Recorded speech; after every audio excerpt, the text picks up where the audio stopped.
What era is this still doing traditional transmigration? Transmigrating from a canyon to a ninja world without even giving me a system. Uchiha Yūrin, looking at his youthful yet extremely handsome face in the mirror, let out a crooked smirk.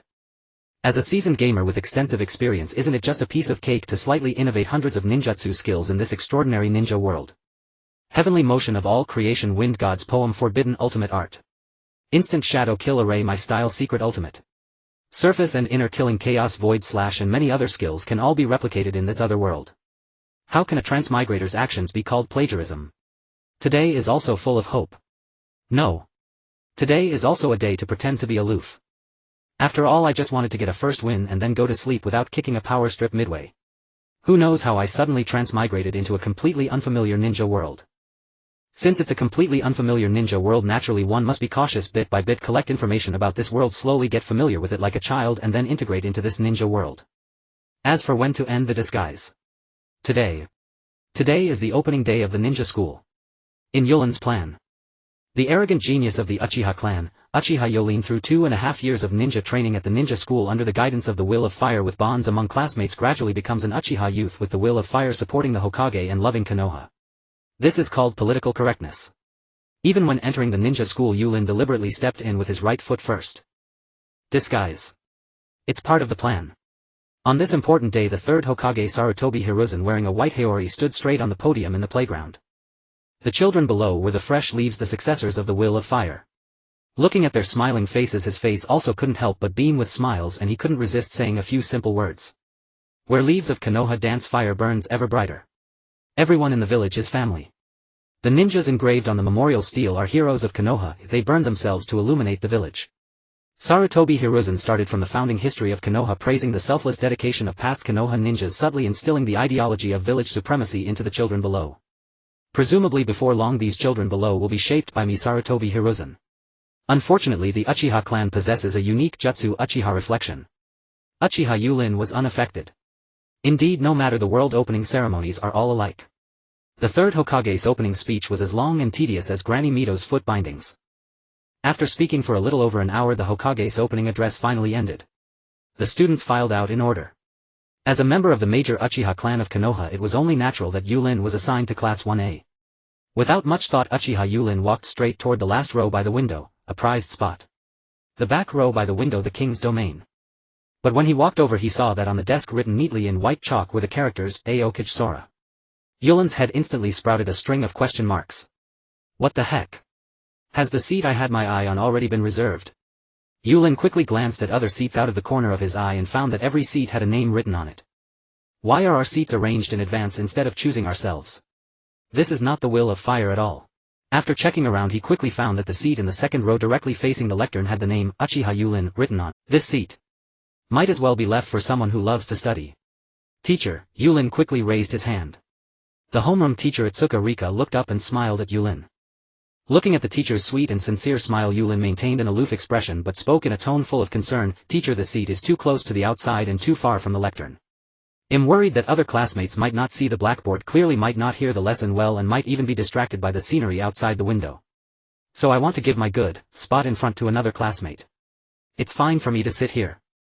After a pause he added, I don't want anyone to hold me back and cause our class to perform worse than others in the ninja exam.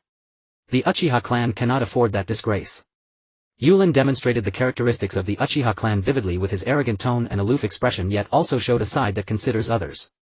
Taking this opportunity, he could also show his cold side, forming a sharp contrast with future cheerfulness, thereby highlighting the greatness of the will of fire. This is also part of the plan. Don't think you can be so arrogant just because you're handsome. How annoying. Well, see who ends up being the dead last in class. Uchiha people are so annoying. At this moment Sarutobi Hiruzen was patrolling outside the classroom, observing how the new students were adapting to the ninja school. Hearing Yūrin's answer, his face first showed a heartfelt smile of relief. Giving a better seat to someone who needs it more, this is the embodiment of the will of fire. Burn oneself to illuminate others. This is an Uchiha with the will of fire. How precious. But upon hearing Yūrin's latter words, Sarutobi Hiruzen was stunned. Even as the Hokage, he couldn't help but sigh. Sigh. The Uchiha clan is always like this, always maintaining a cold expression, forever looking arrogant, and always speaking in an annoying manner. Even Uchiha children are like this. But on second thought, this is an Uchiha with the will of fire. Bearing the name of Hokage guiding children onto the right path of ninja, it is my duty without hesitation. Sarutobi Hiruzen's laughter attracted everyone's attention. Seeing the Hokage, the new students showed admiration in their eyes and the noisy classroom instantly fell silent. Giving a better seat to others, you are truly a good child who thinks for others. However, you must also learn to trust your classmates. In order to protect comrades and defend the village, we can often unleash greater power. This power is Bon. The entire Konoha village has a natural reverence for the Hokage, let alone these new students who have just entered the ninja school. Since the Hokage himself had spoken, Yūrin, like the other children, humbly accepted the Hokage's teaching. He softened his tone slightly but still deliberately said stubbornly, then I'll trust them for now. After saying that, he consciously sat in the back row by the window. After that, several taller students also refused to be outdone, one after another declaring their willingness to give up the seats at the front to other classmates. Most of the children were utterly pure of heart. Unlike Yūrin, they heard the Hokage's words, their blood ran hot, and they truly wished to surrender the good seats up front to those who needed them more. In that brief moment, a seed named the Will of Fire was planted in the hearts of these children. Someone murmured, "Lord Hokage, if this continues, the grouping is going to be thrown into chaos." One attendant was about to step forward and stop the students from changing seats at will. For every child entering the ninja academy to study ninjutsu, Konoha's higher-ups had long since investigated their backgrounds, learning the secret arts and Kekkai Genkai of their clans. For example, the Aburame and Inazuka clans excel at tracking enemies. The Yamanaka clan's secret techniques are better suited for intelligence work, while the Kekkai Genkai of the Kazumitsuri and Kurama clans set their paths of development apart from the others. As for ordinary shinobi without Kekkai Genkai or secret arts, Konoha's leadership would observe their innate talent and aptitude as ninjas. When they graduated from the academy, an experienced chunin would be assigned to lead their team. On the basis of all this information, the higher-ups of Konoha had already divided these students into groups. Classes and seating arrangements had been decided in advance. The names written on the desks were the clearest proof. Seeing someone about to intervene, Sarutobi Hiruzen decisively raised his hand to stop his colleague. These new students were all engaging in self-sacrifice and selfless dedication, offering the better seats to classmates who needed them more. This was the right kind of behavior. Such conduct, thinking for others, giving of oneself for others, should not be suppressed but rather encouraged. As members of Konoha, they must all possess the resolve to sacrifice for the village. Our Hidden Leaf village needs ninjas like Uchiha Yūrin who carry within them the will of fire. After a brief pause for thought, Sarutobi Hiruzen spoke in a gentle tone, delivering an important address and offering guidance. You only see them switching seats, but you fail to see the will of fire shimmering upon them. I see the embers of flame dancing upon them. Though faint, I believe that one day they will blaze into the fiercest fire, illuminating the entire village. At such a moment, we must by no means snuff out these nascent flames of the will of fire. Yes, sir. Hearing the Hokage's admonition, the man's expression flickered with shame. He bowed his head to admit his mistake and quietly stepped back. Truly worthy of being the Hokage, he had perceived at a glance the tiny flames that ordinary shinobi could not. Homeroom teacher Gachu Ayaka, encouraged by the Hokage's affirmation, began coordinating the students' seating within the class. At that moment, Yūrin suddenly felt an unfriendly gaze upon him. A girl in white clothing with straight black hair, clearly still a child yet wearing the expression of a bossy older sister, strode toward him with fierce momentum, making it obvious she did not come in peace. Well, now, judging from the insignia on your back, you must be from the Uchiha clan, right? The white-eyed girl bent down, leaning in close to Yūrin. Their faces drew near, their gazes locked. Yūrin truly could not fathom how this little girl's eyes rolled back in that peculiar way had managed to walk all the way up to him. Was she not worried about stumbling? He looked at the white-eyed girl in puzzled silence. The girl with rolled-back eyes stared fixedly into Yūrin, seemingly exerting herself so intensely that the veins around her eyes bulged slightly. What an astonishing flow of chakra!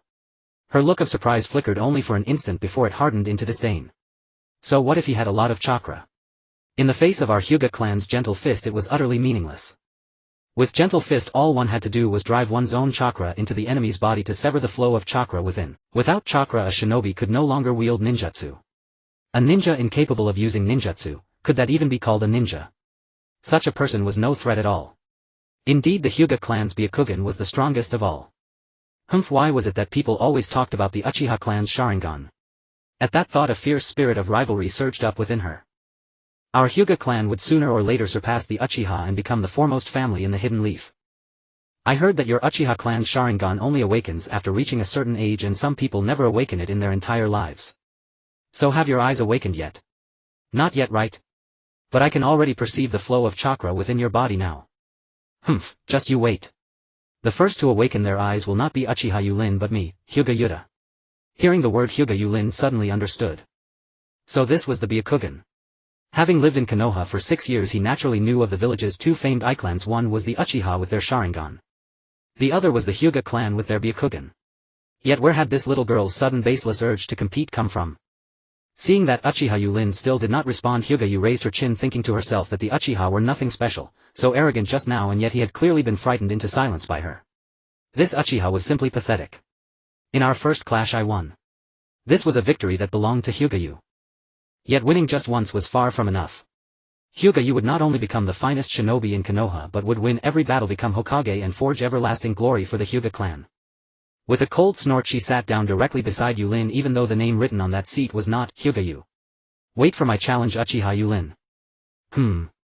After a brief silence, Yūrin replied indifferently, generally speaking, challenges are issued by the weaker party. To force the other to accept the battle one has initiated is for the weak to attempt a challenge hoping to defeat the strong. Hyūga Yu froze for a moment. It did rather seem to be that way. Yūrin paid no heed to her expression and said teasingly, so the proper line should be, "Ah, my foolish classmate Uchiha Yūrin, you should maintain that pitiful posture, exhaust yourself chasing after me and live forever in the shadow of me, Hyūga Yuta." Kakik, Hyūga Yu's soft pink fists clenched tight as she ground her teeth and corrected him, "My name is Hyūga Yu, not Hyūga Yuta." Uchiha Yūrin answered blandly, "Oh, all right, I understand, classmate Hyūga Yuta. I only hope your strength won't disappoint me too much. Without a worthy opponent I get terribly bored. That hateful Uchiha, to catch my slip of the tongue so quickly. But in our next clash there is no way I will lose. Because I have already memorized that line you just spoke. Just you wait. Next time I will return those words to you unchanged, my foolish classmate Uchiha Yūrin. I want to become the woman of the Hokage. Let me introduce myself, my name is Wucheng Liqiang and I will be your homeroom teacher for the next 6 years. Noticing the students seated in their places, glancing around, conversing with their desk partners, familiarizing themselves with new classmates and adapting to the new environment, Wucheng Liqiang's eyes curved into a gentle crescent, smiling brightly as she introduced herself. My hobbies are reading, writing lesson plans and journals, and of course my favorite is my most adorable students. What I dislike is eating food with a bitter or sour taste. As for my dream, I hope to impart all the ninja knowledge I possess to you, aspiring to nurture you into excellent ninjas. In order to better teach you I must first get to know you. So let's start with a simple introduction from the first student in the first row." With that, Wucheng Liqiang smiled encouragingly, casting a curious glance at the first student. Gathering information is a fundamental requirement for advancing to Chunin. A simple self-introduction can yield a wealth of information such as background, hobbies, personality, weaknesses and more. By observing the students' self-introductions one can quickly understand their students and determine the direction of teaching. The first student in the front row was suddenly startled. With her head down, blushing, she hesitated to stand, not even knowing how to place her hands. "I'll go first." Seeing the first student too timid to stand, Hinata Yu, who fancied herself the big sister, boldly stepped up, then provocatively glanced at Uchiha Yūrin. "Go for it, Hinata Yu." A false smile appeared on Yulin's face as he pretended to encourage her. "Humph." Hinata Yu confidently walked up to the podium, casting a deliberate glance at Uchiha Yūrin, her eyes unable to hide a celebratory smile as if she had triumphed in this rivalry. Listen well, standing before you is the woman destined to become the Hokage, Hinata Yu. If any of you also aspire to become Hokage, I advise you to change your dream while you can, for you are destined to lose to me. Some students below couldn't help but chuckle at Hinata Yu's claim to become Hokage, clearly disagreeing with her assertion. Hinata Yu ignored them. In her eyes, how could this group understand the pride of the Hinata clan? Their voices were like flies buzzing nonsensically around her. "One more thing, I detest those who bully others relying on their strength. I have heard from my brothers Hizashi and Hayashi that some upperclassmen often bully younger students. If any upperclassmen bully you, just report my name, Hinata Yu. From now on you will be my classmates, and as someone who dreams of becoming Hokage I will certainly protect you. You may study peacefully in the Ninja Academy under the name of future Hokage Hinata Yu." After finishing, Hinata Yu gracefully returned to her seat, having garnered a mix of admiration and disdainful glances. Yūrin looked at Hinata Yu, unable to help but wonder, is the allure of the Hokage really that great? Why do so many people aspire to become Hokage? Senior Kato was like this, as was Senior Kakashi. Shinjiki is the same, and so is Uchiha Yunkai. There was also a recent encounter in the library with a boy with yellow hair whose name seemed to be Minato Namikaze, and he shared the same dream. Now even her desk partner wants to become Hokage. Could it be that I, possessing the physique of a stand-in user, tend to attract those who want to be Hokage? With Hinata Yu's lead, the shy girl in the first row also mustered the courage to approach the podium. "I am called you." This girl, overwhelmed with shyness, triggered laughter from some. "If anyone laughs again, believe me, I'll beat you up after class." Hinata Yu stood up, raising her fist to warn the laughing classmates.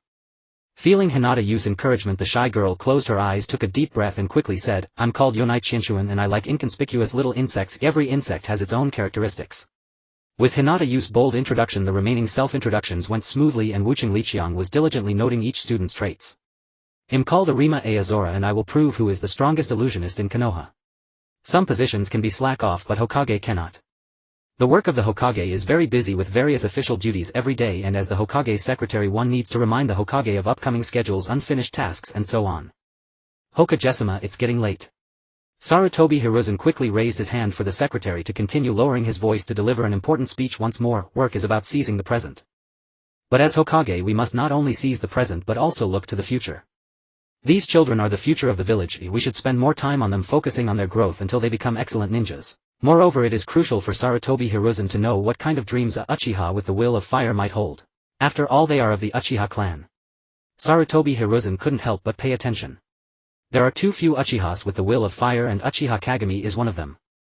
Uchiha Kagami was recognized by Senju Tobirama because he possessed the true will of fire, taken as a disciple in hopes of gradually improving the relationship between the Uchiha clan and Konoha and correcting their narrow-minded thoughts. Unfortunately, after Uchiha Kagami, who had the will of fire, perished, everything returned to square one. Sarutobi Hiruzen's gaze was now fixed on Uchiha Yūrin. Reluctantly, Uchiha Yūrin stood up and walked to the podium, but when he got up he clearly heard Hinata Yu's cold snort. Sigh. What a troublesome little girl. As he reached the aisle, a boy suddenly stuck his foot out. After a brief recollection, Yūrin remembered that this physically weak boy was called Arima Aozora. He was indeed lucky to have his original seat taken by Yūrin.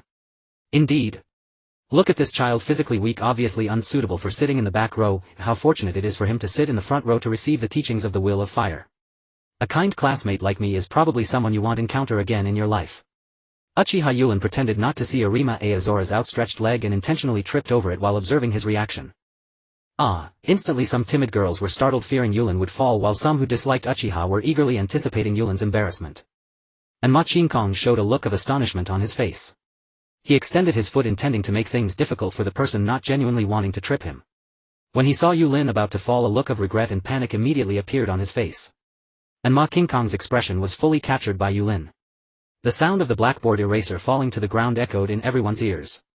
When the students in the classroom regained their senses and looked up, they realized that at some point Uchiha Yūrin was casually standing at the podium with his right hand in his pocket, looking at them with a cold expression.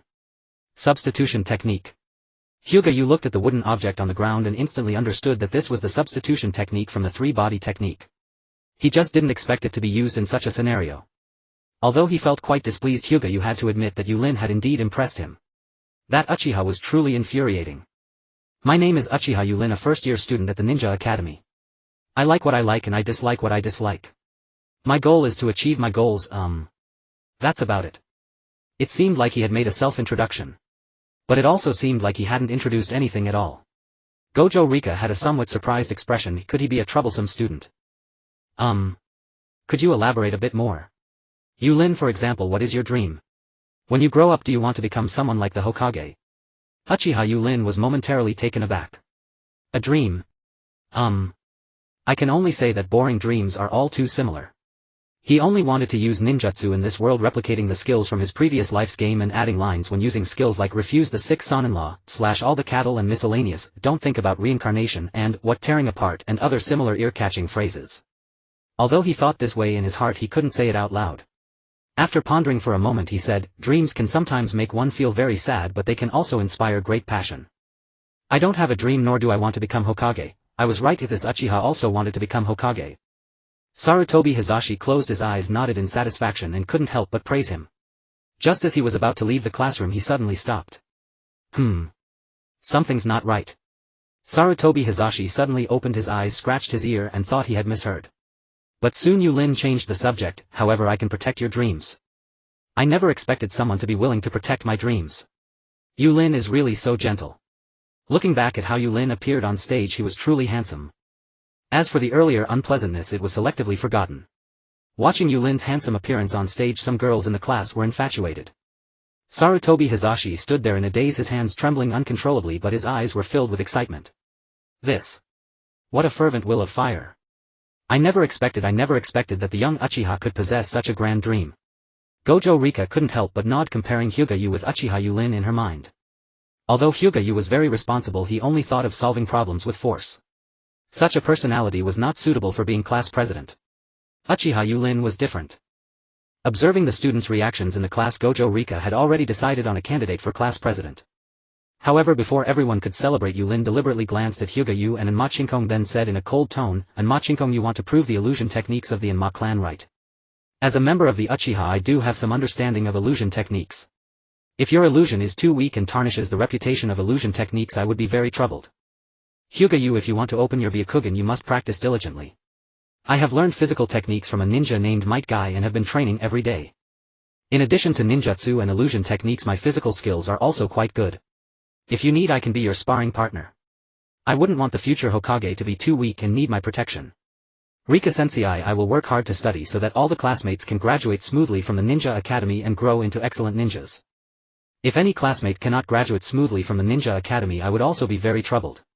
On the first day of school, it was basically about getting familiar with the school and meeting classmates without any substantial teaching content.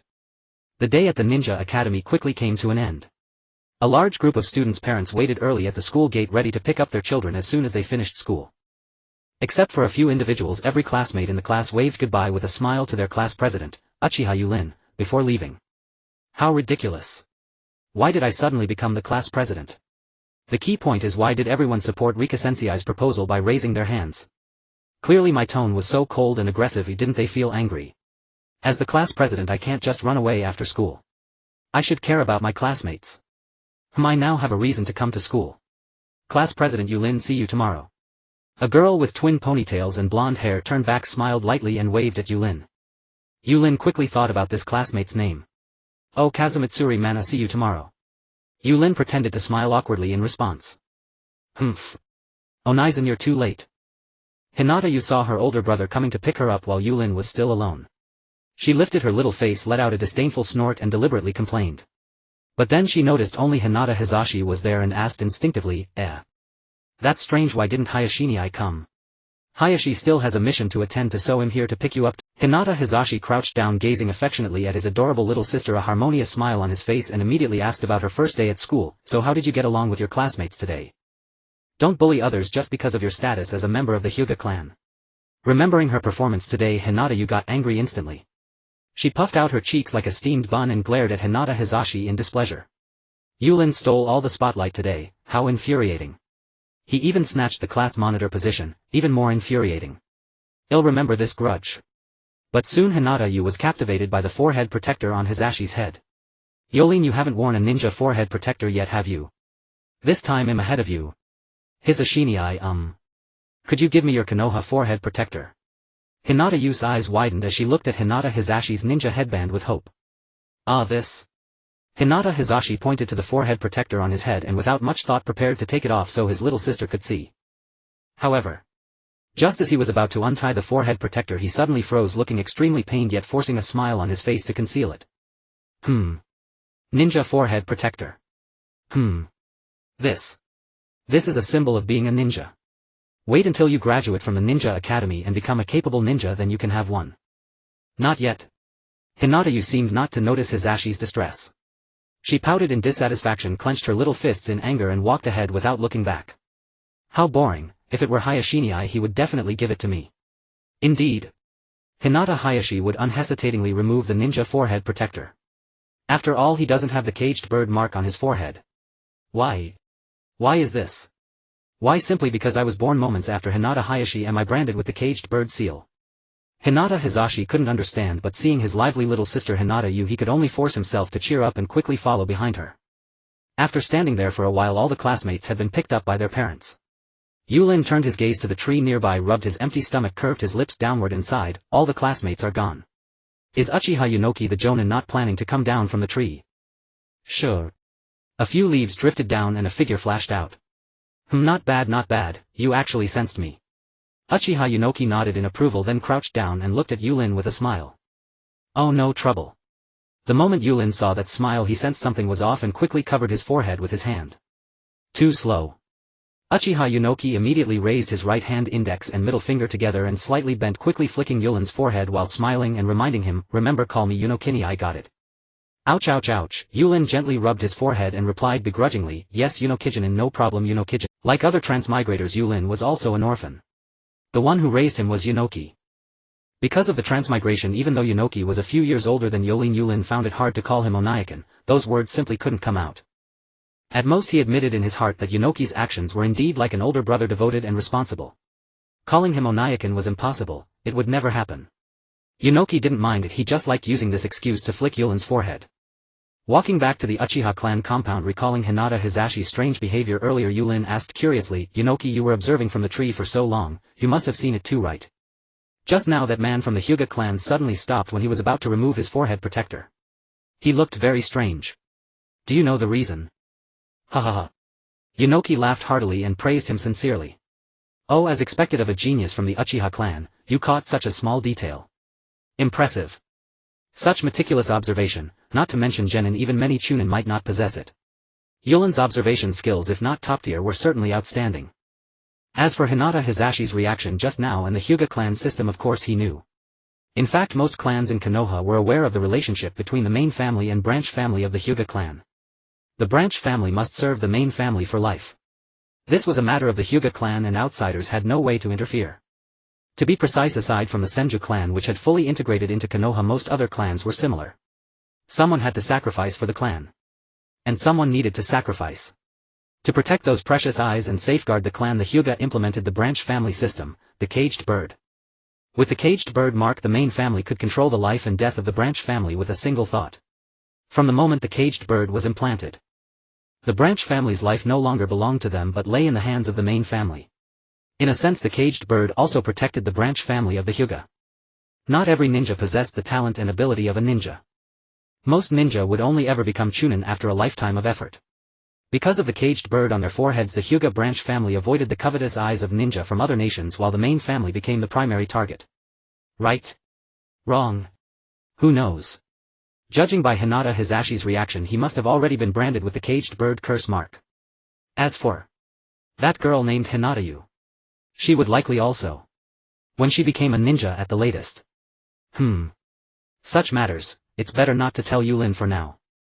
Though the Sharingan possesses abilities beyond ordinary comprehension, observation, replication, hypnosis, it is not omnipotent and certainly cannot read minds.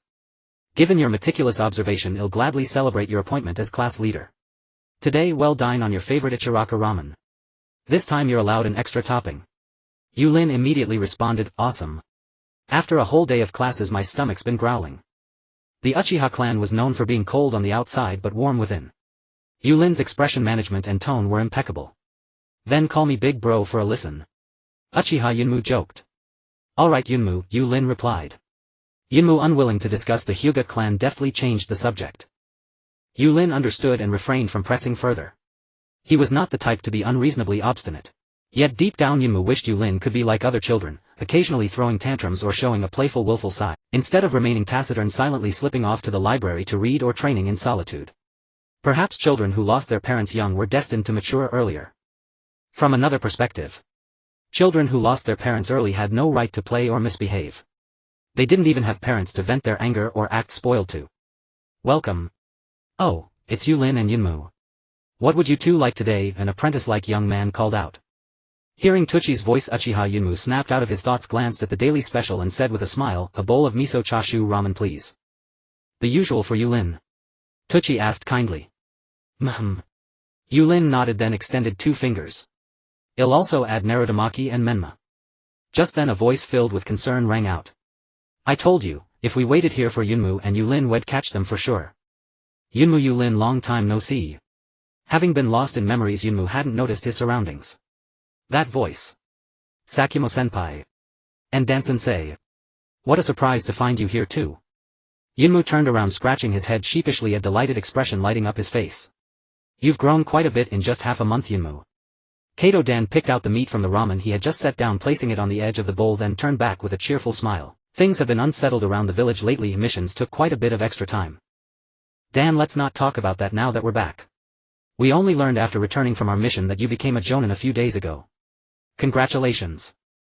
I always believed you'd become an outstanding shinobi, and it seems I was right."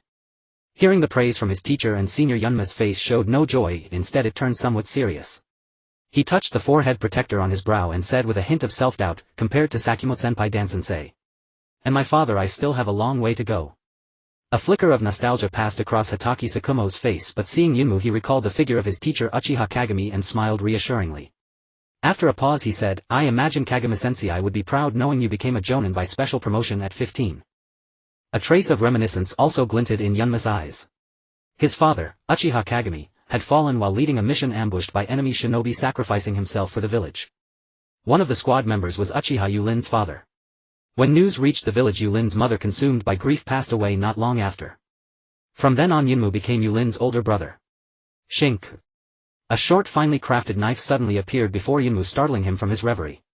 Looking up he saw Hatake Tsukumo smiling warmly and encouraging him, haha, I actually forged this blade a long time ago, just waiting for the right occasion and a proper excuse to give it to you. Congratulations on becoming a jonin. This is a chakra short blade specially made for you.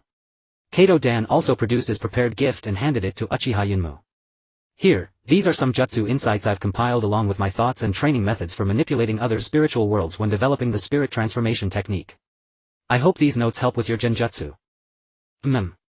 Paired with your Uchiha clan's unique Sharingan, you should be able to unleash even more powerful illusions than mine. Who doesn't enjoy receiving gifts? Caught off guard by the sudden surprise, Yunmu froze in place, unable to react for a moment. Uchiha Yūrin gently nudged him with an elbow, signaling him to snap out of it and accept the gifts quickly. Thank you Sakimo-senpai and Dan-sensei for the gifts. I really like them. Uchiha Yunmu regained his composure and accepted them with heartfelt joy. If I remember correctly, today is Yūrin's first day at the academy, isn't it? Hatake Tsukumo shifted the topic, smiling affably at Yūrin as he inquired. Seeing Hatake Tsukumo's smile, Yūrin felt an inexplicable sense of foreboding. He was not easily deceived by appearances. Despite Hatake Tsukumo's serene demeanor, always wearing a smile that felt like a spring breeze, Yūrin knew one thing clearly. Hatake Tsukumo had invented a terrifying technique called the 1,000 Years of Death, an exceedingly cruel jutsu. It could be said that anyone struck by the 1,000 Years of Death would be haunted by a painful shadow for life, forever dreading anyone mentioning it. Seeing Yūrin's dazed expression, Kato-dan laughed heartily. He took out notebooks, pens, ninja tool models and a few books about local customs from his backpack, carefully purchased during their mission, and handed them to Yūrin with a congratulatory smile. Happy first day at the academy. These are gifts for you. Yūrin was momentarily speechless. In this world of ninjas there surely wouldn't be any homework, right? Students at the ninja school wouldn't have to take notes during class, would they? That would be quite distressing. He had long lost interest in books that recorded the customs and cultures of foreign lands. At first he only read in the Konoha library to quickly understand this unfamiliar world and familiarize himself with its cultivation system.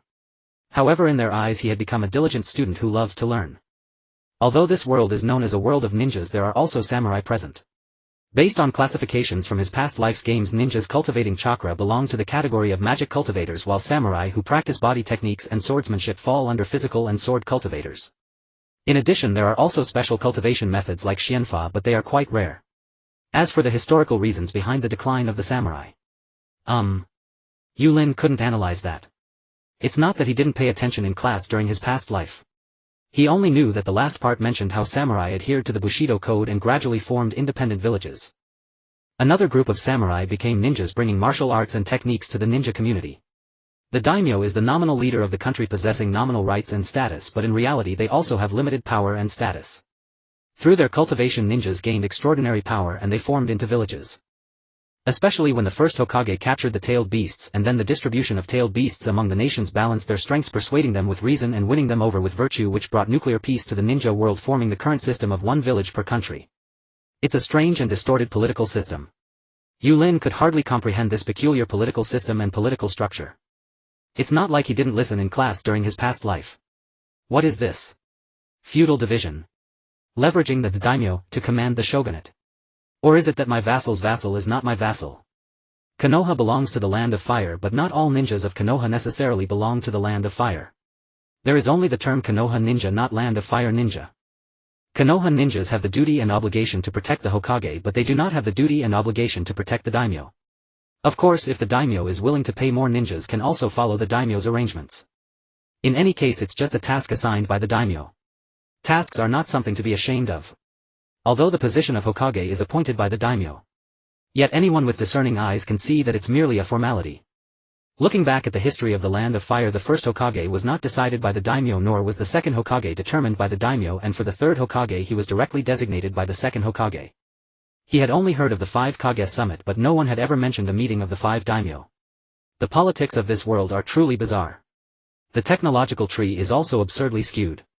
Over the span of 6 years Yūrin not only came to understand this ninja world but also adapted to the identity of a child. Politely yet proudly he said, considering this gift was given by Senior Flagwood and Senior Kato, I'll reluctantly accept it. Looking at Yūrin, Flagwood Tsukumo couldn't help but recall his own days in ninja school. After a long contemplation he chuckled and said, ha ha ha, I remember when I was studying I caused quite the headache for my teachers. Back then I was also filled with resistance, believing I was not suited to be a ninja but rather to become a samurai. Yūrin turned his head looking at Flagwood Tsukumo with curiosity. Could it be that the Flagwood clan was once a clan of samurai? Just then he heard Flagwood Tsukumo's voice again. After graduating from ninja school, Teacher Kagami became my mentor.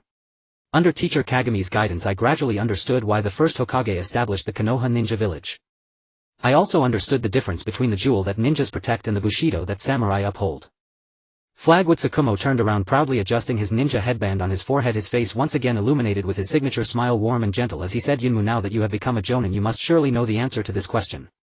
Yunmu nodded, then turned around, his dark eyes reflecting Yulin's smile. His mind involuntarily conjured the image of himself standing atop Hokage Rock overlooking the entirety of Konoha. As for the jewel that ninjas protect, I believe I already know the answer. A true holder of the will of fire would never merely shout slogans without taking action. At this moment most people in Konoha were merely distorting the will of fire to satisfy their own interests. I'm sorry to keep you waiting. Yūrin, your ramen is ready, and congratulations on becoming the class leader. This is a special double portion of noodles just for you. Thank you, handcrafted. Yūrin received it and politely expressed his gratitude.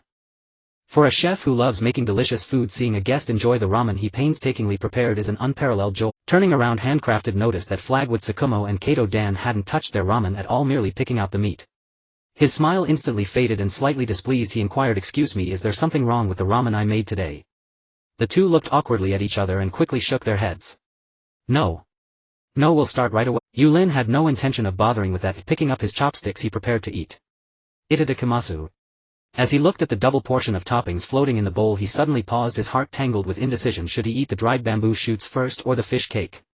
Suddenly 2 pairs of chopsticks appeared before Yūrin. It was not that someone was trying to snatch his toppings, rather Chimu Shuamao and Jiating Duan had transferred all the toppings from their own bowls into Yulin's. The super double toppings completely covered the entire bowl. You're in a growing phase now, so don't be picky about food. Eat more meat so you can grow taller sooner. I believe that when you grow up, Yūrin, you will become a ninja with the will of fire. Until then we'll be watching over you. A smile perpetually lingered on Chimu Shuomo's face, bringing warmth to others, and the words he spoke seemed to carry a greater sense of credibility. Jiating Duan on the other hand started joking. Yūrin, do you know what the jade that we ninjas protect is? If you answer correctly I'll treat you to grilled meat when we return from this mission. Yūrin thought Jiating Duan was going to ask about the different ways to write the character enter in enrollment. He never expected such a boring question. It was nothing but a reading comprehension exercise. The answer to such a question is limited to a few possibilities. One can answer correctly by applying a formula.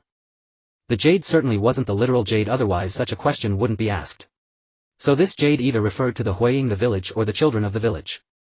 Combining that with the reasons for Mui's founding the second Huiying sacrifice to cover the retreat and the third Huiying's ascension which influenced the political winds of Mui's upper echelons, Yūrin leaned more toward the last answer.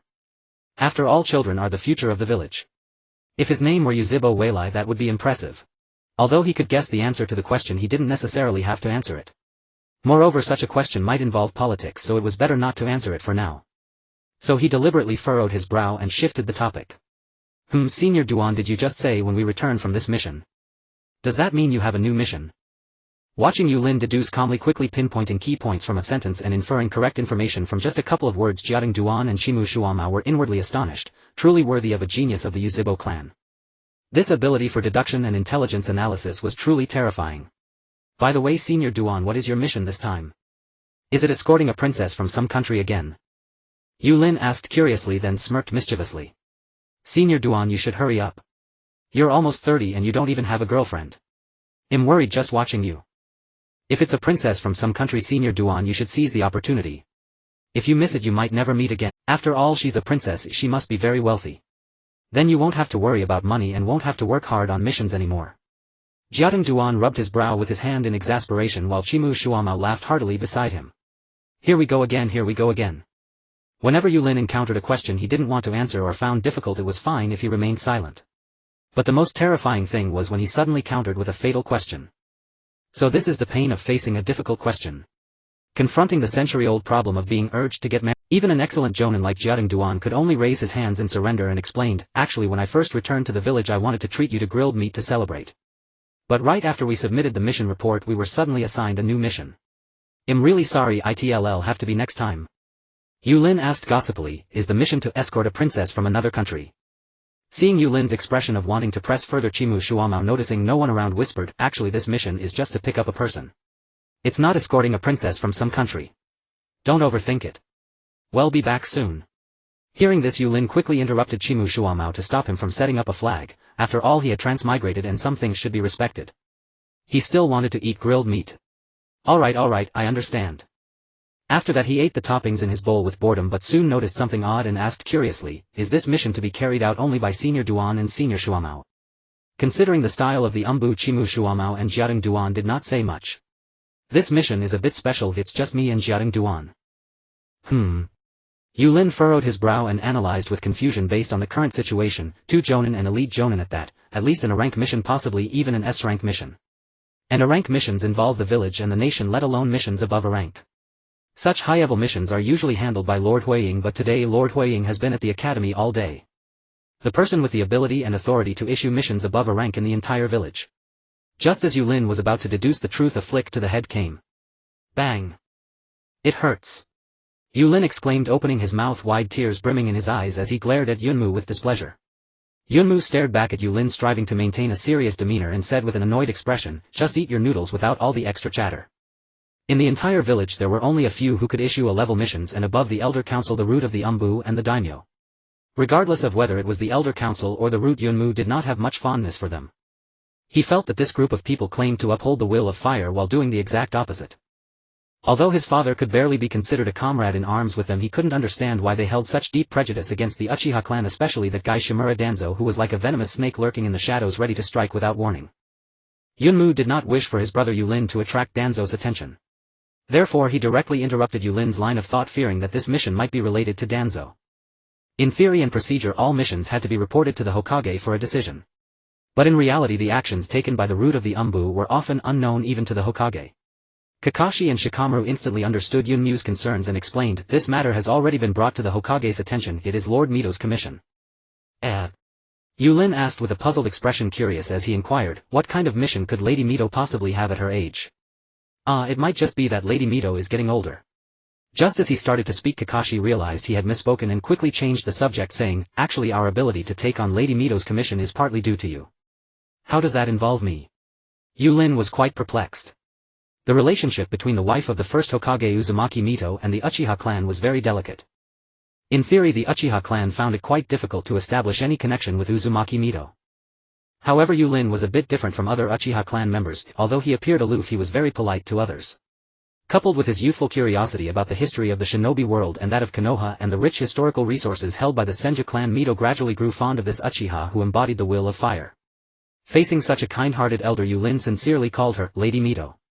Seeing Yulin frown, Kato-dan was pleased, smiling as he explained, Lady Mito is older now, seldom goes out and pays little attention to what happens outside. And when you tell ninja stories in front of Lady Mito you often use me and Kakashi as benchmarks, like how many Kakashi equals the chakra of the Nine Tails or how fast the first Raikage was compared to Kato-dan. Therefore this task was assigned to Kakashi and me to complete. Then Kakashi added with an exasperated smile, it's because of you kid that speed became 1 Kakashi and chakra became 1 Kato. Yulin pretended not to hear, quietly enjoying his ramen. The appetite of the Uchiha clan was indeed not very substantial. I'm so full. Yulin rubbed his swollen belly, feeling a bit unable to move, and said with satisfaction. Glancing at the sky, Kakashi also remarked, having spent so much time, we should set off now. You must also pay attention in class, don't get distracted and don't argue with your classmates. Otherwise there will be no barbecue left for you. Before leaving the two could not help but nag a bit. Yulin naturally agreed wholeheartedly, but whether he could do it was another matter. Back in the clan with no nightlife in Konoha, he could only go to bed early. Early the next morning Yulin was awakened by Yunmu and escorted all the way to the ninja school. It seems I am the first to arrive at school today, Yulin. Hearing a voice ahead, Yulin sighed helplessly to himself. With that tone and way of speaking it was obvious who it was. Clearly a little girl, yet she insists on acting mature. Then puffing out her chest and changing from her previously listless demeanor on the way to school, a faint smile appeared on her face as she said in a calm yet serious tone, please call me class leader Yulin, my foolish classmate Hinata Yuta. Hinata Yuda was instantly reminded of unpleasant memories and responded with annoyance, "To speak frankly, class leader Yulin, you only became the class leader yesterday. It was the day before yesterday." Yulin quickly corrected her, stepping into the classroom ahead of Hinata Yuda, who was gritting her teeth, and added another jab. "I entered the classroom first, Hinata Yuda, so you should hurry up and chase after my back." It seemed quite amusing to tease this little girl who liked to act like a big sister. Upon returning to his seat in class, Yulin immediately noticed something unusual. His seat was empty while Hinata Yuda's seat had a meticulously prepared bento. Annoyed, Hinata Yuda followed closely behind Yulin to her position, quickly noticing the same. Without waiting for Hinata Yuda to speak, Yulin immediately covered his ears with both hands, thought for a moment, and simply closed his eyes. As long as he couldn't hear or see her taunts, they would be meaningless. "Damn it, Yulin, you are truly despicable." Hinata Yuda, having finally won once, did not expect Yulin as class leader to be so shameless as to block his ears and even close his eyes, driving her to the brink of madness. However, both of them were curious about who had sent the bento. Yulin was not in a hurry. No one and nothing could escape the insight of the Sharingan. This is the power of the Sharingan. Bow down to the might of the Sharingan. As he thought this, Yulin quickly shook his head, pushing those overly dramatic thoughts and lines out of his mind. After glancing around, Yulin quickly noticed the unusual behavior of Aburame Chikage. Only she occasionally glanced this way. Truly worthy of the Sharingan, it could see through the truth at a glance. As for Hinata Yuda, she was still foolishly pondering. It was the second day of school. The teacher no longer lectured on the history of the land of fire, nor did she propagate the dull and hollow will of fire. Instead, she earnestly taught the students the foundational knowledge of ninjutsu. A gentle voice resonated in the classroom. Wu Dinglixiang earnestly began explaining from the most basic knowledge. Chakra, simply put, is the energy required to perform ninjutsu. Ninjutsu is the fusion of the energy called chakra drawn from every cell of the body with the spiritual energy accumulated through training experience activated through hand seals. Boar, snake, tiger. She slowed down the hand seal movements, demonstrating the basic three-body technique, the clone technique's hand seals, to the students below. Suddenly a person identical to Wu Dinglixiang appeared on the podium. However, this clone was an illusory body. It would vanish at the slightest touch, making it difficult to conceive any strange thoughts. If one could possess a clone with a physical body, it would be like opening the door to a new world.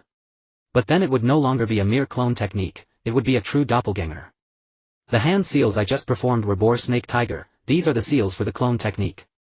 As long as you refine chakra and activate it through hand seals, everyone can smoothly perform the clone technique just like the teacher. Next, I will begin explaining the gestures for each seal. The knowledge taught in class was already known to Yulin since he was 3 years old. He was already familiar with all the hand gestures. Not in the mood to listen to the lecture, he could only fix his attention on teacher Wu Dinglixiang, behaving like a well-behaved child who simply watches the ball. In fact, these basic ninjutsu knowledge seemed extremely dull to children from prominent clans. They had already learned such fundamental techniques and hand seal gestures long ago.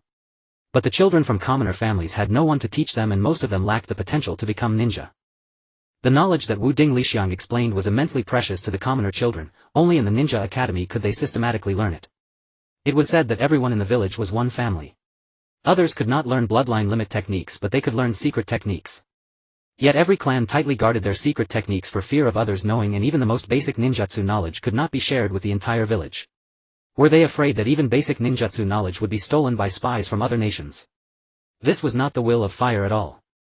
However, these matters were not for Yulin to worry about. He just wanted to watch the ball now. Hokage's office. A crystal ball clearly displayed the faces of everyone in Class 1A. The Ninja Academy had been open for a few days. Watching the children listen attentively in class with eager expressions, Yuan Fei Rizen's tense expression reluctantly squeezed out a faint smile. However, the smile was not pleasant. Fortunately, there was no one else in the office. He took a heavy drag from his pipe and exhaled a murky cloud of smoke. Yuan Fei Rizen had not forgotten why Konoha was established, nor had he forgotten the purpose of founding the Ninja Academy. With this thought, he stood up heavily, his gaze piercing through the thick mud walls, and looked toward the direction of the Hokage Rock with a worried expression. As the economic disparity between nations widened under the pretext of increasing fairness and privilege, the military factions in various countries gradually rose, advocating the expansion of territory through force. The hard-won peace of the shinobi world was on the verge of collapse. No matter what, the flames of war must never reach Konoha, and certainly not affect the children who were studying. Creak. Suddenly a middle-aged man whose body was wrapped in bandages, his face also bandaged and expressionless, pushed the door open and entered the Hokage's office accompanied by 2 masked men. Danzo, what do you intend this time? Yuan Fei Rizen looked at Ji Cun Tuansang and asked with displeasure. As a teammate and partner for many years, Yuan Fei Rizen knew Ji Cun Tuansang all too well. If there was nothing important, he would never come here. It could be said that every time he came it meant trouble. Ji Cun Tuansang glanced weakly at Yuan Fei Risen. He didn't expect that after being Hokage for so many years Risen still couldn't control his emotions, indecisive and overly cautious, always delaying decisions, always thinking about how to remedy the aftermath yet never knowing to prevent problems beforehand. If he had listened to my ideas and decisions from the beginning, the land of whirlpools might not have met such an end and Konoha's strength could have been further enhanced. What a pity. It seems that the most suitable person to be the Hokage of Konoha is none other than me, Ji Cun Tuansang. Only I can lead Konoha to prosperity. Only I can bring peace to the ninja world. The information from the land of whirlpools must have reached you already, Risen. After a moment of silence, Ji Cun Tuansang finally spoke calmly, mentioning the latest intelligence. Yuan Fei Risen took out his pipe again, took a deep drag, then exhaled a cloud of smoke, slightly adjusting his restless heart, and spoke slowly. Are you trying to show me the ability of Root to obtain intelligence from other nations? Unfortunately, our ability to gather intelligence is still too slow. We were one step too late. If we could have learned of the other nation's intention to attack the land of whirlpools a little earlier, perhaps. With the rise of militant factions, they ceaselessly employed brute force to expand their territories. It was only natural that the land of whirlpools, renowned for its formidable sealing arts, became a target of aggression. Such an outcome had long been anticipated by Konoha's high-ranking officials. Yet Yuan Fei Risen hesitated to reach a final verdict. After all, the land of whirlpools was Konoha's ally. The insignia of the Uzumaki clan adorned the garments of Konoha shinobi, a symbol of amity between the two nations. Moreover, the land of whirlpools was the homeland of Lady Shuei, who, from any perspective, the land of fire had no justification for abandoning the land of whirlpools. However, dispatching Konoha shinobi to the land of whirlpools was not a feasible course of action. During this precarious juncture, a large influx of shinobi entering another nation would inevitably arouse suspicion. It might even breed misunderstandings with the land of whirlpools. There had been precedents of great powers swallowing smaller nations under the pretext of protection. If too many shinobi were dispatched from Konoha, the village's own forces would dwindle. This would leave the village's defenses dangerously weakened. Konoha occupied a strategically unique location situated at the crossroads of the land of lightning, land of wind, land of mist, and land of clouds. If Konoha's defenses were compromised, the other four nations would likely seize the opportunity to launch an assault upon it. Such a scenario would undoubtedly spell catastrophic devastation for Konoha. Furthermore, the number of shinobi was finite. A reduction in the village's shinobi population would naturally lead to a shortage of personnel, which in turn would diminish the number of clients hiring ninja. The missions and their accompanying rewards would then be forfeited to other nations, an implicit erosion of the land of fire's power. The commissions earned by shinobi through missions constituted one of Konoha's principal fiscal revenues. As the Hokage, one must deliberate comprehensively and meticulously, leaving no stone unturned. Only by doing so could a flawless decision be rendered. However, Yuan Fei Risen no longer needed to be torn between choices nor to wrestle with how to manage the relationship between the land of whirlpools and Konoha. According to the latest intelligence from the Umbu, the land of lightning, in collusion with other ninja villages and tribes, launched a night assault. The land of whirlpools was destined to become history. The downfall of the land of whirlpools resolved Yuan Fei Risen's internal strife. Nonetheless, the Hokage could not absolve himself of culpability for the demise of Konoha's ally. The formidable power of the Uzumaki clan was the root of their calamity. Such was the way of the shinobi world. Everyone coveted immense chakra and fearsome sealing abilities while simultaneously dreading that others might possess them. After the destruction of the land of whirlpools, the Uzumaki clan, those with vast chakra reserves and sealing arts, could only flee their homeland, change their names, and scatter across the world to survive. The land of whirlpools was fated to be consigned to history. Jimmu Tuanzang, long aware of this, cast a glance at Yuan Fei Risen, yet his face revealed not a single trace of emotion. No one could glean any useful clue from a face as expressionless as stone, making it impossible to decipher intelligence. This was Tuanzang's self-disciplined expression management as the leader of Root. Seeing that Jimmu Tuanzang offered no reply, Yuan Fei Risen returned to his seat, retrieved the Umbu report, and handed it to Tuanzang. After a moment of contemplation, he spoke again. Tuanzang, do you realize that Lord Hashirama founded Konoha to protect our clansmen and to ensure that children would no longer have to go to war? Later we accompanied teacher Tobarama to the negotiations, hoping to prolong peace. But in the end, a brief investigation reveals that the other nations are stockpiling strategic materials and preparing for war. Konoha's current situation is exceedingly perilous. I need you, Tuanzang. Hearing Yuan Fei Risen's tone, Jimmu Tuanzang rarely lifted his head to meet his gaze. Both harbored a profound love for Konoha and a desire to protect the village. Their methods, however, were somewhat divergent. Jimmu Tuanzang, treating the place as his own, roamed casually within the Hokage's office. Eventually he halted by the window, gazing solemnly through the transparent glass at the scenery outside. The land of whirlpools had not only become history, its once thriving village was now naught but ruins. The Konoha before him was the village where he had grown up, every district intimately familiar. At that moment a trace of sorrow finally emerged on Jimmu Tuanzang's face. He feared that war would spill into the village. Yet he instantly suppressed this thought within his mind. As long as root existed, Konoha would never be engulfed in the flames of war. We must never allow the smoke of battle to reach our village. Risen to prevent war from spreading to Konoha, let us initiate the war ourselves. Let us attack the land of. Before Jimmu Tuanzang could finish, Yuanfei Risen roared, "Tuanzang, have you lost your mind? How dare you propose starting a war? Such actions would plunge Konoha into ignominy." Every village harbored its own darkness, and Konoha was no exception. Yuanfei Risen required Jimmu Tuanzang's assistance to handle affairs that the Hokage could not or would not address. But initiating a war, regardless of perspective, that was hardly the kind of help he needed. Jimmu Tuanzang saw it differently. He cared little for the suffering other nations might endure and retorted directly, "Do you want the land of fire to become a battlefield for shinobi?" To this question Yuanfei Risen had no answer. The 5 great nations were all secretly stockpiling strategic materials. Although the military buildup was concealed, the massive accumulation of supplies, the extensive mobilization of shinobi, and the intense intelligence gathering were conspicuous enough to detect. Coupled with the rapidly deteriorating relations among nations and the incessant skirmishes between smaller states, it was evident that the Second Great Ninja War awaited only a spark. After all, Konoha was a great power and had its pride. No war could be waged without a justifiable cause, a legitimate pretext was indispensable. Jimmu Tuanzang had already conceived a casus belli. The land of whirlpools has been extinguished. We cannot let their sacrifice be in vain. The land of whirlpools was Konoha's ally. The land of lightning alongside other nations launched a night raid against them. As their ally, Konoha must seek justice for the land of whirlpools and demonstrate that Konoha is not to be trifled with. Only then will the sacrifices of the land of whirlpools have meaning. Can you bear to see their deaths be in vain? Risen. Enough.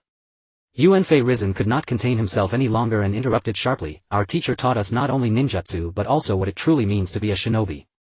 The insane notion of provoking war might arise in the land of lightning, but it absolutely must never be conceived in Konoha.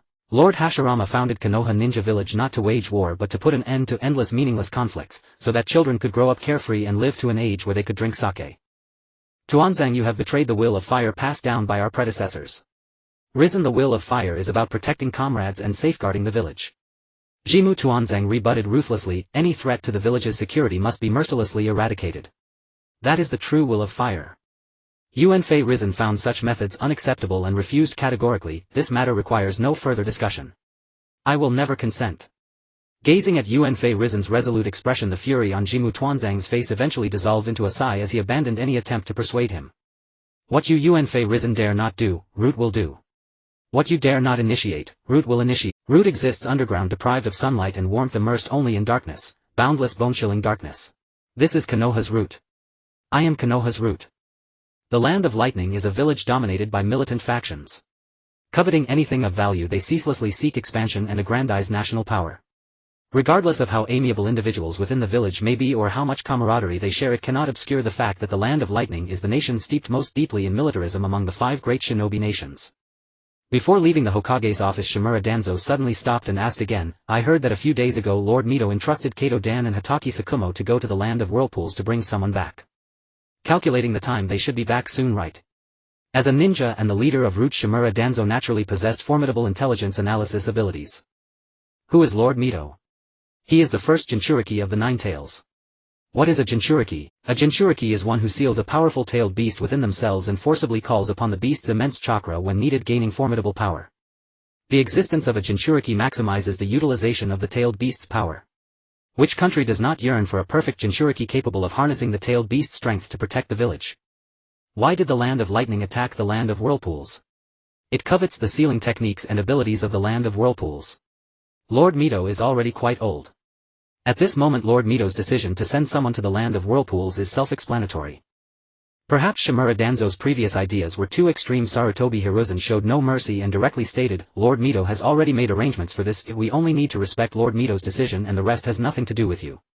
Such a tone was anticipated by Shimura Danzo, who maintained a calm expression and replied, "It is not acceptable for the Uchiha clan to get too close to Lord Mito. I do not think the child is as simple as he appears." "Are you doubting a child?" Sarutobi Hiruzen was quite displeased. How could one doubt an Uchiha with the will of fire? "Humph, a child." Shimura Danzo scoffed. Before the establishment of Konohagakure, one would already be on the battlefield at 6. Even if Uchiha Yūrin has no ulterior motives, who can guarantee that he is not acting under the instructions of the elders in his clan? You also know that Uchiha Madara once controlled tailed beasts with the power of the Sharingan. If the new Jinchuriki has too much contact with the Uchiha, it would give them an opportunity to control the Nine Tails, and at that point the village would be in danger. Any existence that threatens the village's safety must be ruthlessly eradicated. Sarutobi Hiruzen shook his head, not agreeing with Shimura Danzo's view. As Hokage, Sarutobi Hiruzen had reviewed numerous secret documents and was aware of Tobirama Senju's research on the Uchiha clan's Sharingan as well as Tobirama's true views on the Uchiha. The Uchiha are a clan of love. While they possess intense emotions, they also hide the potential for rampancy. Through his observations over the past few days, he found that the child Yūrin possesses a fervent will of fire, even melting the initially hostile Karasuma Aoko with his spirit.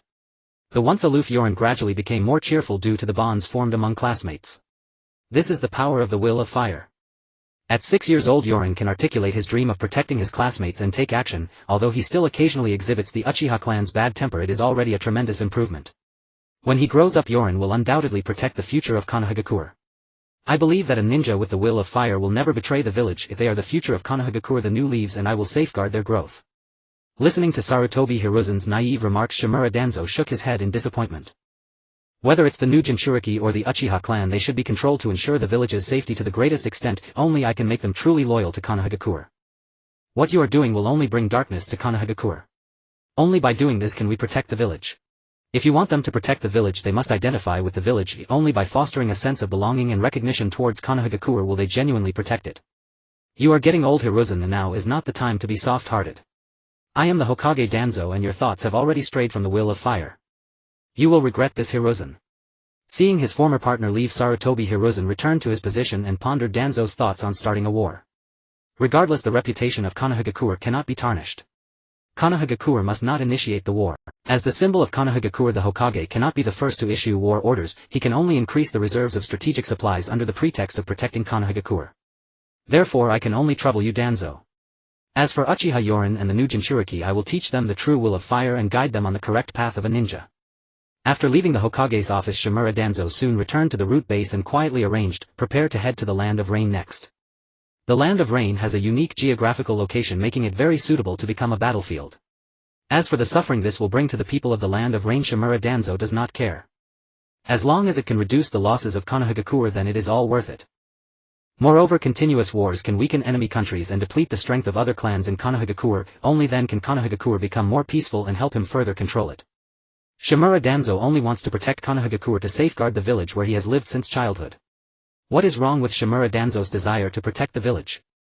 The real mistake lies within this world known as ninjas. Having stayed at the ninja school for several days, Yūrin gradually adapted to life there. In class they watched matches, during breaks they watched monkeys. Occasionally teasing Hinata Yu while maintaining the reputation of the Uchiha clan, he did his best to help his classmates with their academic questions, all the while receiving admiring glances and little notes from girls. Sometimes during breaks he would play ninja games with his classmates. You ask about the smile at the corners of his mouth. It's a disguise. This is called strategic camouflage, you know. Hello classmate, my name is Shinshu, could you please help me call Uchiha Yūrin from your class? Hinata Yu looked up briefly. Shinshu. The offspring of a major clan always introduces themselves with their full name, subtly informing others of their family background. Hearing just the name Shinshu, one could easily mistake her for a commoner. A 6-year-old girl, no matter how mature she pretends to be, cannot hide the fact that she is still a child. Hinata Yu didn't pay much attention to matters outside the Hinata clan and naturally didn't understand the upper echelons of Konoha's social circles, let alone who was the grandson of whom. Shinshu's true identity is not a secret. However, very few people truly understand it. At least most of the lower grade students at the ninja school are unaware. Having assumed Shinshu was a commoner ninja, Hinata Yu completely failed to notice the change in her expression, nor did he realize that his tone was a bit condescending as he casually glanced away and said, "Just a moment." Shinshu noticed Hinata Yu's reaction and tone but still wore a genuine smile on her face while inwardly pondering how she would improve the disdainful attitude of the clan's ninjas towards commoner ninjas once she became Hokage. Surely commoner ninjas must feel hurt by such dismissive attitudes, and hearing the condescending tone must be quite painful. How can the barriers between powerful clans, ordinary clans, and commoners be eliminated? Shinshu is not a commoner. He is the grandson of the first Hokage Senju Hashirama, who founded Konoha. In the past he would certainly have introduced himself as Shinshu, emphasizing his identity as a member of the Senju clan and the grandson of the first Hokage. The reason for this change is... I thought, who could it be? Turns out it's Shinshu. Yūrin stepped out of the classroom greeting him casually. What? Are you planning to treat me to ramen? The voice that interrupted Shinshu's thoughts made him notice that Yūrin seemed even more cheerful than before, his previously furrowed brows relaxing a bit. He nodded to indicate it was fine, then made a request like an older brother to a younger sibling. If you can get first place in the assessment, how about I treat you to ramen?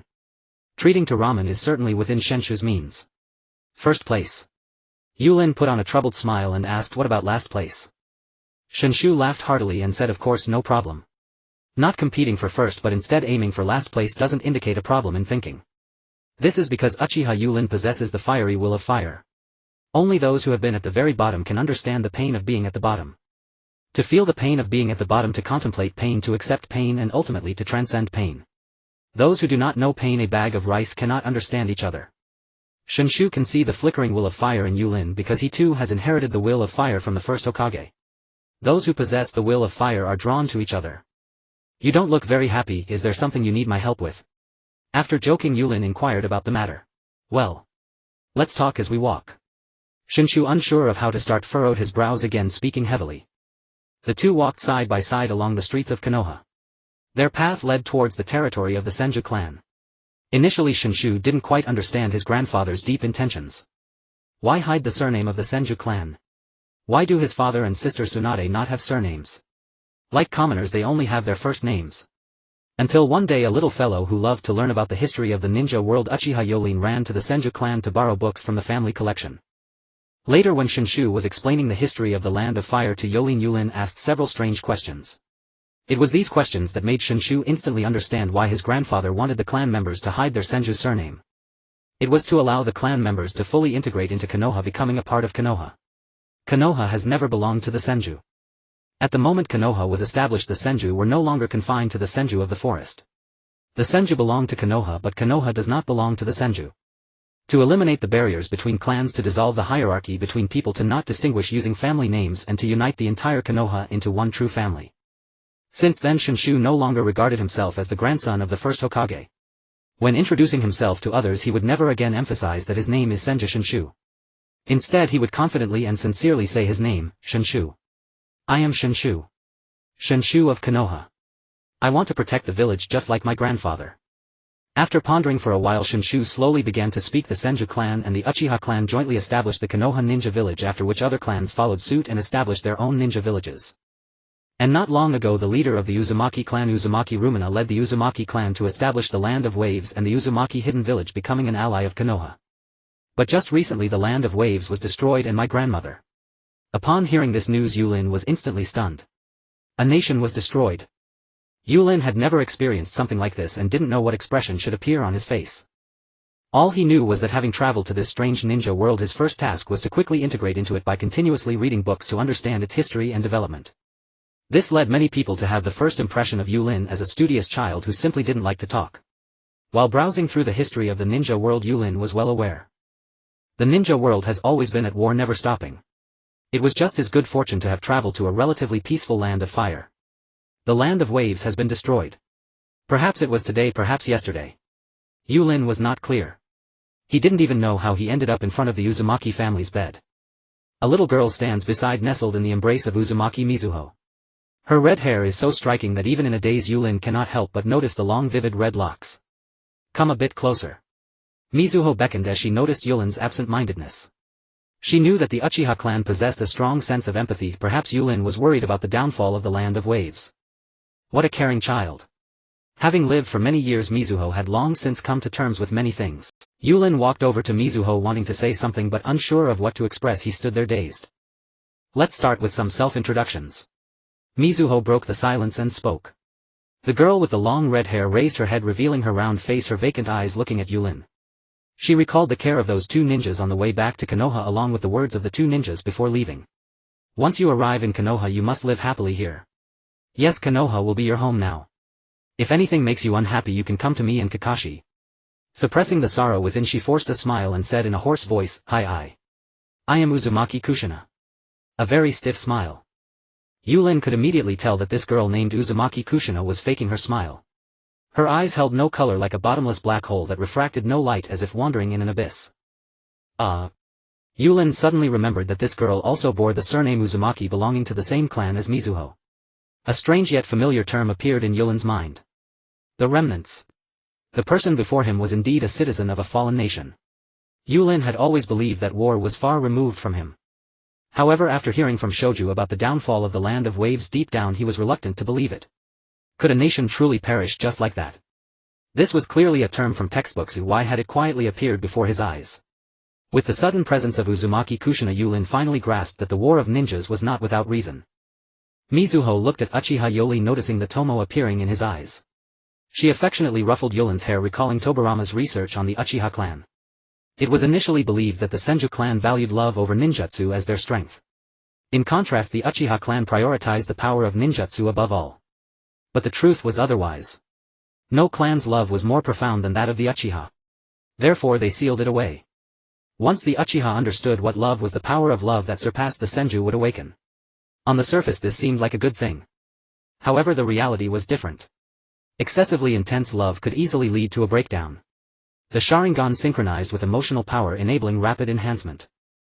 Those who awakened strong emotions were almost invariably consumed by darkness, falling into the path of evil.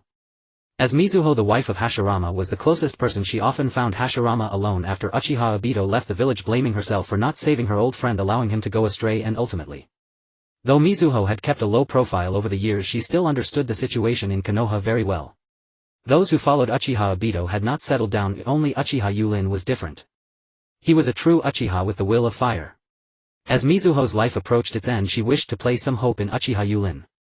Shoju had a good relationship with Yūrin. Mizuho did not want the events that happened to Hashirama to repeat with Shoju. Before her life faded away, she wanted to guide Uchiha Yūrin onto the right path of a ninja.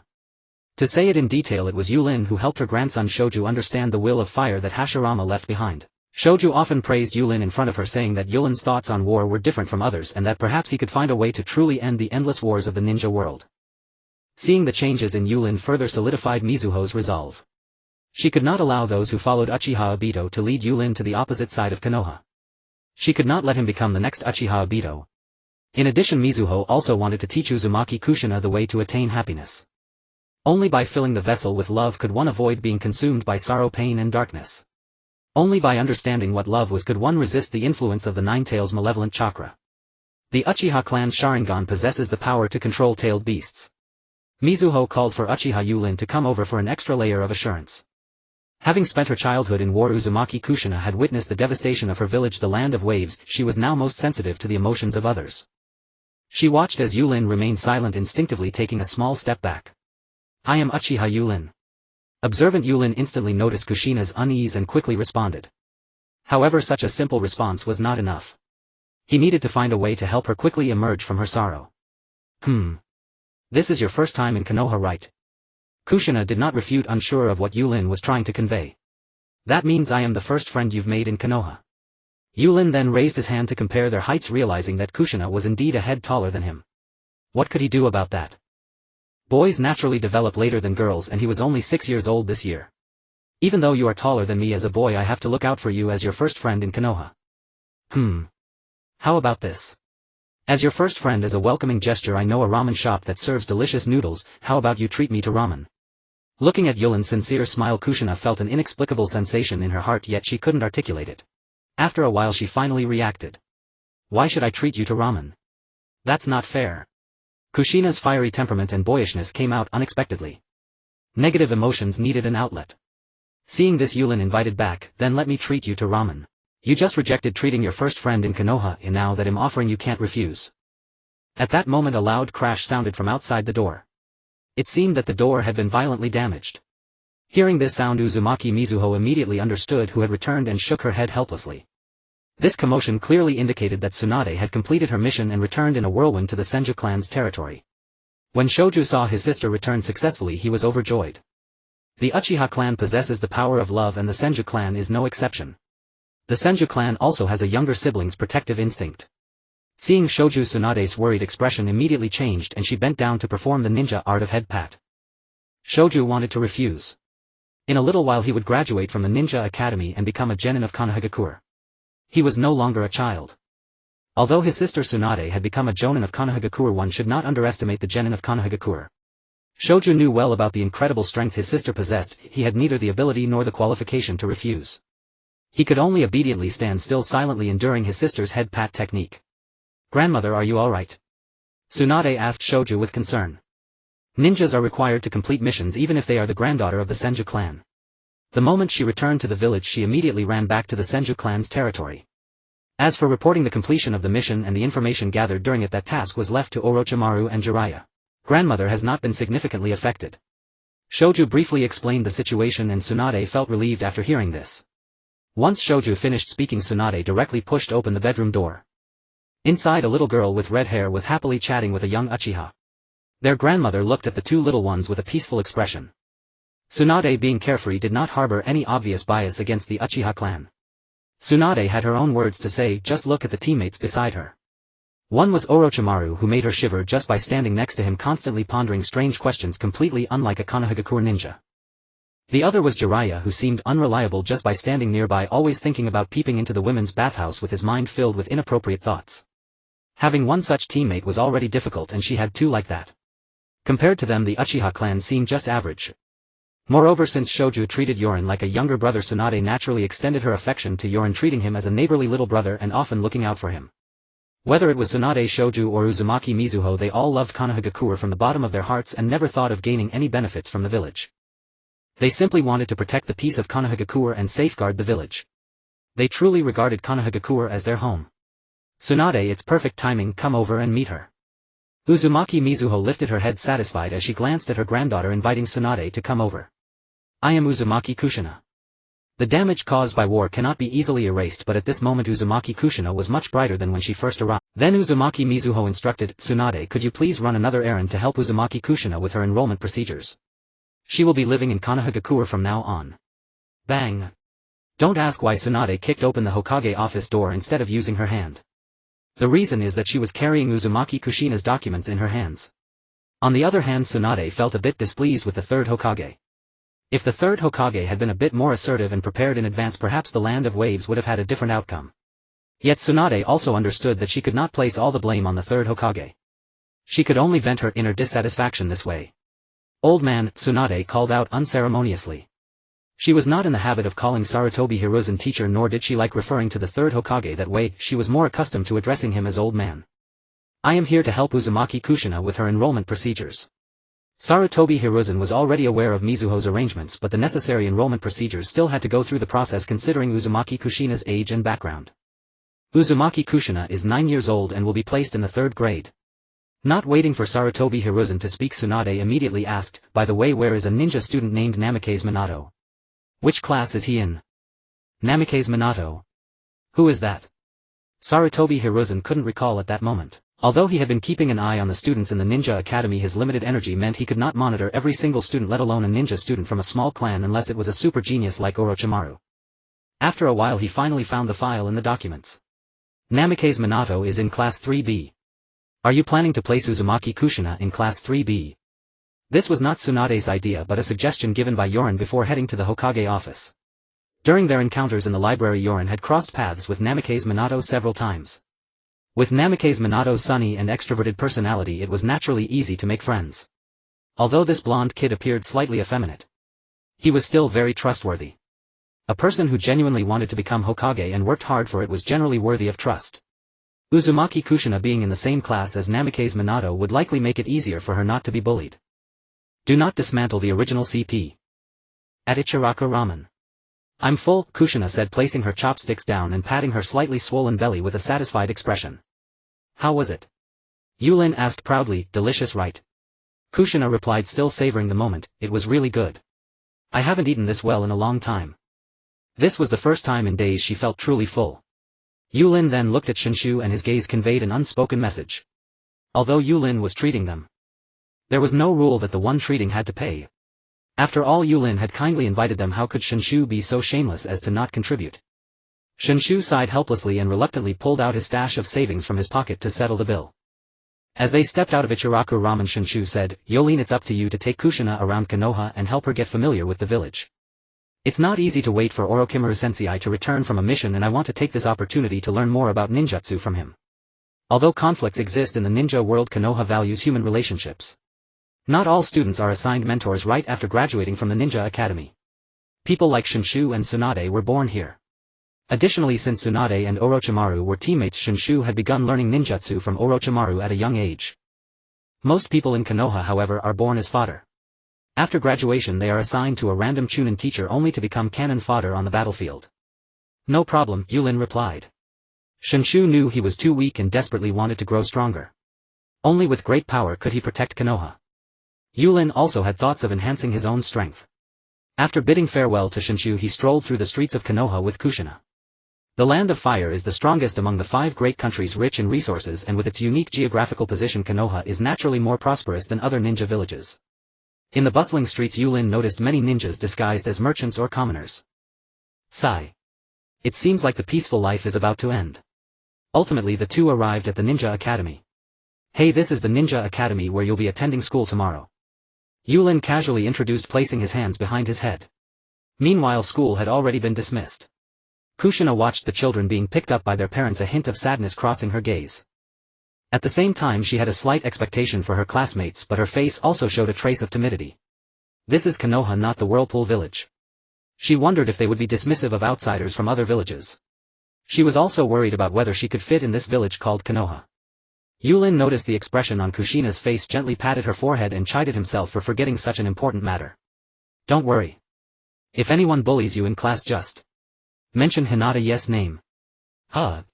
A scoffing voice came from beside her and Yūrin turned to look. Isn't that Hinata? This is awkward. Who is she? Hinata squinted curiously, asking. After all, Yūrin had been absent from the classroom all afternoon. Now seeing this, it became clear that Yūrin had been wandering around with a girl. Truly a wicked Uchiha. She's my sister. Hinata wasn't just a little skeptical, it was hard to believe. Your sister is taller than you, who are you trying to fool? Fortunately Yūrin reacted quickly and quickly changed the subject. Hinata, didn't you say before that you wanted to become the Hokage's woman in the future? The Hokage has to protect the entire Konoha village. If you dream of becoming Hokage, you must also possess the heart of a Hokage. I think you can start by protecting the girls in the Ninja Academy, ensuring they aren't bullied. You must understand one thing, it's not that becoming Hokage will earn everyone's recognition. Rather, only those who earn everyone's recognition have the qualification to become Hokage. Did you not see me campaigning for your votes? Hinata widened her eyes and stared carefully at Yūrin, then turned her gaze to Kushina. Her dirty, disheveled clothes looked exceptionally cheap. Her despondent expression suggested that life was not treating her well. She must be a commoner ninja, although her red hair was rather excessive, which looked strange. Hello, I'm Hinata. If anyone dares to bully you in the future, just mention my name, Hinata. After saying this, she provocatively shot a glance at Yūrin and then walked away. Kushina watched Hinata's retreating figure and suddenly felt that the dream of becoming the Hokage's woman was really cool. Perhaps, when she goes to school tomorrow, she should loudly declare that she wants to become the Hokage's woman. Maybe then no one would dare to look down on her. Determined, Kushina decided to do just that tomorrow. After sending Jyoshinai back to the Senju clan, Yūrin arrived at the Konoha police department. As soon as he entered, a voice greeted him. Yūrin, what brings you here? There's a case here, would you like to help analyze it? Forget about going to the ninja school, why not come and study police work instead to help maintain the peace of Konoha village? Uchiha Mikoto stepped forward, protecting Yūrin behind her, and looked at the crowd with displeasure. What are you all doing? Indeed, the Uchiha clan is proud and solitary. But this is only directed at outsiders. They rarely show a sour face towards their own kin. The Uchiha are not well liked, partly because they are in charge of the village's police work, a position that easily offends others. In truth, more of the reason lies within the Uchiha clan themselves. Always wearing a sour face, who would be happy to see that? The Uchiha clan's poor reputation is not without cause. On one hand, it is due to their temperament. On the other hand, it is about publicity. In the era of rampant propaganda, various works were published that praised the West while disparaging national image. The exemplary washing of plates 7 times. The exemplary image of walking on the streets in white socks, returning home with clean socks. These stories have poisoned countless uninformed masses, leading many to believe that the moon abroad is rounder. This is the impact of propaganda. The high ground of public opinion must be occupied. If not occupied, it will be taken over by those with ulterior motives. At that point, one would not even be able to voice their opinions. However, with Yūrin's current abilities, he is still unable to promote the loving side of the Uchiha clan through film, novels, or drama. One reason is age limitations. Another is the lack of sufficient funds. The technology in this world is somewhat distorted. Even though televisions have appeared, the societal system has not progressed much. What era is it that still clings to traditional ninja practices lacking any technological advancement? Captain Fugaku, don't you think your forehead lines are a bit deep? Looking at Uchiha Fugaku, who was engrossed in handling disputes among villagers, Yūrin helplessly raised his hands in reminder. Is it really so? Fugaku habitually frowned, touched his forehead, felt the wrinkles but did not mind. Then Yūrin turned to Don't just look at Captain Fugaku, haven't you noticed that the wrinkles on your foreheads are increasing too? Your faces seem to be sagging. Mikoto, you too. Yūrin kindly reminded. Always wearing a stern face can easily lead to becoming ugly. Uchiha Mikoto was startled, quickly confirming with both hands. Regardless, girls are generally sensitive about their appearance. Yūrin laughed heartily, advising. So Mikoto, you should smile more. A smile will keep you from becoming ugly. Don't keep wearing a stern face every day. Yūrin's goal was simple. He hoped that the Uchiha would provide warm service with smiles rather than constantly wearing sour faces. Fortunately, Yūrin had previously guided them, albeit unintentionally, to smile while serving, though the effect was not ideal. Wearing a sour face isn't a problem.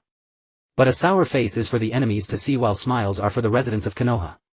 Displaying a cold demeanor can easily make citizens feel that the Uchiha are always impatient in handling matters. Yūrin's approach worked on girls like Mikoto, but it was ineffective on Fugaku and others. They instead felt that having a stern face was essential for effectively intimidating criminals. Moreover, I, Fugaku, am the captain. How could a captain be smiling all day with no authority?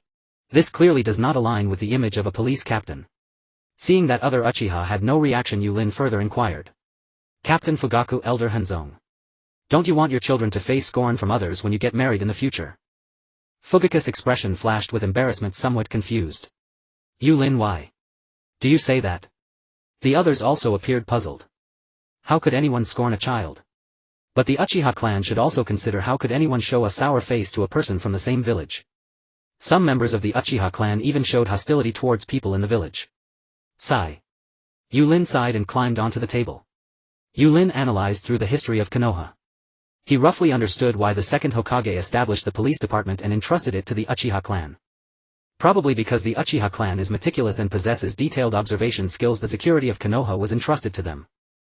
However, most of the Uchiha clan members are influenced by hawkish figures like Uchiha Shana, being somewhat dissatisfied with the Hokage of past generations. This isn't solely the Uchiha clan's fault. Another reason is that aside from the first Hokage, the second Hokage, third Hokage and Konoha's higher-ups have never fully trusted the Uchiha, always on guard. Yūrin would not mention these matters, only saying. As for why I say this, you only need to look at your expressions in the mirror to understand. Those who come to the police department to report cases do so because they trust our Uchiha clan coming to us for help at the first sign of trouble. This shows that our Uchiha clan is trustworthy. This is also the pride of our Uchiha clan. If you don't want your children to face scorn from villagers, then when villagers come to the police department for help, they won't appreciate your serious and somewhat cold demeanor. Everyone nodded. Listening to Yūrin made it seem reasonable. Truly, the genius of the Uchiha clan perceives issues differently. The Uchiha clan is responsible for Konoha's police department. This is the pride of the Uchiha clan. We should serve with smiles. The Uchiha clan. Sometimes they might as well be called the Lost Minds clan, for most of them behave as if bereft of reason. One truly wonders how their brains function, always breeding the strangest notions. Within the police department there were some Uchiha who genuinely wished to protect the village. Yet these individuals could not relinquish the pride of the Uchiha clan, were unwilling to proactively integrate into the village, always hoping for an invitation from others so that they might reluctantly accept. Perhaps this group simply preferred passivity. Another faction of the Uchiha was single-mindedly focused on reclaiming sovereignty, longing to become the true administrators of the village rather than merely overseeing a bunch of prisoners. Sigh. Whether these hawkish Uchiha suffered from porcine brain overload or possessed not a shred of political acumen, the power to manage the village's public order was so astonishingly vast. This authority was not only monopolized by the Uchiha clan but also free from oversight, independent of the Hokage's directives, and even the disposition of criminals was decided solely by the Uchiha. Complete autonomy. Such power would be unthinkable in any other nation. Yet in Konoha it had become reality. Possessing such immense power, these people still failed to wield it, always believing they were being suppressed by the Hokage. Did they not understand that through strict penalties they could earn prestige, thereby expanding their influence within Konoha? Unaware even of the historical illusion of Zehan representing Song, these Uchiha hardliners were beyond salvation. Oh, but this was another world where that illusion never existed. Konoha had only been founded for about 30 years. That explains it. But one thing was certain: working alongside these vermin of the hawkish faction would never resolve the conflict between the Uchiha and Konoha. Yūrin had no desire to cooperate with these hawkish vermin. Yet making reasonable use of them posed no problem. As a member of the Uchiha clan, one ought to uphold this pride so that everyone in Konoha will acknowledge the police department from the depths of their hearts. But upon entering the police department, what impression does one receive? One feels oppression confronted by faces devoid of warmth and smiles. This will only make the villagers of Konoha try to stay away from us. The villagers of Konoha are the majority. If we lose the recognition and support of the Konoha villagers and their cooperation in our work, maintaining order in Konoha will become extremely difficult. Although some clans in Konoha harbor prejudice against the Uchiha, it is hard for us to change their biases. Yet there are also clans that hold no prejudice against the Uchiha. We can secure their support to better maintain Konoha's public order. Key realization. At that moment a small portion of the hawkish Uchiha felt a sudden flash of insight. Indeed. Although Konoha boasted great clans like the Hyūga, Sarutobi and Onma, there were also many ordinary ninja families, civilian ninjas and villagers who could not become ninjas. If they lost the villagers' recognition. If the third Hokage lost the villagers' recognition, then, the Hokage's work would also become untenable. Throughout Konoha not every clan was aligned with the Sarutobi. So could the clans and civilian ninjas not close to the Sarutobi be won over? With the support of other ninja clans, reclaiming sovereignty would be far easier. At this thought they began to look at Yūrin with newfound respect. Truly a genius of the Uchiha clan. At such a young age he had noticed what they had persistently overlooked. Feigning indifference, they nevertheless shifted their bodies closer to Yūrin, eager to hear more clearly. The Uchiha clan had its pride. But politicians obsessed with seizing power knew no bounds. For the sake of authority they had long abandoned any semblance of pride, fixated solely on vying for dominance. Yūrin delighted inwardly as he noticed those hawkish Uchiha who pretended not to care yet adjusted their positions and pricked up their ears. He was not afraid of their scheming, he feared only that they would not scheme at all. Over 6 years he had thoroughly assessed the political acumen of the Uchiha clan. It was not that they lacked political talent, that would be too cruel a judgment. With lips at 37 degrees Celsius one could not utter such icy words. One could only say that the political capability of the Uchiha hardliners had immense room for improvement, approaching infinity. A sinister smile crept across Yulin's heart as he deliberately lowered his voice and continued, "When dealing with enemies our police department must be as ruthless as autumn winds sweeping fallen leaves. When treating the villagers of Konoha our department must be as warm as spring. You wouldn't want to have a friend who always wears a sour expression, would you? Law enforcement must be firm yet also carry warmth. Only then can we safeguard the pride of the Uchiha clan. Only by making Konoha's public order better can we earn the trust of the villagers and gain more support. In time they will understand that Konoha cannot do without the police department. The police department is the guarantor of Konoha's peace. Let the people of Konoha believe in the Uchiha clan's abilities and Konoha will grow better under Uchiha governance." Another key realization. Let other clans believe in the Uchiha clan's capability. Only then could their support be gained. Ultimately Konoha's sovereignty could be reclaimed. Though the specific steps required further consultation with Lord Uchiha Cha-na, for now they must support Yulin's ideas to win over more clans. The hawkish members exchanged glances and nodded in support of Yulin's thoughts. Then one Uchiha rose and declared, "Yūrin is truly a genius of the Uchiha clan to conceive such ideas at his age." The others chimed in, "Indeed, since we took charge of the police department we have clearly felt increasing alienation from the villagers. This situation must not continue. I don't want my child to grow up without a single friend, facing hostility from the villagers from an early age. Yūrin once mentioned we should wear smiles, but we never paid heed. The police department is the pride of the Uchiha clan. This pride is embodied in Konoha's public order. Whoever damages the Uchiha's pride will not be forgiven. Should we first discuss this with the clan elders before making a decision? The Uchiha shall be great once more." As the discussion raged on, Yunmu quickly pulled Yūrin out of the police department. "How strange." Yunmu looked at Yūrin, recalling his earlier behavior, and said with puzzlement, "Your actions just now were completely unlike you. You never used to meddle in such matters or speak such words." Yunmu feared that someone with ulterior motives had prompted Yūrin to act this way and inwardly wondered if that someone was Danzo the Elder Council or the Third Hokage. "Perhaps it's because I became the class monitor and gained new insights." Yūrin pondered for a moment before responding. "Wutian Rika also spoke of the will of fire, so I believe we should unite even more." What the will of fire really meant did not interest Yūrin. At first he just wanted to experience the profession of a ninja in this world, to lie down under the protection of the will of fire. However, he recently discovered that this world was not peaceful at all, and relying solely on the will of fire could not guarantee his safety. What if one day Konoha truly fell apart? He would naturally become a remnant. After all, his name was Uchiha Yūrin and the Uchiha clan was part of Konoha. If Konoha village were gone, how could the powerful Uchiha clan escape the gaze of other nations? Especially when the hollow and powerless gaze of Uzumaki Kushina came to mind, Yulin felt an unsettling unease within. He glanced at the peaceful village, then thought of phrases like tides of change and bodies strewn across the battlefield from history books, feeling a bit afraid that one day he might become one of them. He said in a low voice, "I just met a girl from a fallen nation." Her hollow gaze showed no sign of life at all. "I am very afraid that one day." Yulin's words were left unfinished, but Yunmu already understood what he meant. If the village were gone, what use would it be to fight for those things?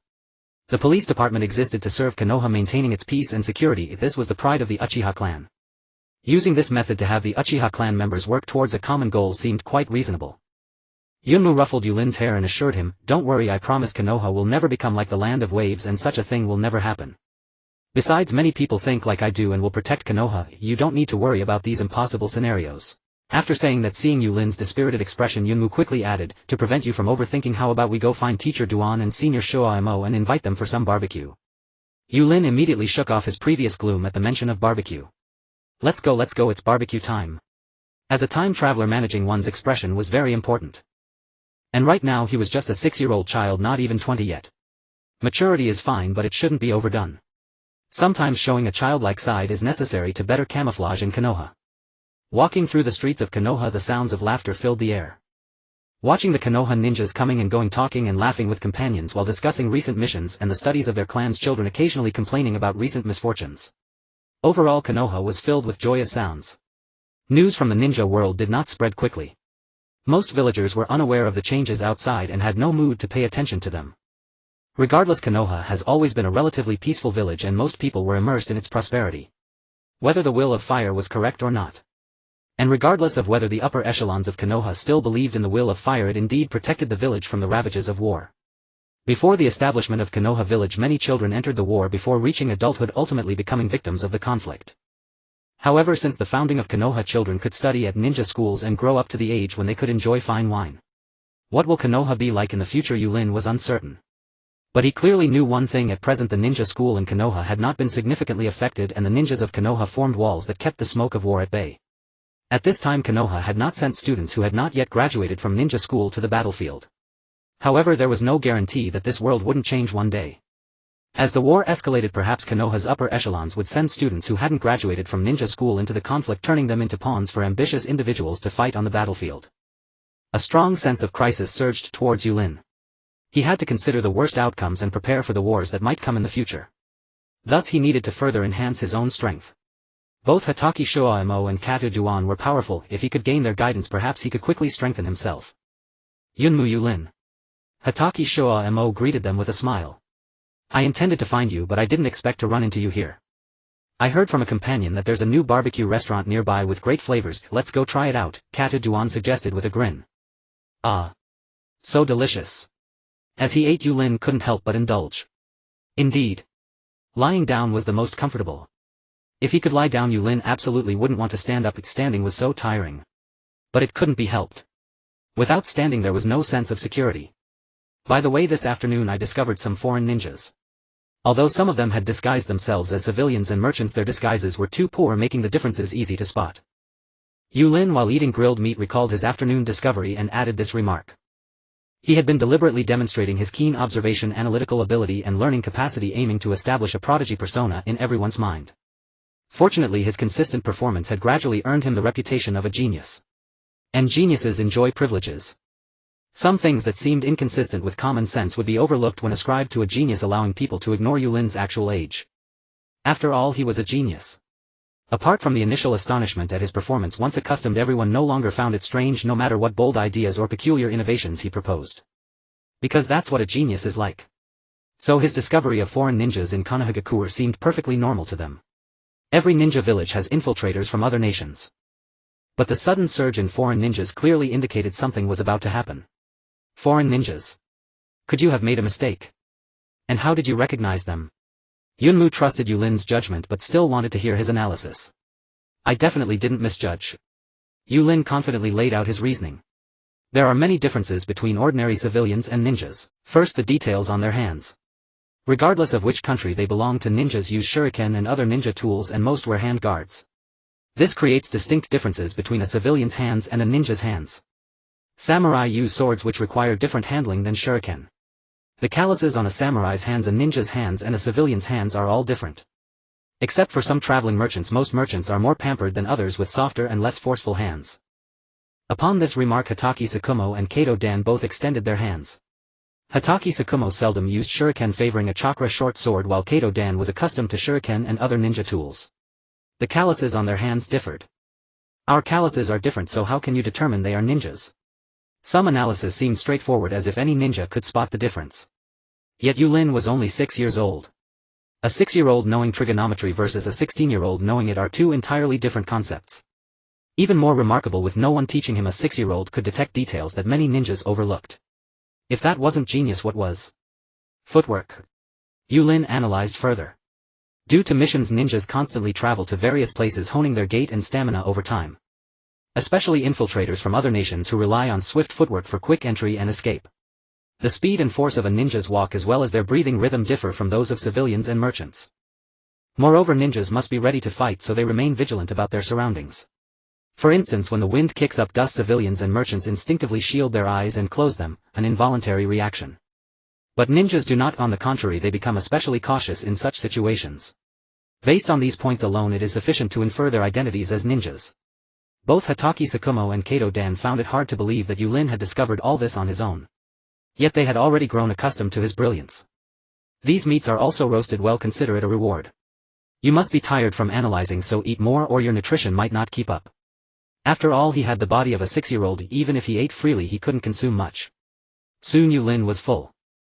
When everyone had finished enjoying the meal, Yūrin spoke up. Senior Tsukumo. What is it? Hatake Tsukumo noticed his hesitation and asked with concern. Is there something you need help with?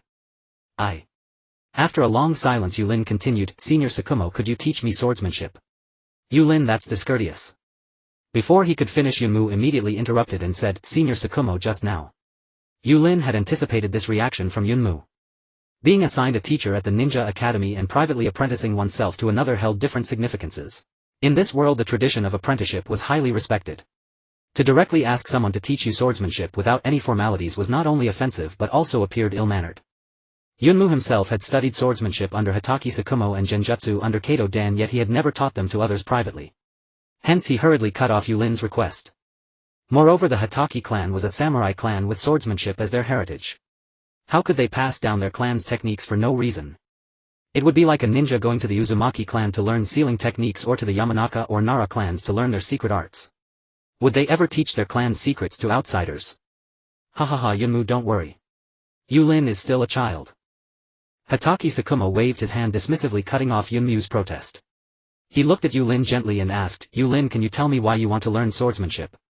I want to become stronger. What for? To protect others and the village. I saw the girl you brought back at Granny Mito's place. So I want to become strong. The smile on Hatake Tsukumo's face gradually faded and he spoke seriously, learning the Hatake clan's swordsmanship is extremely demanding. Without perseverance and resolve you cannot master it. With a firm gaze, Yūrin said, I can persevere. Good, you have ambition. Hatake Tsukumo praised. Seeing this, Yunmu also breathed a sigh of relief while internally considering what kind of apprentice ceremony gift would be appropriate. Hatake Tsukumo saw through Yunmu's thoughts and declined with a wave, when teacher Kagami taught me ninjutsu and knowledge, he never expected anything in return. The same goes for my teaching of swordsmanship to Yūrin. The moment Hatake Tsukumo had grasped the will of fire, he had resolutely abandoned the narrow concept of the Hatake clan. If someone was willing to learn, he would never withhold his knowledge. But not everyone could learn and not everyone was worthy of his instruction. Who wouldn't want to take a genius as a disciple? The analytical ability Yūrin had just demonstrated had impressed even Hatake Tsukumo. However, Yunmu shook his head firmly and said, if Senior Tsukumo is to teach Yūrin, the apprenticeship ceremony is indispensable. Hatake Tsukumo sighed helplessly. Sometimes you are so stubborn. Yūrin is much more endearing. Kato Dan showed strong dissatisfaction. What was this? Letting Tsukumo teach but not him, was this a slight against me? Besides, who wouldn't want such a talented disciple? Moreover, who wouldn't want such a talented disciple? Am I being underestimated? Why doesn't Yūrin come to me to learn ninjutsu? Or is it because I teach worse than Chimu Shuahao? Given the deadly question posed by Kato Dan, Yūrin could not easily respond. Chimu Shuahao, however, was unconcerned and teased with a smile. It must be that Yūrin knows Yunmu has no money to prepare extra gifts, so that's why, right? No. Not. Yūrin explained in a fluster, scratching his head. I am very interested in the art of spiritual transformation, it's just. To be honest, Yūrin was genuinely intrigued by the art of spiritual transformation and had an exceptionally strong interest. In his past life there was a hero's skill called Secret Art Compassionate Soul Shift, whose ability allowed for rapid teleportation to the side of a comrade. This ninjutsu possesses powerful support capabilities. At the same time it also provides an escape route and travel ability. The profession of a ninja always carries great risks. If a companion encounters danger outside and cannot escape in time, as long as communication with teammates can be established, using Secret Art Compassionate Soul Shift allows one to swiftly reach a teammate's side for support or quickly escape from the battlefield. The art of spiritual transformation not only has super strong support capabilities but also possesses the ability for long-distance assassinations. It has the potential for further development. Moreover, the scrolls of the Uchiha clan mention the Flying Thunder God technique invented by the second Hokage Senju Tobirama. This is a space-time ninjutsu. In certain aspects it is even stronger than the art of spiritual transformation. This technique can be used for offense, shortening the distance of long-range ninjutsu, disrupting, ambushing the opponent and relocating targets, as well as for evasion or escape in emergencies. However, due to the identity of the Uchiha clan and various other reasons, Yūrin has never had the opportunity to view the detailed records of the second Hokage regarding the Flying Thunder God, making it impossible for him to learn. Yet in his heart he has always been unable to forget the Flying Thunder God. If he could combine Flying Thunder God technique with art of spiritual transformation into a martial soul integration technique, the final effect achieved would go without saying. Kato Dan looked at Yulin's awkward expression, laughed a lot and laughed enough, and then said seriously. However, to be precise, even if you want to learn now, Yūrin, you cannot learn my ninjutsu. Every individual's ninjutsu style is different. Different people learning different ninjutsu will present different results, and the pace of learning will also vary. Moreover, my illusion techniques are not something you can learn now. Yunmu and Shimu Shuahao both nodded in agreement with Kato Dan's statement. Yūrin is only 6 years old now. No matter how talented one is or how mature their thinking might be, his age determines his physical quality. Chakra generally refers to the product of the average mixture of spiritual energy and physical energy. A 6-year-old child's mental strength is too weak, their physical condition is also lacking, and the chakra within their body does not support Yūrin in performing such powerful ninjutsu. Both his body and mind cannot bear the burden brought by the art of spiritual transformation. Knowing this, Yunmu did not teach Yūrin illusion techniques too early, fearing that the backlash from the illusion techniques would affect Yulin's psyche. Kato Dan art of spiritual transformation is not something an ordinary ninja can learn. But Kato Dan changed the subject and said, now is the time to build a solid foundation. Yūrin, you must not be lazy or slack off. If you wish to learn in the future, I will of course be willing to teach you. Shimu Shuahao said confidently. Don't worry, I will ensure Yūrin builds a solid foundation. If I remember correctly, the ninja school is on break tomorrow. Yūrin nodded. Ninjas do not have vacations, they are basically always on standby. However, students of the ninja school do have vacations. Then come over tomorrow morning. Remember, if you bring a gift I won't teach you. Shimu Shuahao said calmly, wanting Yunmu to abandon the bad habit of traditional apprenticeship.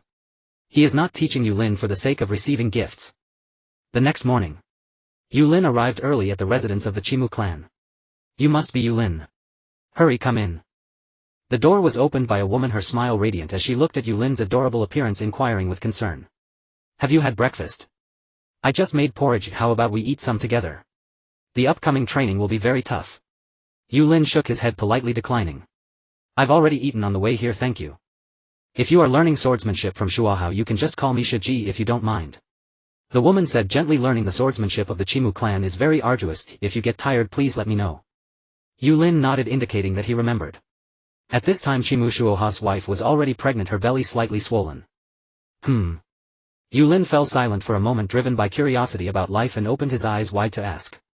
Does the baby have a name yet? At that moment Chimu Shuahao happened to come out, speaking in a deep voice. If it's a boy he will be called Kakashi, if it's a girl. But I think it should be a boy. Kakashi. Yūrin was somewhat confused. Having lived in Konoha for 6 years, he had already learned the language of this world and understood the meaning of Kakashi. Kakashi means scarecrow. A scarecrow is a figure made of straw set up by farmers to protect fields from birds and other pests that damage crops. Because it is made of straw, it is called a scarecrow. Additionally, there is a further meaning. It also represents a person who silently dedicates themselves in real life, appearing ordinary yet extraordinary. At the same time, it is also a lonely guardian. Most parents hope their children can be safe, but Chimu Shuahao has even greater expectations for his child. Chimushuahao sighed, a complex expression flashing across his face.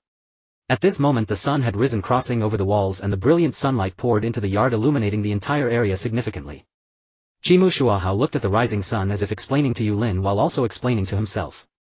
I will protect you until you grow up and then protect the next generation of children. I believe my child will inherit my thoughts even if this path is incredibly lonely. Alright, let's not talk about this for now, let's start learning swordsmanship. You need to be mentally prepared in advance. After walking a few steps they arrived at the Chimu clan's dojo.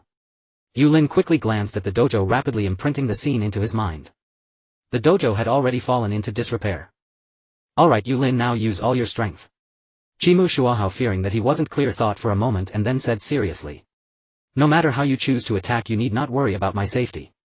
Show me your determination to defeat me, attack me with all your strength and let me understand your fighting style, basic strength and physical condition through your battle. You Uchiha clan members excel at using shurikens, so go ahead and use them too. Yulin nodded. He would not be foolish enough to hold back. Although limited, he still gathered the wind attribute chakra at his feet, using the power of chakra to swiftly dash forward. Then he leaped into the air, tightly clenching his fist and swinging it towards his face. Can you already gather chakra at your feet? Shikamaru, slightly leaning back, easily dodged Yulin's punch, feeling the force and speed of the swing. The strength is decent but the speed is too slow. Just as Shikamaru thought he had evaded Yulin's punch, the fist suddenly erupted with chakra, releasing a chakra-enhanced blade. Not a bad combat idea, Shikamaru thought to himself. Yulin's attack had not yet finished. After missing the first punch, Yulin leveraged the strength from his waist to complete a rotation in the air, fiercely kicking down towards Shikamaru's head. Oh! Shikamaru was slightly astonished. To be able to turn in midair and use that momentum to launch another attack is not something a beginner could achieve. This is definitely not basic taijutsu. Without certain practice and physical strength it cannot be executed. Although distracted by other thoughts, his hands did not slow down. He extended his hand with ease to grasp Yulin's leg while sensing the force coming from it. I thought you would start learning from the basic horse stance, but it seems we can skip that step now. Without any hesitation he controlled the force and threw Yulin towards the wall. Just this level of strength is far from enough, Shikamaru reminded. Don't tell me this is all your strength. Yulin remained silent. After all, when fighting he did not like to shout out the names of techniques that would only reveal his skills to the enemy. Moreover, Yulin had no way to be distracted. These movements required complete focus to avoid mistake. During the slide he retracted his right hand in front of himself, placed his left hand behind him, quickly stabilizing his body while slightly bending to absorb the force from his legs, pushing against the wall, and then pushed off with great force. Seeing that Yulin could easily stabilize himself and quickly counterattack raised Shikamaru's expectations of him. However, he was soon left dumbfounded. What he did not expect was that the incoming attack was not from Yulin but 3 shuriken flying towards him. What truly startled him was Yulin's battle ideas and intentions, as well as the technique with the shuriken. Is this really a combat strategy that a 6-year-old could come up with? However, this level of attack posed no threat to Shikamaru at all. Without overthinking, he immediately understood. Those 3 shuriken were launched by Yulin, hiding his right hand in front of himself, using his body to block the view of the shuriken held in his right hand, taking advantage of the blind spot. It was a sudden surprise attack. Some ninjas can be careless on the battlefield. If one is not careful, they might very well be hit by those 3 shuriken. A very good detailed attack. Understanding how to use shuriken to restrain the enemy and further gather intelligence on the opponent. In Shikamaru's view, ninjas who randomly release ninjutsu right at the start are all fools. Because chakra is limited and there are counter relationships between ninjutsu, recklessly using ninjutsu would only accelerate chakra consumption. It is better to test the opponent step by step through feints and gather as much information as possible before delivering a fatal blow. Shikamaru was not only exceptional in swordsmanship but also very good at analysis. Those 3 shuriken could hardly harm him. The flying speed of the shuriken was not fast, whether using the substitution technique or the body flicker technique, even a slight hop backwards could easily evade them. Those 3 shuriken could hardly harm him. In this split second Shikamaru had already made a decision. As a jonin, engaging with a student who hasn't even graduated from school while having to use ninjutsu is simply excessive. Pay attention to my sword grip and the trajectory of my swing. Shikamaru prepared to swing his wooden sword to deflect the shuriken while reminding. During battle, pay attention to the effective attack range of your opponent. This allows you to maintain a relatively safe attacking position while being able to counterattack at the most opportune moment. Upon hearing this, Yulin's eyes fixed tightly on the hand grip of Shikamaru's sword. It was his right hand. And he was holding it correctly. Although Yulin did not practice swordsmanship, he still knew some basics. Different grips lead to different sword techniques. Seizing the moment Shikamaru raised his hand, Yulin hurriedly shot out 2 shuriken. In games there is a concept of attack startup and recovery time. Through some special maneuvers one can cancel the recovery time. However, in the world of ninjas, when executing techniques or attacking others, it is very difficult to cancel the stiff recovery time after launching an attack. One only needs to seize that brief moment to inflict substantial damage during the opponent's attack gap. Shikamaru was unaware of these so-called game theories. But as long as the sword swing speed reaches a certain level, it does not need to be exceedingly fast, just faster than the opponent. Clearly Yūrin's speed was completely unable to keep up with Shikamaru's, and this attack was once again neutralized. The shuriken was executed quite well, both the timing and angles were on point. But this is still far from enough. Shikamaru did not mention that Yūrin's wrist was also quite flexible. The two unusually angled shuriken had already left Shikamaru with a preliminary impression, and Yūrin's heart was filled with joy. It seems that shuriken are not completely useless. Without time to respond, Yūrin launched another attack. Shadow Clone Ha. Shikamaru muttered, the chakra control is too weak, causing the shadow clones to be easily detected. Also the hand seals are executed too quickly. Have you received special training? In his past life as a gamer, while there were some skills he dared not claim, when it came to hand speed Yūrin was indeed not inferior to anyone. Relying on his memory, especially knowing that ninjutsu is executed through hand seals, he practiced finger dexterity regularly. Yūrin jumped in front of Shikamaru and launched another attack. Shikamaru extended his palm, sensing the force coming from Yūrin. Based on the force he judged what weight of sword to use to parry, then seized Yūrin, throwing him towards the wall as if tossing a shuriken. Yūrin once again hit his right hand in front of himself, using his body to obscure Shikamaru's view, preventing him from observing the shuriken held in his right hand. Then he launched 3 shuriken towards Shikamaru. This method is only effective once, it won't work a second time. Shikamaru's voice rang out again. It seemed that Yūrin completely ignored his previous words, seizing the moment Shikamaru swung his hand to throw out 2 more shuriken. Just as Shikamaru prepared to swing his sword again to knock down the shuriken, at the moment the shuriken was about to collide with the wooden sword, Yūrin clapped his hands and shouted, Starfish. No matter how high your skills are, you still fear the kitchen knife. Even the strongest ninja techniques cannot equalize everyone in the face of explosive tags. Ninjas are a profession characterized by high attack, moderate agility, and low defense. While their damage is extraordinarily high, they are also exceedingly fragile. The phrase one touch and it shatters describes them perfectly. Yes, that's right, the ninja. They are no different from the fragile characters in games. Ninjas rely on their exceptional speed and swift movements to evade enemy attacks as much as possible. They occasionally use techniques like earth barrier, water barrier, and summoning jutsu, Rashomon for defense. No ninja ever considers taking hits hidden. Those who attempt to take skills hidden with their bodies are long gone. Hatake Tsukumo is the very embodiment of high attack, high speed, and low defense. Even Hatake Tsukumo lacks the confidence to withstand the blast at the center of an explosive tag's detonation. The only uncertainty lies there. Is this a shuriken or an explosive tag disguised as one? Hatake Tsukumo looked at Yoli, noticing that the expression on his face seemed genuine. Moreover, it was said from the beginning that attacking with the intent to kill me using an explosive tag, such a high-damage ninja tool, is completely reasonable. At this moment Hatake Tsukumo's mind immediately recalled the entire combat process with Yūrin. If the first hidden shuriken attack technique was merely a coincidence, then was the second attack, which seized the interval of his own attack, also a coincidence. In such situations a ninja has no right to gamble. There's another crucial point. The residual impact of the explosive tag could harm Yūrin, which caused some concern in Hatake Tsukumo's heart. After all, children often overlook certain situations and might ignore the explosive power of the tag. Whoosh! Only a white afterimage remained in place. The actions of forming seals were completely invisible. Hatake Tsukumo's figure flashed and instantly appeared beside Yūrin. Yūrin was momentarily stunned, completely unable to react as he saw Hatake Tsukumo suddenly in front of him. Wow, what incredible speed! In the face of such speed there wasn't even time to react. In the world of ninjas there's no pause for explanations nor any fantasy of stopping time. Every second in war is extraordinarily precious if the enemy will not grant you time to think. In most situations ninjas instinctively defend and counterattack. These combat instincts are honed through repeated battles in the chaos of war. Yūrin was unable to retaliate. Even though he subconsciously tried to resist, he was directly controlled by Hatake Tsukumo, lifted from the ground and then transported outside the sword training area using the body flicker technique.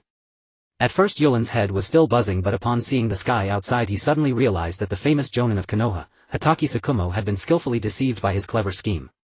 Winning once is still a victory. Thus I, Uchiha Yūrin, have triumphed over the renowned Jonin of Konoha, Hatake Tsukumo. Thinking of this, he couldn't help but pat his stomach and unleash the Uchiha clan's ultimate technique, Uchiha manic laughter. Ha ha ha. Ha ha ha ha. The price of a single explosive tag isn't particularly expensive, but it's not cheap either.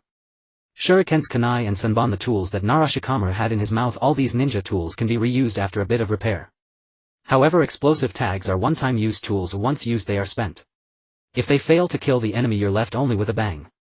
They can even create smoke from the explosion, causing a loss of visibility and affecting judgment of the situation. The principle of no harm in the fog frequently plays out in the ninja world. Many ninjas prepare a considerable number of explosive tags, but they save them for use. Yūrin, being merely a student at a ninja academy, has no money to buy explosive tags. Even if he wanted to buy them, he might not be able to find any, nor could he make them. Although he had ideas about crafting other types of explosives, the chakra within him did not support it and he had no clues.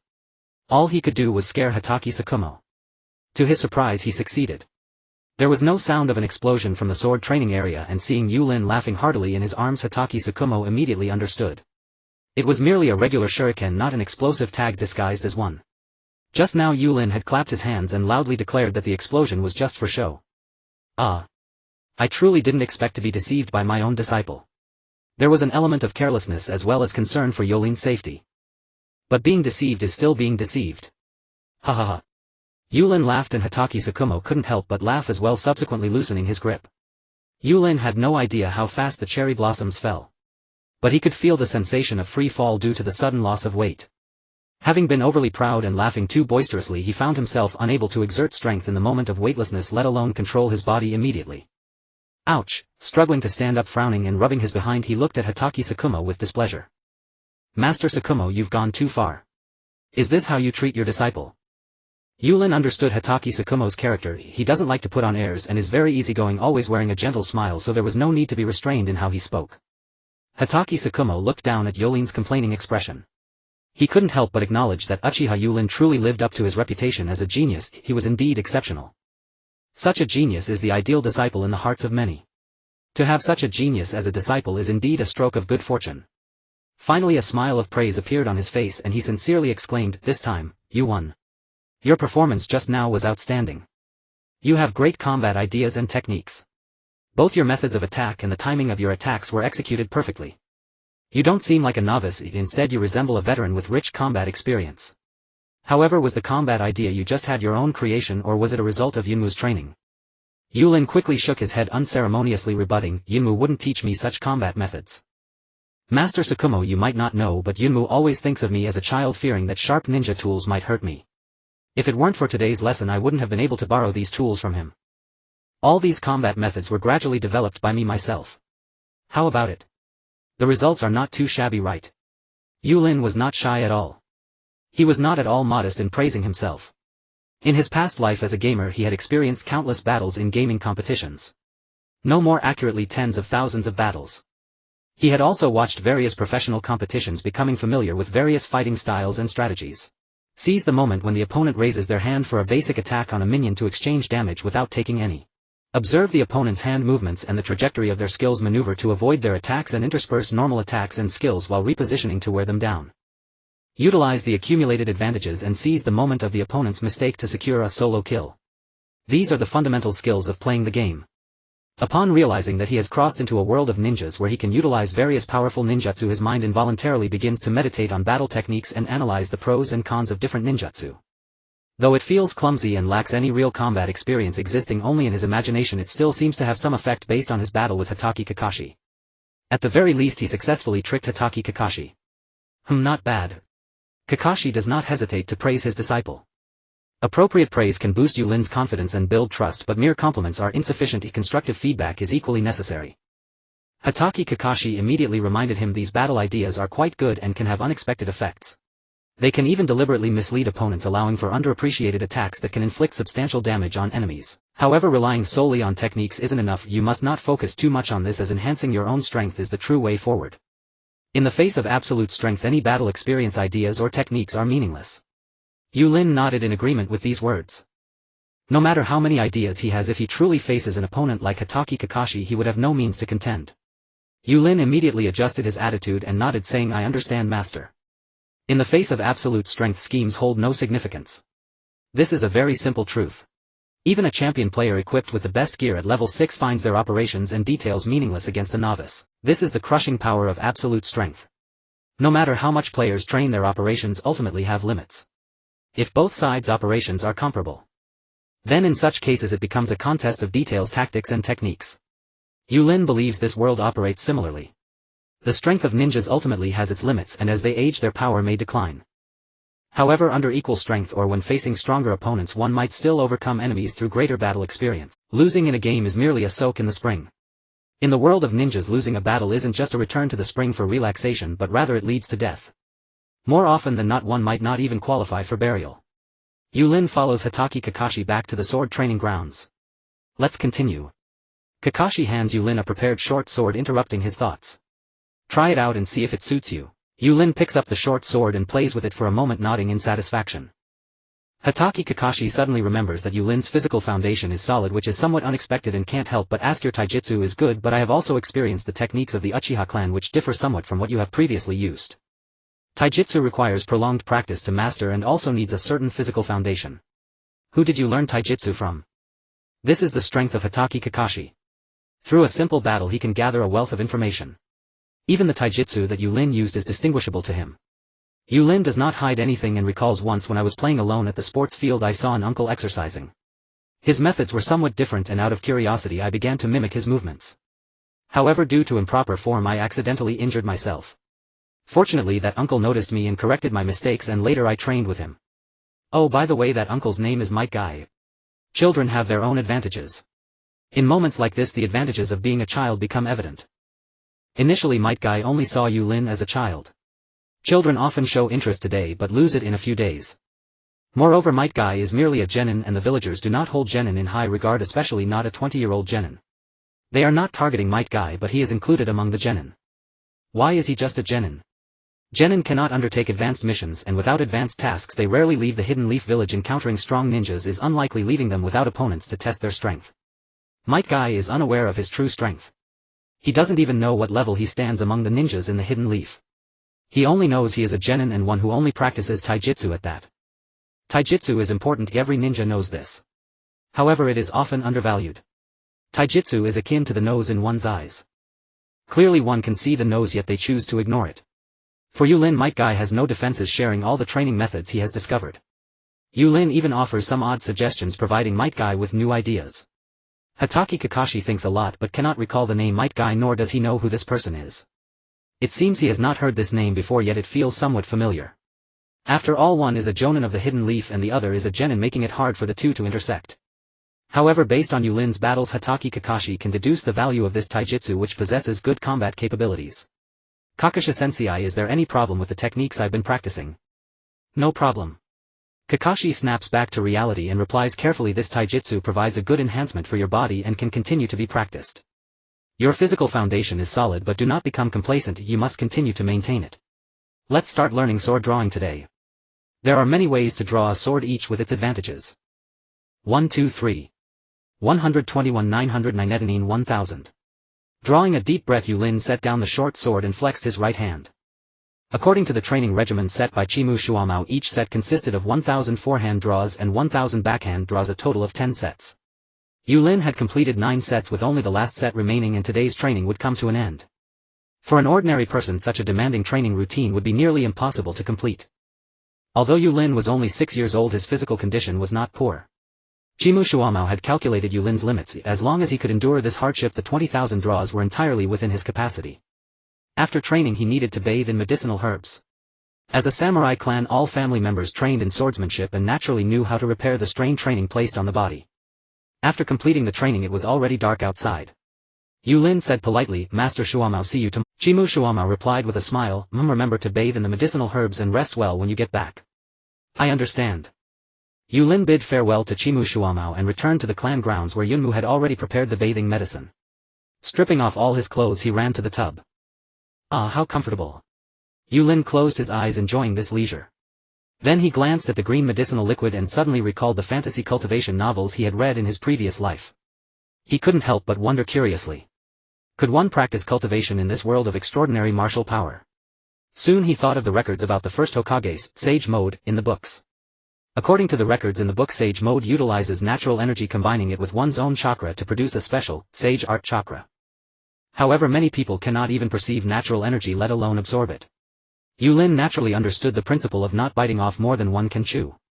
Currently he was not only learning swordsmanship but also practicing taijutsu, leaving no spare time or energy to study natural energy. Forget it. If I have time another day, I'll ask Shingshu. As the grandson of the first Hokage, he must know more about sage arts. If a person has nothing to do, they naturally feel time passes slowly and every day is boring. But if one has a clear goal and takes action, then time will seem to pass quickly. Practicing swordsmanship required more time. Moreover, he had already learned the 3 basic ninjutsu techniques and had long understood Muye's history, culture and other subjects through reading. He entrusted attending the Ninja Academy to his shadow clone. Unconsciously, the first semester of the Ninja Academy was about to end and final exams were naturally held. At such a time it would be disrespectful to use a shadow clone. Wu Ding Lixiang led the students to the training ground, starting with a 5-kilometer long-distance run for endurance test. Yulin Bo Yulin 16 minutes and 14 seconds full score. Rixiang Yu 16 minutes and 15 seconds full score. Anma Chinkong 20 minutes and 48 seconds pass. Shuriken and Kunai test. Yuzibo Yulin all hits on bullseye full score. Rixiang Yu all hits on bullseye full score. Fengji Yahua 1 bullseye 5 inner rings pass. As expected of the class monitor. Ah yes, the class monitor is really amazing, all full scores. Rixiang Yu is also very strong, all tests are full scores too. Phew, if only I could be this strong, that would be great. TCH, it's just a first place, what's there to be proud of? Humph, what's the big deal? If it weren't for my poor condition today, I could have gotten full marks too. The Uchiha clan possesses exceptional genes. Not only are they handsome, but they also excel in their ninja academy, always attracting the attention of many girls. However, most members of the Uchiha clan are quite arrogant. Moreover, with their strength surpassing others and lacking guidance on their mindset, over time some Uchiha members develop a sense of superiority, believing others are merely ordinary. This leads to some dissatisfaction towards the Uchiha clan. Yet Yulin has begun to show a different side. He gradually embraced the baptism of the will of fire passed down from Konoha, becoming more cheerful and sunny. He no longer displays arrogance or pride. Regardless of who he meets, he greets them with a warm smile. This has earned Yulin a great reputation in the Ninja Academy, and he is liked by more and more people. Sarutobi Hiruzen became increasingly convinced of his judgment, firmly believing that the will of fire had transformed Uchiha Yulin, guiding him onto the correct path of a ninja. Listening to the discussions among his classmates, Yulin turned around, responding with a bright smile, "Everyone performed very well, keep practicing and you can definitely score full marks." He then encouraged those still testing, "Come on, just show your usual testing strength, I believe everyone can do it." Saying a few words of encouragement doesn't cost anything and it can earn goodwill while showcasing the will of fire he possesses. Why not do it? Class leader Yulin is really so gentle. The class leader is cheering for us, we must not disappoint his expectations. The girls in the ninja world are too mature, and some girls exclaimed in infatuation. Humph. I just let you win earlier. At some point Hinata Yu walked up beside Yulin and snorted coldly. She was very dissatisfied with her performance today. If she could have run a bit faster, she might have surpassed Uchiha Yulin to take first place. However, this didn't matter, because beyond these scores there was still the most important traditional test ahead, ninja practice. Ninjas must always go to the battlefield. When facing ninjas from other countries, the competition is about comprehensive strength. It's not just about who runs the fastest or throws kunai accurately. Thinking back to the fact that since the start of school, almost every day after class she has practiced Hyūga clan's gentle fist with her father and her 2 older brothers Hinata Hayashi and Hinata Hizashi. Hinata Yu does not believe she will lose in the final test. In her mind she has already imagined defeating Yulin and what she will say to him. "My foolish classmate Yulin, just do your best to chase after my shadow." Soon the basic tests came to an end. Gojo Rika read the names of the classmates and announced the scores. "Impressive Yulin, you are currently the top in class for the several tests. Everyone should learn from classmate Yulin." After saying this, Gojo Rika silently added to herself, "As long as they don't learn from Uchiha Yulin's use of shadow clones to skip classes." Yulin scratched his head in embarrassment, humbly saying, "Actually it's all thanks to teacher Rika's good teaching. Otherwise I wouldn't have achieved such good results." If it were any other teacher who heard a student say such a thing, they would surely be very pleased. However, Gojo Rika felt awkward and couldn't be happy at all. Because she knew that Yulin hardly listened in class and even had shadow clones take over for him, did he even still resemble a student? Not at all respectful to the teacher. But on the other hand, being able to use shadow clones in the first grade and perfectly mastering the 3-body technique along with a deep understanding of Konoha's history and development while possessing a fervent will of fire. Such a student could actually graduate from the Ninja Academy already. Gojo Rika was just an ordinary chunin from Konoha and she felt she had little knowledge left to teach. One genius student is enough. Her class has 2. Too many geniuses diminish the teacher's enthusiasm for teaching. If they could teach themselves, what need is there for a teacher? Gojo Rika felt greatly impacted. Meanwhile she was curious about the upcoming ninja training, wondering who was stronger between Uchiha Yūrin and Hinata Yu. After a semester of teaching, Gojo Rika had formed a rough judgment of the classmates in her class. The upcoming ninja practice had already been arranged. Otherwise pitting the top student against the bottom student in class would simply be bullying, which wouldn't serve the purpose of practice and would undermine their confidence as ninjas. Next is the final test, the ninja sparring practice. First I will explain why one must perform a one-handed hand seal towards the opponent before the battle. It symbolizes the initiation of ninjutsu with one hand. It informs the opponent that one intends to engage in combat if this is the sign of opposition. When the battle ends, both parties shall extend their opposing signs to join together to form the sign of reconciliation, symbolizing that they are comrades. If this is the complete method of ninja sparring practice. Did everyone hear that clearly? With her excellent teaching quality and concern for her students, Gojo Rika won the goodwill of all the students in her class. Hearing the teacher's instructions, they loudly responded. Understood, teacher. Okay. Listening to the students' replies, Gojo Rika nodded in satisfaction and began announcing the list for ninja sparring. Karasuma Aozora against Wanuki Yutaka. Hearing the teacher's words, the two stepped forward and stood in the designated area drawn beforehand. Why isn't my opponent Uchiha Yūrin? This match is really boring, Karasuma Aozora muttered with a displeased expression. Then he turned to Wanuki Yutaka and said, Hey Yutaka, make sure to hold out a bit longer before losing. I want to show Uchiha Yūrin the strength of our Karasuma clan's genjutsu. Yūrin, you better pay attention to how genjutsu is used. 1 minute later. Gojo Rika looked at the outcome on the field and announced, Wanuki Yutaka wins. Wanuki Yutaka Karasuma Aozora formed the sign of reconciliation. Sometimes children are easy to get along with, but at times they can also be very stubborn. Due to losing in the ninja sparring, there were too many rebellious students unwilling to form the sign of reconciliation. This issue caused many ninja teachers great headaches at the end of the term. Gojo Rika could only pray in her heart that they could successfully complete the sign of reconciliation. Yet the more she thought this way, the more the reality went contrary. Perhaps because of losing the sparring, Karasuma Aozora looked at his opponent with displeasure, completely unwilling to reconcile. Damn. Clearly wanting to showcase the Karasuma clan's genjutsu, yet he failed. He didn't even get a chance to display the genjutsu. If this was truly disappointing. A true strong person can face failure, Hiden. Yūrin sighed inwardly at this and provocatively said, those who cannot even face failure, who only wish to escape, will never become strong. And Machin Kong, you wouldn't want to escape, would you? Who wants to escape? And Machin Kong immediately retorted. Even children cannot bear provocation, and they least want to be looked down upon by others. And Machin Kong, who was determined to surpass the Uchiha clan, felt even more strongly about this. Uchiha Yūrin, with a look of astonishment, said, as expected of a classmate from the Inma clan, being able to calmly face failure. Only by confronting and overcoming failure can one become stronger.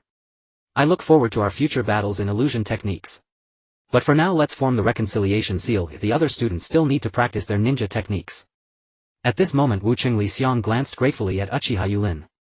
No doubt she was the class leader, always able to help the teacher handle issues in class promptly. At this time, regardless of his willingness, and Machin Kong extended his hand to form the reconciliation seal, and the two seals merged together. Seeing this, Wucheng Lixiang also breathed a sigh of relief, allowing the ninja practice to continue. Next group, Kazumitsuri Meikai vs Yun Chien Chun. Go for it, Chien Chun. Hinata Yu immediately cheered. Hinata Yu had always been concerned about this shy girl, feeling that she should be more outgoing to make more friends and avoid being bullied. As the big sister of the class, she naturally had to care for her classmates. Listening to Hinata Yu's encouragement, Yun Chien Chun's face immediately turned red as she shyly lowered her head. Seeing Hinata Yu's expression, Yūrin couldn't help but smile mischievously and encouraged Kazumitsuri Meikai. Go for it, Kazumitsuri Meikai. As a flavoring agent in ninja school life, Yūrin always liked to tease Hinata Yu. I will do my best. Hearing the class leaders cheer, Kazumitsuri Meikai weakly replied. At this moment, Yun Chien Chun glanced at Yūrin and Hinata Yu, quickly gathering her courage to say she would overcome. Wucheng Lixiang saw the outcome and immediately said, Kazumitsuri Meikai wins. Kazumitsuri Meikai, Yun Chien Chun, let's form the reconciliation seal. Then Hinata Yu walked over to Yun Chien Chun and asked with concern, are you okay, Chien Chun? I'm fine. Yun Chien Chun's face turned even redder as she said in a barely audible voice, thank you for your concern. The Indofdrom ninja battles continued in an orderly fashion, soon arriving at the last group. Hinata Yu vs Uchiha Yūrin. Suddenly many people immediately became interested. Even Wucheng Lixiang was a bit curious about who would be stronger between the two. Yūrin couldn't help but frown.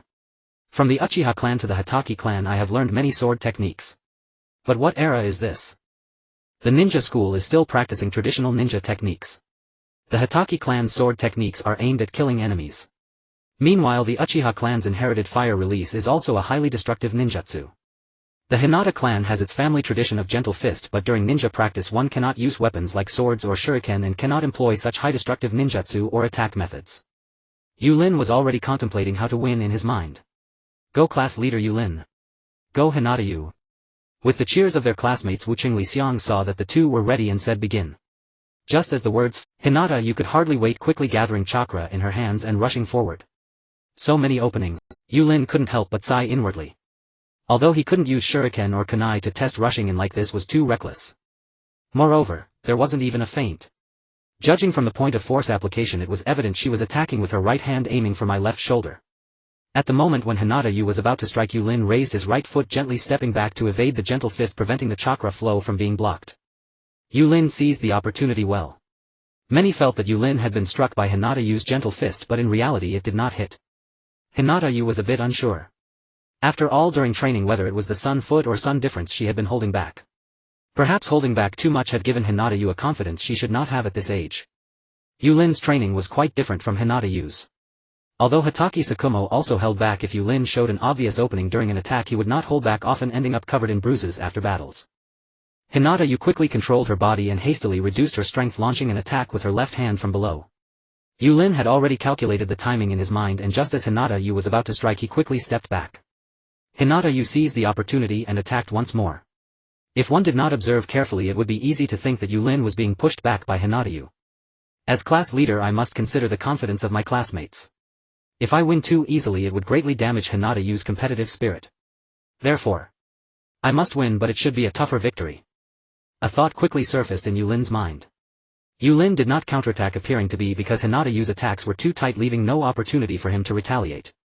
Hinata Yu's true strength was there. If he did not counterattack, he could easily be hit by a combo from Hinata Yu. Being struck by the gentle fist could be quite painful. Hinata Yu looked at Yūrin's panicked expression and couldn't help but feel pleased inside. It seems that in this practice session I am the one who has won. Gentle fist. Hinata Yu increased her strength and pursued forward relentlessly. Bang. However, when Hinata Yu saw that she had hit Yūrin, he turned into a piece of wood. A look of confusion appeared on her face. When did Yūrin perform the substitution technique? I won. A voice came from behind, and Hinata Yu quickly turned around, swinging her right hand, which was gathering chakra, toward Yūrin. Bang. After the hit, another piece of wood appeared. Hinata Yu was immediately puzzled. How was it another substitution technique? I'm right here. Yūrin's voice came once again from behind. Hinata Yu did not think much and attacked again. In her eyes, Yūrin kept dodging behind her, not taking any hits, completely unaware that she had already reached the edge of the practice field. Soon another voice came. This time I truly won. Yūrin appeared once more behind Hinata Yu and gently tapped her, causing Hinata Yu to step forward, stepping out of the edge of the field. By the way, next time when fighting against the Uchiha clan, do not look into their eyes or you will fall into an illusion. Inside the Ilu ramen shop. Congratulations, Yūrin. I heard that you not only defeated the talented girl of the Hyūga clan in this semester's finals but also secured first place in the grade test. That's impressive. Shengshu looked at Yūrin with a beaming smile and congratulated him. Yūrin first took a bite of ramen, savoring the long-lost comfort. After a while he finally spoke. Actually, this isn't a big deal. Compared to you, I'm far behind. By the way, you must have graduated from the Ninja Academy early, right? That being said, doesn't that mean you're now a genin? What about your ninja headband? Once you become a genin you should start taking on missions. Yes, I am already a genin. Shengshu nodded, his gaze as hard as iron. I plan to apply to the Hokage soon to head to the front lines with Master Orochimaru. I will wear the ninja headband that Master Orochimaru gave me on the front lines, becoming a true ninja in battle. Shengshu did not know the reasons behind this war, nor did he understand how Danzo and the feudal lords of the Land of Fire instigated it. Whether this war is just or not does not matter to many. Because only the victors are worthy of justice. The victor is justice. And Shengshu felt that he was a part of Konoha. He had to bravely step up when Konoha needed him. Moreover, other ninjas are heading to the front lines. As the grandson of the first Hokage, how could he be an exception? He naturally had to go to the front lines to protect the village his grandfather built. Everything is for Konoha. No matter what he does, it can be said to be for Konoha. Even if it means initiating an unjust war. As long as it benefits Konoha, many people would do it. Or perhaps the mindset of the people in this ninja world is not comprehensive, only thinking of their own village and country. War. Listening to Shengshu's reply, Yūrin recalled Kushina Uzumaki. Over the course of a few months Kushina gradually recovered from the shadows left by the battlefield, often wearing a smile, and her entire demeanor became much brighter. The remaining shadows can only be washed away by time. However, it was unexpected that Konoha would also be drawn into the vortex of war. The new year was approaching. But the atmosphere in the village was clearly different from before. The festive decorations revealed a sense of gloom and oppression, and even the supplies needed for the new year were somewhat difficult to obtain. Lost in thought, Yulin's gaze suddenly dimmed as he looked at Shingshu with a puzzled expression, his tone filled with confusion as he couldn't help but ask, "Are we going to war?" Shingshu nodded, not denying it. "Yes. But don't worry, we will definitely not let the flames of war reach the village. Moreover, I am already a ninja now, I will protect the village." Hearing Shingshu's response, Yulin fell silent. Indeed. The time spent in the ninja academy was quite pleasant and the interactions with classmates were harmonious except for a bit of friction with Hyūga. But in any case, the ninja academy is always an institution that trains ninjas. And ninjas serve the village. Students of the ninja academy complete their graduation through assessments and can become ninjas. Even if they are just ordinary genin. As a ninja of Konoha, even as a genin, one must rush to the battlefield when the village is in need, embodying the spirit of self-sacrifice. This is the most normal thing. This is common knowledge in the ninja world. Ninjas are born for the village and fight for the victory of the village. After a moment of silence, Yulin, feeling somewhat unwilling, asked again, "But you just graduated from the ninja academy, will the Hokage agree to let you go to the front lines? After all, war is quite..." Shingshu's expression was somewhat relaxed, seemingly unaware of the cruelty of war, and thinking about going to the front lines made him somewhat excited. "Tomorrow I will apply to the Hokage, I think the Hokage will agree. Besides, I am the grandson of the first Hokage, so don't underestimate me. Also, Master Orochimaru is with me. Don't worry, I will be fine. In addition to me, many graduated ninjas will also head to the front lines, we will all protect the village." Yulin really couldn't understand. Even if they graduated from the ninja academy and became genin, they were still all under 12 years old. At 12 years old in his past life, even middle school students were not considered. Why must such young children go to the battlefield? Having spent a long time with Shingshu, Kato, Dan, Hataki, Saku and Yinmu, who all possessed the will of fire, Yulin was also influenced by the will of fire. Over the course of 7 years he gradually grew fond of this village and thought about protecting this peaceful village.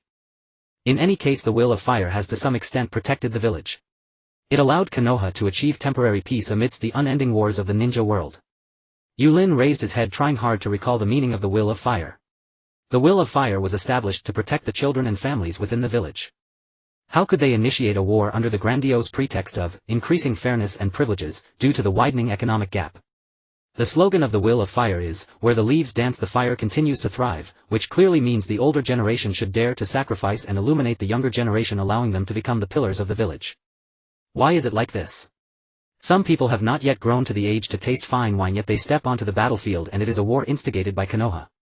But now, no matter how you look at it, it seems like they are sacrificing young children to illuminate the future of the older generation. Indeed.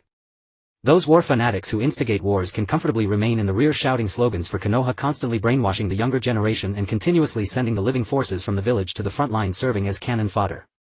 In the event of victory in war, their power will expand further. If they fail, they will not face too much punishment. At most, they will step forward to bow and apologize, expressing remorse. As for whether they will offend again in the future, who can guarantee that? Why is it like this? No one can answer Yulin's question. This question can only be pondered by himself. Yulin didn't know when he said goodbye to Shingshu. He really wanted to tell Shingshu before leaving. This is an unjust war. It is an invasion of another country. It will bring serious suffering to the people of other countries. But he cannot say this. Because it does not align with Konoha's political correctness. The wheels of war have already begun to turn. Anyone who wishes to stop them will be ruthlessly crushed. The feudal lords of the Land of Fire and the higher-ups of Konoha have no intention of stopping the war, constantly shouting for Konoha and to avenge the Land of Whirlpool. Regardless of how many ninjas will die in this war, they do not care. If we follow their reasoning, all of this is for Konoha. Yulin stepped onto the street, lifting his gaze toward the Hokage rock carving, a sense of unfamiliarity washing over him. The first time he felt this strangeness was right after his transmigration, when he knew nothing of this world. This village once again felt foreign to him. Ah. Yes. The Konoha of now was no longer the Konoha of old. Initially, Konoha was founded to protect children, families and comrades. Now it was a place that would not hesitate to send its children and friends into battle for the sake of profit. When did this change occur? Perhaps it happened the moment the first Hokage departed. Yet what meaning was there in pondering such things? It was better to focus on strengthening his own abilities. Enemy attack. Help. Someone please save me. Damn it, it's shinobi from the land of lightning. On the very night Konoha prepared to welcome the new year, a sudden night raid shattered the air that should have been filled with laughter, replacing it with the scent of gunpowder. Damaged buildings required repair and the culprits needed to be apprehended. The workload of the police force grew even heavier. Fortunately, following Yulin's advice of offering service with a smile as much as possible, the Uchiha clan's reputation in Konoha saw a slight improvement. Yunmu was busy with the Konoha police force work and had little time to pay attention to Yulin. Kato Dan and Hatake Sakumo were also rarely in the village due to various missions. Thus a new year devoid of any festive atmosphere passed by. Due to the night raid, many civilians and shinobi lost their lives, including Kato Dan's younger sister and brother-in-law. When Kato Dan arrived, he found only a tiny infant sleeping beneath their bodies. Gazing at the tear stains on the baby's face, it must have cried for a long time before exhaustion set in and it fell asleep. Even the Uchiha clan did not escape the assault from other nations this time. Konoha's hospital became extremely crowded and noisy, with the cries of infants echoing from all directions. Most of these babies had become orphans.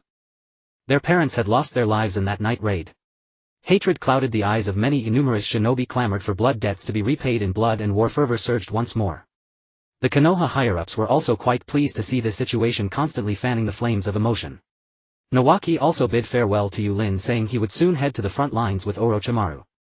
As for what reason prompted the Hokage to allow a 12-year-old child to go to the battlefield, Yulin could not fathom. Yet he couldn't help but wonder, if the front lines became strained and casualties among frontline shinobi grew too high, would they send students who had not even graduated from the ninja academy into battle? Was this the will of fire that the Hokage and others so loudly proclaimed? Due to various reasons, the ninja academy did not open as scheduled. Yulin chose to help at Konoha's hospital, caring for orphaned infants like Shizune and Obito. Newborn babies couldn't speak if they could only wail loudly. Wah wah wah. Yulin stayed by the hospital, constantly amusing the little ones, hoping they would stop crying. Shizune, be good, no more tears. Little girls should be gentle and quiet. Obito, you're a boy. Crying and fussing like this at such a young age, you won't grow up to be a real man. With that, Yulin made funny faces, hoping to quiet Shizune and Obito. These infants understood nothing. No matter what Yulin said or what expression he made, it was meaningless. After a long while they had cried enough and grown tired, finally falling asleep. Tsunade, sister, if there's nothing urgent for now, I'll head back first and come again tomorrow morning. His sword training for the day was not yet complete. Seeing that they were all peacefully asleep, Yulin spoke up. Tsunade's medical ninjutsu was second to none in all of Konoha. Although she also wished to go to the front lines with these orphaned infants needing care and injured shinobi requiring treatment, and no better medical nin in Konoha, she deliberated for a long time. She decided to stay in the village for now, first aiding the wounded shinobi and looking after the babies. Tsunade looked up and saw it was Uchiha Yūrin. The furrow between her brows eased from the strain of work. You've worked hard, Yulin. Now that you have some free time, go and rest. Through these interactions, Yulin had come to know a new form of ninjutsu, medical ninjutsu. Yet he had no time to study it. For now, improving his own strength was paramount. Medical nin were support, but on the shinobi battlefield many were reluctant to have a support teammate. Because medical nin were too weak in combat. Encountering shinobi from other nations, they would fall into a passive position. It was better to have 3 highly combat-capable shinobi form a team and defeat the enemy through direct battle. As usual, after completing his training at the Hatake clan's sword dojo, Yulin planned to visit Konoha Hospital again to check on Shizune and Obito. Due to the war, many children without parental or school supervision roamed the streets. Just as he reached the hospital, he overheard people talking. Hey, have you heard? I heard a shinobi stepped on an explosive tag and got blown to death. How could such a stupid shinobi exist, stepping on a buried explosive tag? I heard he graduated early from the ninja academy. Who would have thought he had only this much ability? He definitely didn't pay attention in class, yet still applied for early graduation. Do you know this shinobi's name? I think it's Nawaki. That name sounds like a civilian shinobi. Why do these civilian shinobi have to show off like that? I heard the squad leader was Orochimaru. Seems even a jonin is nothing special, can't even protect his own student. The moment Yulin heard this, he came to a complete halt, as if time itself had frozen. Nawaki was dead. Perhaps yesterday, perhaps today. Yulin didn't know. All he knew was that he had heard someone discussing Nawaki's fall. With vacant eyes he walked toward the morgue. He saw Tsunade, but neither of them said a word. They both moved like hollow shells, exchanging no words. This is war after all, Orochimaru muttered to himself as if devoid of a soul. Shinobi always end up like this because there are no doctors on the battlefield. However, children do get terribly excited. Especially the day after receiving gifts. With that, Orochimaru pulled the necklace Nawaki had worn from his robes and cast one last lingering look at it. Tsunade, her strength gone, took the necklace and stood frozen in place, lost. Nawaki was his student. Yet he had failed to protect his student's life. Life. How fragile it is. Orochimaru couldn't help but ponder the nature of life. One pondered life, the other stood paralyzed in shock. Finally Jiraiya escorted the silent Yūrin to the Konoha police force. Yunmu, tell me, Yūrin asked, his head bowed. Does the Will of Fire have a rule that sends students fresh out of the ninja academy to the battlefield? Why must others be sent to the battlefields of wars they start? Yunmu looked at the double tomo in Yulin's eyes. He did not know how to answer. He could only offer a few words of comfort and urge Yūrin to sleep early. The next morning Yūrin saw the textbooks issued by the Ninja Academy on the table. The cover read Will of Fire. It looked so glaringly harsh. After a long moment he suddenly recalled a word from his past lives textbooks: revision. Times are progressing. Konoha also needs to advance. The Will of Fire naturally needs to keep pace with the trends of development to undergo reforms. Well, to be precise, it is about proposing new interpretations of the Will of Fire, taking new measures, establishing new policies and forging new paths. Only in this way can the Will of Fire better serve Konoha's upper echelons. They need to utilize the Will of Fire left behind by the first Hokage to enable the villagers of Konoha to better serve Konoha and its leadership. It is by no means about using the Will of Fire to make Konoha and its leaders serve the villagers. How could centuries of a culture of obedience be easily discarded because of the establishment of Konoha? Some people firmly believe in the Will of Fire. Yet some take the lead in undermining it. A gust of cold wind blew in through the window, causing Yūrin to shiver involuntarily, his mind becoming much clearer. This morning was particularly cold. Perhaps it was too cold if the branches outside dared not sprout new buds. Only the bare branches stood there. Casually taking a coat from the cabinet, he then entered the living room where Yunmu had already prepared breakfast. "I'm starting now." After saying that, Yūrin began to eat the meal prepared by Yunmu. It was delicious. Yet he had no appetite. After eating a few bites simply, he set down his chopsticks and headed toward Konoha Hospital. Not far along the way an elderly man adorned with the Uchiha clan emblem appeared before Yūrin. Looking up, Yūrin realized that the person before him was Uchiha Shana, the representative of the Uchiha faction. The relationship between the Uchiha clan and Konoha's upper echelons as well as the villagers of Konoha was poor, largely thanks to Uchiha Shana's efforts. Obsessed with seizing power, he remained blind to the authority of the police department and harbored numerous grievances against the villagers of Konoha. This person seemed like a walking embodiment of negative emotions, constantly spreading falsehoods and negative sentiments about Konoha, affecting many Uchiha clansmen. This person only had eyes for power and was always chasing it. Such a person would never understand why Uchiha Madara established Konoha with Senju Hashirama, nor would they comprehend why Uchiha Madara chose to betray the village. They never understood Uchiha Madara's thoughts or the reasons behind his actions, all they saw was the word power. This person was completely a madman who disregarded everything in pursuit of controlling Konoha. Although reluctant to admit it, Yūrin knew deep down that if the Hokage were Uchiha Shana, it would not only signify darkness for the Uchiha clan but for all of Konoha. At least Sarutobi Hiruzen cared about appearances and would at least cover things up to some extent. Konoha was truly in a state of decadence. Yūrin did not wish to entangle himself with someone like Uchiha Shana. Whether from the Hokage's faction or Uchiha Shana's side, both were exceedingly dangerous. He was uninterested in Konoha's politics. Yūrin pretended not to see and took a detour. However, Uchiha Shana once again blocked Yulin's path. "Oh, it's Clan Elder Shana," Yūrin reluctantly feigned, just noticing Uchiha Shana tilting his head slightly, though his gaze never met Shana's eyes, and he asked in surprise, "Isn't Clan Elder Shana going to sleep a bit longer in the room? The weather has been quite cold lately, please be careful not to catch a chill." Perhaps due to the impact of the war, everyone felt an internal chill that was more profound than before.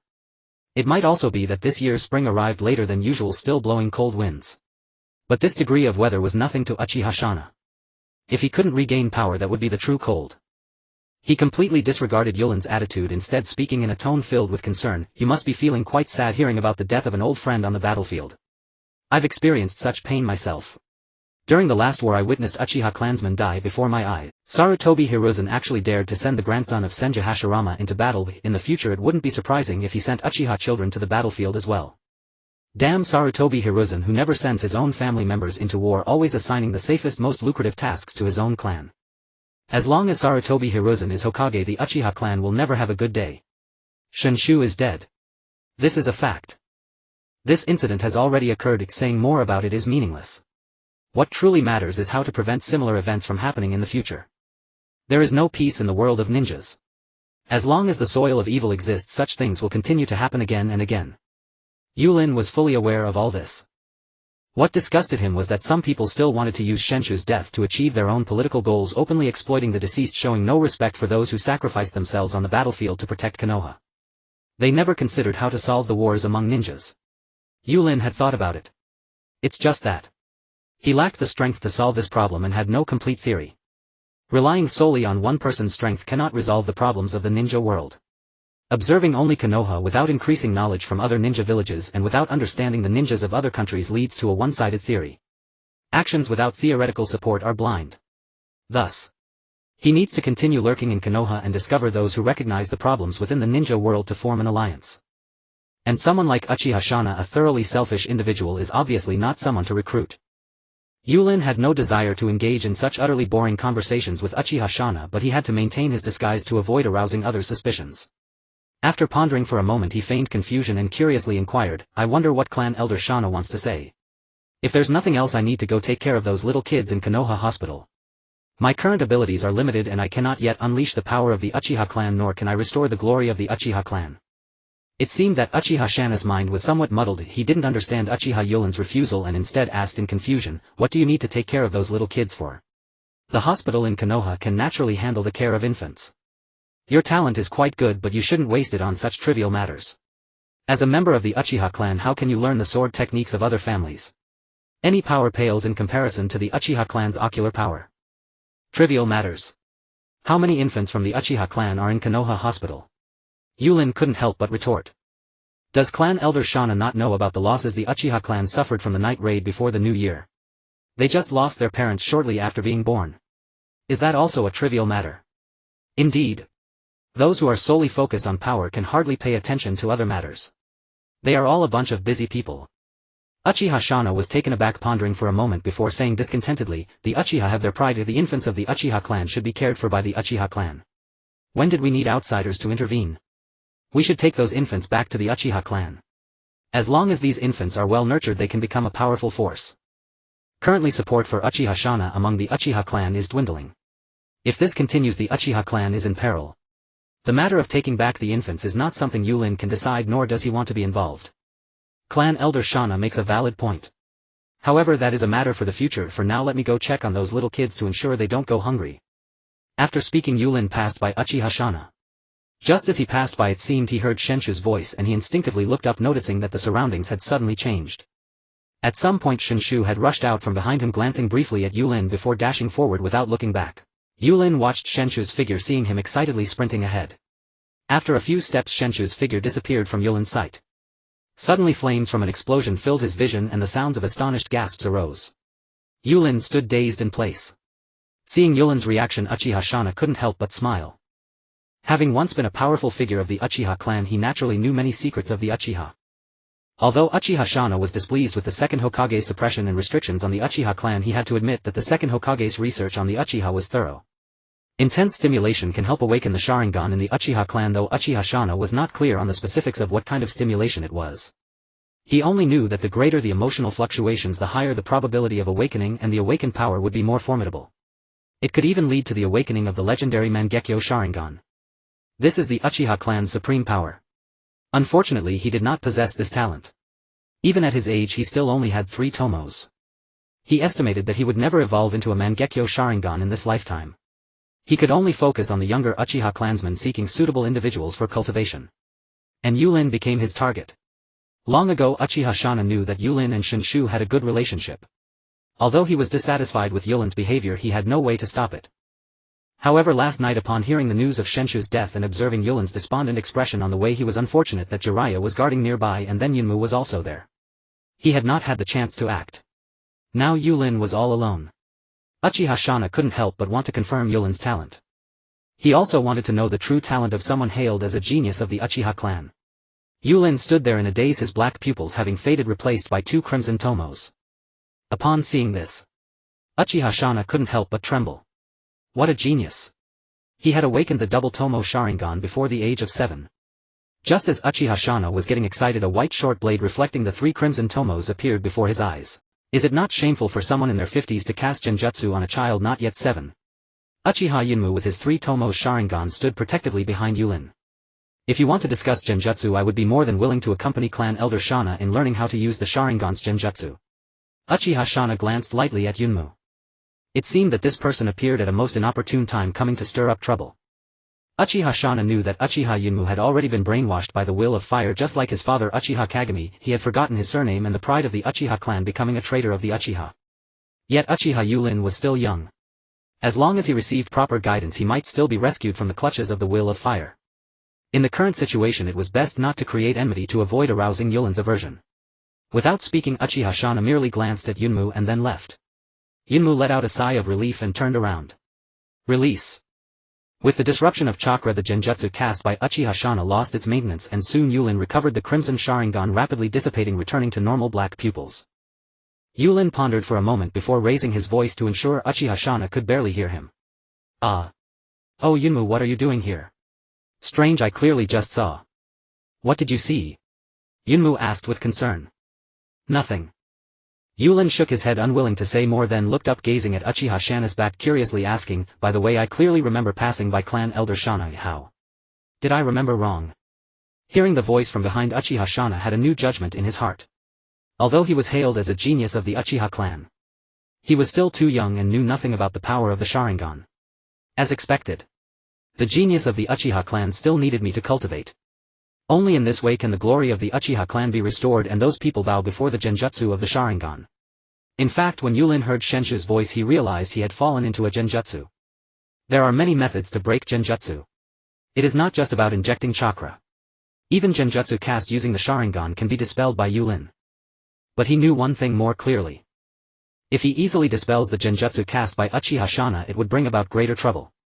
Revealing his talent might gain Uchiha Shana's unique protection, but the risk is too high and not suitable. Moreover, the ability to dispel Sharingan genjutsu should not be easily exposed before others. Only when he is truly in grave danger will Yulin dispel the genjutsu in an instant, achieving an unexpected effect. Yulin must not reveal his trump card too early. After Uchiha Shana had gone far, Yulin quietly asked, strange, I was clearly very careful not to look into his eyes. How did I get caught in the genjutsu? Yunmu explained seriously, there are many ways to cast genjutsu, not just the Sharingan can be a medium for it. Hand seals, terrain sounds, etc. can also serve as mediums for casting genjutsu. Moreover, what you encountered was a double-layered genjutsu, which means that while you were in genjutsu it was cast again using the power of the Sharingan. Upon hearing this, Yulin immediately understood. It seemed that he did not fall into genjutsu when he heard the voice. It was very likely that he was already under genjutsu when he encountered Uchiha Shana for the second time, blocking his way, hence hearing the false voice. In the world of genjutsu, he was again subjected to genjutsu through Shenshu's eyes. So this is what double-layered genjutsu is. It truly catches one off guard. The genjutsu of the Uchiha clan is formidable. Regardless of who faces the Uchihas, they must be cautious of the Sharingan. Relying solely on genjutsu can lead to disaster if one encounters a genjutsu master or even a ninja immune to such techniques. Taijutsu and ninjutsu are also fundamental, they cannot be neglected. With the unique observational prowess of the Sharingan combined with swordsmanship, taijutsu and ninjutsu, one would undoubtedly gain an advantage in combat. Lost in thought, Yulin bid farewell to Yunmu at the police department and soon arrived at the Konoha hospital. Among the bustling medical staff he did not see Tsunade. With a sigh, Yulin decided to take some time to visit Granny Mito. It seemed that the arrival of Yulin triggered the children's cries, possibly because they knew that crying in front of other medical ninjas would yield no milk, but doing so in front of Yulin would have meaning. Alright, no more crying. Regardless of how politically sensitive or adept at power plays one is, it is futile in front of children. With so many children, it was impossible to calm them all. He could only ensure that every child maintained a normal body temperature and wasn't hungry. Yulin, I didn't know you were here. A voice came from behind. Turning around, Yulin saw Uzumaki Kushina dressed in a light white top and dark purple ninja shorts, her hair pulled back with a scrunchie, looking full of energy. After living in Konoha for half a year, Kushina had gradually emerged from the pain of her homeland's destruction. She now appeared remarkably spirited. It's been a while, Kushina. Are you here to help too? Yulin promptly greeted her. Kushina quickly nodded, naturally smiling, but upon seeing the crying children before her she couldn't help but remember her own fate and her expression turned sorrowful. Without exception, all the infants here are victims of war. Kushina not only lost her parents but also her homeland, arriving alone in the Konoha ninja village. The war's aftermath led to Konoha's strong aversion towards outsiders, making it exceptionally difficult for Kushina as an outsider to integrate. She had very few friends in Konoha and even fewer she could truly converse with. Fortunately, Kushina had the protection of Tsunade and Mito, granting her a temporary place to find solace. Upon learning of the staff shortages at Konoha Hospital, she immediately requested Tsunade to allow her to assist with some simple tasks. Kushina had gradually begun to regard Konoha as her second home. Perhaps girls naturally know how to soothe children. Even the hot-tempered Kushina showed her gentle side when faced with kids, and the infants' cries began to subside. Yūrin, why do you think wars exist? After all the infants fell asleep, Kushina approached Yūrin and inquired with curiosity. She wasn't seeking an answer, just a reason to vent her frustrations, even if it was a false and non-existent one. Why indeed? Why do wars exist? Everyone knows the consequences of war, yet wars continue to occur. Many have pondered this question but have yet to find a solution. This question is truly difficult. The people of the ninja world cannot solve it. Perhaps only Yūrin, a question answerer from another realm, has the insight to tackle this problem. However, the one who answered Kushina's question was not Yūrin but a boy with striking bright yellow hair, casually dressed in a light gray top, looking rather laid back. I believe wars arise from the desire to protect something important. As long as love exists, hatred will inevitably follow. We are all controlled by this hatred and then instigate new wars. This is my analysis. What do you think, Yūrin? Watergate recalled his observations along the way, analyzing them carefully and uncertainly asked. At this moment most of Konoha's ninjas had been blinded by hatred. To the higher-ups of Konoha the deaths of ninjas were insignificant. What mattered was whether their deaths held meaning. If an ordinary ninja dies, it has no political significance. The identity of Shinjuku is irrelevant. What matters is that the grandson of the first Hokage bravely sacrifices himself on the battlefield. Using the sacrifice of the first Hokage's grandson as a war slogan is crucial. It lends more justification to Konoha's invasion. Many do not ponder why freshly graduated students from the Ninja Academy head to the battlefield, nor do they question whether this war is just. With the death of the first Hokage's grandson, there is no longer any point in discussion.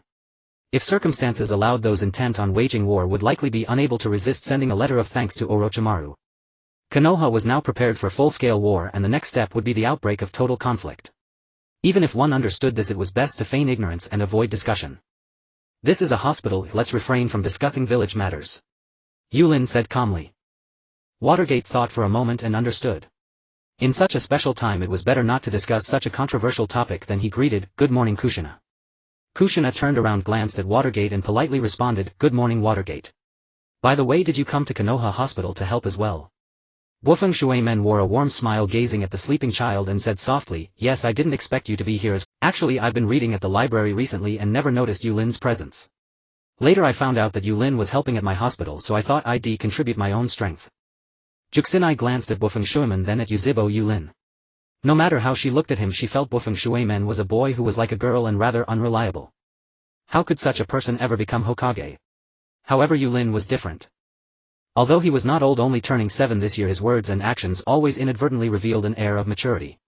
The Leaf had just suffered a night raid, yet he went to my hospital the next day to help care for these children. Truly a thoughtful and responsible boy. Behind him was a wooden short blade strapped to his back, giving a sense of security. But why didn't Yūrin have any thoughts of becoming Hokage? Juxinai couldn't understand. Bufeng Shuemen's expression was somewhat awkward, and he couldn't figure out why he always felt that Xuanhua Juxinai had a strange prejudice against him. But where this prejudice came from, Shuemen had no clue at all. This was very strange. However, someone who had aspired to become Hokage from childhood, how could a woman affect his dream of becoming Hokage? Driving these idle thoughts from his mind, Shuemen glanced at the name tag hanging by the bedside. Yuzhibo Dato. Shuemen leaned in to look at the sleeping Dato. For some reason Shuemen felt a sense of familiarity when looking at this child. Yuzhibo Dato lay on the bed sleeping soundly as if having a sweet dream, but his hand was a bit restless, having somehow slipped out from the covers at some point. Then he carefully tucked Dato's little hand back into the bed to prevent him from catching cold. After another flurry of activity, they finally had a short rest. Bufeng Shuemen came to Yūrin's side and asked, "Yūrin, do you have any new ideas about the hand-sealess ninjutsu I proposed earlier?" Yūrin had originally been reading in the library just to learn about the history of Mai, and on the other hand he wanted to try replicating skills from games. Secret Ultimate. 10,000 Thunder Prison. Shadow Ultimate. Instant Nether Shadow Kill. In addition, there were the Kamehameha Wave Beam Wave Spirit Binding and Commanding Heavenly Scripture, and he even fantasized about performing a Dragon Rising when facing ninjas in battle. However, turning these game skills into genjutsu was not like a game where you just press a skill button to activate. Ninjutsu activation requires hand seals as well as mental energy and chakra. The two were completely on different levels. If a ninjutsu were truly that easy to create, then family secret techniques would not be so precious, carefully preserved by each clan. Ninjutsu was very precious in the ninja world. Swish. Yūrin quickly drew his wooden sword from behind. The speed was so fast that Bufeng Shuemen almost didn't catch his movement. As it stands, the activation of ninjutsu requires hand seals. At the very least you must bring your hands together and mobilize all your chakra. If you can activate ninjutsu without hand seals, I think there's only a small possibility. After saying that, Yūrin infused wind nature chakra into the wooden sword, causing it to emit a faint white glow. The entire wooden sword instantly became sharper. Hey Yūrin, if you inject a bit more chakra, could you try to shoot that chakra out? Bofeng Shuimen felt as if he had grasped something, yet nothing at all, only a rough idea in his mind. Yūrin shook his head, not quite agreeing with this method. The tailed beast ball was somewhat like the Kamehameha, but how could an ordinary ninja possess such massive chakra? This could no longer be called chakra, it should be called katana. What you're talking about is the tailed beast ball, right? I've seen the attack methods of tailed beasts in some books in my. But our ninja chakra is nowhere near as powerful as a tailed beast's, nor can we use chakra like them. Even if we could use it, we wouldn't be able to throw it like a ninja tool. If it can only be used at close range, it's worse than the short sword in hand. Moreover, wind nature chakra is troublesome to control. Hearing Yulin's insights, Bofeng Shuimen did not give up. He continued, I think infusing chakra into the wooden sword is a great idea. I heard that the Wind Country uses a technique to manipulate puppets with chakra threads, controlling puppet battles through chakra threads without needing hand seals. I think we can try in this direction. I suggest first using attributeless chakra to complete basic ninjutsu, then infuse attributes to achieve shape transformation. Perhaps this way we can develop hand sealless ninjutsu. A council hall somewhere in Mai.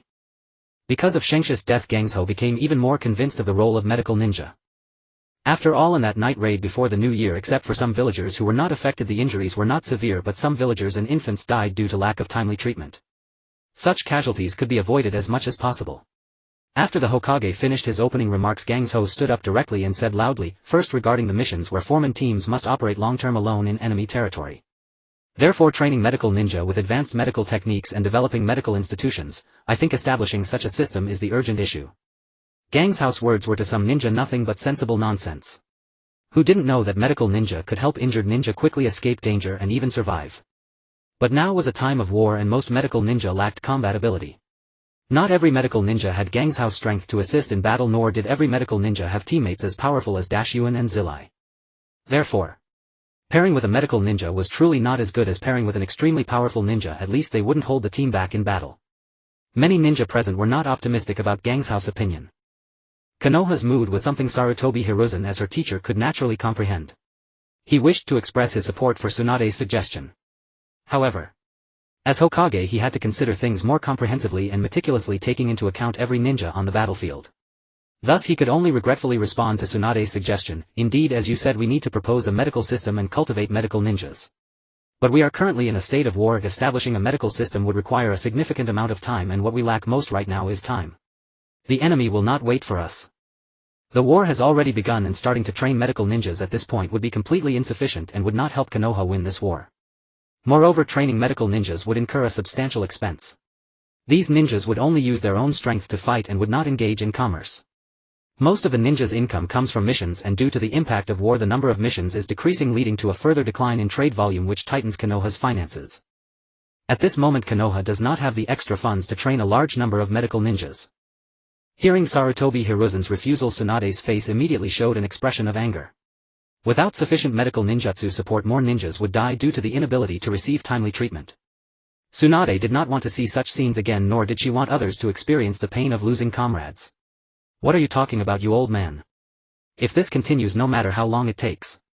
Just as Tsunade was about to enter a furious state and reprimand the Hokage, a warm voice interrupted. I also support her opinion. I do not want the sacrifices made by ninjas to be in vain. We should learn from this. Kato Dan's statement instantly attracted everyone's attention. This was a meeting of Jonin presided over by the Third Hokage, where nearly all the Jonin in the village had been summoned. Kato Dan was no weakling, and due to his unique spirit transformation technique he had gained a certain reputation in the village. Tsunade's gaze involuntarily turned to Kato Dan. She did not expect that in a situation where Jiraiya, Orochimaru and even the Hokage did not support her, someone would still step forward to agree with her suggestion. Someone stood up, and gradually more ninjas began to agree with Tsunade's idea. After all, in such a high-risk profession as being a ninja, having a medical ninja nearby would greatly increase the chances of survival. There are also distinctions among Jonin. Among them there are those referred to as special Jonin. They are promoted to special Jonin for their outstanding abilities in specific areas, yet some special Jonin might even be weaker than Chunin. If there was a medical ninja in the team, it could greatly enhance their chances of survival. However, most ninjas were quite realistic. How many people are there in a small team? A team usually consists of 4 members, and if one of them is a medical ninja with almost no combat power, it effectively weakens the overall combat strength. Ninjas like Tsunade who possess exceptional combat skills and are also proficient in medical ninjutsu are few and far between. Currently Konoha only has 1 Tsunade. In the neighboring land of Wind there is only 1 Chiyo. Moreover, medical ninjas merely assist in stabilizing injuries and accelerating recovery, they do not provide instant healing like in a game. Many ninjas desire the presence of medical ninjas. Yet they do not want this medical ninja to be part of their own team. This is the complexity of being a ninja. For Orochimaru, life is inherently fragile. Even with a medical ninja it would only temporarily prolong life.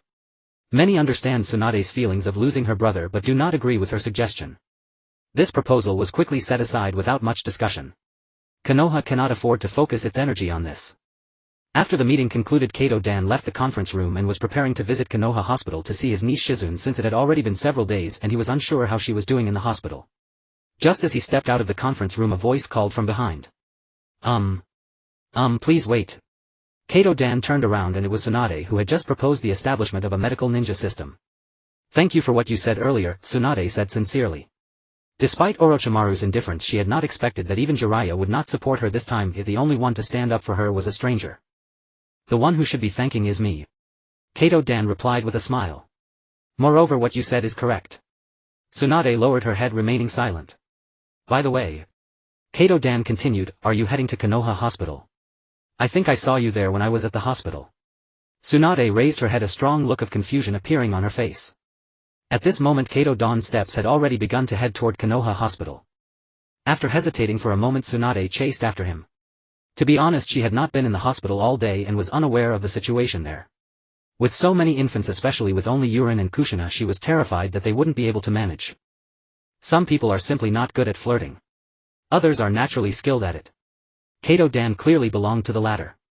Upon hearing footsteps behind him, he gradually slowed down, looking at the familiar scenery by the roadside, and slowly said, During the night attack that Konoha suffered, a baby was just born who lost her parents. That was my sister. The two fell silent for a moment. Tsunade stared blankly at Kato Dan, suddenly realizing that this person in front of her had also experienced the pain of losing loved ones just like her. Perhaps only those who have experienced pain can understand it. After a while Kato Dan spoke again. Fortunately the baby was not in serious condition and was later sent to Konoha Hospital for examination. Her name is Shizune, thank you for taking care of her. Tsunade tried hard to recall the child named Shizune, but there were too many infants in Konoha Hospital and she simply could not remember all those names. Tsunade hesitantly replied, actually the responsibility of taking care of the infants has been mainly with Yūrin. He has truly worked hard during this time. Under the glow of the streetlights the figures of the two gradually faded into the distance. Then 2 others emerged from behind. Aren't you going to join them? Orochimaru said coldly. Perhaps Tsunade is inwardly blaming us for not supporting her. Jiraiya sighed, remaining silent. Tsunade's idea was good, but it simply did not align with Konoha's current situation. During his student days Jiraiya had a very pure yearning for love, free from any impurities. However, since he accidentally summoned himself to Mount Myaboku using the summoning technique and learned of the prophecy from the great sage Toad, the trajectory of his life inevitably changed. Especially after traveling around other countries for inspiration and witnessing the chaos in the ninja world and the suffering brought by war, Jiraiya began to reflect on Konoha's current state. Now he was solely focused on finding the child of prophecy, temporarily putting love aside. Jiraiya wanted to say something but found himself at a loss for words, ultimately letting out a sigh. I shall take my leave now, Jiraiya said to Orochimaru. Orochimaru nodded and also departed from the scene. He understood all too well that human life is not only fleeting but that farewells are inevitable. Everyone has their own path. But what is one's own path? Is it the path of the rope tree? Orochimaru paused, glancing up at the solitary moon in the sky, and recalled that the rope tree was already dead. The moon that night, just like today, was equally desolate. The disciple he had high hopes for was already gone. The arrival of farewell was so sudden, catching one off guard. If he could learn more ninjutsu he would possess greater strength and surely would not have perished so easily. Lost in thought, a bandaged figure appeared before Orochimaru. It's quite late, does the Hokage have something to discuss? Orochimaru shot a cold glance at Shimura Danzo, his calm tone heavily emphasizing the word discuss in a sarcastic manner. As the leader of the roots of Konoha, one must manage facial expressions while ensuring no flaws are apparent. Shimura Danzo excelled in this, remaining unperturbed by Orochimaru's tone. As the roots hidden beneath Konoha, Shimura Danzo could always uncover the darkness hidden within others and guide them through their inner shadows. It must be painful. Watching your disciple fall before your eyes sacrificed in this war. On the other side, Jiraiya looked at the information sent by the messenger frog, discovering he was being summoned to Myaboku. Had the Sage of the Toads made a new prophecy? Jiraiya couldn't help but think. Myaboku, the Wet Bone Forest, and the Dragon Cave are the three great holy lands of the ninja world, also among the origins of ancient sage arts. However, despite studying for a long time, Jiraiya had yet to successfully learn sage arts, as his perception of natural energy still fell short. If only he could learn sage arts now, perhaps with that power he could change the tide of battle. Sighing, Jiraiya collected his thoughts. He knew that sage arts couldn't be forced to. One must gradually sense natural energy and combine it with their inner spiritual energy and chakra to perform sage techniques. If one were too hasty, they could easily turn into a stone toad. After receiving the message from the messenger frog, Jiraiya conveyed to Old Man Shin about his imminent journey to Myaboku. He just didn't know what prophecy awaited him this time. If Yūrin were here, he would surely find it strange. Why listen to the arrangements and prophecies of a toad? What is this so-called child of prophecy? What savior of the ninja world? There has never been a savior in the world of ninjas, nor does it rely on toads or slugs. To create happiness in the ninja world, one must rely on their own struggles. However, Yūrin was not present. He was still in the corridor outside the Konoha hospital, utilizing this bit of free time to practice drawing his sword. Yūrin, aren't you going home yet? Tsunade asked in surprise as she saw Yūrin still at the hospital. Yūrin looked up and returned his short sword to his back, noticing that the visitors were Tsunade and Kato-dan. Oh, it's Sister Tsunade. Yunmu said he would come to pick me up, but I don't know why he hasn't arrived yet. He must be delayed by something. So I'm just waiting at the hospital. Due to the incident with Uchiha Shana earlier that morning, Yunmu was somewhat worried that Yūrin would be targeted by other Uchiha clan members, so he had instructed Yūrin to wait at the hospital.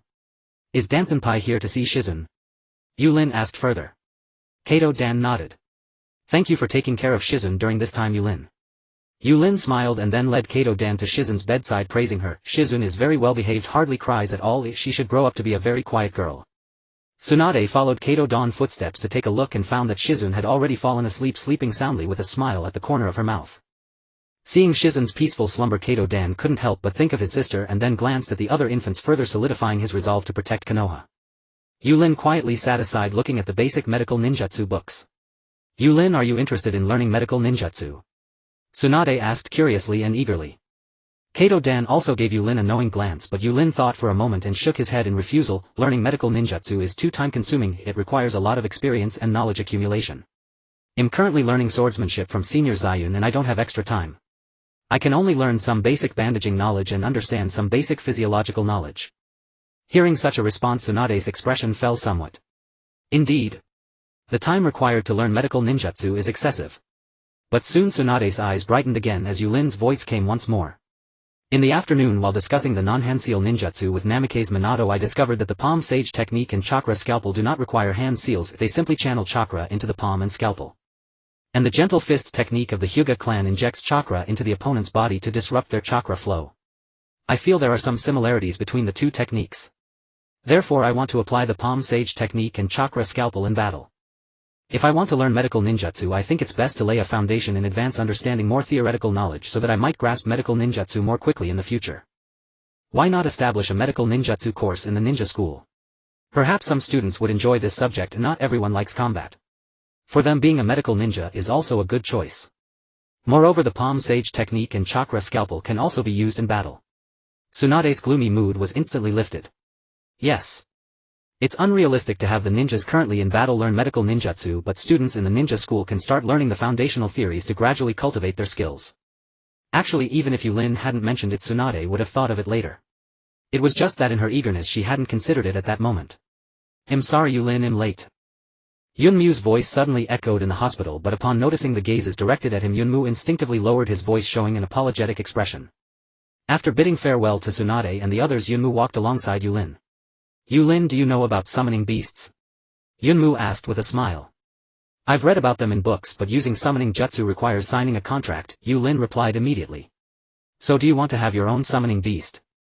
Yūrin nodded eagerly. Seeing this, Yunmu smiled and said, you know about the relationship between our Uchiha clan and the Cat clan, right? Tomorrow I'll take you there. How about that? Summoning beasts, the Cat clan. After a moment of silence, Yūrin asked, Yunmu, are you going out to carry out some task? Yunmu sighed helplessly. Having a brother who's too clever is really troublesome, and nothing can be hidden from him. Even a simple sentence can reveal underlying meanings. Yeah, tomorrow I have to go on a mission to the land of wind with Senpai Shakumo. While saying this he ruffled Yulin's hair, assuring him, don't worry, you'll be back soon. An old friend has come to visit Meow. A cat detecting a scent in the air spoke in human language. Having lived in Konohagakure for almost 7 years, Yulin understood that this world possessed extraordinary powers.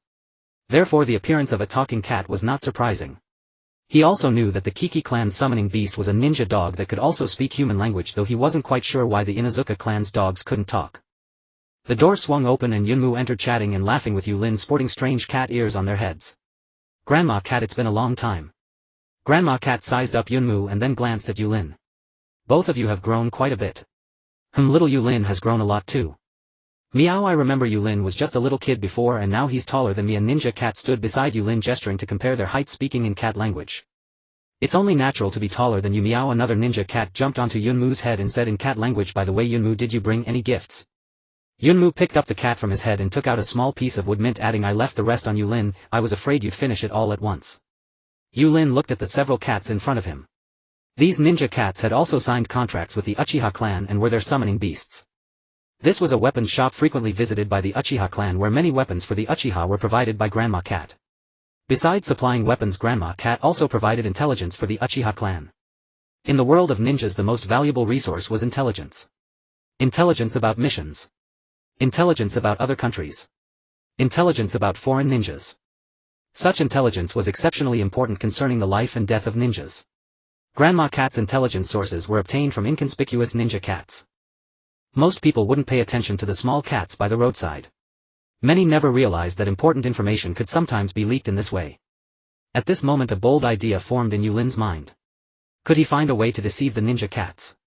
No, rather charm this group of ninja cats to come to Konohagakure to provide him with intelligence from within the village. Ninjas needed to gather various information. For Yulin, intelligence from the higher-ups in Konohagakure was also extremely important. There were many cats in Konohagakure and a sudden appearance of a group of ninja cats disguised as feral cats would not be easily detected. Some ninja cats could speak human language, but humans who did not wear strange cat ear ninja gear would not understand the cat language, ensuring secrecy. A plan gradually formed in Yulin's mind. By the way, how's the kunai you bought before, Yunmu? Grandma Cat asked first as she watched Yunmu feeding the ninja cats. Yunmu held the kunai in his hand, playfully demonstrating it gratefully, saying it's very useful and easy to handle. A hint of surprise flashed across Grandma Cat's face. She hadn't expected Yunmu to have such talent and to use it so skillfully. Since Jing left, you've come here very rarely. You came this time for Yulin, right?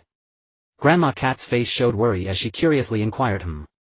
Yunmu did not deny it, nodding and stating the purpose of his visit. Grandma Cat, as you know, things around the village have not been peaceful lately. I need to go on a mission, so I trouble you to look after Yulin for a few days. Why should I take care of the little brat from the Uchiha clan? Grandma Cat said somewhat displeasedly. Yunmu knew that Grandma Cat had a sharp tongue but a soft heart. Although she might say a few words against it, she would ultimately agree to take care of Yulin, so he didn't rush. At this moment several ninja cats ran to Yulin's head, seemingly welcoming his arrival. Yulin took out a cat toy he had prepared in advance to play with the ninja cats. No matter how strong the ninja cats were, they could not overcome their racial weaknesses. After a while Grandma Cat sighed. After all, Yulin was already here, could she really chase him away? Reluctantly she nodded, saying, let Yulin stay here for now. With the ninja cats around, you need not worry about his safety. Once the arrangements for Yulin were settled, Yunmu took out a list from his pocket and said once more, additionally I need to purchase some shuriken, kunai and explosive tags. Grandma Cat took a look at the list and curiously asked, with so many ninja tools, do you have enough money? Yunmu scratched his head and smiled, planning to owe her. Yulin is still here, do you think I would run away, Grandma Cat? Don't worry, when I come to pick up Yulin I will have the money prepared. With a helpless sigh, after a while Grandma Cat handed over a quantity of ninja tools far exceeding what was on the list. Just be careful during your mission, I will be charging interest on any extra ninja tools. As he stored these ninja tools into a scroll, Yunmu patted his chest and assured no problem. When leaving, Yunmu intended to remind Yulin once more, but thinking about Yulin's overly mature personality, who could guess his thoughts and motives and always considered others' perspectives, he realized there was no need for any admonishment. Sigh. In the end Yunmu let out a helpless sigh, feeling that he was failing as an older brother. Having such a mature younger brother was quite difficult, he couldn't even express his concerns. Remember to come back quickly. The babies in the Konohagakure hospital are waiting for me to take care of them. Yulin was the one to remind him first. Don't worry, never underestimate the Uchiha clan. Also, your teacher's Yun is the white fang of Konoha. Teaming up with seniors Wayun, there won't be any problems, rest assured. Yunmu briefly spoke and then left to meet up with Kiki's Wayun. Land of Wind. A couple looked at their child playing nearby, their eyes filled with endless love. If they could, they wished to always stay by their son's side, watching him grow up slowly. However, at present the village was in a state of war. As members of the village, they naturally had to possess the belief of sacrificing for it. After much silence, they finally spoke. Scorpion, your father and mother need to go out for a while. Scorpion immediately stopped showing his unhappiness at his parents' departure, reluctantly furrowing his brows. The woman quickly knelt down to stroke Scorpion's face and smiled, saying, "What does Scorpion want? Mommy will buy it for you when she returns." Hearing about the gift, Scorpion immediately smiled. "Let me think about it." Chio also walked over to Scorpion's side, soothingly saying, "If you want a gift, you need to wait patiently at home for Daddy and Mommy to return." "Can you wait, Scorpion?" Scorpion nodded earnestly, demonstrating his understanding. "I will wait at home with Grandma for Daddy and Mommy to come back." The couple, having packed their belongings, exchanged glances and nodded, preparing to carry out their mission. Just as they stepped out the door, they heard Scorpion's voice from behind. "Safe travels." Turning around, they saw Scorpion standing beside Chio, smiling and waving. The two smiled back and then resolutely walked towards the village exit. "That's all for today. The rest must be saved for tomorrow," said Yūrin, fastening the bottle tightly and sealing it within a scroll, using a ninja technique to prevent the ninja cats from stealing it. Ninja cats had a fondness for Silvervine, a piece of intelligence Yūrin had gleaned from Yunmu. To ensure Yūrin enjoyed his time at Grandmother Cat's place, Yunmu had prepared ample Silvervine and instructed him to distribute a small amount to the ninja cats each day. "I haven't had enough, meow. Just one more, okay? Just one, meow." Watching the ninja cat's eager expressions, Yūrin appeared troubled. Seeing his hesitation, the other cats clamored as well. "Alright, I can't do anything with you. Today, one per cat, and that's the last one." Yūrin relented, retrieving the bottle from the scroll once more and handing one piece to each ninja cat. Perhaps sensing that it was the last, the ninja cats chewed slowly, savoring every morsel. "Actually, I think. Seizing the opportune moment, Yulin's ambition began to surface as he laid out his plan. "If you enjoy the taste of Silvervine, turning it into a drink would be nice, both thirst-quenching and satisfying." "Great idea, meow. I want to try it, meow. Can you make the drink, Yūrin? Let us taste it now, meow." Yulin's idea was straightforward: to coax some ninja cats into coming to Konoha, where they could help him gather intelligence on the village's higher-ups and understand the thoughts of other ninjas, analyzing who could be won over and who should be avoided, all of which would make escaping Konoha or pursuing a political career within it far smoother. Ninja cats required no salary. Even if they were paid, they had no use for money. However, he was no ruthless capitalist. He would still prepare Silvervine snacks and drinks for them. Yūrin obtained intelligence. The ninja cats obtained Silvervine. Both sides had a bright future. Yet revealing his thoughts on the very first day seemed far too hasty. The map of Yen could not be so short. It was not yet time to draw the dagger. For now he should plant the seeds and build goodwill. "If I just steep Silvervine in water to make a drink, it would be simple but not very tasty, only a faint hint of Silvervine flavor. The best method is to extract certain components from Silvervine through a refining process and then add other seasonings. That would surely make it more delicious. However, I need to think more about the exact proportions. If possible, it might even be mass-produced and we could drink it like water in the future." Upon reflection, this world seemed to lack soda-cola and a variety of flavored snacks and beverages. How powerful was the allure of soda! In a certain peculiar era, PepsiCo once became the world's 6th largest navy. As for how a soda manufacturer became the 6th largest navy and where that navy came from, it certainly wasn't traded by a nation fond of soda in exchange for its fleet. Hearing Yulin's description, many ninja cats swallowed hard, their minds painting a picture of lounging on the ground with a bottle of refreshing Silvervine soda nearby, taking a sip every now and then. What a divine life that would be, meow. It's settled, meow. Yūrin, make sure to bring it to us for a taste first, meow. Before long, Yūrin had won the favor of many ninja cats. Tired from playing with the cats, Yūrin approached Grandmother Cat and inquired, "Grandmother Cat, I've learned quite a bit about ninja history from books and I know the histories of the 5 great nations. But what about the history of ninja cats? When did ninja cats first appear? Can you tell me about the history of ninja cats? By the way, besides ninja cats, are there other ninja animals?" Grandmother Cat took a puff from her homemade cigarette and exhaled a cloud of smoke. The history of ninja cats was ancient, though it did not stretch as far back as the toads of Mount Myaboku. After a moment's thought, she began to narrate the lore of the ninja cats. "Enemy ahead, be careful." Uchiha Yūrin had barely issued the warning when the pained cries of his comrades rang. "Damn it, puppets. They've spotted us too. Watch out." Hatake Tsukumo swiftly drew the short sword from his back, severing the chakra strings with a single stroke and rescuing his comrade. "Thank you," said the fellow Konoha ninja. Don't let your guard down, they're Suna shinobi. A puppet's arm descended from the sky but a chakra string quickly extended to retrieve it. However, Hatake Tsukumo had no intention of letting that arm return intact. A flash of white light and the puppet's arm was cleaved in two, rendered useless. Puppet technique, this looks like a formidable opponent. Hatake Tsukumo swiftly approached Uchiha Yūrin as they exchanged words. The other ninjas continued unleashing jutsu and hurling explosive tags. Fire-style dragon fire jutsu. Earth-style mudslide. The moment they clashed, both sides held nothing back, unleashing their techniques with full force. Explosive tags and shuriken were thrown as if they cost nothing, flying through the air at reckless speed. This was the border between the land of fire and the land of wind. Both sides had planned to set up traps here to prevent enemy incursions, but neither anticipated running into the other. In their first clash, neither side gained the upper hand. With mutual understanding, they both retreated a step back to their respective borders, eyeing the enemy ninjas across the line and contemplating their next move. Hatake Tsukumo and Uchiha Yūrin's group coldly assessed the enemy shinobi. The opposing side numbered about 20, several of which were likely puppets. At least those floating in the sky were, for even the finest shinobi could not hover unsupported. As for how many of the remaining were puppets and how many were real, Hatake Tsukumo could not be certain. Without the Byakugan, distinguishing them by appearance alone was difficult, and the Sharingan lacked the ability to see through things. Against a top-tier puppeteer, it was hard to tell at a glance which was the true body and which were puppets. Sometimes even the eyes could deceive. After all, something that appeared to be a puppet might actually be a real person, and such occurrences were not rare. The interplay of reality and illusion, truth and falsehood, a master puppeteer always concealed their true body and excelled at deceiving opponents. Tsukumo's speculation was correct. However, the puppet technique was an original creation of the second Kazekage shaman and later refined by Monzaemon.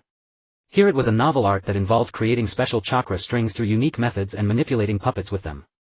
In the entire land of wind there were many ninjas who could use the puppet technique, but top-tier puppeteers were few.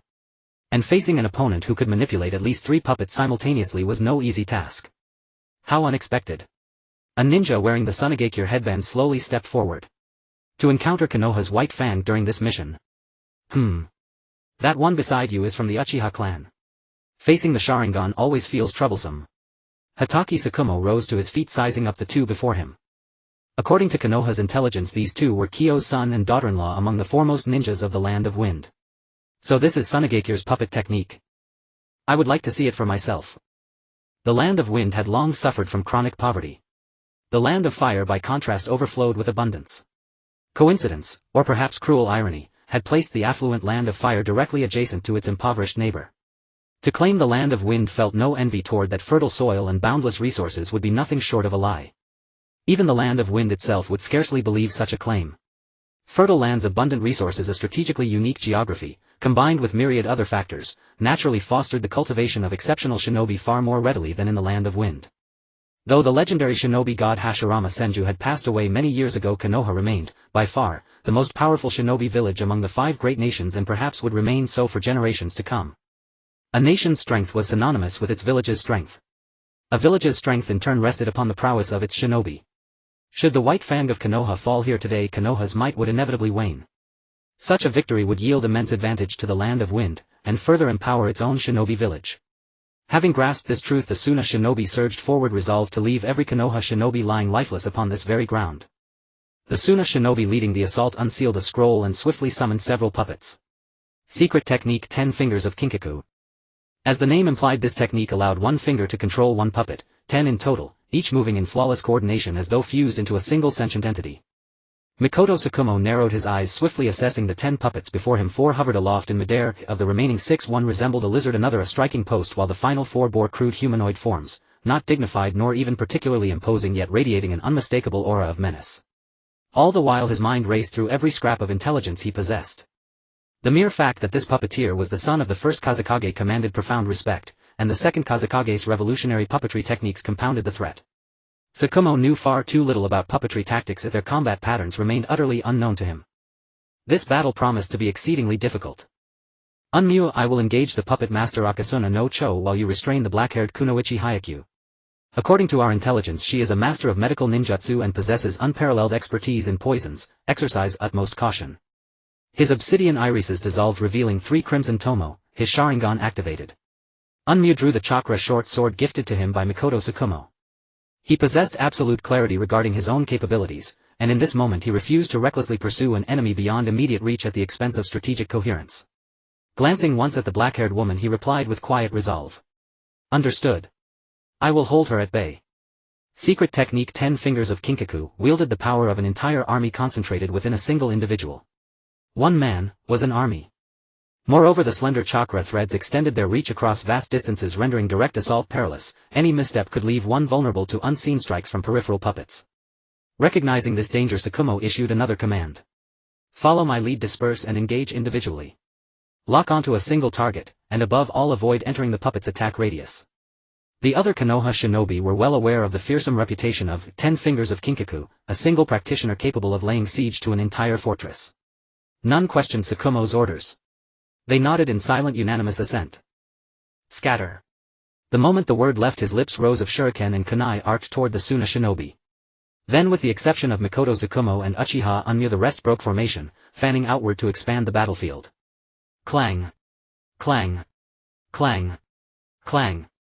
The Suna shinobi commander manipulated one puppet upward, soaring effortlessly into the air, to intercept and deflect every incoming shuriken and kunai. Shall we give chase? One Suna shinobi urgently asked. The commander glanced at Mikoto Tsukumo, still standing motionless poised mid-strike, and instantly grasped his intent. True, the 10 Fingers of Kinkaku possessed the might of an entire army. Yet allies nearby inevitably constrained the puppet master's freedom, limiting the full expression of his art. Puppets lacked nerves and living cells, their concealed weapons and projectiles carried lethal toxins. In battle, puppets were the puppet master's sole comrades, immune to poison, impervious to misfire. A stray strike might only disable a puppet, easily repaired and redeployed. But a human comrade offered no such margin, no time for treatment, no room for error, especially against the White Fang of Konoha. With swift conviction he nodded and commanded. Handle the others. Keep your distance, but the White Fang of Konoha is mine. Yes. At once the Suna shinobi scattered. The black-haired kunoichi hesitated, glancing briefly at her captain, only to receive in return a serene self-assured smile. Sasori awaits us back home. Rest easy, I will not lose. She nodded once, then prepared to withdraw. At that instant a shuriken flashed forth, halting her mid-step. Moments later a Konoha youth with blazing Sharingan eyes lunged toward her. You're facing me now. Uchiha Unmyu drew his chakra short sword, his expression grave. The Suna commander reacted instantly, thumb flicking, activating his puppets to strike during Unmyu's opening thrust. But Mikoto Tsukumo would not permit it. He unsheathed the white short sword from his back, its blade shimmering with radiant white chakra light. This was Tsukumo's most trusted weapon, wielded on countless missions, honed against countless foes. Today would be no exception. You're facing me now. Tsukumo spoke the same words as Unmyu. You're facing me now, yet those words reached Hyaku's ears alone. Her gaze momentarily hollowed, her hesitation fleeting as she stared at Unmyu, before her hands flew into a rapid series of hand seals. Release. Reality snapped back into focus, Unmyu's genjutsu shattered in an instant. Truly impressive, among the Land of Wind's elite medical shinobi you detected the genjutsu with astonishing speed and dispelled it unaided. Your chakra control is nothing short of masterful. Genjutsu could be cast through many mediums, be it the Uchiha Sharingan or even the subtle resonance of voice itself. Drawing upon fragments of Dan Kato's notes on ninjutsu theory, Unmyu sensed his own understanding of illusionary arts deepening anew. Hyaku, do not meet his eyes. He is of the Uchiha clan of Konoha. Cho cried out, urgency sharpening his voice. Indeed, avoiding the Uchiha's gaze was common knowledge among seasoned shinobi, no reminder necessary. Yet when love clouded judgment, even the wisest could falter in panic. Understood. Hyaku deflected Unmyu's chakra blade with a swift shuriken, then used the recoil to leap backward, creating distance, buying time, seeking the perfect opening for her next assault. Oh. Tsukumo offered a faint tranquil smile, and addressed Cho with quiet certainty. Now is hardly the time to concern yourself with others. Damn it. As Tsukumo advanced, murderous intent blazing, he lunged toward Cho. Cursing inwardly, Cho betrayed no outward panic. Instead he directed his puppets, swiftly drawing a scythe from behind to parry Tsukumo's descending blade. After a brief probe, Tsukumo Hatake confirmed that Hyūga was already lured away by Uchiha Unmoku, immediately retreating backward to maintain a safe distance from the puppets. Being surrounded by 10 poison-laced puppets would indeed prove exceedingly difficult to handle. Who could say whether explosive tags were affixed to their bodies, or whether hidden weapons lay concealed beneath their surfaces? Caution after all was never misplaced. This was a battle between shinobi, where a single lapse in vigilance could easily result in injury. Yet, Tsukumo Hatake was certain when Uchiha Unmoku had attacked Hyūga moments earlier, Akasuna no Haku's gaze had not fallen upon her first. Though puppeteers wielded formidable combat power, long-range assaults and wide area coverage, they remained dangerously vulnerable to close-quarters engagement. Their taijutsu might be strong, their hand-to-hand prowess perhaps even refined, but neither matched the mastery of their puppetry. During the earlier probe, Tsukumo had drawn perilously close to Akasuna no Haku, yet the man's expression betrayed no trace of panic. Could it be, this Akasuna no Haku before him was merely a decoy, a puppet, not his true self? His actual body might be concealed among these 7 puppets. Alternatively, all 7 puppets could themselves be fakes, his real body hidden elsewhere, observing Tsukumo's every move from the shadows. Tsukumo temporarily abandoned the idea of scanning his surroundings, such an act would be far too conspicuous. Better to feign complete ignorance. Having settled on a strategy, he resolved first to gauge the puppet's attack range, and precisely determine the effective length of chakra threads, before drawing further conclusions. These thoughts flashed through his mind in an instant. Without hesitation he hurled several wind-infused shuriken to draw attention, and launched another probing assault. Shinobi in this world possessed no omniscient perspective. They gleaned intelligence solely through combat, observing techniques in real time, discerning patterns and exposing vulnerabilities. Intelligence was paramount to a shinobi. To possess it was to seize the initiative. The more renowned a shinobi became, the more meticulously enemy nations gathered data on their abilities, habits and weaknesses. Akasuna no Haku naturally knew well the reputation of Konoha's White Fang. Against such a close combat specialist the key was simple: never let him close the distance. Approaching a puppeteer was no easy feat, so long as he remained out of reach. Opportunities to eliminate Tsukumo Hatake would inevitably arise. With a subtle twitch of his thumb, chakra thread snapped taut, propelling a puppet instantly into position, blocking Tsukumo's path. Clang! Clang! Clang! Ordinary shuriken struck the puppet's body with no effect, neither pain nor damage. After all, puppets possessed no flesh, no blood, no vulnerability to blunt force. Just as Tsukumo drew his blade to cleave the puppet in two, rendering it useless, the puppet suddenly opened its mouth. Puppet technique, Thousand Needles Rain. Poison-coated sunban rained down like a storm, dense, relentless, descending from above. Tsukumo leapt backward in haste, only for another puppet poised nearby to surge forward, black scythe raised high like a grim reaper's blade, sweeping toward his head with lethal precision. The swing was agonizingly slow, at least in Tsukumo's perception slower even than Yūrin's own blade work. Yet Tsukumo could not deploy his chakra blade defensively, not now nor counterattack, because at that very moment a towering wave of crimson flame surged upward from the earth, racing straight toward him. Does he truly not care about his own puppet? Tsukumo inwardly scoffed, even as his hands moved swiftly, executing the body replacement technique without pause. The crimson inferno consumed the surrounding forest in an instant, while the puppet's outer casing burned away, revealing its gleaming silver metallic frame. No wonder. This puppet was forged entirely of metal, utterly impervious to fire. Before Tsukumo could regain his footing, another puppet raised its arm, its pressure gun erupting with torrents of viscous black liquid. Tsukumo instantly held his breath and vaulted backward. But Akasuna no Haku had anticipated every motion, hurling explosive tags directly onto Tsukumo's intended landing path. Boom! The blast ignited the black fluid, unleashing roaring flames and thick choking smoke. Barely evading the onslaught, Tsukumo leapt once more, increasing the distance while subtly studying the spatial arrangement of the puppets, their proximity to Akasuna no Haku and the obscuring veil of black mist. Truly worthy of the title Konoha's White Fang, to escape such a relentless barrage. Akasuna no Haku strode forward slowly, voice laced with mockery, yet your retreat looks utterly undignified. Are you fleeing back to Konoha? How long do you intend to run? Have you already surrendered, or worse, do you regret choosing me as your opponent? Tsukumo brushed dust from his clothes and rose calmly. The puppetry techniques devised by the second Kazekage are indeed extraordinary. Merely enduring such rapid-fire assaults is exhausting, let alone mounting a counteroffensive. Still, how long can your chakra hold out? And those unorthodox attacks, how many more can you sustain? Akasuna no Haku cast a cold, disdainful glance over Tsukumo's disheveled state, and smiled faintly. More than enough chakra remains to end you before I exhaust a single drop. Puppet technique, manipulated assault blades. A wooden training post puppet ascended into the air, guided by chakra threads, then, swish. A volley of kunai shot toward Tsukumo. Unlike ordinary kunai, each trailed a nearly invisible filament of Akasuna no Haku's chakra. Tsukumo drew his short blade to parry, only to catch reflected in its polished surface a faint glimmer of white light clinging to the kunai. Chakra threads.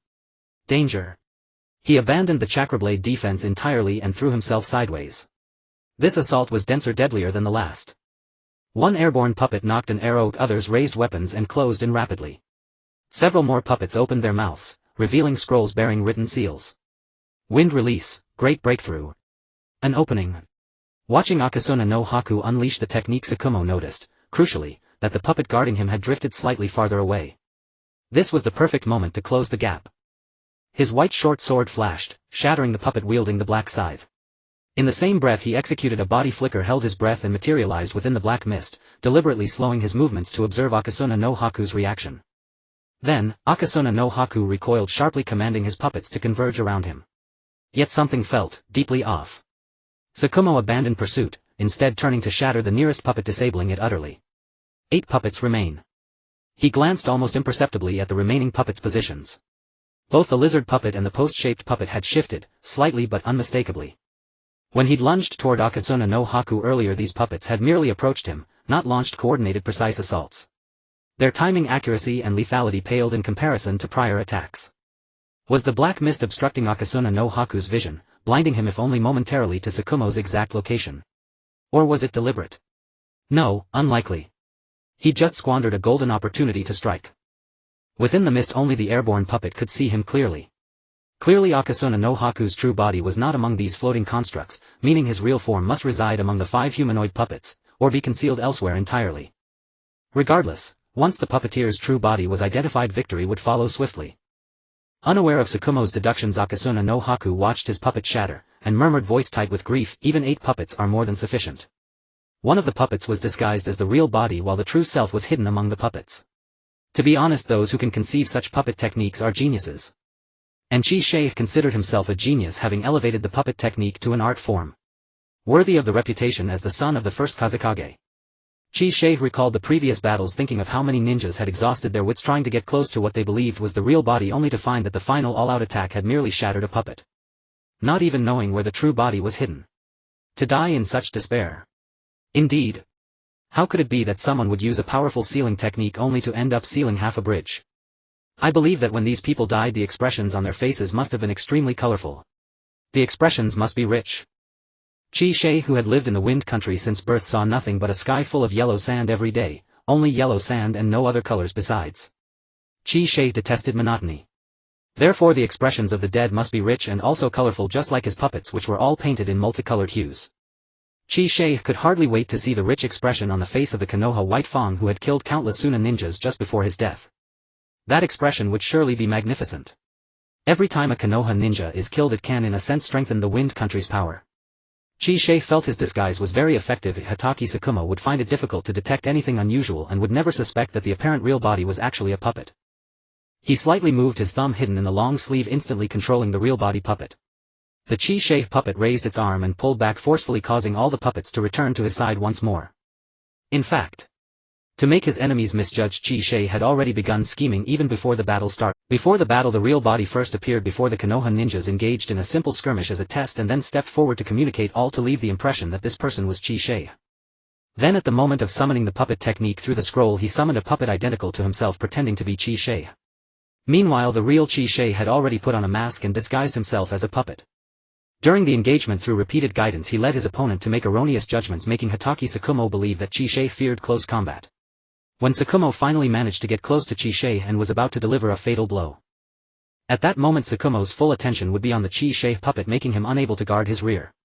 Then the real Chi-Sheikh would seize the instant Tsukumo revealed a flaw and launch a lethal strike. This was the death method Chi-Sheikh had specially designed for Hatake Tsukumo. Puppet technique is not just about controlling puppets. It is more about controlling the enemy. Of course. If Hatake Tsukumo was not as formidable as legend said, then he would, like other ninjas, become a cold corpse amid the relentless attacks of the puppets. Now it seemed that Hatake Tsukumo was not so easily dealt with. Chi-Sheikh felt a certain anticipation for this splendid performance. Ah! If only someone from the Hyūga clan were here. Looking at the puppets, Hatake Tsukumo let out a helpless sigh, then immediately regained his composure. When facing a puppet master, it is best to use the Byakugan to observe the flow of chakra.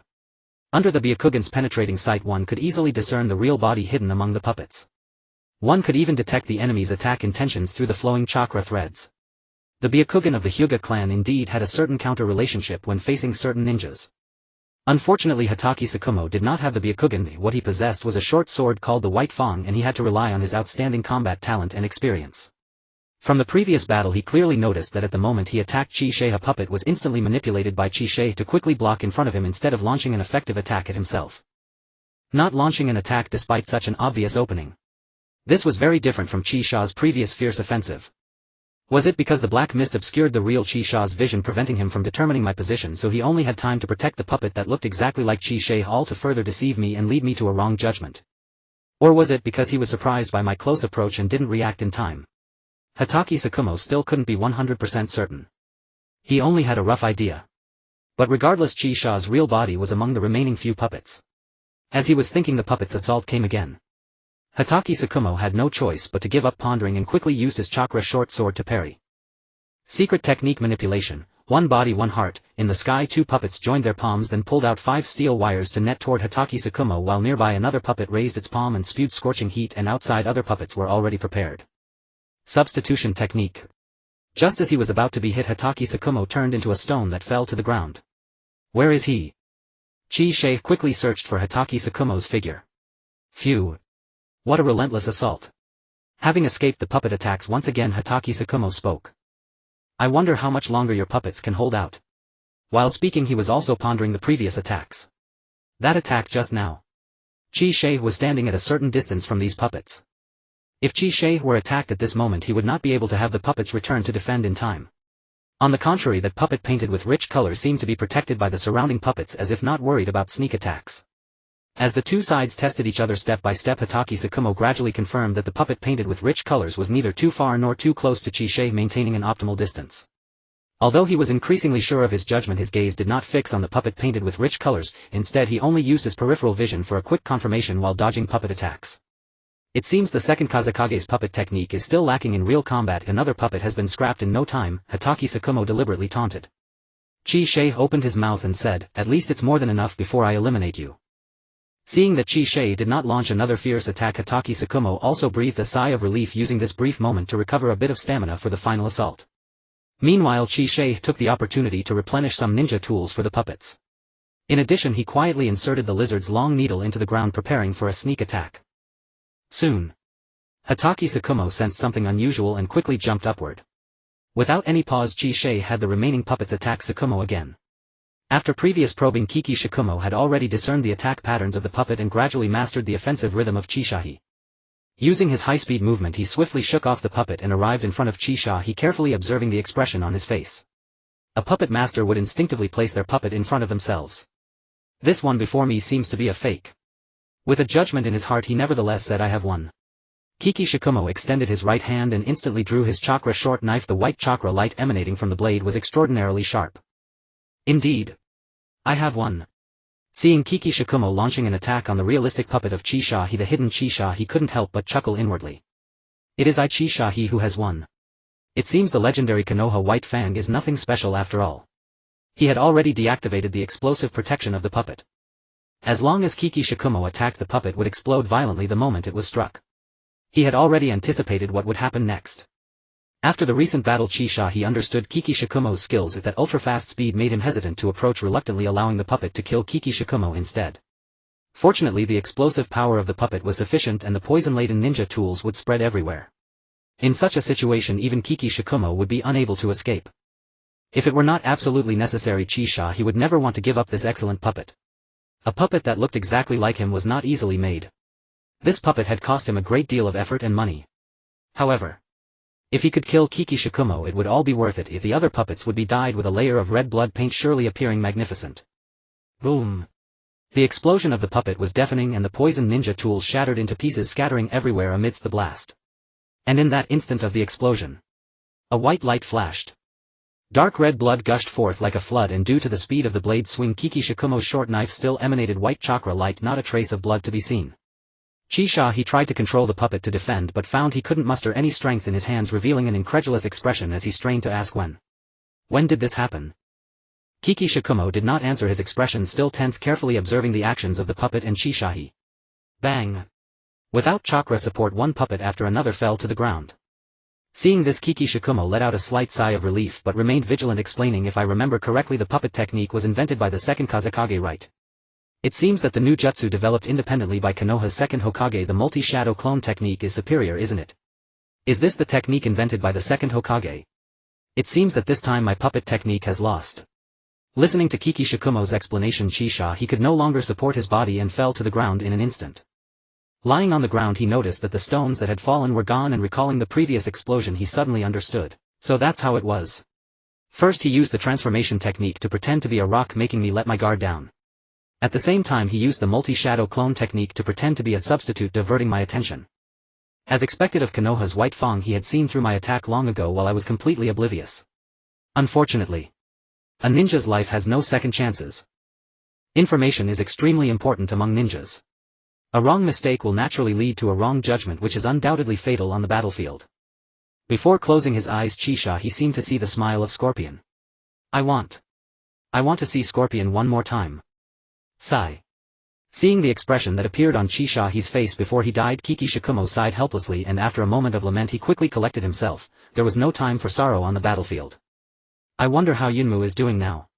He infused wind chakra into his short knife for a simple cleaning, then stored the chakra short knife away. Uchiha Yūrin looked at the ninja cat sprawled all over the ground and said, "Cat, do you now believe in my strength?" After saying that he pulled out a notebook and waved it in front of Katyu. "If you bet, you have to accept the loss. First leave your paw print on this illustrated book, hehe." Katyu expressed strong dissatisfaction. Damn it, meow. However, once a promise was made, it could not be broken. After all, he was the strongest ninja cat in the cat fortress, he couldn't lose face. Is it that Katyu doesn't want to break the promise? It's that he dares not. He can't defeat this little child before him. Why does this Uchiha kid have such strength at less than 7 years old? Where can I reason with this? Katyu indicated he could not understand. In the end, the losing Katyu could only reluctantly leave his paw print on the illustrated book that Yūrin had prepared in advance. Meow meow meow. Yūrin succeeded. Meow. Katyu's paw print has been taken away. Meow. Though I don't know why seeing Katyu lose I feel inexplicably happy. Meow. Katyu crossed his arms and said with an unhappy face, "Isn't your meatball mark also taken away? Aren't you a bit ashamed, not sad at all?" Meow. Damn it, meow. Why did Cat Grandma's ninja cat bring Yūrin to my cat fortress? And what's with the cat techniques? Is there a ninja way too? Meow meow meow. A cat unconsciously scratched its head, feeling somewhat embarrassed, and said, "I was quite sad at first, but seeing Katyu also lose to Yūrin I no longer feel sad. Moreover, once I think of the wood sagewort drink that Yūrin promised us, it seems that even if my paw print is collected it is not unacceptable." Meow. Wood sagewort drink, ninja cats will never be slaves. Unless provided with food and shelter. On this point Yūrin has already taken action. It took him about 7 days to successfully deceive quite a few ninja cats. If he encountered a ninja cat unwilling to cooperate, unable to reach a consensus, Yūrin had no choice but to use his fists to force an agreement. For cats, having their paw prints taken away is a very humiliating matter. From a human's perspective it is akin to being stripped naked for a photograph. By forcibly collecting paw prints, the ninja cats who lost their paw prints had no choice but to submit to Yūrin. What ill intentions does Yūrin have? He merely wants to allow the ninja cats to live a modern industrialized new era of ninja life in Konoha while also gathering intelligence from the upper echelons of Konoha. This intelligence is all for the production of wood sagewort drinks. Yes. It is indeed for the production of wood sagewort drinks. As for whether it will eventually create a world of cat slaves, Yūrin cannot guarantee that. Strangely enough, Yūrin had never thought that frogs, ninja cats, ninja dogs and other ninja beasts actually have their own territories, establish cities and develop their own cultures. Moreover, no matter how fierce the battles between humans become, the lives of these ninja beasts will not be greatly affected, and very few people would target the ninja beasts. This is truly a strange world. Huh? Who is it? Yūrin suddenly sensed someone and quickly looked to the side. Yūrin quickly looked towards the source of the anomaly he sensed. Even with the power of the Sharingan he couldn't clearly see who had arrived, only catching a fleeting shadow resembling an aloe vera hastily burrowing underground. Aside from that, all he could see was a vast expanse of night. Am I seeing things? Yūrin couldn't help but doubt. Or is it possible that this world has not only ninja beasts but also ninja plants? Has the aloe vera become sentient?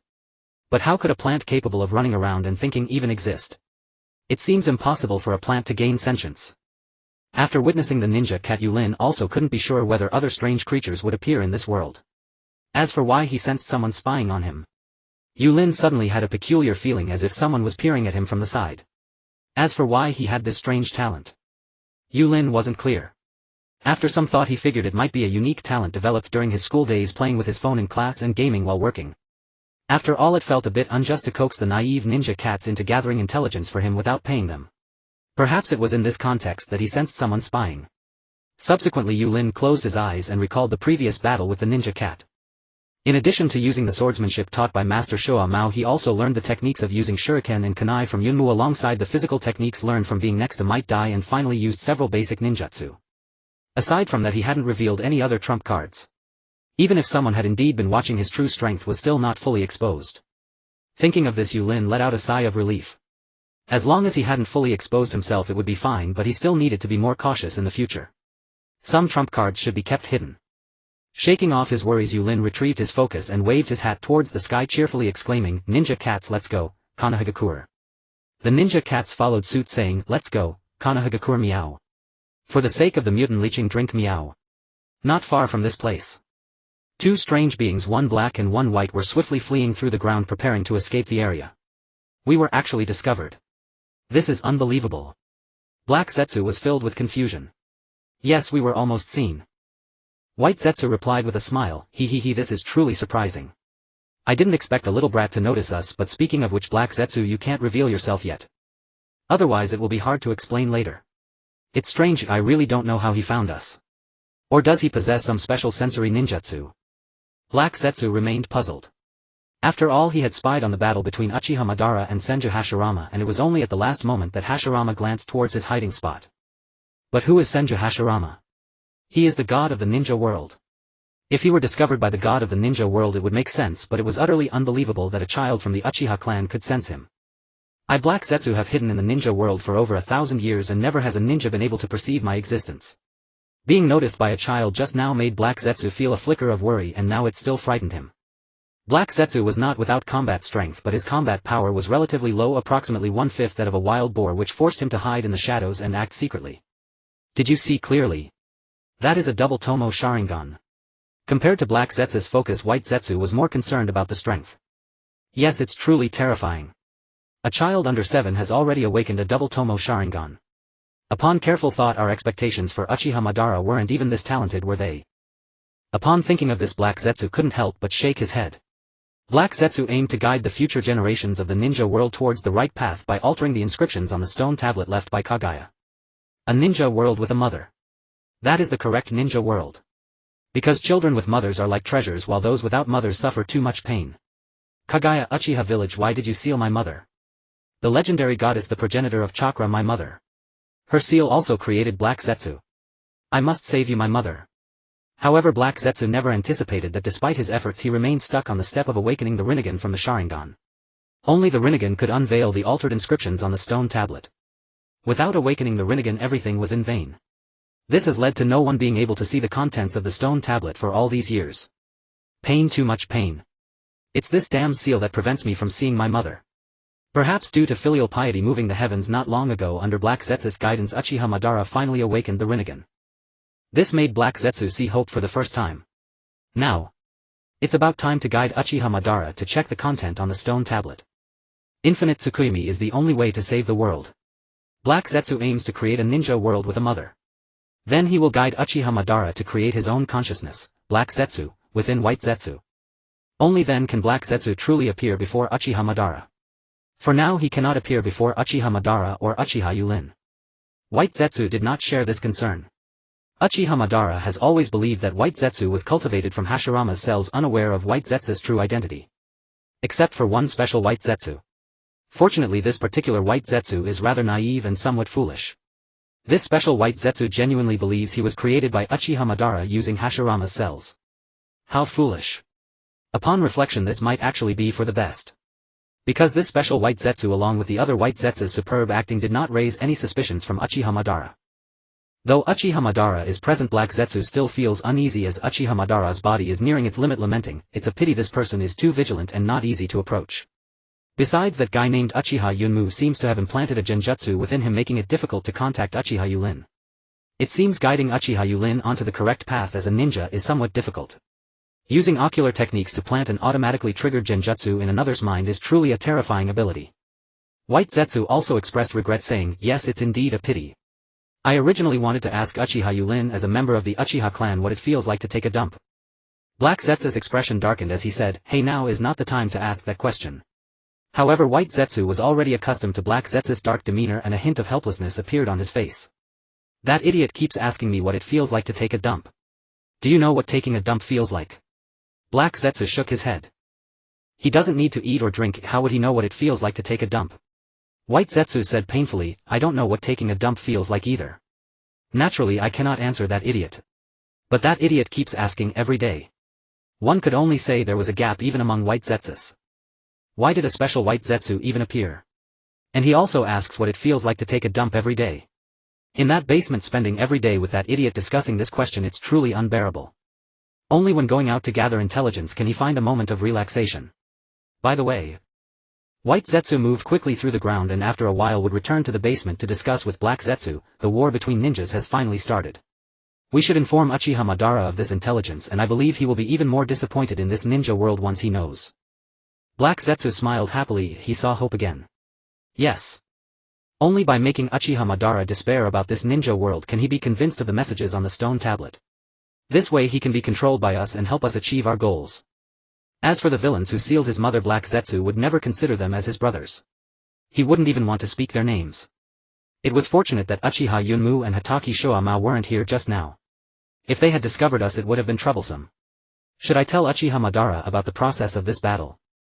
White Zetsu and Black Zetsu, skilled in collecting ninja intelligence, had naturally been observing this situation quietly from the sidelines.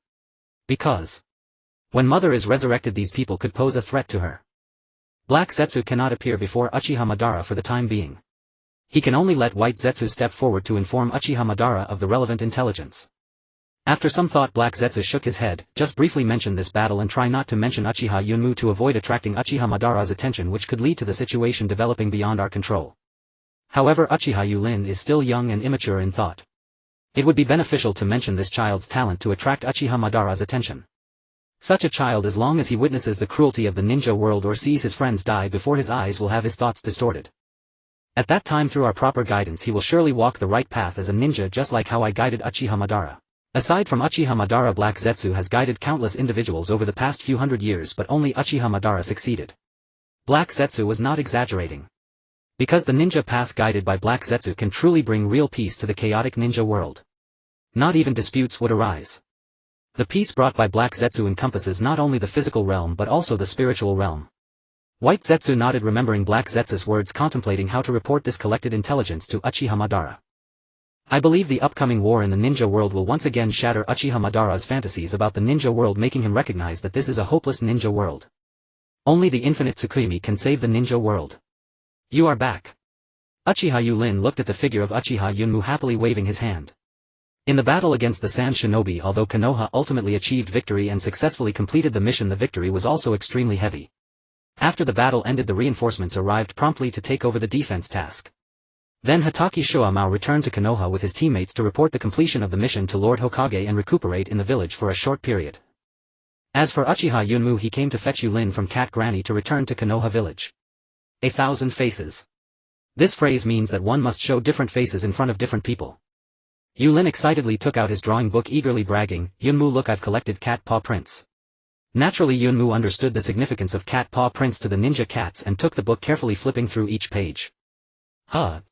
Upon flipping to the last page, an expression of disbelief appeared on Yunmu's face. Has Yulin's current strength already surpassed that of the cat spirit? This is truly unbelievable. However, instead of feeling happy, he felt dejected.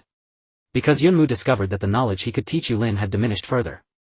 Yunmu shrugged, settling the remaining payment for Cat Granny, exchanged a few pleasantries and then took Yūrin back to Konoha village. It's been several days since we left the village.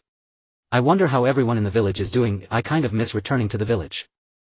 Yūrin had already deceived quite a few ninja cats and couldn't wait to return to Konoha to spread his intelligence network. Yunmu, look, these are the ninja cat friends I've made not long ago. Can I directly bring them back to Konoha village? Yunmu glanced over and curiously asked, did you sign a summoning contract with the ninja cats? Ninja beasts possess independent thinking abilities. Compared to human ninjas, they are not weak in strength and have their own territories. Therefore, most ninja beasts sign equal contracts with humans. Ninja beasts have their own needs. Ninjas have their own needs. Both sides have their own plans, but overall it boils down to two words: win-win. Yūrin shook his head casually, saying, let's not worry about such details. I've noticed that there are increasingly more criminals in the village, so I want these ninja cats to help find clues about the criminals in Konoha to combat their audacity. This way the police department's work will be much easier and the village will be more peaceful. I even thought of a name for their team, Meow Meow Team. If the Meow Meow team tracks down a criminal, they will have made great contributions. This reasoning is still quite reasonable. Ninja cats have keen noses and possess agile bodies, allowing them to hide in various corners of the village. This group of ninja cats will become external personnel of the Konoha Police Department. They should be external ninja cats. Specific treatment still needs to be discussed, but they definitely won't be mistreated. Yunmu looked at the ninja cats in front of him, showing a troubled expression. If a large number of ninja cats enter at once, it needs to be reported to Lord Hokage. Upon hearing this, Yulin hurriedly asked, "What if I only bring one ninja cat into the village? That shouldn't require reporting, right? Lord Hokage is busy with many affairs, such a trivial matter doesn't need to be reported. If we occasionally let one ninja cat enter the village, wouldn't that be fine?" Let me think. Yunmu carefully considered that the village has indeed become somewhat unsafe recently. These ninja cats possess excellent perception abilities which can help Yulin to some extent and also prevent some ill-intentioned individuals. Okay, but be careful not to get discovered. It would be troublesome if that happens. Receiving a positive answer, Yulin immediately smiled knowingly. They definitely won't be discovered by others. Intelligence gathering work is conducted secretly, so how could it be known by others? Ninjas have extraordinary foot speed. Yulin and Yunmu swiftly dashed towards my ninja village, and before long they arrived at the forest outside the village. It was a special time of war, so the defense of my village was naturally of paramount importance. The Lord Hokage would naturally have sensor-type ninjas conduct intensive patrols around my, possibly even setting up traps to prevent infiltration by ninjas from other nations. Fortunately, with the observation power of the Sharingan, Yulin confirmed that there were no signs of life or any traps in the vicinity. This place could temporarily serve as a home for the ninja cats for some time. Ninja cats looked little different from ordinary cats from the outside, making them indistinguishable to most ninjas. Moreover, there were many feral cats around my village. These feral cats became the disguise for the ninja cats. Ordinary ninjas would pay no attention to a ninja cat, simply mistaking it for a feral cat, thus avoiding detection. Feral cat, what? Am a substitute now? Of course. If a large number of feral cats appeared around my all at once, it would certainly draw ninja attention and even lead to investigation.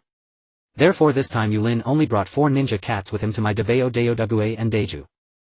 Since he couldn't bring all the ninja cats into my ninja village at once, the remaining ones had to stay outside the village for the time being. Debeo Dague Deo, you stay in the forest outside the village for now.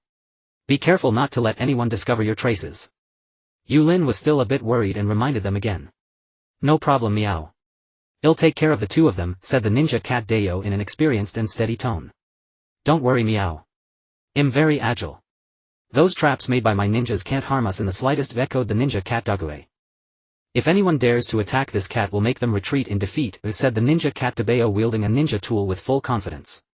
Truly a group of distinctive ninja cats. Alright. Yulin nodded in satisfaction and instructed confidently, I'll take Deiju into my ninja village first. You use the simple map I drew for you, find the right opportunity and carefully infiltrate my village. Ninja cats came in various colors, but after much thought Yulin decided to prioritize Deiju, so he chose to first bring an orange-colored ninja cat to my ninja village to become an external ninja cat directly under Yulin's my police department. As external ninja cats, they not only needed numbers but also exclusive code names. Yulin had already assigned code names to the 4 ninja cats. Ninja cat code name Deiju and ninja cat number 001 hobbies basking in the sun, sleeping. Note: a lazy ninja cat sleeping in the sun can be a good disguise. Pretending to sleep while sunbathing outside, it lurked in the village unnoticed, constantly providing Yulin with intelligence from within. Deiju was a bit lazy and Yulin worried that leaving this cat in the forest would starve it to death. However, Deiju did not see it that way. To be born a cat is a blessing. Why stand when this cat can lie down? Standing is so tiring. As for Yulin's intelligence gathering, haha. It's only because Yulin is devoted to providing this cat with catnip drinks that this cat is kind enough to help him gather a bit of insignificant intelligence. Yulin had no idea what Deiju was thinking. He simply held Deiju in his arms, made him pretend to be a wounded kitten, and then entered my ninja village with Yunmu. Perhaps it was the fierce sandstorm that drowned out the laughter and joy of the wind country, rendering the Suna village somewhat desolate with hardly any pedestrians visible on the streets. Perhaps the impact of the war had further worsened the already impoverished wind country. Although the wind country is one of the 5 great nations of the ninja world, the arable land suitable for crop cultivation is far too scarce, making self-sufficiency in food impossible. Perhaps they do not understand what self-sufficiency in food means. They do not comprehend the significance of achieving food self-sufficiency. The territory of the wind country cannot attain food self-sufficiency. Ninjas from various countries do not need to worry about having no food to eat. Compared to the rewards from missions, the rising prices of food are still within their means. If food prices rise too much, ninjas can rely on their strength to compel merchants to sell food at reasonable prices. As the Hokage of Suna village, this is a matter that must be considered. Perhaps it is because the fire country is too wealthy, with the upper class busy vying for power and profit, while the wind country, being too poor, has everyone focused solely on survival, leaving little thought for power struggles. The land of the wind country is far too barren. What he could do was utilize the unique ninja technique of manipulating sand and iron to pan for gold and iron in the desert, trading the metals obtained with other countries for money to alleviate the village's financial burden. Only with money can he purchase food from other countries. Moreover, the ninjas of the wind country are powerful enough to find ways to make other countries willing to sell their food. This also leads to relatively stable food prices within the wind country. However, with the outbreak of war, controlling food prices becomes exceedingly difficult. Capital knows no nationality, and merchants in the ninja world have no nationality either. Whichever ninja village is wealthy, that is where they will sell. During wartime, this white rice has no trouble finding buyers. As for whether selling at a high price poses a risk to life, it is quite simple. One just needs to issue a mission and hire some ninjas to ensure safety. Ninjas exist for missions. Most of their economic resources come from missions. Aside from completing missions, most ninjas possess no other life skills. Farming is an impossible option, and with no knowledge of commerce, they can only rely on missions to barely sustain themselves. This forms the basic rules of the ninja world. Ninjas who kill their employers will be hunted down by the village. This also emboldens merchants. In such a favorable situation, how can they not inflate food prices? Why are food prices so high, almost double what they used to be? A villager from Suna village complained to the shopkeeper at the rice store. The price of rice has been increasing daily, surpassing what ordinary villagers can afford. What, too expensive? The shopkeeper gave the villager a disdainful glance, thinking, where do these poor people come from? If you think it's too expensive, I think it's too expensive as well. Just let me know if you want it or not. This rice took me considerable effort to purchase from other countries, and now. What are you doing? Killing. As the war unfolds, similar incidents will occur in other countries. With the escalation of the war, the villagers' anti-war sentiments will grow stronger, necessitating a swift resolution to the conflict to calm the villagers' unrest. After all, the fire country lost a grandson of the first Hokage for war propaganda, while the wind country has no means to promote the righteousness of war. Chiyo stood dazed in place, silently observing everything happening before her, completely oblivious and with no intention of intervening. Having just learned that her beloved son and daughter-in-law were killed by Kakashi, Chiyo had already lost her spirit, walking the streets like a soulless puppet. She opened the door like a puppet. She walked into the house like a puppet. The sound of the door opening startled Sasori, making him think that his father and mother had returned. He rushed out excitedly, shouting, "Grandma Chiyo, have father and mother come back?" Chiyo saw the yearning in Sasori's eyes. No. She absolutely cannot let Sasori know about this. Having nearly given up on her thoughts, Chiyo suddenly made up her mind and slowly walked towards Sasori. They have been assigned other missions and will take some time to return. You can wait, right? Sasori, the joys and sorrows of people do not resonate with one another. The land of wind affected by war had to transport supplies to the front lines, naturally leading to a more severe shortage of living materials in Sunagakure. Meanwhile, the prosperous Konoha village was not greatly affected, at least not to the extent that the smoke of war lingered above its skies. Class leader, long time no see. Good morning, class leader Yūrin. Yūrin, I've become stronger again. After a semester of interaction, class leader Yūrin's position has been accepted by all the classmates and recognized from the heart. Uchiha Yūrin is a class leader whom I can rely on to guard my dreams. After a long holiday, there are many things I want to share with others, but due to the impact of war, the ninja school has been postponed. Suddenly the ninja school opened again, gathering the students once more, their faces glowing with joyful smiles. After a long vacation, one yearns to return to school. Yet once school starts, one wishes for a vacation. This contradictory psychology is common among many students, even in the ninja world. The great Uchiha Yūrin, after settling the ninja cats, returned to the class he belonged to. Upon seeing Yūrin, the classmates greeted him warmly. Influenced by a semester of the will of fire, Yūrin smiled and responded to each of them, "Long time no see, Yatsuki." "Good morning, Aokong. How is your genjutsu training going?" "Oh, isn't that Hyūga Yuda? After a holiday apart, it feels like you've gotten much stronger." "Humph." Hyūga Yuda snorted. This little setback would not defeat her. It was merely a small failure. "I am destined to become the woman of the Hokage. How could a mere Uchiha block my path? Don't get too proud. Wait and see, next time I'll definitely win." Yūrin smiled but did not reply, instead feeling a bit of anticipation for Hyūga Yuda's growth in ninja strength. Besides Yūrin, the strongest in the entire first year was indeed Hyūga Yuda. The Byakugan is one of the three great ocular techniques in the ninja world. With its keen observational abilities and the martial arts passed down from the Hyūga clan, the power exerted is not as simple as 1+1.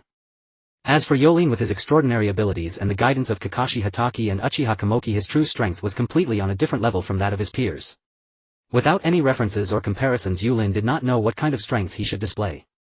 Being too strong would draw excessive attention. Being too weak would not fit the persona of an Uchiha genius. Meanwhile, Hyūga Yuta's strength served as Yūrin's reference. He only needed to exhibit a slight superiority over Hyūga Yuta, keeping his strength within a reasonable range. If he truly encountered a critical situation, he could still catch others off guard. Returning to reality amidst the laughter of his classmates, Yūrin scanned the room, observing the familiar faces adorned with warm smiles. Indeed. It is only here in the ninja school that one can feel a hint of long-lost tranquility. As the class leader, I must protect this group of little brothers. I heard them say that we have added new courses this year. Do you know about this, class leader? Huh? Why are there new courses again? Wasn't it said that there was a shortage of teachers? Damn, if I don't pass, my mom will scold me again. It's strange, there was no conclusion about the school opening for a while, and then suddenly it opened again these past few days. After a moment of silence, Yūrin said, "It's Lady Tsunade who is restoring the normal classes at the school." The new courses were also her suggestion. Originally, Tsunade had proposed establishing a medical ninja system in Konoha to treat injured ninjas, but was ruthlessly rejected by the Hokage on the grounds of wartime. However, after Yūrin's hint, Tsunade turned her attention to the students in the ninja school. They are still just a group of students. It was truly a great opportunity to educate them in becoming medical ninjas. Thus, Tsunade worked hard to restore the normal classes at the ninja school and added courses on medical ninjutsu, allowing them to build a solid foundation for further study of advanced medical ninjutsu. Yūrin was able to learn this information promptly, all thanks to the great contributions of the Meow Meow team. No matter how powerful a ninja is, it is all a facade. It is not real. Even the strongest ninja can eliminate an enemy in the blink of an eye, but they might not be able to heal an injured comrade. Only possessing exceptional medical ninjutsu is genuine. Because medical ninjas can truly save their injured companions through their skills. Surviving is what truly matters. Moreover, what era is this? Why still adhere to traditional ninjas? Isn't being a medical ninja more appealing? Starting this semester, the school will introduce a new course to learn medical ninjutsu. Yūrin revealed the news about the new course in advance and suggested, "Hinata, I have heard that after activating the Byakugan you can easily see the veins within a person's body and observe the flow of chakra. I believe that learning medical ninjutsu would give you a unique advantage due to your Byakugan." Hinata shot Yūrin a glance. She disliked others making assumptions about her, especially someone from the Uchiha clan. She wanted to form her own opinions. She thought learning medical ninjutsu was unnecessary because true experts would never get injured. And she naturally did not need medical ninjutsu. "Are you suggesting I learn medical ninjutsu so I can heal myself after getting hurt?" Hinata said with an unhappy expression. That annoying Yūrin actually dared to underestimate her. Just wait and see. She would definitely make him look at her differently in the future. Since she had always viewed Yūrin as a hypothetical rival, it was easy for her to misinterpret his intentions.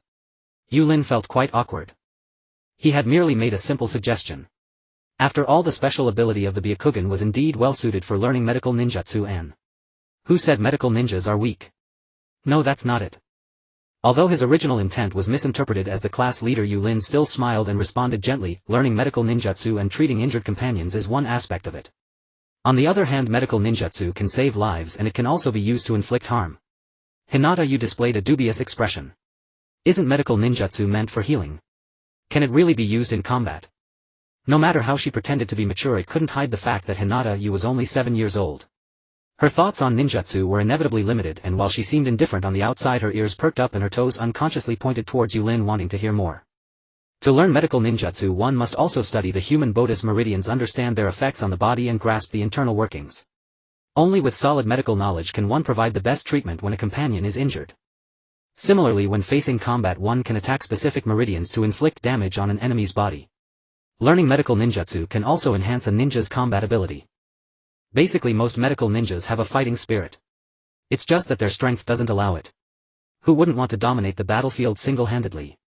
Hinata couldn't help but nod after listening, but quickly realized it was inappropriate. She had just rejected Yūrin's suggestion and now acknowledged it. Didn't that imply she hadn't considered this aspect initially? How infuriating. Just wait, Yūrin. In our next confrontation I will not lose again. How could an ordinary ninja be my opponent? With my strength I don't need to learn medical ninjutsu for assistance.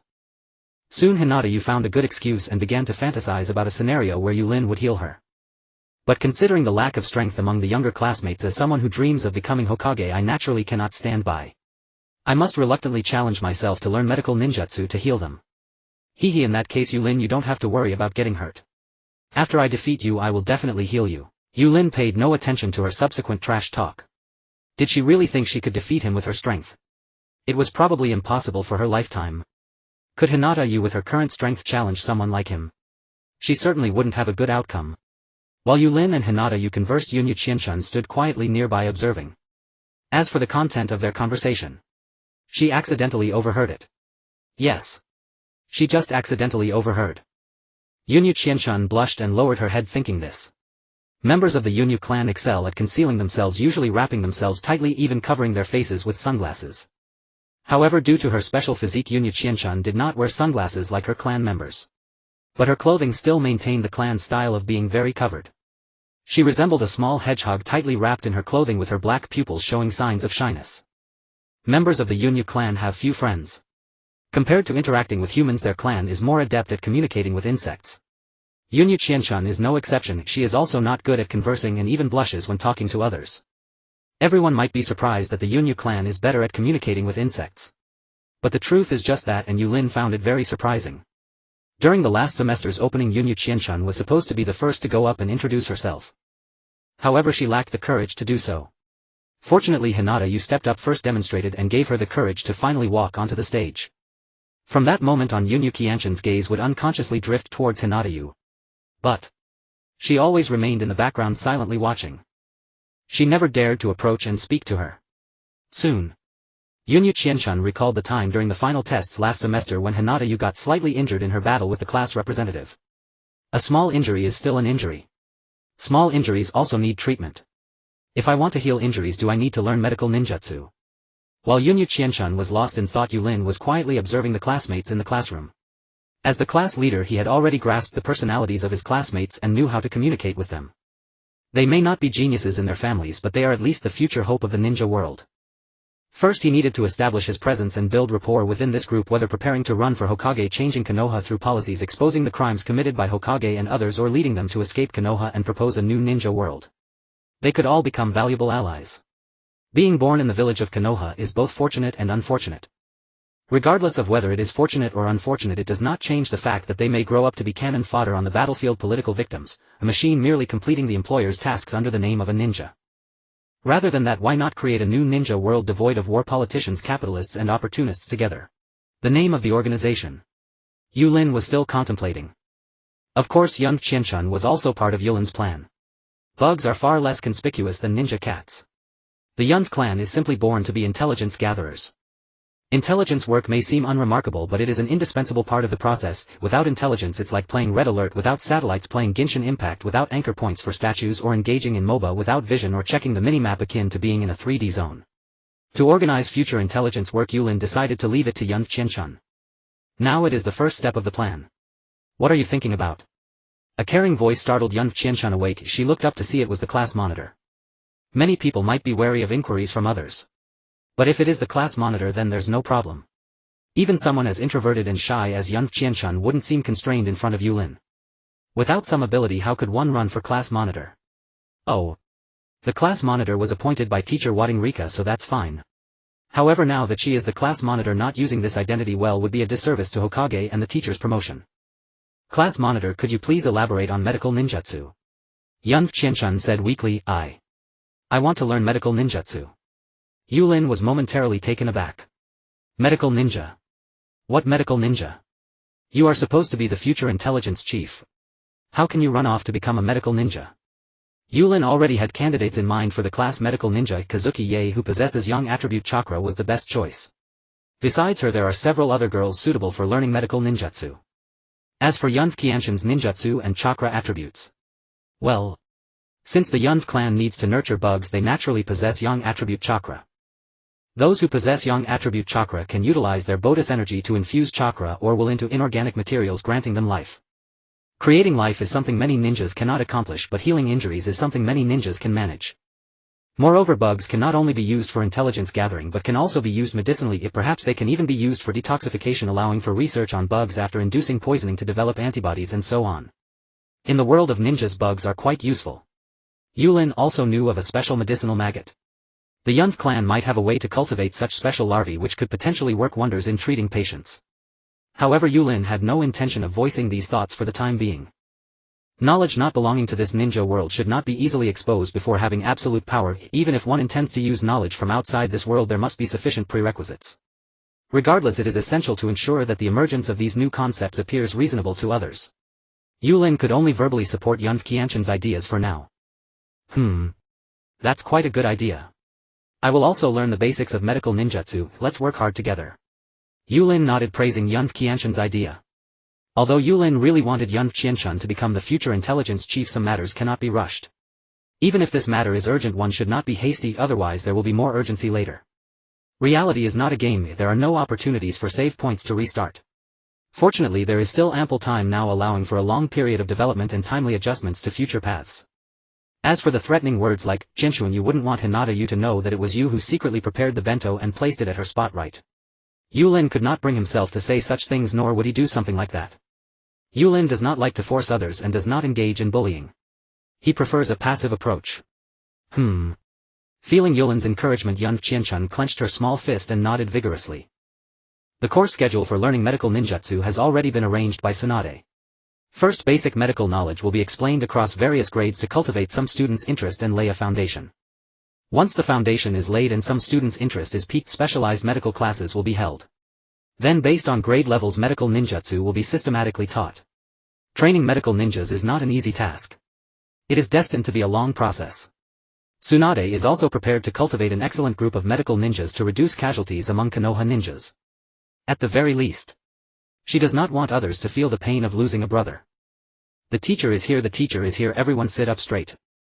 Arama Aokong, sitting in the front row, quickly spoke to his classmates upon seeing Tsunade's figure walking into the classroom. Hearing the commotion, the classmates quickly took their seats, and no one dared to cause mischief unless they wanted to experience Yūrin's teachings after school along with Hinata Yu's gentle fist. Generally speaking, each class has a few students who enjoy causing trouble. For instance, placing an eraser on the classroom door so that when the teacher opens it the eraser hits them. Or putting a mouse or a mantis on the podium to scare the teacher. But Tsunade would definitely not be afraid of such things. In the previous class, a boy placed a captured mouse on the podium and Tsunade directly used that mouse for a demonstration of a chakra scalpel dissection, which frightened many students. However, it was just a mouse dissection, what's there to be afraid of? Soon Tsunade arrived at the door of Class A of the first grade. For the first grade newcomers it is impossible to explain complex medical knowledge. Tsunade did not have high hopes, only adopting a broad approach to spark their interest in medical ninjutsu. The only hope is that during class there won't be students like Jiraiya causing trouble. As Jiraiya's teammate, how could she not know about his performance in ninja school? What's worse, Jiraiya even dared to scare her with a mouse. Although she ended up beating him up, it still didn't feel satisfying. Tsunade pushed open the classroom door and the imagined eraser did not fall from the sky. A moment of doubt flashed through her mind, but she quickly regained her composure and confidently walked to the podium, standing straight as she introduced herself. My name is Tsunade and I will teach you medical ninjutsu, a jonin of Konoha. The students of the ninja school, especially the first graders, have effectively stepped away from the ninja class and their understanding of Konoha and the ninja world is still incomplete. Many do not understand what Tsunade's name signifies, nor do they know the relationship between the previous ninja graduate Shuki and Tsunade. However, the term jonin caught the attention of many. Jonin indeed represents the strongest ninjas in the village. With such a teacher guiding them, they too could become outstanding ninjas. Instantly many students perked up, pricking their ears to listen attentively. Hinata Yu on the other hand knew Tsunade's identity and was aware that she was a disciple of the Third Hokage. Naturally she admired strong women like Tsunade, also pricking her ears to listen closely, unable to help but imagine the scene of beating Yūrin up and then bandaging and treating him. Yūrin was unaware of the thoughts in Hinata Yu's mind.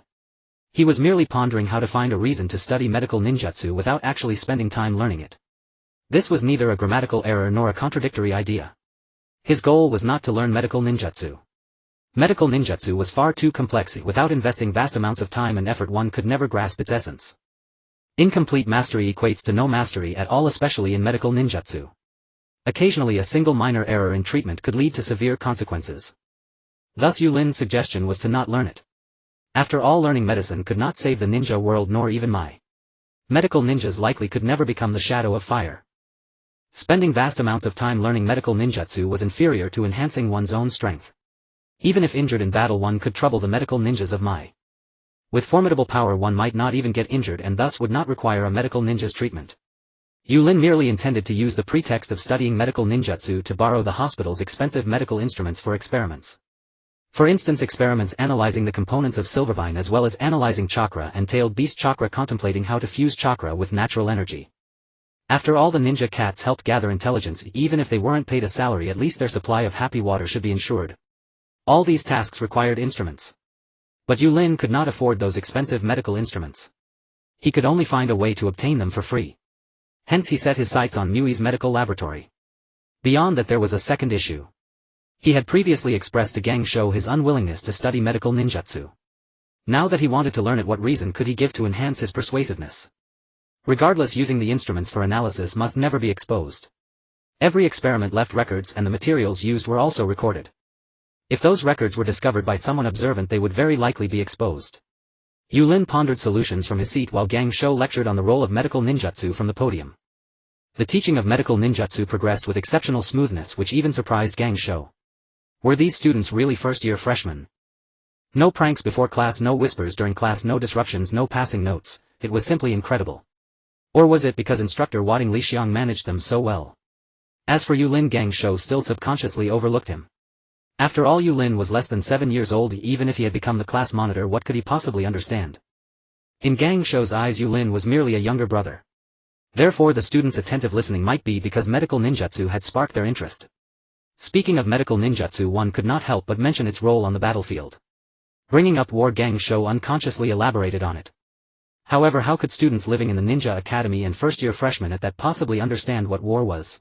Though people in the ninja world matured early, they lacked understanding of the war I faced. Indeed, they were completely ignorant. Yūrin was uncertain whether war was a continuation of politics. But he clearly knew that so-called wars in the final analysis were struggles for interests. Some speculators wanted a larger share of the cake and took action. They were steadfast activists. Fortunately, I possessed the abundant legacy left by the first Shadow of Fire, and with the wealthy territory of the Land of Fire, winning this war was not difficult.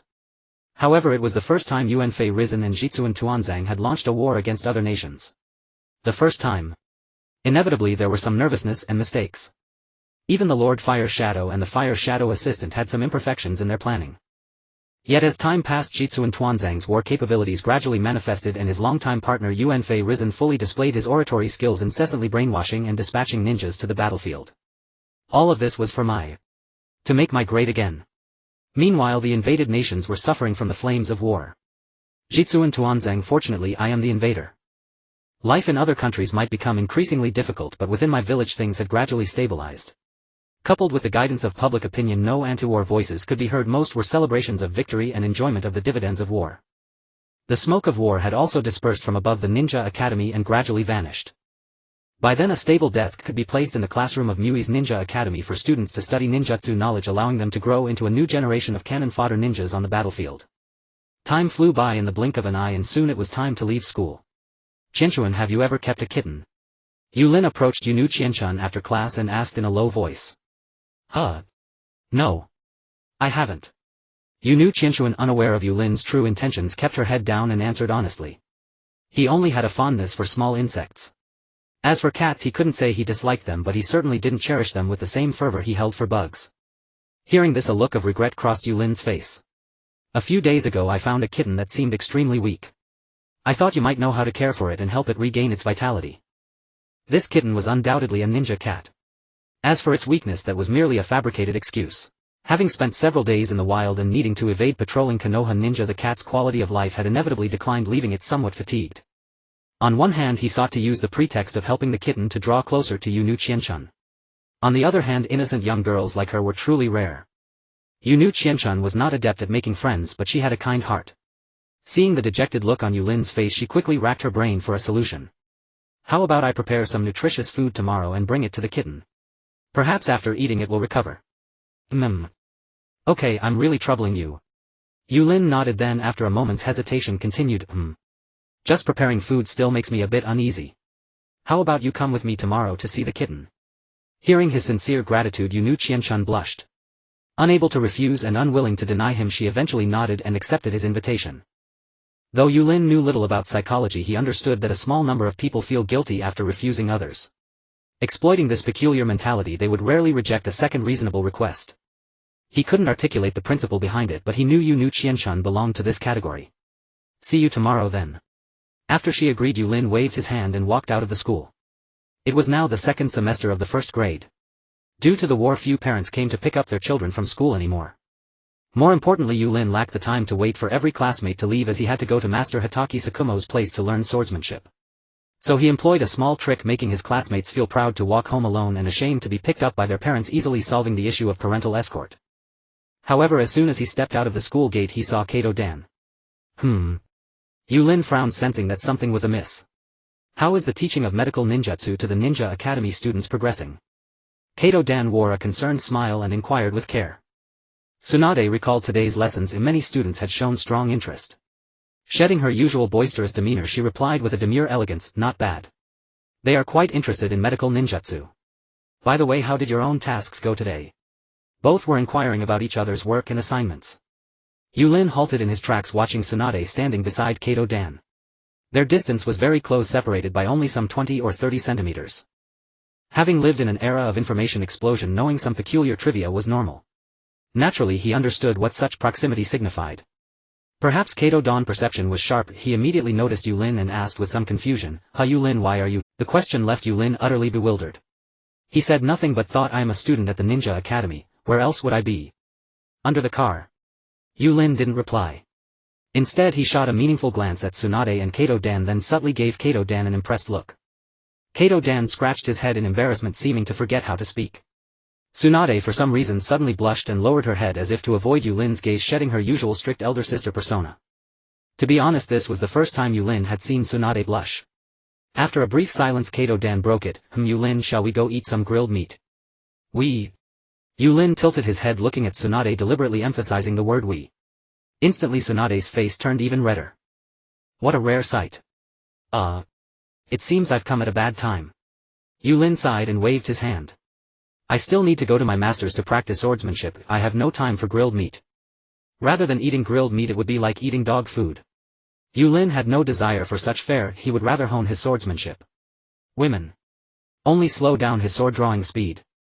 Myobokusen, the sacred mountain that existed long before the emergence of shinobi, one of the ancient cradles of sage art. Mastery of sage art grants practitioners a sage body and unlocks sage mode, its manifested power far surpassing that of most shinobi.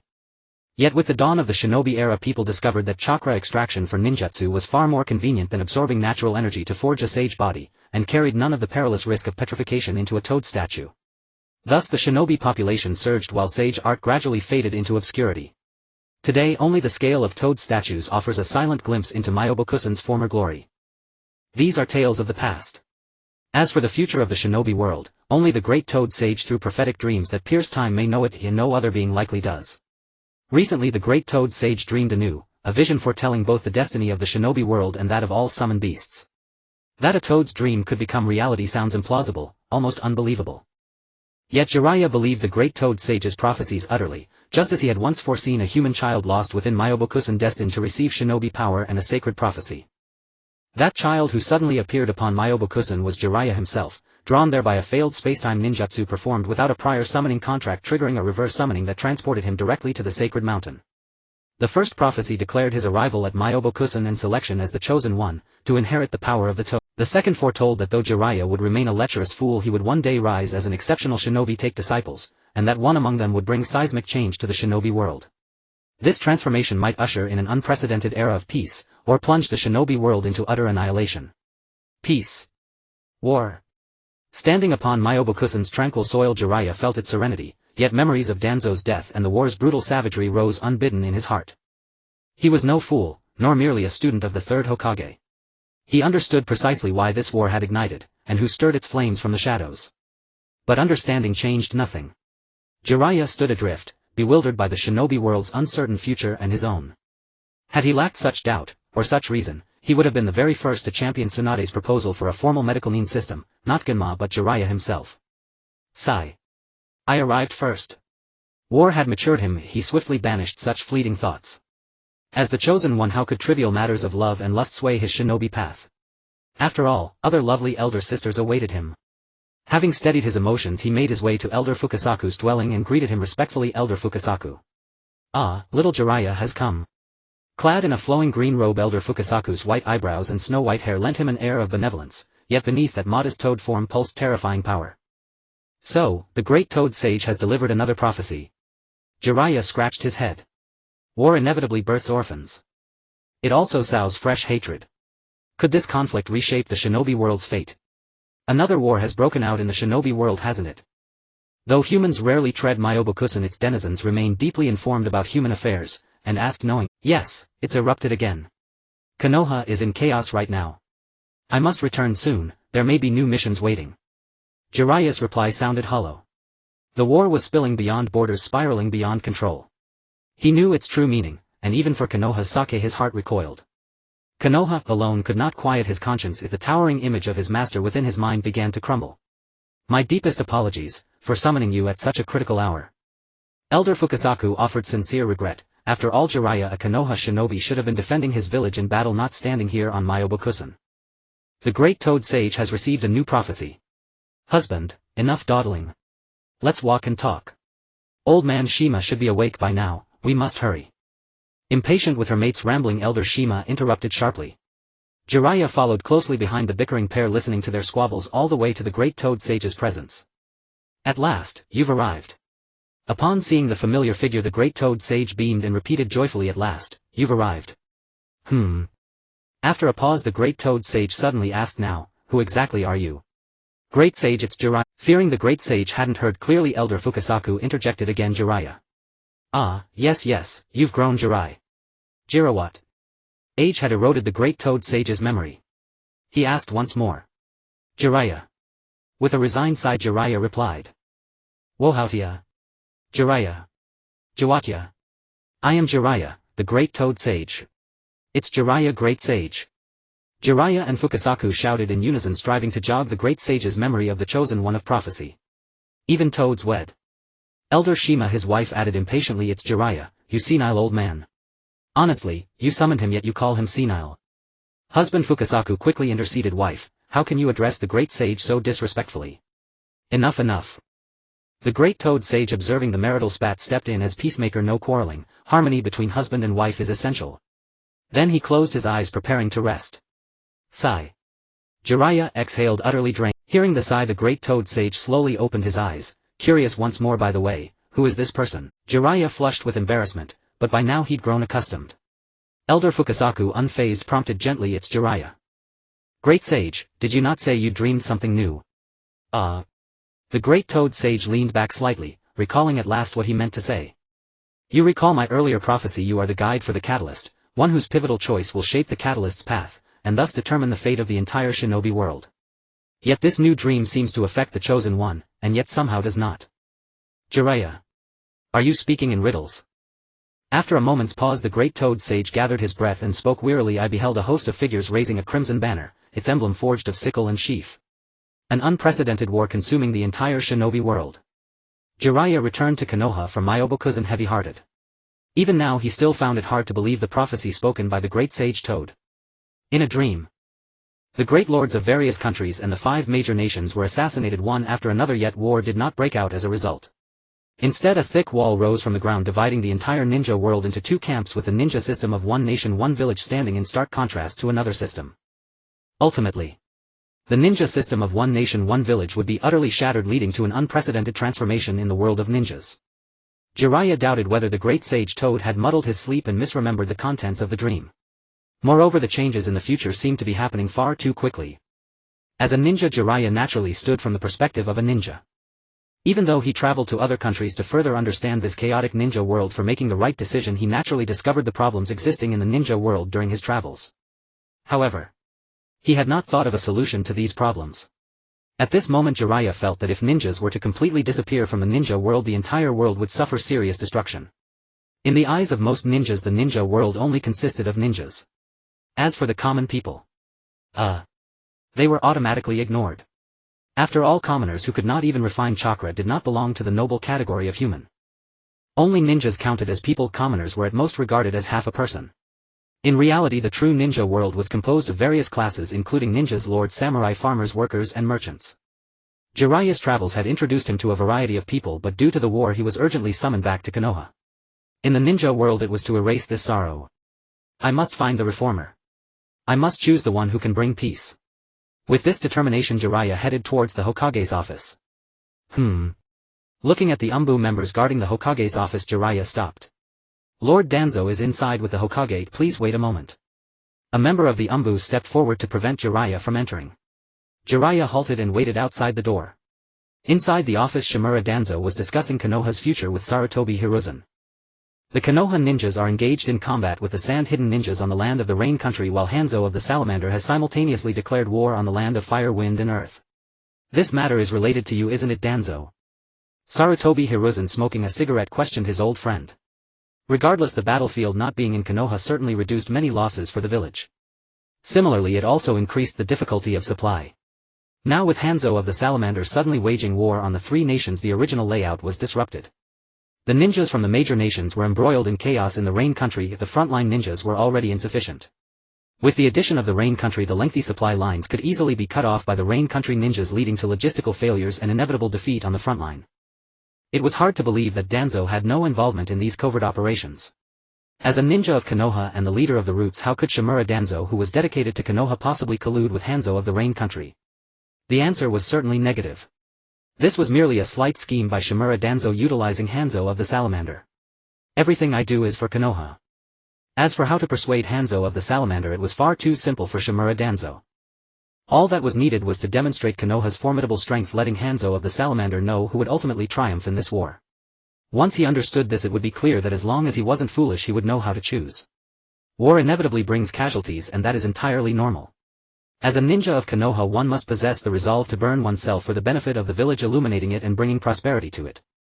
After a moment of silence, Shimura Danzo coldly stated, Hanzo of the Salamander has declared war on the three nations. We should now discuss how to deploy ninjas to the battlefield.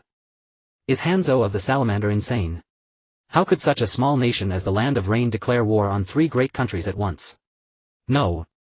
Hanzo of the Salamander is very clear-headed, which is precisely why he chooses to declare war on the three great nations, to show them the strength of the Land of Rain and to make them restrain themselves on the territory of the Land of Rain, deterring them from acting recklessly. Moreover, Hanzo of the Salamander is not weak, he holds the title of a demigod in the ninja world. Any ninja team from other countries, as long as they do not possess the strength of a shadow, will almost certainly be annihilated when facing a ninja team led by Hanzo. Currently there is no antidote for the poison of Hanzo's salamander. Additionally, he also wishes to bring peace to the Land of Rain. However, if the Land of Rain becomes a battlefield for the Wind, Fire and Earth countries, it will naturally lead to the country being shattered and devastated due to the war. The war has already begun and he cannot stop it, he can only contemplate how to rebuild the village afterward. Rebuilding the village will naturally require a vast amount of funds and resources. The victorious country in this war will undoubtedly have the strength to help the Land of Rain rebuild. Hanzo's actions are aimed at confirming who will be the final victor.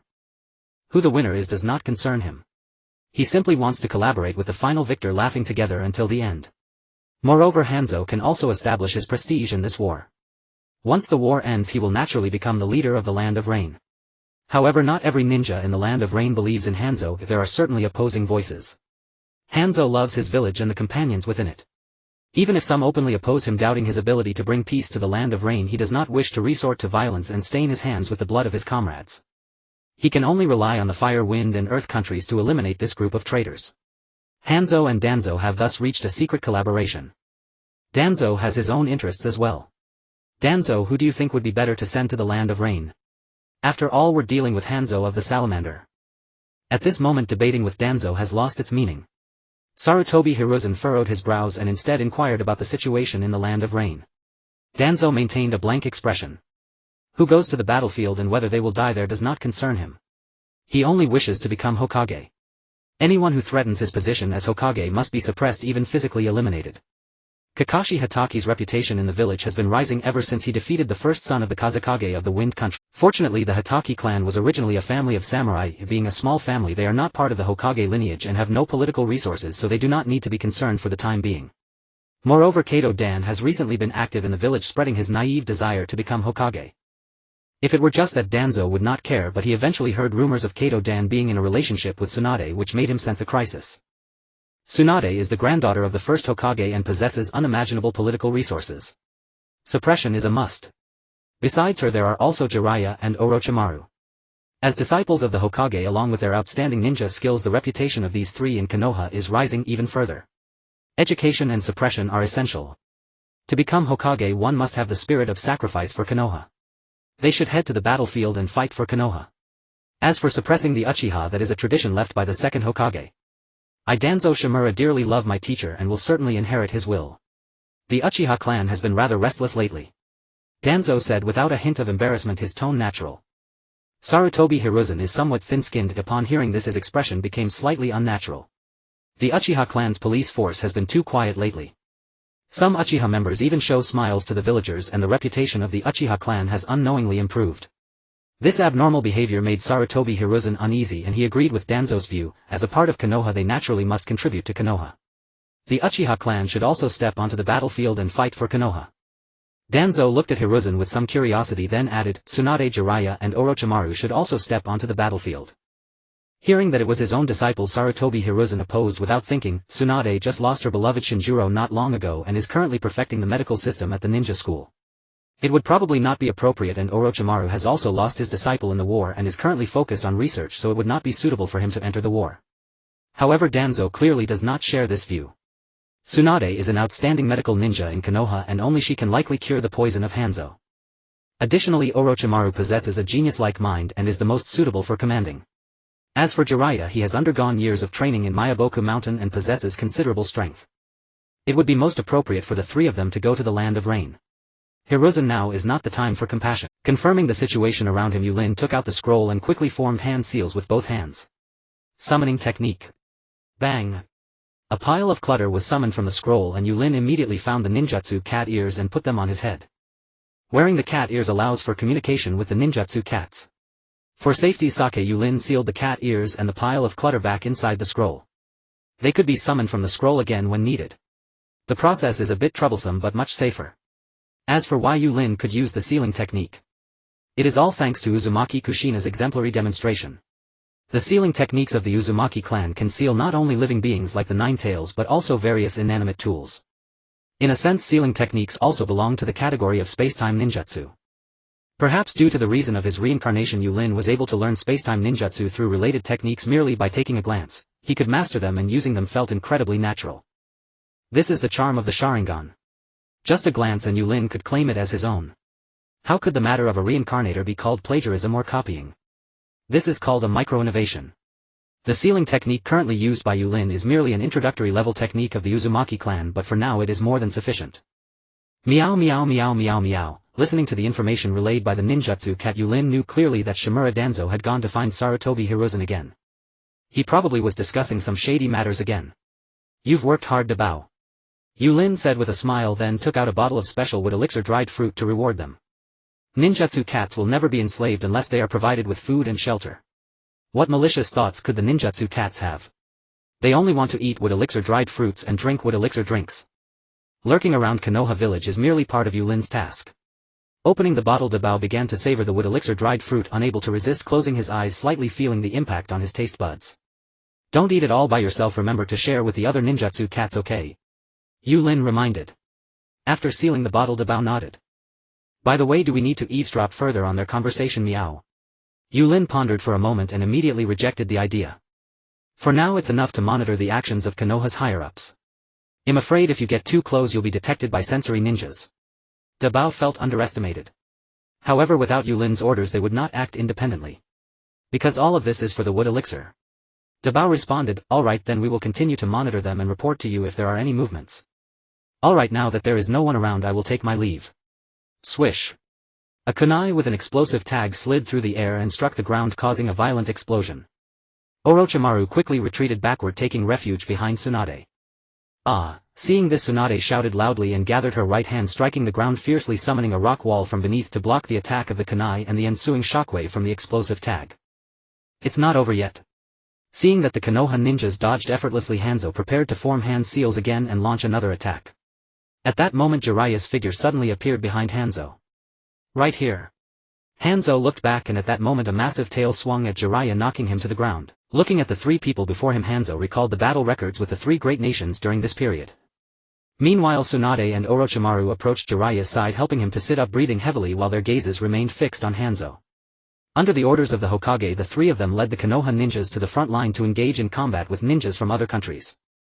However, they never expected to encounter Hanzo of the Salamander. Except for the three of them, all their other teammates had fallen to the ground, their fates unknown. After a while Hanzo stood atop the summoning beast looking down at the 3 surviving Konoha ninjas, clearly believing that this war would likely end with Konoha's victory.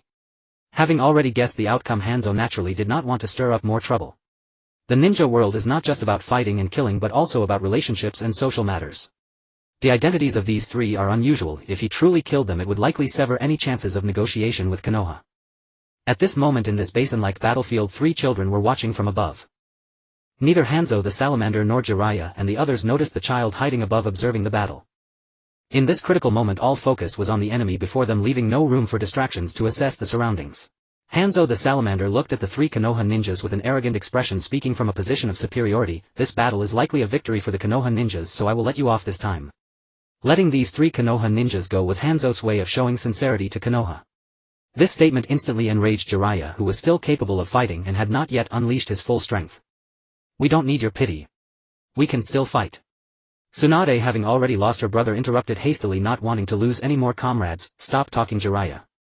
Orochimaru said nothing, allowing the rain to drench his face, his hand tightly gripping the kunai, his cold gaze fixed on Hanzo, wary of a sudden attack. Hanzo observed the reactions of the 3. You 3 are quite strong, he said sincerely, and to survive in such circumstances I will henceforth refer to you as the 3 shinobi of Konoha. As the price for surviving, carry your own reputations. Kakashi Hatake earned the title of Konoha White Fang through repeated victories over formidable foes. Meanwhile Jiraiya and the others fought against Hanzo, receiving the title of 3 shinobi as a reward for their survival. This carried a hint of humiliation. There was no longer a need for the Land of Rain to continue fighting Konoha. After Hanzo finished speaking, he departed. Jiraiya and the others had to find a place to take shelter from the rain, recuperate, and then return to Konoha to report on this mission. Inside a certain cave, Tsunade and Jiraiya stood on a mound eating dry bread to replenish their strength. Meanwhile Orochimaru's gaze was directed outside, observing the weather while keeping watch. Did it end in a victory for Konoha? Just as that guy said. Jiraiya spoke with a tone of confusion. Tsunade had many unanswered questions and felt a deep uncertainty about this war. However, as the princess of the Land of Fire who grew up in a great nation, Tsunade found it hard to comprehend the suffering of a small country. With her level of strength, it was also difficult to understand the pain of low-level ninjas in wartime. Trying to clear her mind of unnecessary thoughts, she asked Jiraiya, what will you do next? Are you going to start a new journey? No matter what, the 3 of them had matured greatly after experiencing this war. Jiraiya swallowed the dry bread, gazing up at the sky at a 45-degree angle, and said, I suppose so. To embark on another journey and then write a book. At the same time, Jiraiya hoped that his novels could serve as a guiding light. Perhaps the future destined child would read his novels and make the right choices, bringing peace to the chaotic ninja world. Upon hearing that Jiraiya was about to set off on another journey, Tsunade's expression darkened and she asked, why not stay in the village? Jiraiya did not answer. He couldn't articulate the reason. After returning to Konoha from his travels, he gradually felt estranged from the village. Even when facing his teacher, he sensed a gap, as if they were from 2 different worlds. How could he feel estranged in a village where he had lived since childhood and under the guidance of his teacher? Jiraiya did not want to ponder this question, preferring to pretend it did not exist. At that moment Orochimaru returned to his companions. Jiraiya and Tsunade looked up, thinking there might be enemies lurking nearby. Upon closer inspection they discovered a thin, frail child. Just a child. Don't let your guard down, Orochimaru replied coldly. Even a little mouse is a part of Amigakure. Stop hiding and come out, Tsunade shouted. Shortly after, a yellow-haired child with a fierce expression emerged, extending his left hand and stating firmly, give us some food. This statement surprised all 3 of them. Jiraiya looked at the poorly dressed, emaciated child and asked, where are your parents? The yellow-haired child revealed a gaze filled with hatred, bitterly responding, they were killed by ninjas in this war. Perhaps reminded of the orphans he encountered during his journey, or perhaps due to the injustices of this war, wanting to alleviate his own guilt, Jiraiya took out his dry bread. Here, this is dry bread. Seeing this, the yellow-haired child turned back and said, Nagato, Konan, come out. They don't seem like bad people. In the eyes of the 3, anyone who could provide food was not a bad person. Nagato and Konan quickly ran out, but when Nagato saw the headbands worn by the 3, he instantly recalled the night his parents were killed. He could not forget the night when Konoha ninjas killed his parents. He timidly glanced at Konan, who nodded, and then they both rushed out quickly, taking not only Jiraiya's dry bread but also the dry bread Tsunade had placed on her lap. After Jiraiya and the others had regained their strength, they prepared to return to Konoha to report. We've already given you food, so why are you still following us? Tsunade turned back and spoke to the 3 children trailing behind them. Having exited the cave, the 3 children had been following closely, which annoyed Tsunade. Konan stepped forward slowly, hands behind her back. Perhaps due to Tsunade's tense expression when she saw Conan's hand reaching out from behind her back, she instinctively wanted to strike back. Fortunately, Jiraiya timely patted Tsunade's shoulder and shook his head to signal her not to act. Tsunade relaxed her guard and looked down to find that the purple-haired girl was holding a paper flower. "Thank you, this is a return gift," Conan said with a smile.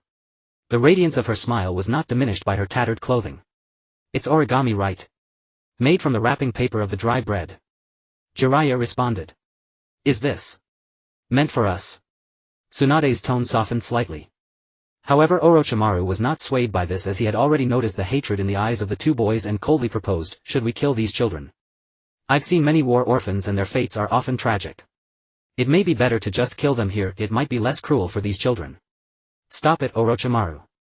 Before Orochimaru could finish, Jiraiya interrupted him while internally new thoughts began to form. "You and Tsunade head back, I will take care of these little ones. At least until they can stand on their own. The wars among ninjas have brought too much suffering to the Land of Rain. Konoha has also participated in this war. Remaining here could be seen as a form of self-redemption." "I dig in," Konan, Yahiko and Nagato said in unison, then immediately picked up their chopsticks to eat the food on the table. Unknowingly, a year had already passed. During this year, Jiraiya discovered Nagato's Rinnegan and believed Nagato to be the child of prophecy foretold by the great Toad Sage. He ultimately resolved to teach them ninjutsu, hoping that when they grew up they might possess the power to change the world. Konan, Yahiko and Nagato displayed remarkable talent as ninjas. In less than a year they had already built a solid foundation. The next step was to try teaching them new techniques. Jiraiya quietly watched the three youngsters, a joyful smile spreading across his face. Indeed. When with a group of children there is no need for scheming or worrying about troubles. It makes one's mood cheerful and even sparks many novel ideas. He'll write another chapter of the novel later. Bang bang bang. Just as Jiraiya was pondering, a knock suddenly sounded at the door. Konan, Yahiko, Nagato. As soon as Jiraiya said that, the three quickly hid behind him. Yahiko concealed himself behind Jiraiya, immediately drawing a kunai into a defensive stance while shielding Konan and Nagato. Konan grabbed Yahiko's clothes and shielded Nagato behind her. Jiraiya dropped his lazy demeanor and became utterly alert. The Second Great Ninja War had ended with Konoha's victory. The victorious nations gradually stabilized, but the Land of Rain was far from peaceful. Thanks to ninjas from other countries, the civil strife in the Land of Rain continued unabated. According to the latest intelligence, Hanzo had gradually taken control of the hidden Rain village, but many anti-Hanzo forces in the Land of Rain were still operating in secret, lying low for the time being. Who was that outside? A ninja under Hanzo? A ninja from the anti-Hanzo faction? Or a rogue ninja? Jiraiya remained on guard, ready to attack at any moment. The knocking came again. The rhythm was unhurried and patient. This steady knocking seemed to suggest a simple visit without ill intent. Who is it? Jiraiya couldn't help asking. After all, it was better to avoid fighting if possible, if this small hut couldn't withstand the aftermath of ninjutsu. The person outside paused for a moment upon hearing the voice, then asked, "Is that Jiraiya-senpai?" Jiraiya was also puzzled. Who was that outside? How could they recognize my voice? But soon his confusion was resolved. "I am Uchiha Yūrin, here to conduct some investigations in the Land of Rain. Oh, and Tsunade and Yūrin entrusted me to deliver letters to you." The Uchiha clan. Jiraiya was not very familiar with the Uchiha. But he had heard the name Uchiha Yūrin before, son of Uchiha Kagami, an excellent Konoha ninja with the will of fire. Coming to the Land of Rain for an investigation, but weren't investigations handled by the Umbu? Had a member of the Uchiha clan joined the Umbu? Tsunade writing to me I could understand, after a year apart she must be missing me. But Yūrin writing to me? Jiraiya was completely baffled. He wasn't close to the Uchiha clan and he didn't know Uchiha Yūrin at all, only that he was a friend of Nawaki Tsunade's younger brother. Though full of doubts, Jiraiya thought for a moment and then said, "Come in." After all, he had some questions to ask Uchiha Yūrin about the village's recent situation. As soon as he finished speaking, the door opened. Uchiha Yūrin took off his raincoat, revealing a bright smile. The Land of Rain truly lives up to its name. The rain never stops, greatly hindering the investigation. Fortunately, the mission went smoothly. Nagato looked at the Konoha forehead protector on Yunma's head, unable to help recalling what had happened that night. These three must be the Rain children Jiraiya adopted. Yunmu said as he looked at the three, then his gaze fixed on Nagato. Striking red hair. Jiraiya naturally understood the implications of adopting children from the Land of Rain. However, he didn't care about others' opinions. "Can you tell me about the recent situation in Konoha? And why are you here to investigate? What about the letters from Tsunade and Yūrin?" Jiraiya asked curiously, sitting at the table. Yunmu did not answer immediately, instead glancing around the humble room and then at the three children. Seeing Yunmu's gaze, Yahiko immediately drew a kunai and shielded Konan and Nagato behind him. Yahiko, mind your manners. Jiraiya quickly stopped him. Seeing the hatred in Yahiko and Nagato's eyes, Yunmu's expression darkened. It seemed Yūrin was right after all. War breeds new hatred. If their hatred was not properly guided, war would never be far away. The wars of the shinobi world would cycle again and again. Unless the historical cycle of shinobi was broken. Thinking of Yurin's theory, Yunmu sighed inwardly. Having such a clever brother was a happy trouble. It's fine. Uchiha Yunmu smiled and took out 3 milky white lollipops, holding them out to the children. I have a younger brother too, around your age. He made these using a special method from milk. I think. Anyway, it's a new product he accidentally created while researching beverages. These lollipops are sweet and sour, you can try them. The milky white lollipops looked extremely tempting. Are you testing them with this? Nagato, Konan and Yahiko had never faced such temptation. They couldn't help swallowing and looked toward Jiraiya. How could they withstand such a test? Candy was an extremely scarce resource in the ninja world. Ordinary people couldn't afford it, let alone 3 orphans. Jiraiya thought for a moment, observing Yunmu's actions. The candy seemed harmless, so he eventually nodded. If someone truly wanted to kill Nagato and the others, it would be the Umbu of Konoha. Only those cold-blooded individuals would accept such a mission. Not the Uchiha clan, and certainly not a ninja with the will of fire like Uchiha Yunmu. With Jiraiya's permission, Yahiko finally took the lollipop from Yunmu. To be safe, he decided to taste it himself to see if there was anything wrong with the lollipop. Instantly Yahiko's eyes lit up. In all his life he had never tasted such delicious food. The feeling was wonderful, like the day he first met Konan. Seeing them eat so happily, Yunmu felt satisfied. It seemed Yūrin had talent not only in politics, ninjutsu, history, economics and medicine, but also in culinary arts. Even a small experiment mishap could produce delicious candy. Lost in thought, Yunmu felt a bittersweet happiness. Having temporarily dealt with the 3 children, he sat beside Jiraiya and further introduced himself. To be precise, my current identity is an agent of the Konoha Security Council, Uchiha Yunmu. Jiraiya. I've only been away from Konoha for a year. How did a Konoha Security Council suddenly appear? What major events happened in Konoha this year? The Konoha Safety Committee was established a year ago. The one who proposed it was none other than Uchiha Yūrin. If most Uchiha were narrow-minded nationalists fixated solely on the clan's past glories and clinging to their once proud heritage, refusing to open their eyes to the shinobi world and contemplate the future of the Uchiha clan, then Uchiha Yunmu, Senior Uchiha Kagami and others had transcended such narrow nationalism, their vision no longer confined to the Uchiha clan alone. Yet they remained shackled within the small village of Konoha. They had evolved from nationalists to Konoha-centric villagers. Of course, Tsukumo Hatake and Dan Kato had also broken free from the bonds of their clans, becoming Konoha-centric villagers who embraced the will of fire. Yūrin had a rough idea of the consequences if the will of fire they believed in were to crumble one day. He estimated that someone of Tsukumo Hatake's temperament would find it impossible to accept such a brutal truth and would ultimately choose to take his own life, hoping to awaken Konoha through his death. But this idea, in Yurin's view, was far too naive. Suicide could at most awaken a small fraction of Konoha, it would never rouse those who deliberately turned a blind eye. Dan Kato, on the other hand, would only strengthen his resolve to become Hokage, hoping to change Konoha through this path. Yūrin was not optimistic about this reformist approach. Even if the reforms succeeded, they would merely prolong Konoha's life, allowing it to linger on in a fragile state without fundamentally resolving its problems. That was because most people failed to see the primary contradiction of the shinobi world. Moreover, Dan Kato had almost no chance of becoming Hokage. He lacked political capital connections. Unless he became part of the Hokage's lineage, but what meaning would that hold? Only by overthrowing Konoha and establishing a Red Konoha could the right path be taken. Yūrin had once believed in the will of fire, but it was only after Nawaki's death that he gradually saw the hypocrisy of Konoha's high-ranking officials. The flame of the will of fire in Konoha was not red at all. In this world there were no guardians of peace. Those Kage daimyo merchants and ambitious individuals who instigated and supported wars were all safely situated in the rear.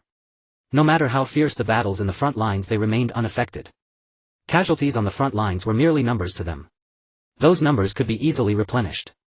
But if they lost their power and money, the masters would grieve for a long time. Yūrin had the kindest heart, he could not bear to see anyone being bullied. All the cannon fodder shinobi across the world should unite and hang those warmongering ambitious individuals who deliberately profited from war and those merchants who hoarded grain to sell at high prices during wartime on the lampposts. Oh. There were no lampposts in the shinobi world, nor were there memorial arches like in the previous world. But the shinobi world had torii gates. Those gate-like structures that looked like an open doorway resembling the character Kai. Hanging that group of people on Torii gates might not solve all the problems of the shinobi world, but it could solve most of them. Do you mean to have Elder Shursui negotiate with the Hokage to establish the Konoha Security Investigation Bureau? What is the significance of doing so? Yunmu asked curiously. There were things Yūrin could not yet explain, nor was he certain he could convince Yunmu. He could only use the pretext of serving Konoha to push for the establishment of the Konoha Security Investigation Bureau, then gradually unfold his plan. Because war has left countless children homeless and has become the soil that breeds hatred. If the hatred in their hearts is not properly guided, it will lead to new wars, and wars will again breed new hatred, an endless cycle. Establishing the Konoha Security Investigation Bureau is to investigate the psychological state of orphans who lost both parents in the war, striving to eliminate the hatred in their hearts and mitigate the impact on Konoha. If these children are not properly handled, they might be adopted by other villages and indoctrinated with hatred for Konoha, potentially causing even greater damage to the village. During the meeting, Uchiha Satsuki spoke with righteous indignation to Hiruzen, Sarutobi, Danzo, Shimura and others. These very words were the argument Yūrin used to persuade Yunmu, which Yunmu then relayed to Uchiha Shursui, who in turn presented it to Konoha's upper echelons during negotiations. All of this was within Yurin's expectations. After all, how could a political simpleton like Uchiha Shursui understand the intricacies involved? During the Second Ninja War. In the Konoha conference room. Who am I? Uchiha Shana. I am the heir to Uchiha Madara's thoughts and currently an elder of the Uchiha clan. I deeply love the Uchiha clan. I constantly think of restoring the glory of the Uchiha clan. I wholeheartedly protect the pride of the Uchiha clan and cherish the future of the Uchiha clan. But you filthy politicians actually sent me, an Uchiha, to the battlefield to fight alongside the ninja of other countries in war. This is unfair. Uchiha Shana's demands are not high. I only want the upper echelons of Konoha to agree to establish a Konoha Security Committee for the Uchiha clan, granting us the power to enter and exit the Konoha ninja village freely and further supplementing our reconnaissance rights. Under the pretext of ensuring Konoha's safety, the Uchiha clan could even conduct investigations into various families in Konoha, which is a further enhancement of the Uchiha Police Department's investigative authority. Moreover, under the guise of safeguarding Konoha, military actions could be carried out outside the Konoha ninja village to gather intelligence from other countries, which constitutes the reconnaissance authority. Sarutobi, Hiruzen and Shimura Danzo want Uchiha clan members to go to the battlefield, while Yūrin takes this opportunity to subtly hint to Uchiha Shana, demanding power from the upper echelons of Konoha. After all, who would go to the battlefield without benefits? They are not the Senju clan who bleed their last drop of blood on the battlefield. The Uchiha are willing to go to battle, which pleases Shimura Danzo, but the Uchiha clan actually wants to interfere with the reconnaissance authority, which Danzo dislikes. The reconnaissance authority currently belongs to the Umbu. How could Shimura Danzo allow others to meddle in the rights of the Umbu? What a joke, aren't they just a bunch of orphans who lost their parents due to war? It's not their fault for not working hard enough. If their parents were powerful ninjas, how could they possibly be displaced during the war? This group of orphans without ninja potential should not establish a so-called Konoha Security Committee to control things. They should just send the Umbu to eliminate all these lonely souls, extinguishing them in the cradle, and Konoha's safety would naturally be guaranteed. Shimura Danzo was the first to speak. The Uchiha already have the police department and still want power. It's one thing to want power, but they also want to take it from my hands. You must be dreaming. Shimura Danzo internally disagrees 1,000 times. No way. Wars between ninjas cannot involve orphans and civilians. Zankai Kamaru reprimanded Danzo for such radical thoughts. Moreover, she certainly would like to see the power of Root weakened. After all, the operational style of Root is becoming increasingly uncontrollable. Zankai Kamaru manages Konoha's logistics and administration, and weakening her own power is not her intention. She certainly enjoys watching the show. Of course. It would be even better if the Konoha Security Committee could be managed by me, Zankai Kamaru. You are being a bit extreme, Danzo. Mito Gatehan also sighed and added. If this matter gets out, it will have a bad impact on us in Konoha, tarnishing Konoha's reputation, and it might even make us the enemies of other ninja villages.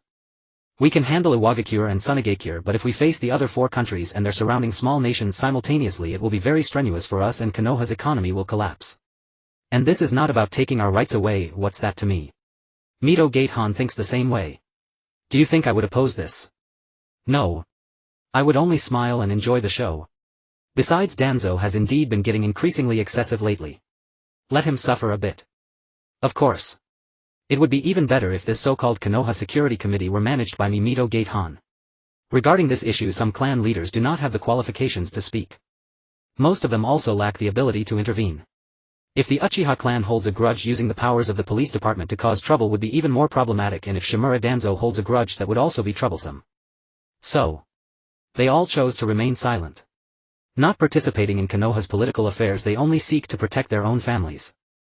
The current clan leader of the powerful Hyūga clan is also uninterested if their own family has a mountain of worries. Where would they find the time to manage other matters? Moreover, the Byakugan of the Hyūga clan can make many people envious. Sending the Hyūga clan to roam the ninja world and gather intelligence would only deliver goods right to those thieves eyeing the Byakugan. Such a losing business the Hyūga clan would naturally refuse. Hinata Daybreak fell into deep thought. Taking away the power of Umbu Root is not the same as taking the power of the Hokage's direct Umbu. Taking away the power of Root has nothing to do with me, the Hokage.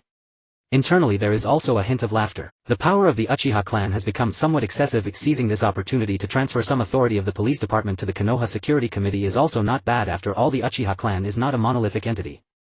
Moreover, Shimura Danzo has recently become a bit unclear about his position. This will help him understand clearly. I, Sarutobi Hiruzen, am the Hokage of Konoha. The establishment of the Konoha Security Committee would not meet with opposition from Sarutobi Hiruzen. For him, diminishing others' powers only serve to enhance the authority of the Hokage. This is known as the Konoha theory. If a candidate is close to the Hokage, they can be controlled by the Hokage. Our Konoha would never commit indiscriminate assassinations against the children of other nations. Such actions do not align with Konoha's long-standing principles. I believe it is essential to form the Konoha Security Committee to safeguard Konoha's security. Others expressed their agreement, with only Shimura Danzo holding a dissenting opinion. One dissenting voice was clearly insufficient to halt the establishment of the Konoha Security Committee. Since it cannot be prevented, I shall join. Such a powerful tool should be under the control of our Konoha's root, Shimura Danzo. The work of the Konoha Security Committee is crucial to Konoha's safety. This secretive and extremely dangerous work is best handled by our root. I recommend our root members. Others were clearly not inclined to agree with Danzo's ideas. All members of root follow Shimura Danzo's orders, which essentially means Danzo is in charge. That is absolutely impossible. Before Koharu and Hamura could voice their objections, Uchiha Shursui immediately stated, since the Uchiha clan has been responsible for Konoha's security department, we have made no mistakes. The head of the Konoha Security Committee should be taken on by our Uchiha clan to ensure that no errors occur. If the Hokage wants to send the Uchiha clan to the battlefield, then they must grant the Uchiha clan power. Otherwise, Uchiha Shursui could refuse to send Uchiha members to the battlefield under the pretext of Konoha's safety. While you Hokage consume the meat shell, our Uchiha clan only drink the soup. Both sides are merely engaging in a transaction. Sarutobi Hiruzen nodded in agreement and added, Uchiha Shursui makes a valid point. Since the Uchiha has been responsible for Konoha security, the safety measures have been executed impeccably. We should trust the capabilities of the Uchiha clan.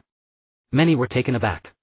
Sarutobi Hiruzen had always suppressed the Uchiha clan. How could he suddenly endorse Uchiha Shizui's assertions?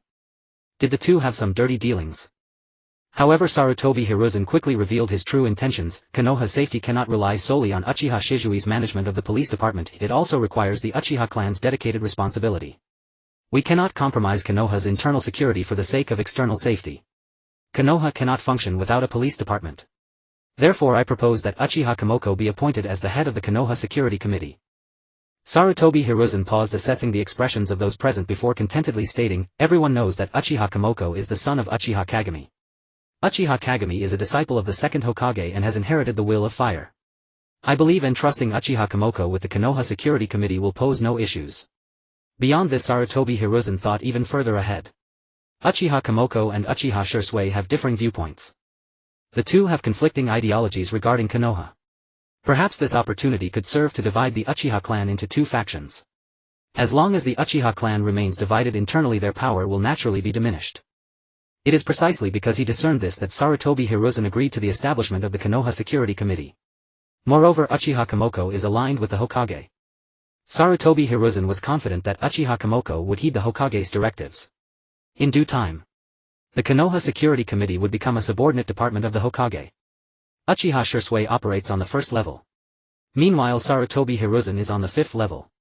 As for Yūrin, he is in the atmosphere for Kamoko is the best choice and the one Yūrin trusts the most. Those attending this meeting each harbored their own private calculations, yet none could quite match Yūrin's shrewdness. Assigning Uchiha Unmoku to lead the Konoha Security and Police Division was a compromise widely acceptable to all parties. Uchiha Setsuna hesitated briefly upon hearing the decision, but ultimately acquiesced. In his contemplation, Uchiha Unmoku remained above all a proud scion of the Uchiha clan. So long as the Konoha Security Council remained under Uchiha stewardship, there remained a chance to appeal to Unmoku's clan loyalty, persuade him to place the Uchiha above all else, and thereby ensure the council's ultimate allegiance to the Uchiha clan. Seeing this, other clan elders, including Hamura Mitokado and Koharu Udatain, chose to withdraw entirely. They understood clearly this matter no longer concerned them. Their presence had been merely ceremonial, to uphold the image of Hokage democracy. And after all, those who enjoyed authority must also bear its responsibilities. Gathering intelligence across the chaotic shinobi world demanded formidable strength. Venturing out unprepared meant certain death. Such perilous reconnaissance missions were best entrusted to the Uchiha clan. They hoped this arrangement would further erode the Uchiha clan's influence.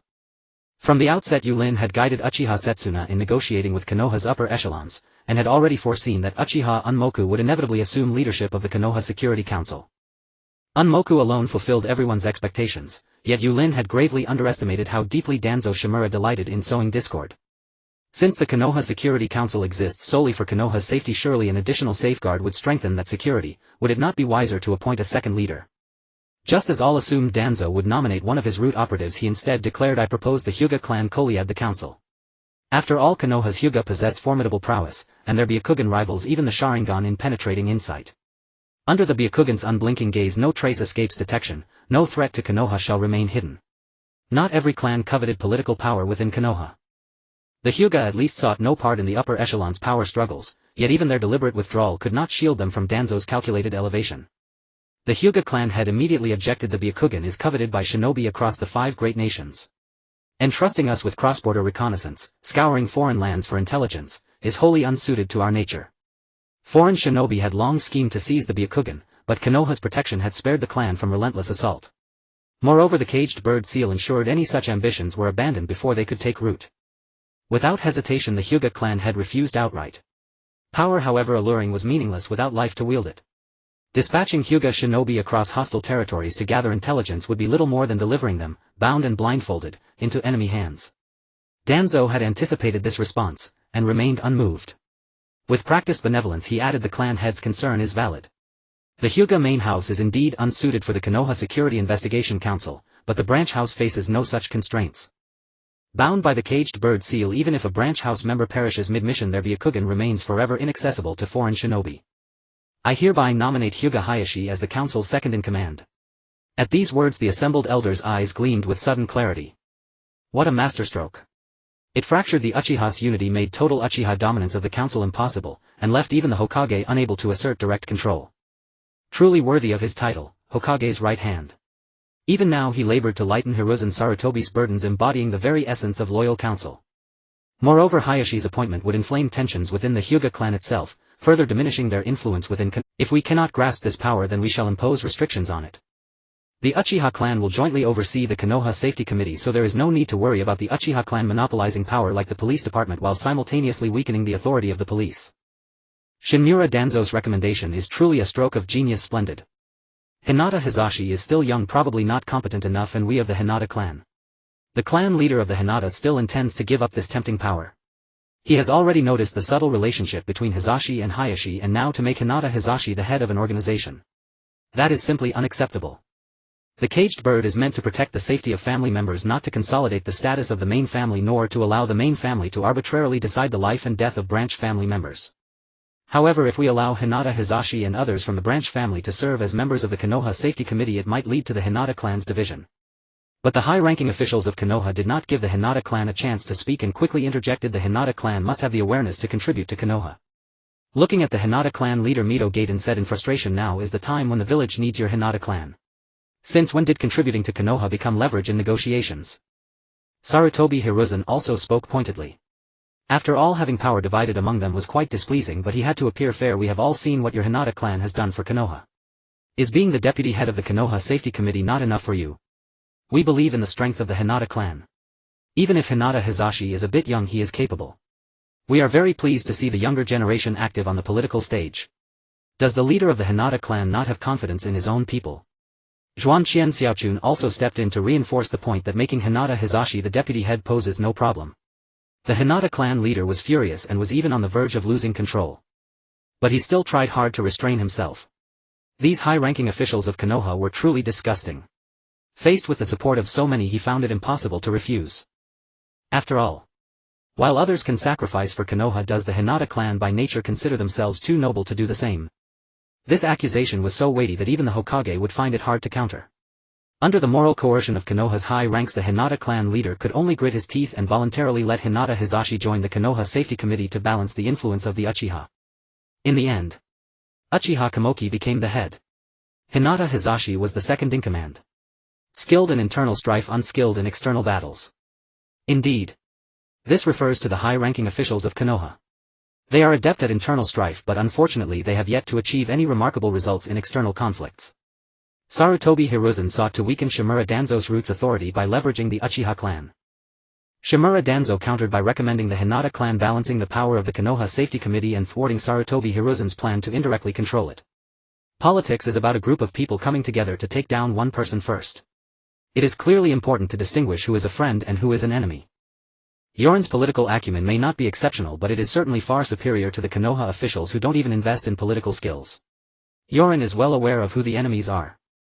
This group is not as united as it seems, each has their own agenda. It would not be surprising if any of them betrayed the others at any moment. This group first agreed with Sarutobi Hiruzen's proposal to establish the Konoha Safety Committee, then they also accepted Shimura Danzo's recommendation to include Hinata Hizashi among them. Do not ask what they are doing this for. Everything is for Konoha. What a glaringly righteous excuse. Seeing the reactions of this group, the Uchiha behind Komoki also began to understand the hypocritical side of Sarutobi Hiruzen. Let our Uchiha clan members go to battle against foreign ninjas while your clan's members handle the so-called frontline supplies and it is truly disgusting. Political struggles do not involve swords and shadows if they occur silently and before you even notice the outcome is already determined. Truly terrifying. What? You say this scheme was devised by my younger brother Yūrin. Oh, then it's no problem. Such and such, thus and so. Yunmu recounted to Jiraiya the general process of establishing the Konoha Security Committee, but he completely omitted anything about Yūrin and the Uchiha clan, perfectly concealing the past. I see, I didn't expect Konoha to still be the same. Jiraiya nodded, roughly understanding what had happened in Konoha over the past year. Many things had changed. But many things had not changed. For instance, the faces of those people scrambling for power without any pretense were simply nauseating. This small hut before me, though shabby, was filled with hope, whereas the current Konoha, though prosperous, already exuded an aura of backwardness, decay and corruption from its very core. But Konoha is after all the Konoha that gave me birth and raised me. Jiraiya, unsure what expression to show Konoha, fell silent for a moment, then lifted his head and stared at Yunmu, asking, I suppose the Hokage and the others have long known about my adoption of the orphans from the Rain Country. What is their opinion? As the head of the Konoha Security Committee, how do you intend to handle these 3 children? After saying this, Jiraiya's figure seemed to stoop even more. As a ninja of Konoha and the disciple of the Third Hokage, he could not refuse the tasks and decisions assigned by Konoha. But if... Yahiko, also sensing the tension in the atmosphere, drew a kunai and stood in front of Nagato and Konan while Jiraiya's gaze fixed on Yunmu. He would explain to the Hokage himself, and no matter what, he would protect these 3 children's safety today. Ha ha ha, if the intelligence is correct, Yahiko is the youngest, right?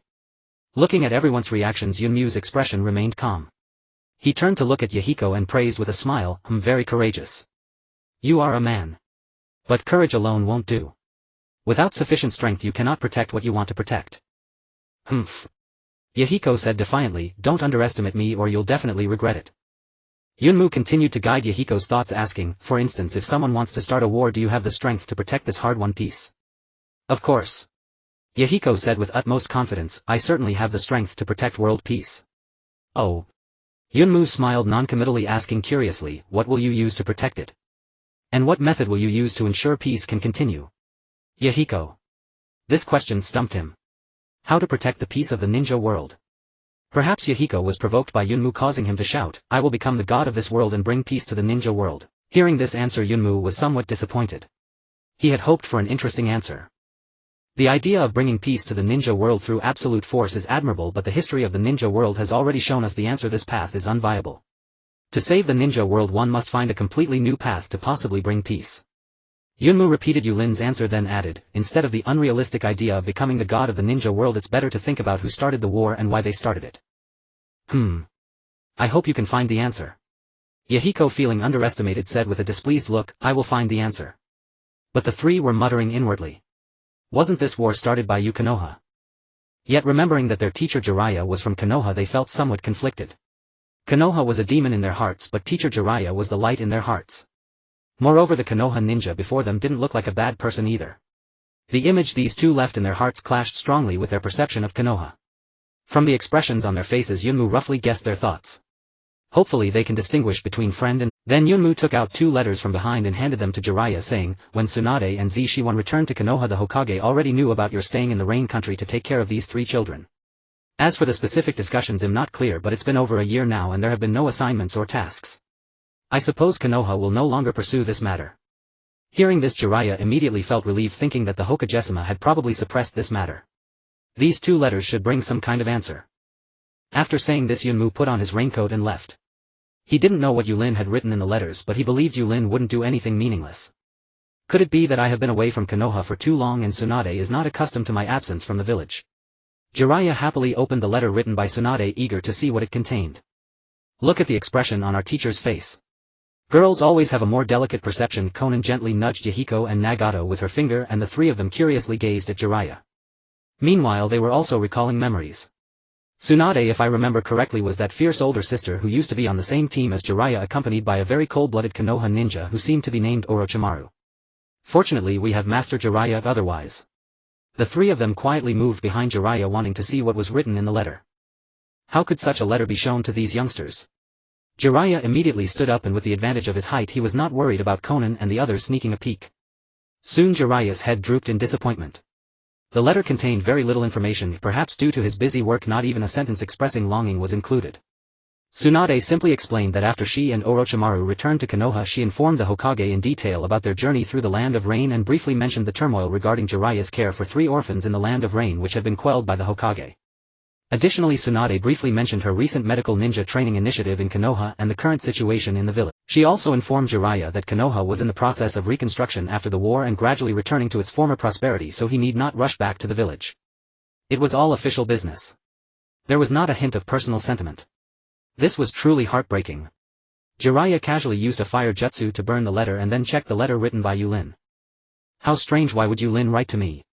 With this thought in mind, Jiraiya stood by the table and began to read it. Hello Lord Jiraiya, I am Uchiha Yūrin.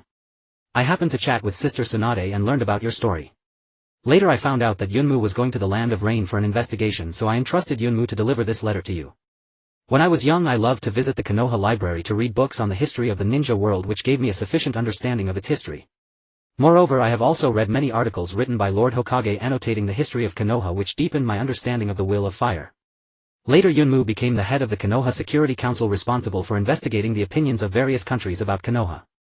Since then I have rarely seen a smile on Yunmu's face, he has been frowning all the time. Upon reading this, Jiraiya couldn't help but be taken aback. Just a moment ago Yunmu had a radiant smile, how could he be frowning? The contents of the letter were reminiscent of his own essays from years ago. No. I, Jiraiya, can be the future great literary master of the ninja world if the articles I wrote during my time in ninja school already showcased my talent. But that line might deceive others. Jiraiya was well aware that his writing skills were not that great and the novels he wrote were rather mediocre. Although he was puzzled by the contents of the letter, he continued reading. Later I learned that during his investigation in other countries, Yunmu discovered that Konoha has always been seen as a negative image in the eyes of the villagers and ninjas of other ninja villages. Therefore, after hearing from Sister Tsunade that Lord Jiraiya was seeking the prophesied child and writing stories throughout the ninja world, I wanted you to write about the story of Konoha. You should know that since the establishment of Konoha it has always been a peaceful village. The first Hokage established Konoha together with Uchiha Madara to protect his family and comrades. The stories that once took place in Konoha would surely be more captivating under the pen of Lord Jiraiya, and perhaps they could change the perspectives of ninjas and villagers from other countries about Konoha, allowing Yunmu's smile to bloom once again. The task of telling the story of Konoha well is entrusted to you, Lord Jiraiya. After finishing reading, Jiraiya burned the letter. He had a lingering feeling that something was amiss with the contents of the letter, but he couldn't pinpoint exactly what it was. There was only one point he fully agreed with. That was to tell the stories of Konoha's past well. Perhaps these stories could guide the future prophesied child, just like the first Hokage did, to make the right choices and lead the ninja world toward peace. Perhaps it could even change the impression of Konoha in other countries. It's time to showcase my true literary talent as Jiraiya the Sage. Uchiha Yūrin appears to be a third-year student at the Konoha Ninja Academy. But in reality he indeed is a third-year student at the Konoha Ninja Academy. Whether it be in physical arts, illusion techniques, ninjutsu theory or history, his grades are exceptionally outstanding. As long as Yūrin is willing to apply for early graduation from the Ninja Academy based on his current performance, there would be no issues at all. Sarutobi Hiruzen would surely agree and would find ways to bring Yūrin closer, imparting the will of fire. Geniuses are like spotlights, always attracting the attention of others. Not to mention a Uchiha who seems to possess the will of fire and whose thoughts are still immature would exude an extraordinary allure. However, Yūrin does not wish to give up his identity as a student just yet. By effectively utilizing his special status as a ninja student he can avoid attracting too much attention. Neither the Hokage nor individuals like Danzo would pay too much attention to a student still studying at the Ninja Academy, and they would subconsciously underestimate a student who has not yet graduated, making it unlikely to connect the Konoha Safety Committee with Yūrin. This is precisely what Yūrin desires. Moreover, he has just turned 8 years old. At this age, graduating from the Ninja Academy is still too early. Due to the special status of the Uchiha clan after graduating from the Ninja Academy, it would be difficult for Yūrin to form a ninja team to carry out missions like ordinary ninjas or those from other clans. Most Uchiha clan members upon graduating from the Ninja Academy, unless they possess exceedingly ordinary talents or are careless, would typically join the Konoha Police Department to maintain public order in the village alongside their fellow clan members. With his talent, it is highly likely that after graduating from the Ninja Academy he will enter the Konoha Police Department.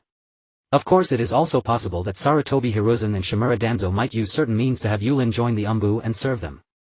On the surface, the head of the Konoha Safety Committee is Uchiha Kimoku and the deputy head is Hyūga Hizashi. However, in reality the true leader of the Konoha Safety Committee is Uchiha Yūrin. Yo! What's up? My buddies are learning ninjutsu in the ninja world. What era is it? Still stuck on traditional nationalities. After crossing over from Earth to the ninja world, I'm here to start a revolution. The era of traditional ninjutsu has already passed. Yūrin employs a form of spiritual control illusion technique that completely surpasses the ninja's understanding, ideology. This is the highest form of spiritual control illusion technique. Through various artistic mediums it conveys a brand new value system for the ninja world, gradually achieving peaceful transformation. Yūrin is a lover of peace. He even wishes to carry out a coup through peaceful means. How gentle of him. Color revolutions are movements for regime change conducted peacefully and non-violently. The Kage and daimyo of various countries remain immersed in the one country one village system, with hardly anyone considering the unification of the ninja world nor recognizing the issues that have arisen within it. If only the upper echelons of each country could learn a bit from the history of the ninja world, they wouldn't be so devoid of historical experience. If you don't occupy the territory of thought, others will. Currently no one in the ninja world is aware of this aspect. This grants Yūrin the opportunity to strategize. The Land of Rain is Yūrin's next step. Don't block my way, Hokage. Jiraiya's novel's tone and core ideas are also a crucial step. Is the investigation in the Land of Rain going smoothly? Seeing Kimoku return to the village, Yūrin inquired him. It has gone relatively smoothly. Kimoku nodded, then pulled out a letter from his pocket introducing it. This is a reply from Jiraiya for you. He wants to hear your suggestions regarding the novel, and if possible he hopes you can conduct a survey in class to see what types of novels your peers of the same age enjoy reading. Yūrin was momentarily stunned. How could he provide specific suggestions for a novel? As someone who was an expert at playing games, he thought of himself as a top-tier player. But when it came to literature, if he had even a hint of literary talent, he wouldn't be completely devoid of it. Fortunately, after being immersed in the internet, having browsed various short videos and read many novels, he could certainly praise them without issue, but to offer meticulous critiques and concrete suggestions, well, it was better not to say anything. The main issue was that Yūrin simply couldn't find anything to say. He could only provide all forms of assistance except actual help, at most offering a bit of moral support. With that thought, Yūrin helplessly set down his pen, rubbed his signature spiky hair and tried to calm his thoughts. After all, since Jiraiya had asked him for suggestions, he couldn't just offer none. He could only find a way to scrape together some memories from the past, to incorporate a bit of personal insight among the limited useful information. Regardless of how it went, Yūrin still held onto a glimmer of hope that Jiraiya would be able to write a masterpiece akin to how the steel was tempered, a ninja version of steel. A good literary work can transform a person's thoughts. The problem is that from elementary school until before his transmigration he only knew that there was a recommended extracurricular reading book but had never actually read it. He hadn't even seen the cover. He had read plenty of online novels and could offer a comment or two, but while internet novels were quite popular in the ninja world, they were unlikely to align with Yūrin's intentions. Literary works should serve one's own intentions. Moreover, the current ninja world doesn't support the model of online novels. Online novels cannot afford to have interruptions if they must continuously provide readers with excitement and plot. But given the current developmental level of the ninja world, this is simply impossible. Criticism and self-criticism. There have been some recent updates that have posed a bit of a problem. And from what it looks like with Jiraiya's literary ability, it seems a bit unlikely. Currently Yūrin could only rely on Jiraiya. Someone like Orochimaru with his warm hands at 37 degrees could only write cold, lifeless words filled with despair about this world and occasionally ponder the meaning of life. It would be better if he didn't write at all. If Orochimaru were to produce a book titled Disqualified from the Ninja World, it would be quite awkward. As for Tsunade, she couldn't be distracted by medical matters, and as the princess of the Land of Fire her life was too far removed from ordinary ninjas. The works she produced would fail to resonate with them. More importantly, these two had agile minds and were not easily swayed. There was also a ninja named Bairohu who, despite being brilliant, wasn't suitable for creating literary works. As for Kakashi Hatake and Kato Dan, they weren't suitable either. One was influenced by the samurai code and the other by the will of fire, making their works unsuitable for dissemination in other countries. He needed to find a way to expose the ugly side of the ninja world to resonate with the majority of ninjas. Yōrin reluctantly picked up his pen, sketched out a rough draft on paper, recalling the articles he had studied in textbooks. At the same time, he thought of the teachings he had received, writing down specific problems for specific analyses. He needed to avoid rigid applications and focus on the localization of the ninja world, crafting literary works with distinctive ninja characteristics. Ninja world characteristics. Yōrin suddenly remembered the fish cake he liked to add when eating Ichiraka ramen in Konoha, and then thought of how Jiraiya had just adopted 3 orphans who had lost their parents due to war. He might as well propose that Jiraiya's novel tell the story of an orphan named Naruto growing up in the ninja world and changing it to convey new values. As for the title, let's call it The Strength of Ninjas. With this idea in mind, Yōrin quickly wrote a reply on, "Please help me deliver this letter to Senior Jiraiya." Uchiha Kumo took the letter and nodded, glancing at the now much taller Yūrin. He quickly added, "The situation in the Land of Rain is more complicated than I imagined. Although the war has ended, the wounds it inflicted are still felt. I estimate I won't stay in the village for long before heading to the Land of Rain, at which point I will deliver your letter to Senior Jiraiya. Oh, by the way." Yūrin suddenly remembered and hurried back to his room to fetch a box of cookies, handing it to Kumo while explaining, "When you go, could you also deliver this box of Little Bear gingerbread cookies I just developed to those 3 kids? I would love to hear their feedback." Kumo took a look and sniffed the box, realizing it was strawberry flavored, adorned with sesame seeds. It looked quite appetizing, yet he still inquired with some concern, "This shouldn't be an ordinary cookie, right?" Yūrin nodded confidently, admitting, "These are high-protein compressed cookies that can provide a lot of energy and help children grow. My teacher Bailu and I spent quite a long time researching this new technology. Teacher Bailu has been eating these for a while and his physical condition has improved significantly. How about you try a piece?" Kumo was aware of Bailu and knew that Yūrin had recently spent less time at school, dedicating more time to various experiments with Bailu, often producing some strange inventions. He even claimed this is hex technology. This so-called technology is the power of progress. It seems Yūrin has become somewhat unfocused for a ninja. But Yūrin did not reduce his training, and Kumo felt hesitant to criticize him. He glanced at the cookies again, wanting to take one to try. After all, food that can quickly replenish energy is extremely precious for ninjas. Moreover, these cookies indeed look appetizing. However, Kumo still couldn't shake the concern about Yūrin's strange invention and suspiciously asked, "High protein, high energy. What are these cookies made of? It wouldn't be some fermented food again, would it? But they do look quite delicious. If they can replenish energy, that would be even better. Improving physical fitness generally involves meat, eggs and milk. Yet the technological level in the ninja world is currently too low, and livestock farming hasn't reached a scale, along with the absence of related industries, making meat, eggs and milk extraordinarily expensive. Only wealthy ninjas, feudal lords and merchants can afford them. Ordinary civilians can hardly afford to eat. Some people even struggle to survive. The orphans in the Land of Rain have suffered greatly from the ravages of war, harboring a natural hatred for it. War also brings about ideological changes. In Yūrin's eyes, these individuals are vital forces for future reform. Thus, Yūrin is finding ways to provide them with meat, eggs and milk to supplement their nutrition, making their bodies stronger so they have the strength to overthrow the old ninja world and establish a new one. As long as the ideology doesn't decline, there are always more ways than difficulties. Isn't it just about supplementing protein? I can't raise pigs, cows and sheep, but can't I raise insects? Yūrin clearly remembers how Bear Grylls supplements protein in wilderness survival by consuming larvae which are rich in protein, a true high-protein source. Konoha has experts in insect farming, the Yamanaka clan. Even ninjas with their stronger psychological resilience than ordinary people would find it hard to accept eating this for protein. It seems unlikely to get them to eat this to supplement protein.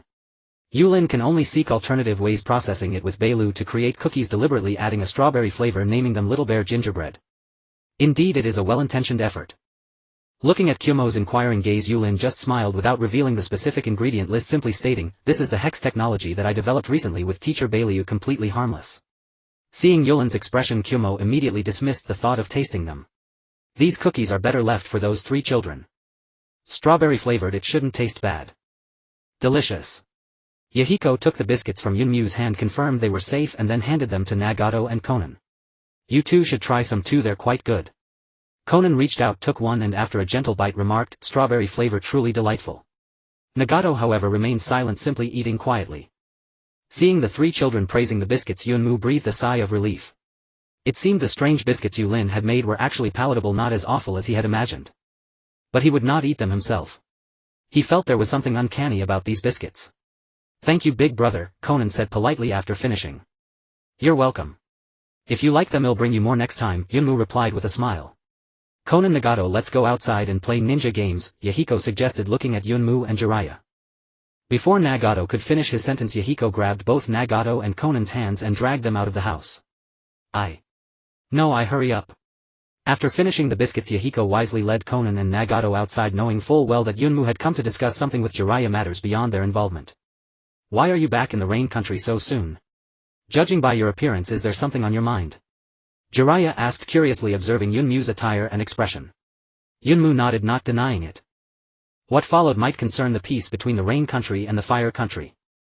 Yunmu did not fully understand politics, nor did he grasp Yulin's intentions, but he knew that if he handled this matter well, it could greatly help Dan Kato in his campaign for Hokage.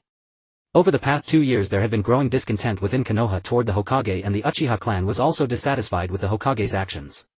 Yunmu had no interest in power. But if anyone dared to threaten Konoha, he would absolutely step forward to stop them. Now the Hokage and the Root Division had gradually revealed their ugly side. On the surface Konoha appeared prosperous, but in reality it had already begun its decline. At present Dan Kato was a strong contender for the position of Hokage.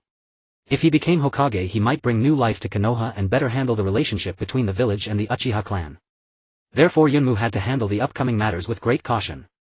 Everything was within Yulin's calculation. Was there a way to quickly gain the support of the common people, foster a high sense of unity, and boost one's reputation among the masses? Countless historical experiences have already given us the answer: medicine. The Taiping Dao, founded by the great sage Zhang Jiao of the Eastern Han dynasty, rapidly accumulated followers. How? It was simple: free medicine and free treatment. Even if the medical skills were not outstanding, just alleviating a patient's suffering was enough to earn their gratitude. Yulin did not intend to exploit favors for gratitude, rather he aimed to help others while achieving his own goals.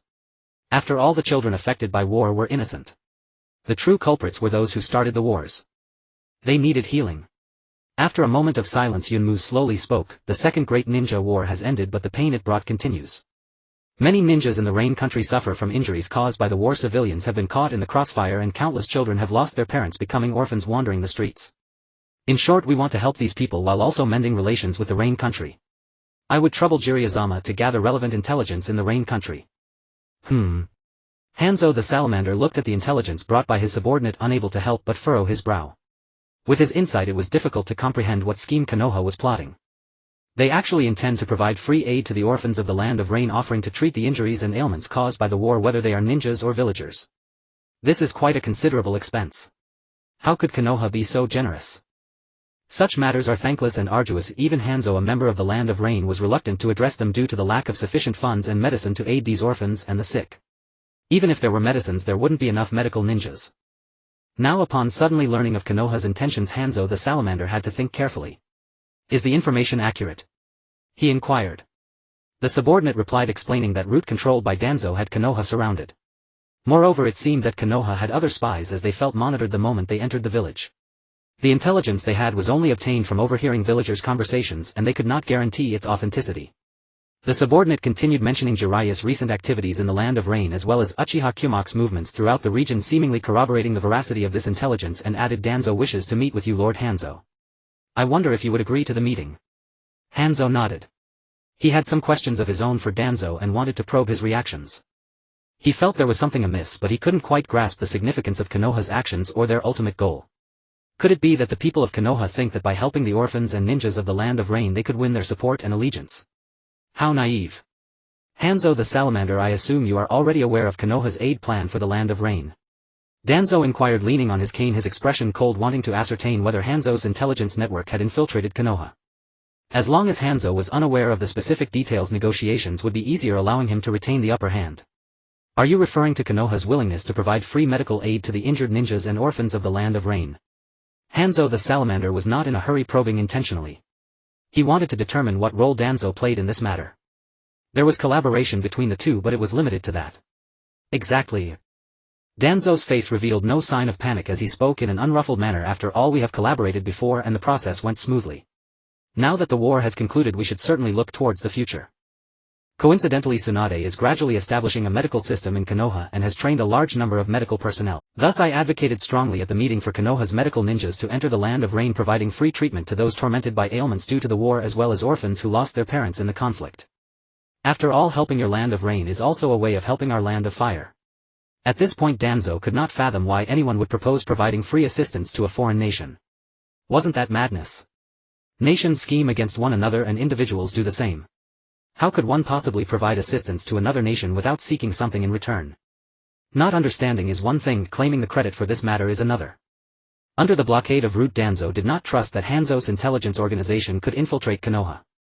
As long as he was unaware of the specific discussions held at the meeting, how arrangements would be made before Tsunade, Kato Dan and Hinata Hizashi took action would surely be determined by him. Ha ha ha. Ha ha ha.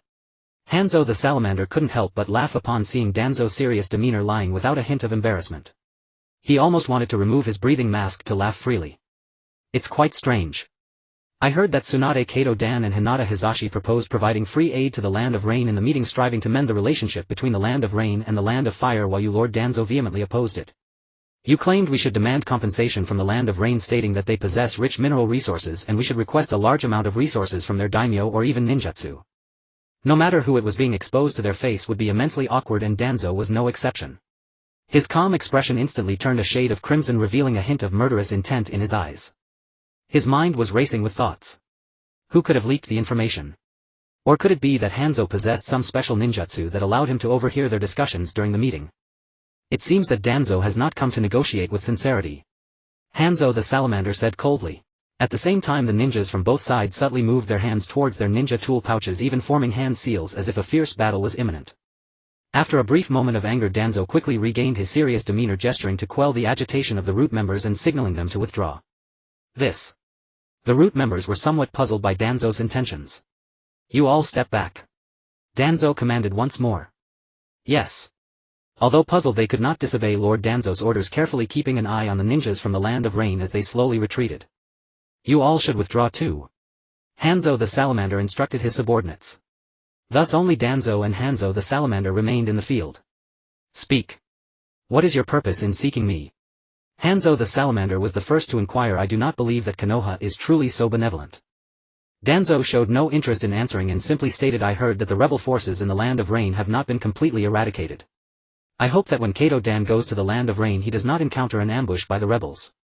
The implication of his words was simple. To leave Kato Dan in the Land of Rain and pin the blame on the rebels. Hanzo the salamander chuckled and asked for confirmation. Who? Danzo reiterated, Kato Dan. Hanzo the salamander, puzzled, inquired, does Danzo not know that the proposal for free aid to the Land of Rain came from Kato Dan and the others? I may not be a saint, but asking me to harm those who have been kind to the Land of Rain is quite the challenge. Not outright refusing initially suggested there was room for negotiation. It was merely a matter of whether the compensation offered was sufficient. No, Danzo said, laying out a bargaining chip. Konoha's aid to the Land of Rain and treating the injured and orphans could also be your proposal. Hey! The silver-haired cat demon stretched out its agile paw, offering a newspaper, and said, this is the latest issue of the Rain Country newspaper, meow. As Yūrin reached out to take it, the demon quickly retracted its paw and instead used another paw to gesture repeatedly. The meaning was simple, it was asking Yūrin for a reward. The cat demon would never be a servant unless. Yūrin understood this meaning. After all, this wasn't the first time. He quickly took out a scroll of ninja techniques and used a sealing technique to extract a few bottles of newly developed wood tianliao snack and handed them over. After weighing the snacks in its paw, the demon nodded in satisfaction. Not bad, not bad. The amount of snacks was quite substantial. Then the demon happily presented the latest issue of the Rain Country report. As Yūrin reached for it, he discovered that the other end of the newspaper was still tightly grasped by the cat demon, who advised, isn't this enough to eat? You must know that this thing is called a snack. It's meant for enjoyment, not as a staple food. You can't eat too much at once. If you eat too much and get cavities, Grandma Cat will blame me. That's not what I'm talking about, meow. The demon shook its head somewhat dissatisfied and said, it's been 3 years, meow. We've waited 3 years and still haven't tasted the wood tianliao drink, meow. Will it happen or not, Yūrin? Looking into the innocent eyes of the cat demon, Yūrin felt embarrassed. Unknowingly he had coaxed the cat demon to Konoha for 3 years. The promised wood tianliao drink was still not fully developed and he could only make some small snacks out of wood tianliao, helplessly explaining if it were that simple to extract the components of wood tianliao and combine them with clean water it would be too easy. But such a drink is bound to not taste very good if both its nutrition and flavor are lacking. Moreover, it cannot be stored for long. Hearing what Yūrin said, the cat demon's face showed a look of disappointment. After all, they had been waiting for the wood tianliao drink for 3 years. I'm dying without the wood tianliao drink, meow. How frustrating. When can I lie on a clean rooftop basking in the warm sun with a bottle of wood tianliao drink next to me poured into a beautifully patterned ceramic cup, sipping it whenever I feel like it. Enjoying the wonderful life of a cat. Without the wood tianliao drink to drink, it feels like there are 10,000 mice crawling in front of me. It's unbearable, meow. Seeing this, Yūrin quickly comforted, don't worry. I will definitely fulfill the promise I made to you. Many Hextech additives have already been researched by me and Professor Bailiu. After all, the snacks you are eating now have quite a few Hextech additives added. The demon extended its paw, tasted them, and couldn't help but close its eyes. Unexpectedly, there was a flavor of dried fish mixed in. Quite nice. Seeing the satisfied smile on the demon's face, Yūrin felt a sense of joy in his heart.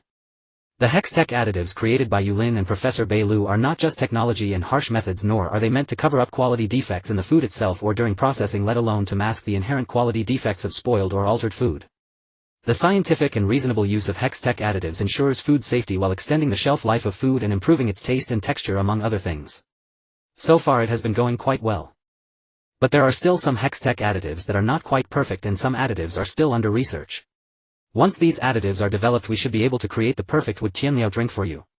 For now, let's be patient and wait a little longer. The demon could only nod helplessly.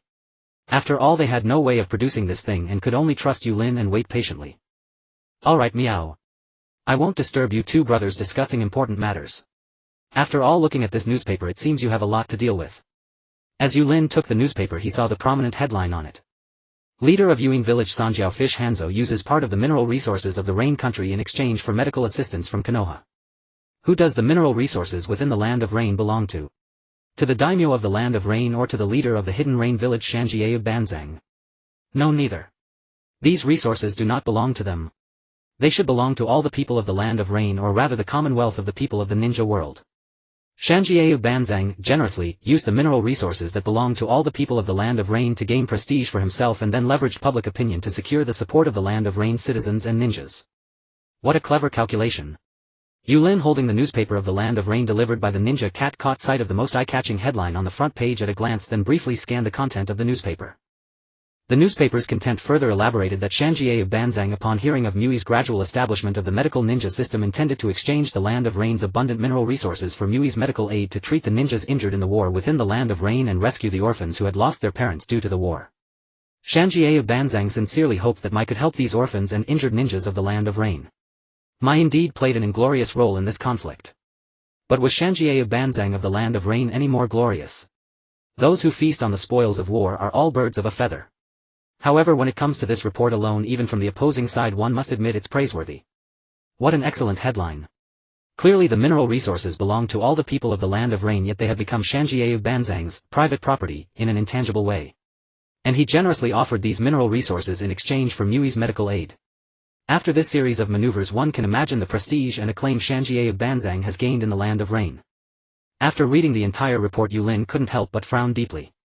Mui's medical aid to the Land of Rain was intended to ease the tensions between Mai and the Land of Rain while also rescuing the orphans and injured ninjas of the war.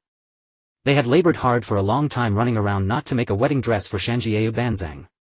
Damn it. Yunmu threw the newspaper onto the table, feeling extremely frustrated, and asked uncertainly, "Can we refute the report from the Land of Rain?" Yūrin looked up and shook his head helplessly. Absolutely not. This report is not true, but we have no way to refute it or explain ourselves. My village is gradually recovering from the shadow of war. The villagers cannot understand why the newly restored my village would provide free aid to the Land of Rain, a land that has buried a large number of my ninjas. More critically, our aid to the Land of Rain is still in the preparatory stage with no publicity to the villagers. We are only making preparations in secret within the Land of Rain. But Shanjiao Banzang exploited a time difference, making grand proclamations that he was willing to exchange the Land of Rain's mineral resources for Mui's medical aid. At this moment, are we supposed to tell the villagers that we do not accept the exchange from the Land of Rain and that we are willing to provide free medical aid to the Land of Rain? Could such words be spoken? Whoever said that would surely face strong resentment from the villagers of Mai. They would not care about the deeper meaning of providing free aid to the land of rain, nor understand why it was being done, nor see the long-term benefits. Once this report circulates in my, it will only become what the report says. My receives money and provides medical aid to the land of. After all, since Shanjie of Banzang has offered mineral resources to my, how could my refuse? Mui's medical ninjas have indeed gone to the land of rain. Can we still go around proclaiming that Mai is providing free medical aid to the land of rain? Obviously we can no longer publicize it that way. This is Shanjie of Banzang's open scheme. By the way, Yulin suddenly asked, has there been any change in the upper echelons of Mai recently? Or rather, who is responsible for signing the agreement with the land of rain and handling the negotiations? Yunmu suddenly understood and answered resentfully, it's Shimura Danzo. Yunmu, do you remember? A few days ago Shimura Danzo secretly left the village and returned to Konoha after a long time. Yulin reminded him. After returning to the village, Shimura Danzo took action and volunteered to negotiate with the land of rain. Yunmu added, then helplessly said, at that time we did not know Shimura Danzo's intentions, nor did we know that he had reached an agreement with Hanzo of the Salamander, so we easily agreed to his request, thinking that as long as the negotiation was successful. Yulin pondered for a moment and then smiled, saying it's not necessarily a bad thing for us. Yulin pondered for a moment, organizing his words. The relationship between altruistic assistance and compensated assistance is certainly different. Altruistic assistance allows us to occupy the moral high ground, quickly gain the support of the people of the land of rain, and makes it easier for war orphans and injured ninjas to open their hearts and accept the treatment we provide, eliminating the hatred within them. However, with Shimura Danzo's involvement the situation becomes much more complicated, and our efforts in the land of rain will likely encounter many difficulties. But similarly, other countries will also learn of the cooperation between the land of rain and Konoha, and they might think of paying for Konoha's medical assistance. Compared to altruistic assistance, showing compensated assistance makes them more likely to let down their guard. With altruistic assistance, other nations may suspect Konoha's ulterior motives and guard against us. Compensated assistance, on the other hand, becomes a cold transaction. It appears colder and more ruthless, an attitude of doing business for money, but it is easier to achieve cooperation and beneficial for Konoha's actions in other countries. There is one point that Yulin did not mention. It is not the reactionaries that one should fear, but the reactionaries who have a long-term vision and are willing to temporarily sacrifice their own interests to ensure the basic living conditions of the people beneath them, allowing them to languish between hunger and subsistence, using extensive labor to exploit their time for thought, preventing rebellion.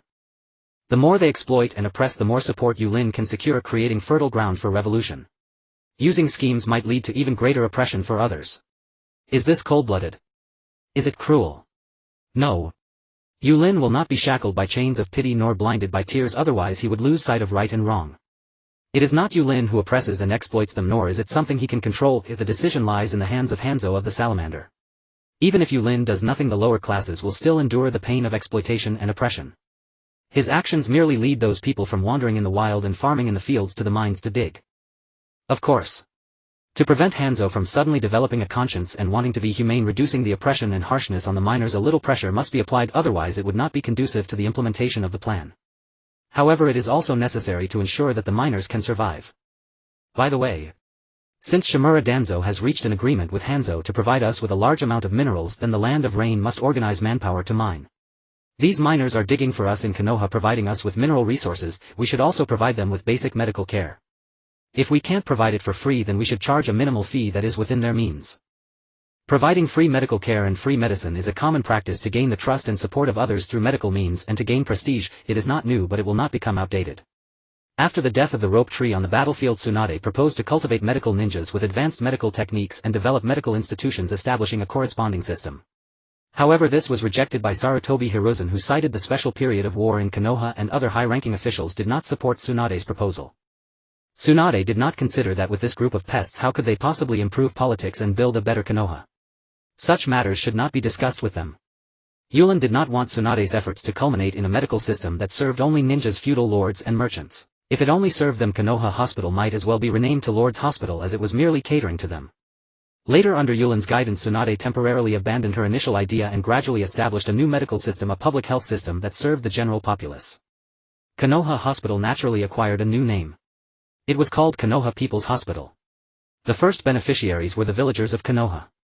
A woman was rushing into Konoha People's Hospital holding her child, and upon seeing a nurse she urgently inquired, "What's wrong with my child? He woke up this morning with a high fever. Please don't panic, I will check the child's symptoms first." A medical ninja quickly stepped forward, taking the baby into her arms, examining the symptoms while confirming, "Has this child been to the hospital before and registered his information?" "No." The woman instinctively touched her purse and awkwardly replied. After all, the expenses at a hospital were not something an ordinary family could bear. This morning, realizing her child was suffering from a high fever, she had no choice but to seek the help of medical ninjas at Konoha Hospital. Ninjas are a noble profession. Hiring a ninja is a significant expense. How could an ordinary person afford to hire one? Let alone the even rarer medical ninjas. It's likely that seeing a medical ninja would be even more costly. When the woman responded, her voice softened due to her financial constraints, as if she had shrunk a bit. She wanted to ask about the treatment costs several times but could not bring herself to do so, afraid of being frightened by the expensive fees. The medical ninja was indifferent to the woman's expression. She had seen such situations many times. To change the villagers' perception of Konoha Hospital. No, now it was Konoha People's Hospital. To alter the villagers' impression of the difficulty and cost of treatment at Konoha People's Hospital, there was still a long way to go. What she could do was to strive to learn medical knowledge from Tsunade and others, enhance her medical skills, and do her utmost to save every patient in need.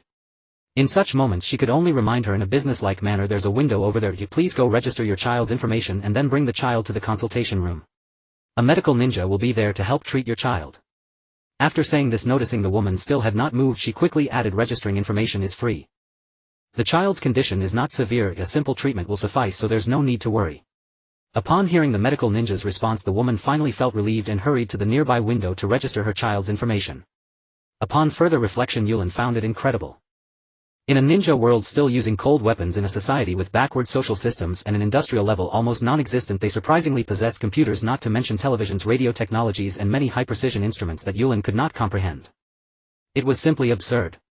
Although the current computers in the ninja world were not effective and the computing power was low, it was doubtful that a game like Genshin Impact could maintain even 30 frames per second, let alone accomplish daily tasks. While gaming was impossible, it did not hinder the input of text information. Yūrin naturally borrowed experiences from his past life, localizing them to establish a Konoha-style medical system. By recording patient information, medical ninjas could better understand the patient's details, physical conditions, and medical history, enabling them to provide better treatment. At the same time, they could use the patient's symptoms to teach and share medical knowledge with students. However, at this point it was still in the initial stages, with many aspects needing improvement. Seeing the woman go to register, the medical ninja quickened her pace towards Tsunade's office. "Lady Tsunade. What is it? Is there something you cannot handle?" Without waiting for the medical ninja to finish, Tsunade quickly responded. After all, she had been very busy lately. Some patients at Konoha People's Hospital with difficult-to-treat conditions and strange symptoms were almost all dealt with by Tsunade. She was also responsible for teaching at the ninja school. To realize the proposal made in the meeting about equipping each of the 4 teams with a medical ninja, they had to start with the children at the ninja school, teaching them basic medical knowledge to lay a foundation for those who wished to become medical ninjas.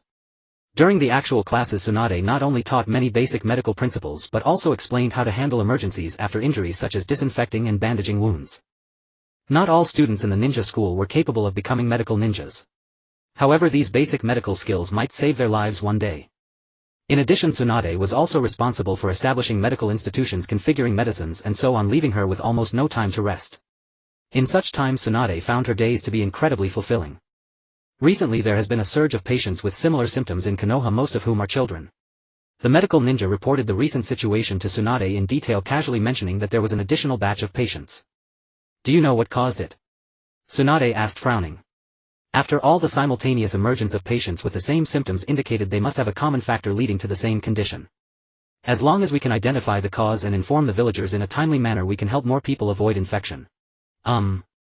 The medical ninja was momentarily stunned, shaking her head. "Initially we only treated the patients, and it was later that we noticed more and more people with similar symptoms. We haven't had time to confirm the cause of the illness yet." Listening to her subordinate's response, Tsunade couldn't help but show a weary expression for a moment, but it quickly disappeared. Filled with enthusiasm, she stood up from her seat, took the medical coat hanging nearby, put it on, and said energetically, "Where are the patients? Take me to see them. Open your mouth, let me see your tongue." Tsunade approached the child's bed, shedding her usual tough demeanor, and spoke gently. "Besides the fever, are there any other symptoms? For example, a decrease in appetite or headaches?" The child nodded nervously, opening his mouth wide and sincerely cooperating with the doctor's examination. Faced with numerous medical ninjas, he couldn't help but feel afraid, timidly saying, "Yes, I always feel no appetite during meals and often have headaches, feeling lethargic." Hearing the child's description, Tsunade took the examination report, glanced at it, and instantly understood that it was metal poisoning. Fortunately, the symptoms were mild and discovered in time, requiring only the elimination of residual toxins in the body and a good rest for a while. However, what concerned Tsunade the most was that many people in the village exhibited similar symptoms. With the last war only 2 years ago, could it be that ninjas from other countries infiltrated Konoha to poison them? Tsunade couldn't help but think this way. After all, not every village has the medical standards of Konoha. In villages where other medical ninjas are not developed, it may be very difficult to determine the specific cause of illness leading to erroneous treatments. Regardless, she first needed to clarify the cause of their metal poisoning, so she inquired about the recent situation from the patients but ultimately did not obtain any useful clues. The villagers' lives were mostly the same, waking up early and toiling hard to survive. Beyond that, they didn't pay much attention to other matters. They also didn't know how they had fallen ill. If ninjas from other countries truly poisoned Konoha, it would be difficult for the villagers to notice. However, given the current defenses, the probability of such an event occurring was very low. Nevertheless, to be safe, Tsunade had to personally go to the child's home to investigate. Konoha Hospital is located in the northwest of Konoha village. To reach the woman's home, she had to cross most of Konoha. As she walked down the street listening to the laughter around her, a smile unconsciously appeared on Tsunade's face. After all, Konoha ninjas are among the wealthiest in the ninja world. In just a year they had gradually recovered from the war and were even more prosperous than before. The conversations from both sides of the street constantly reached Tsunade's ears. Many passers-by stopped to greet her politely. Setting aside Tsunade's identity, simply her efforts in building a medical system and addressing the villagers' difficulties in accessing healthcare have benefited countless villagers, naturally earning their respect. Her status in the hearts of the villagers was elevated and her reputation in Konoha grew even higher, with praises for Tsunade even heard in other villages. She was the #1 idol in the hearts of countless female ninjas.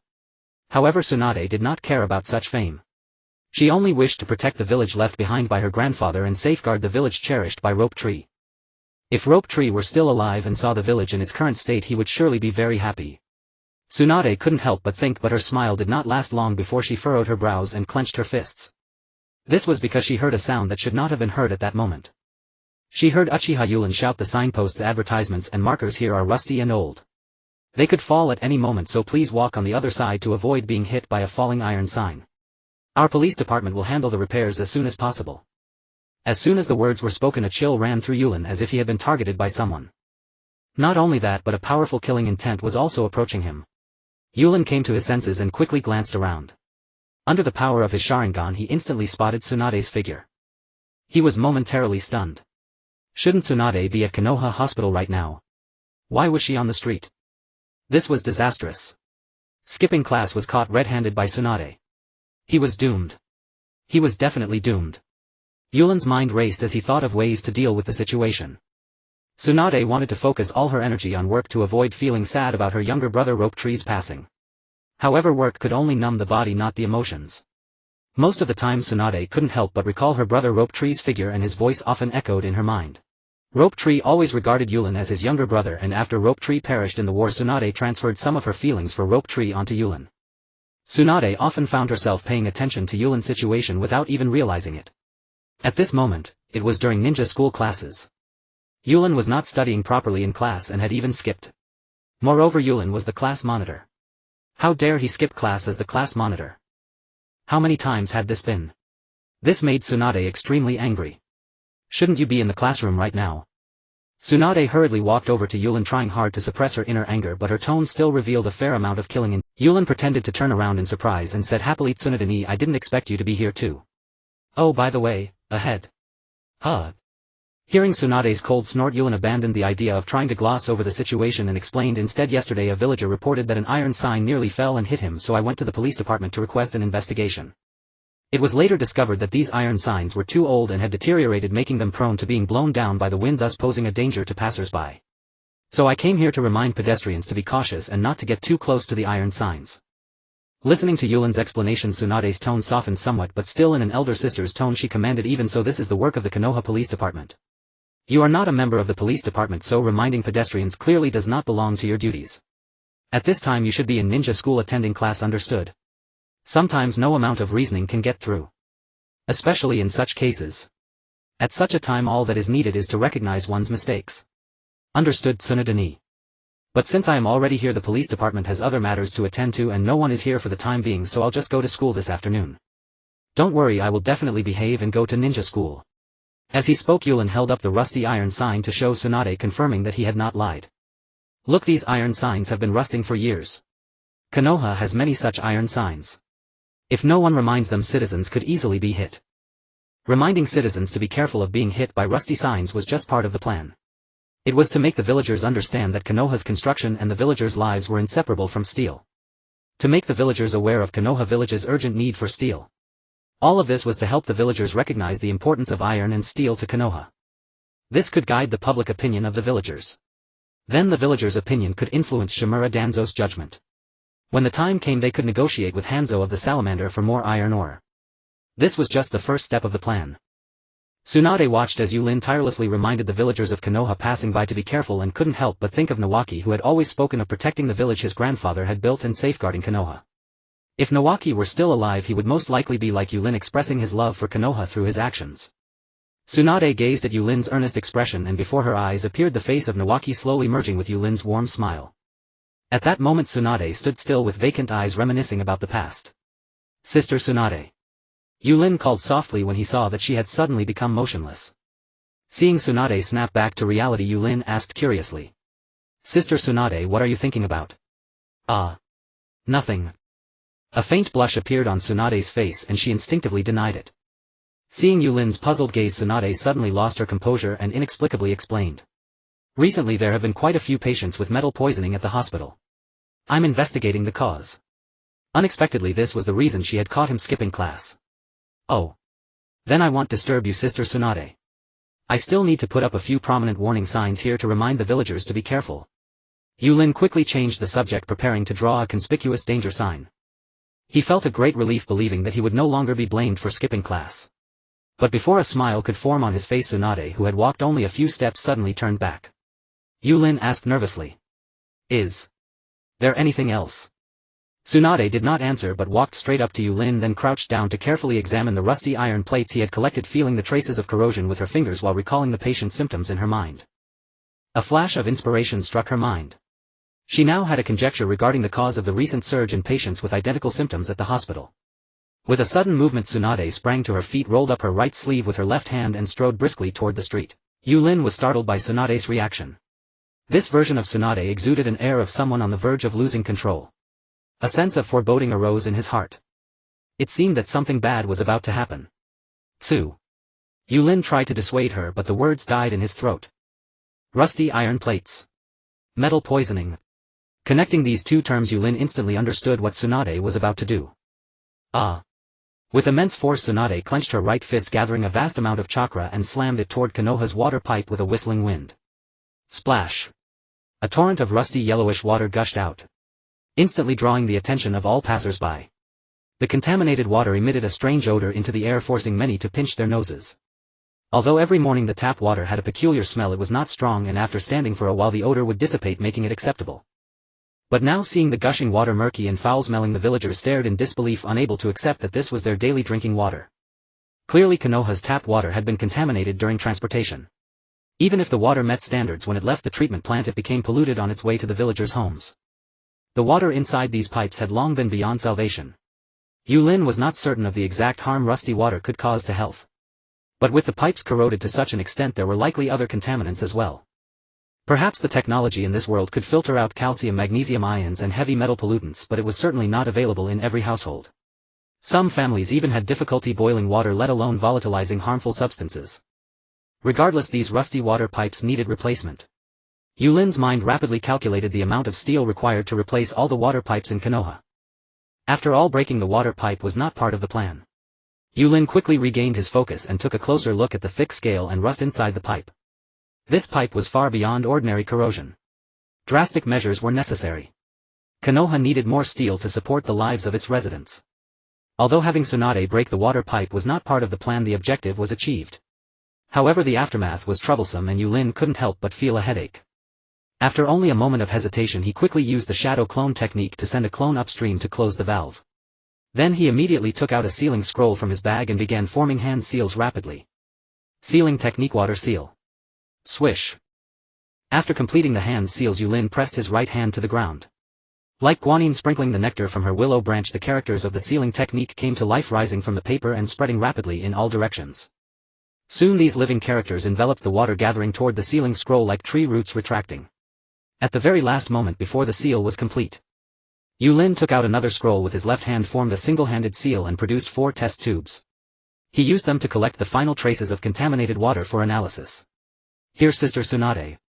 Yūrin tossed 3 test tubes to Tsunade. You should analyze this contaminated water to study the cause of the illness. I'll keep one and study it with Master Orochimaru to see if we can filter out the impurities. Tsunade watched Yulin's fluid movements and a smile spread across her face. Who could call Yūrin a genin? No, he wasn't even a genin yet.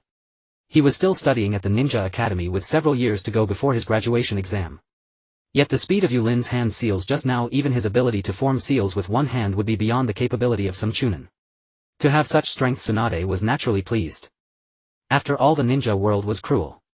The stronger a ninja, the easier it was to complete missions and survive the struggles among shinobi. But the ninja world was ultimately harsh. Failed missions and deaths on duty were daily occurrences. Tsunade was terrified that Yūrin would leave silently like Nawaki. She was not sure if she could endure such a blow again. Yūrin was unaware of Tsunade's inner thoughts at that moment. Because of her actions, the original plan had been disrupted. Not only did Yūrin have to make some adjustments to the subsequent plan, but he also needed to further intensify the villagers' anxiety about steel. Yulin's goal was to create steel anxiety. Only in this way could he prevent Danzo Shimura from making wrong judgments due to a lack of understanding of Konoha's situation and avoid underestimating the village's demand for steel. Though Tsunade's personality is bold and carefree and her actions are swift and decisive, it does not mean she lacks intelligence. Due to her character, there are many matters that Tsunade does not wish to concern herself with. However, this matter is different. This time it involves a collective case of metal poisoning that jeopardizes the safety of the villagers in Konoha. A strong response is necessary. Tsunade still remembers the meeting held after Shashu's death. During that meeting, she proposed the establishment of a new medical system to improve the task completion rate and minimize the deaths of comrades who could not receive timely treatment. Yet no matter how good the suggestion or the reasoning, it may not necessarily be approved and implemented. Perhaps the higher-ups in Konoha have their own difficulties. What those difficulties are, who knows? Anyway, they won't care about the troubles of the civilians or ninjas in Konoha. Tsunade does not know what the higher-ups in Konoha need to consider, nor does she wish to understand.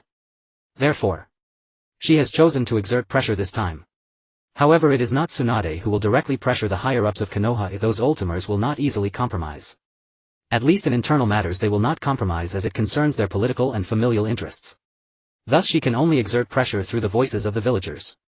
This is why Tsunade discovered the cause of the illness and chose to smash the water pipe with a punch. The events occurring here will quickly spread throughout the entire village. Now let the bullets fly for a while. Yūrin naturally understands Tsunade's plan. He first went to the Konoha police department and briefly explained the situation, then hinted to Uchiha Kamoki to guide the public opinion of the villagers.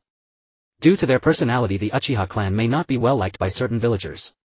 However, the credibility of the Konoha police department will not be affected.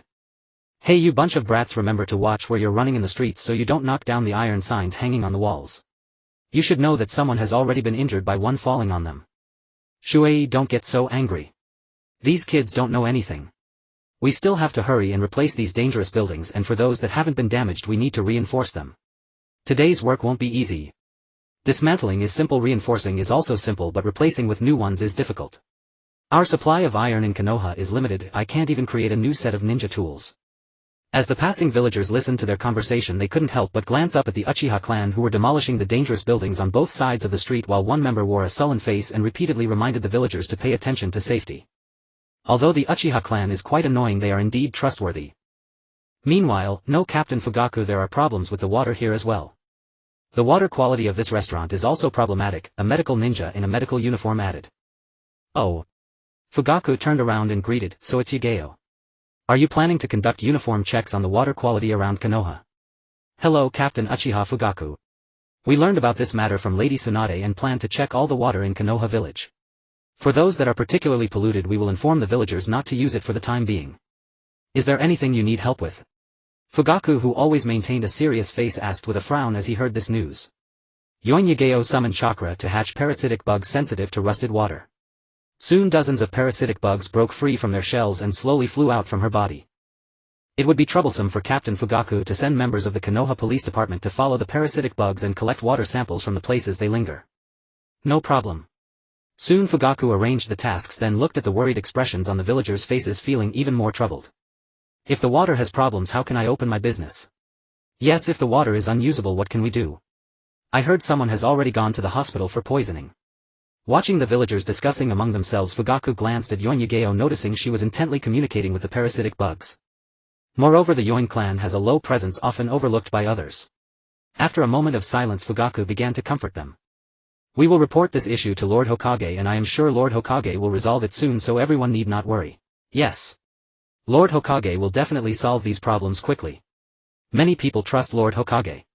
Even Fugaku believes that the Third Hokage will handle this matter properly. They simply do not understand the Hokage and hastily draw conclusions. On the other hand, the Third Hokage does a good job on the surface. Of course, in the beginning Sarutobi Hiruzen still held the belief of the will of fire. However, later on, for the sake of power, he began to compromise. If he didn't give them a little shock from the Hokage, they would never experience the flavor of the political iron fist. They might never awaken to reality. The higher-ups of Konoha are not a monolithic entity. Shimura Danzo looked at the information sent by his subordinates and his mind began to churn. Come spread the news about the upcoming negotiations between Konoha and the Land of Rain.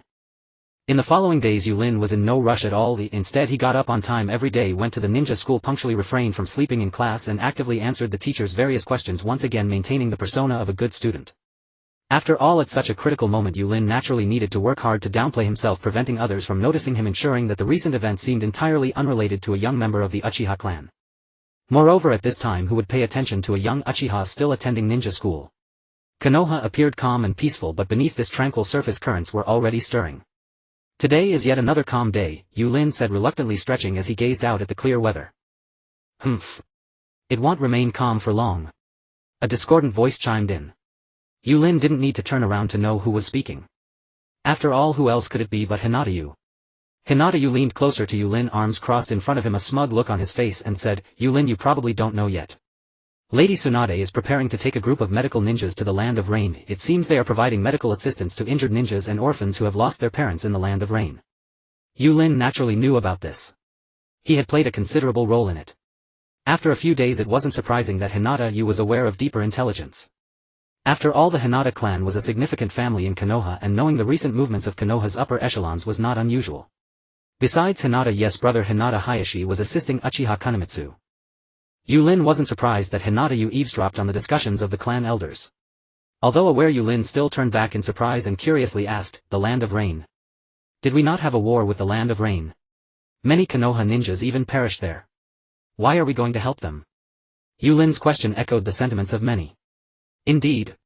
Konoha had fought a war with the Land of Rain, and many Konoha ninjas remained there forever. This question caused Hinata-Yu to hesitate. For a moment he didn't know how to respond. After all, many members of the Hinata clan had fallen in the Land of Rain. Looking at Yulin, Hinata-Yu stammered, Lady Tsunade must have her own reasons for this arrangement that we do not know about. Just after saying that, he suddenly remembered eavesdropping on his brothers Hayashi and Haito, fearing embarrassment, and added, isn't Konoha in dire need of resources like steel? We can't even gather enough iron to replace water pipes, having to spend a fortune buying it from other countries, while the Land of Rain just happens to have rich steel resources. I believe the Land of Rain knows that Konoha lacks resources like steel and is aware that we have excellent medical ninjas, so they want to exchange steel for our medical assistance. Others nodded in agreement, recognizing the validity of Hinata-Yu's statement. This reasoning also aligned better with the interests between villages and nations. Initially it was supposed to be unconditional aid, but unexpectedly. Sigh. Yulin sighed inwardly, a fleeting look of disappointment crossing his face before quickly returning to a sunny and cheerful demeanor. This way it would be less likely to reveal the deeper motives behind the aid. Yulin smiled, thinking to elevate the status of the Hokage in their hearts once again. If we can understand the reasoning behind this, it would be underestimating the Hokage. Let's ponder Lady Tsunade and Hokage's intentions later. I believe no matter what difficulties arise, they won't be too much for the Hokage. The Hokage is the strongest. A ninja who has never experienced disappointment naturally does not understand what despair is. The greater the hope, the greater the disappointment. However, sometimes after experiencing too much disappointment, it becomes indifferent. This is still bearable. At worst, one becomes a laid-back and careless ninja. But if one's thoughts go awry, it could lead to extremes, even to the point of wanting to destroy this wretched ninja world. The situation regarding Rabbit is no different. But no matter what, if the villagers cannot break free from their idealized view of the Hokage, shattering their idolization of him, they will be unable to pull the Hokage down from his pedestal. The more the villagers trust the Hokage, when they discover that he is not perfect and that he differs greatly from the image they hold in their hearts, they will inevitably feel a sense of distrust. Once a rift forms, it is not easy to repair. Now, Yulin is boasting to them, constantly praising the wisdom of the Hokage. There is one more important point. Yulin knows that Sarutobi Hiruzen possesses a peculiar crystal ball said to be able to see every corner of Konoha. Yulin is also unsure if he is directly under Sarutobi Hiruzen's watchful eye. But regardless of whether there is something going on or not, frequently speaking well of the Hokage or demonstrating his love for the village while showcasing his will of fire is necessary to create a misjudgment in Sarutobi Hiruzen. In the Hokage's office, Sarutobi Hiruzen frowned at the mountain of paperwork before him, feeling an overwhelming urge to close his eyes. Out of sight, out of mind. However, once he closed his eyes, it seemed as if he could hear the discussions and reports from the Umbu regarding the villagers, which had begun to reveal their dissatisfaction with the Hokage. Dissatisfaction among the villagers towards the Hokage is not a good sign. In the end, he could only hang a pipe in his mouth, ignite it with fire, release, take a deep drag, let the smoke settle in his heart for a moment, and then exhale heavily as if this could expel all his worries. Sigh. Being Hokage is no easy task, Sarutobi Hiruzen couldn't help but lament. Although it is difficult to speak from the heart, he still wishes to continue and hopes to make Konoha great once again under his leadership, not wanting to disappoint the second Hokage's trust in him. Recently, Shimura Danzo's actions have been quite displeasing to Sarutobi Hiruzen. After all, I, Sarutobi Hiruzen, am the Hokage of Konoha. Summon Shimura Danzo, Tazuna Kosuka and Mitarashi Enko and tell them I have important matters to discuss, Sarutobi Hiruzen thought and immediately issued the order. Yes, replied the masked Umbu ninja directly under the Hokage, who then instantly vanished from the Hokage's office using the body flicker technique. Looking at the empty office with no one else present, Sarutobi Hiruzen pretended to be serious and skillfully took out the crystal ball. As the Hokage of Konoha, how could he possibly spy on the women's bathhouse? He merely wanted to confirm whether there were any shameless individuals or spies lurking in the bathhouse, all out of concern for the safety of Konoha citizens. However, at this time the women's bathhouse should be safe, so there is no need for confirmation. As the Hokage of Konoha, one must not only focus on the present but also have an eye on the future. Wherever the flames of Konoha dance, the fire will continue to burn. The light of the flames will continue to illuminate the village and allow the new leaves to sprout. This is the will of fire. Taking advantage of this moment, Sarutobi Hiruzen wanted to confirm whether the new leaves of Konoha were developing properly. Soon, everything happening at the ninja school was presented before Sarutobi Hiruzen's eyes through the crystal ball. After briefly observing the situation in each class, he then focused his attention on Uchiha Yūrin. Listening to Uchiha Yūrin's flattery, the frown on Sarutobi Hiruzen's face gradually relaxed and his previously cold expression slowly melted away. Truly a Uchiha with the will of fire. At that moment, Shimura Danzo and the other two arrived at the Hokage's office. As Yuan Fei Rijan closed the crystal ball, preparing to discuss the recent issues faced by Konoha with the three members of the comrades' village, a ginger cat outside the window seemed to awaken from its slumber, ready to stretch its body. The lazy ginger cat stood up reluctantly, placed its front paws forward, grasped a branch and pressed down forcefully with its front body, its tail lifting naturally behind it as it stretched and relaxed.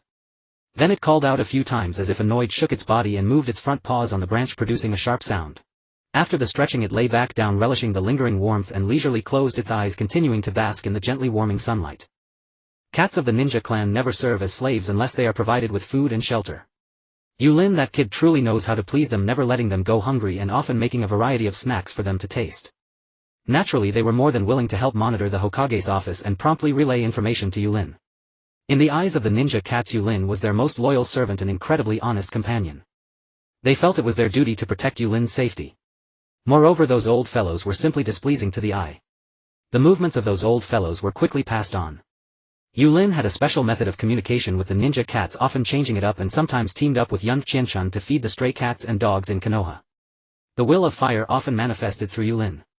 The ninja school. A white speckled ninja cat was also stretching its body, passing information to Yūrin unnoticed by anyone. After Yūrin answered a question from a classmate, he began to observe his surroundings. You aren't thinking of skipping class again, are you? Hyūga Yu squinted, arms crossed over his chest, looking quite. Yūrin smiled awkwardly. As expected of you, Hyūga Yu, no matter what, you can't escape your Byakugan. TCH. If the teacher finds out the class president skipped class again, they would surely be quite troubled. Is that so? A look of regret appeared on Yulin's face as he lamented, what a pity, I was planning to replenish my energy to spar with you after school. Now it seems I can only wait. Before Yūrin could finish, Hyūga Yu's expression suddenly changed dramatically, hurriedly pushing Yūrin out of the classroom, joyfully saying, I'll cover for you, don't forget, after school. In the entire grade, Uchiha Yūrin was the only recognized opponent by Hyūga Yu. After all, last time in the competition he was just a little short of defeating that detestable Uchiha Yūrin. Recently he had learned a lot about medical ninjutsu from Tsunadesima along with the unique combat methods of medical ninjas, and he was becoming increasingly skilled in chakra control. This time, he would definitely defeat that detestable Uchiha Yūrin. Bang! Yūrin arrived at a corner of the school, quickly forming hand seals with both hands, creating a tangible shadow clone. I'm counting on you, other me. Yūrin assessed the clone. Okay. The shadow clone responded. Skipping class was a common occurrence for Yūrin, and suddenly disappearing from school wouldn't raise any eyebrows. Sometimes not skipping class would make others suspicious, just like a student who never does homework suddenly finishing it. Emerging from the ninja school, Yūrin used a transformation technique to disguise himself as Bairohua, walking down the street towards Bairohua's home. Although Bairohua was a disciple of the Third Hokage along with Jiraiya, Orochimaru and Tsunade. Jiraiya, Orochimaru and Tsunade gained the title of the Legendary Three after the previous war, and after the war ended, Tsunade's medical skills further elevated her reputation. Next, with Tsunade leading, they provided medical assistance to the Land of Rain, which would surely make Tsunade's name resonate throughout the ninja world. In contrast, Bairohua was just mediocre. In Konoha he was like an invisible man, hardly anyone paid attention to him. Compared to Orochimaru's genius intellect and research in ninjutsu, Bairohua's research results failed to draw others' interest.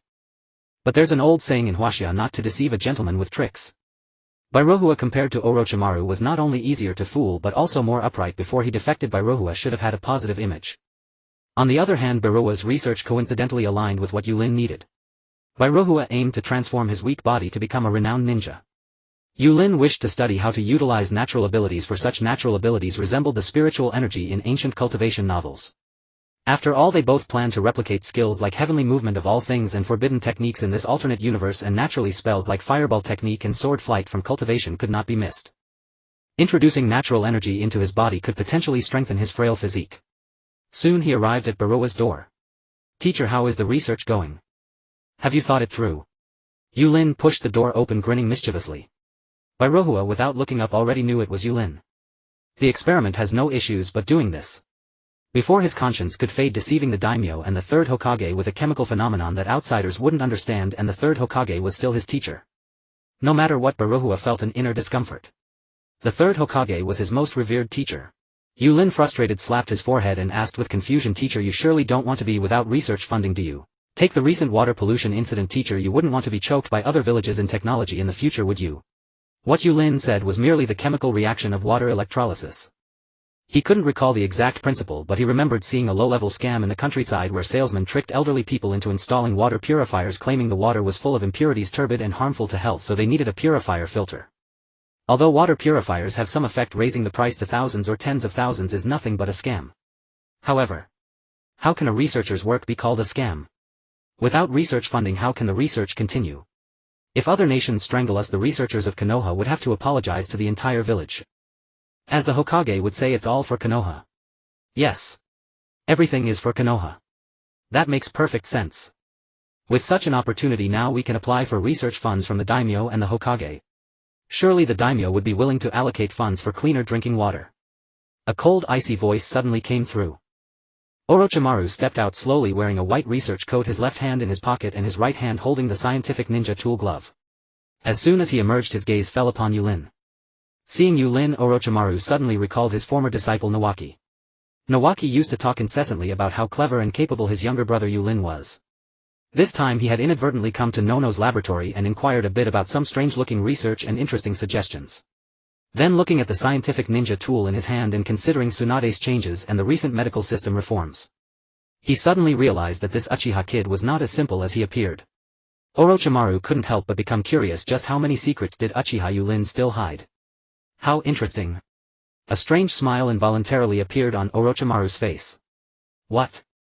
It seems you're quite surprised by my appearance, even a little nervous. Orochimaru sneered and probed, afraid he'll discover your secrets. It seemed he was underestimated. With this level of probing, how could Yūrin show any weakness? Senior Orochimaru, please don't tell Tsunade's sister that I skipped class. If Tsunade finds out, he'll be in big trouble. Yūrin said, pretending to be foolish. After speaking, he sheepishly scratched the back of his head with his right hand, putting on an innocent look. Orochimaru smiled irrefutably, not exposing Yulin's disguise. Everyone has their own secrets, and no one is an exception. He just wondered how long Yūrin could keep hiding in front of him. Things had become interesting again. Then Orochimaru raised the ninja tool glove and said admiringly, "This is really a great idea. I'm curious how you thought of it." Excuses. Reasons. Yūrin had already thought of answers to these questions. Yūrin smirked and said triumphantly, "Uzumaki Kushina taught me the Uzumaki clan's sealing techniques. When I sealed ninja tools into scrolls and then unsealed them, I happened to think of it." Hearing this, Orochimaru instantly understood. After all, sealing techniques use special methods to seal things away, while scientific ninja tools seal ninjutsu in the tool in advance to be used when needed, just like unsealing a seal. However, to come up with this idea through the study of sealing arts, even Orochimaru couldn't help but admire the imagination. Orochimaru gave Yūrin a meaningful glance. Then he glanced at Nono and looked at the imperfect scientific ninja tool in his hands, saying with some regret, "The idea is good, but to popularize this scientific ninja tool, I'm afraid." Orochimaru did not finish his sentence. In the moment he understood this scientific ninja tool, he already roughly knew its future. After all, he was a true genius as a child, his lifelong wish being to master all ninjutsu in the world. However, even with the mind and power to master all ninjutsu, but would the ninja clans teach their secret techniques to others? Obviously impossible. If that were possible, the ninjutsu taught at the Ninja Academy would not be so simple, and ordinary ninjas would not only learn some common basic techniques.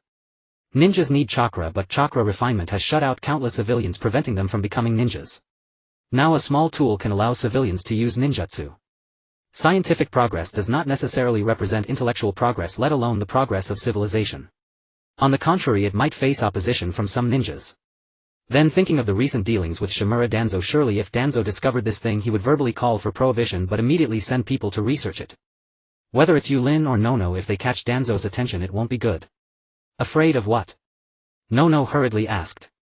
After all, this ninja tool had taken a lot of his effort, and it was his ninja dream. By modifying his body with scientific ninja tools he could become an outstanding ninja. This thing can allow many civilians who cannot refine chakra to use ninjutsu and perhaps increase the success rate of ninja missions.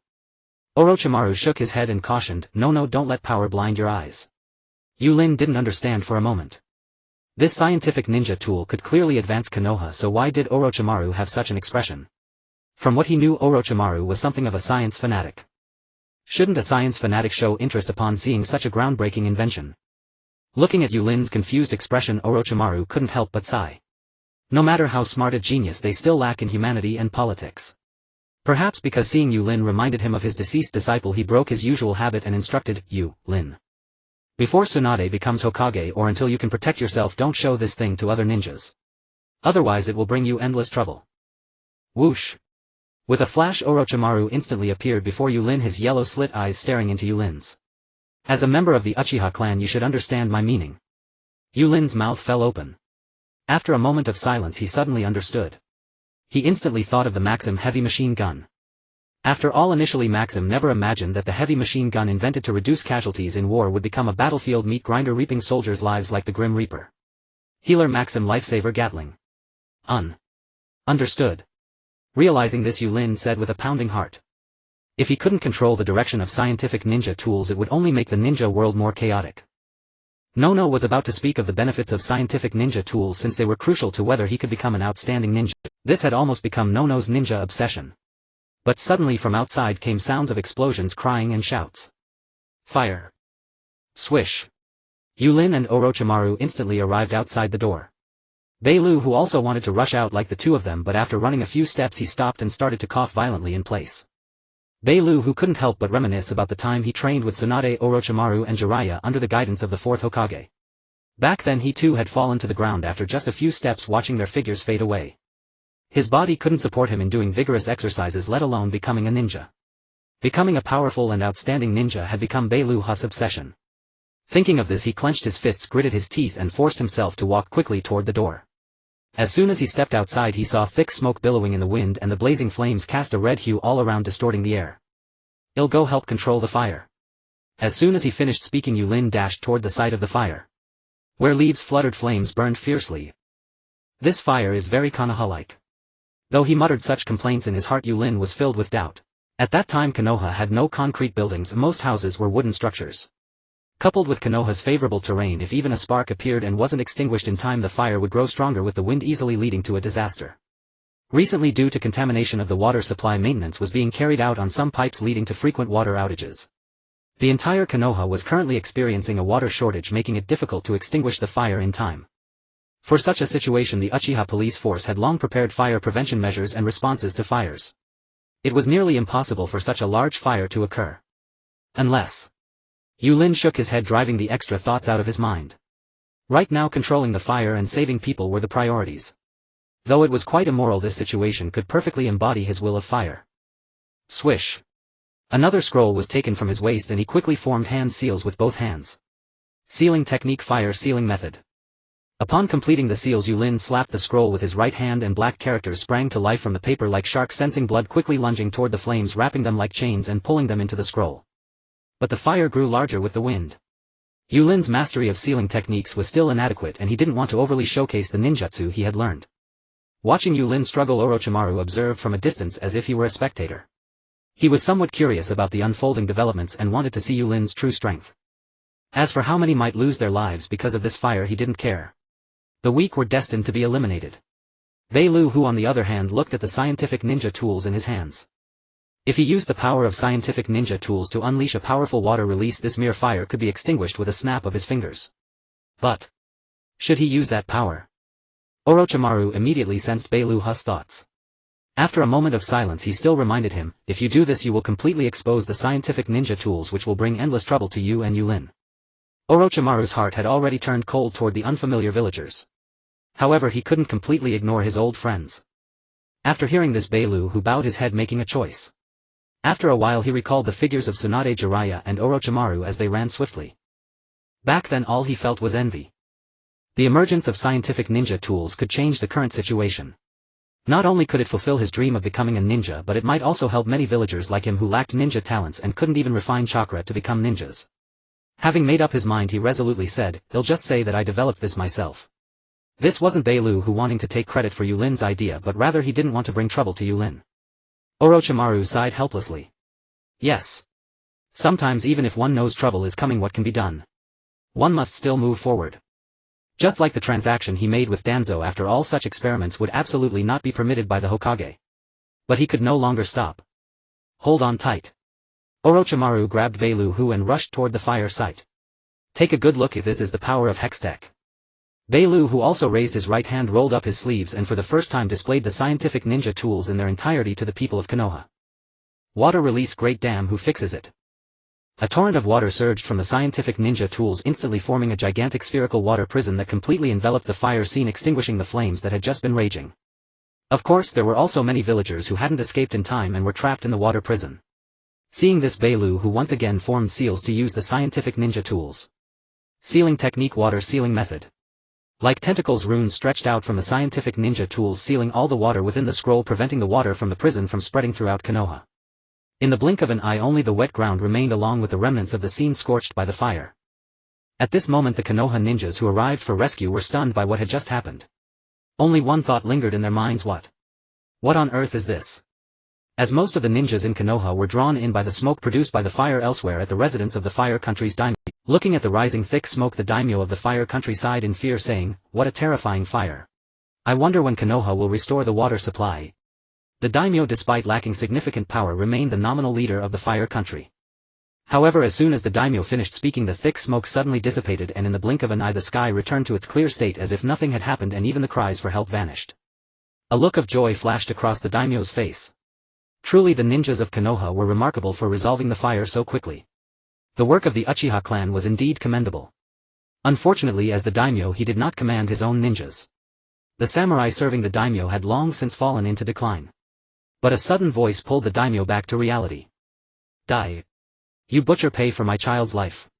You wretches who started this war, go to hell." The group of avengers quickly drew their weapons and charged towards the daimyo, their minds clouded by hatred.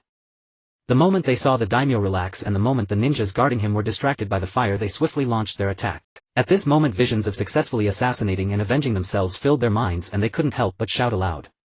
This group of avengers knew that with their strength it would be difficult to assassinate the Hokage of Konoha. After all, Sarutobi Hiruzen was known as the Doctor of Ninjutsu. After much consideration, they could only place their revenge target on the daimyo of Konoha, who lacked a ninja force, making him easier to assassinate. The daimyo also had a role in the Second Shinobi World War. Their village became ruins during the Second Shinobi World War ignited by Konoha, and many of their relatives and brothers were ruthlessly killed by ninjas. The seed of hatred gradually sprouted in their hearts. They had prepared for a long time and finally decided to create an artificial fire, making Konoha feel the pain of having their homes consumed by flames, while also diverting the attention of Konoha's ninjas to assassinate the daimyo. The daimyo was the nominal leader of the Fire Country. The assassination of a country's daimyo would undoubtedly be a sensational event in the ninja world. They only wished for Konoha to feel at least a fraction of the pain they had endured. They were willing to do anything. Watching the panic rise on the daimyo's face, the avengers couldn't help but reveal expressions of joy at the prospect of revenge.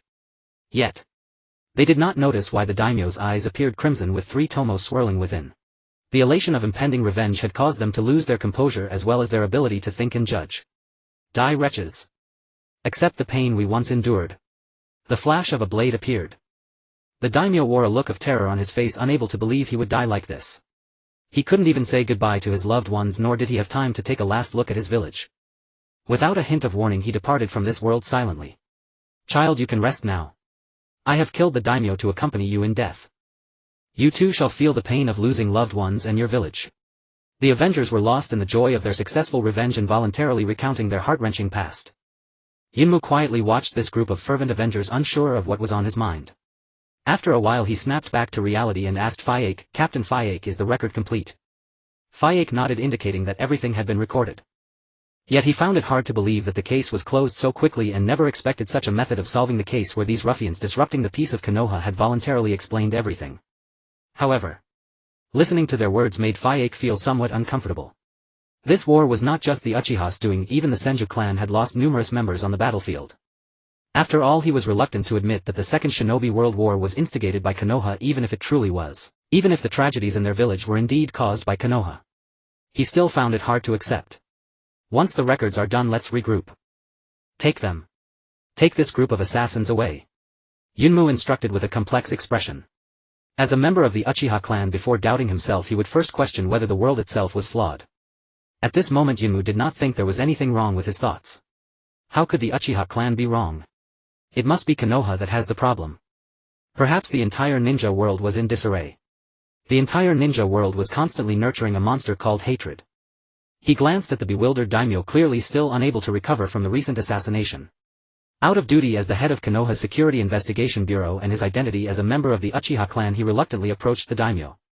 The assassination and the fire incident quickly passed. After all, such a disgraceful matter would naturally require news to be sealed, minimizing the impact.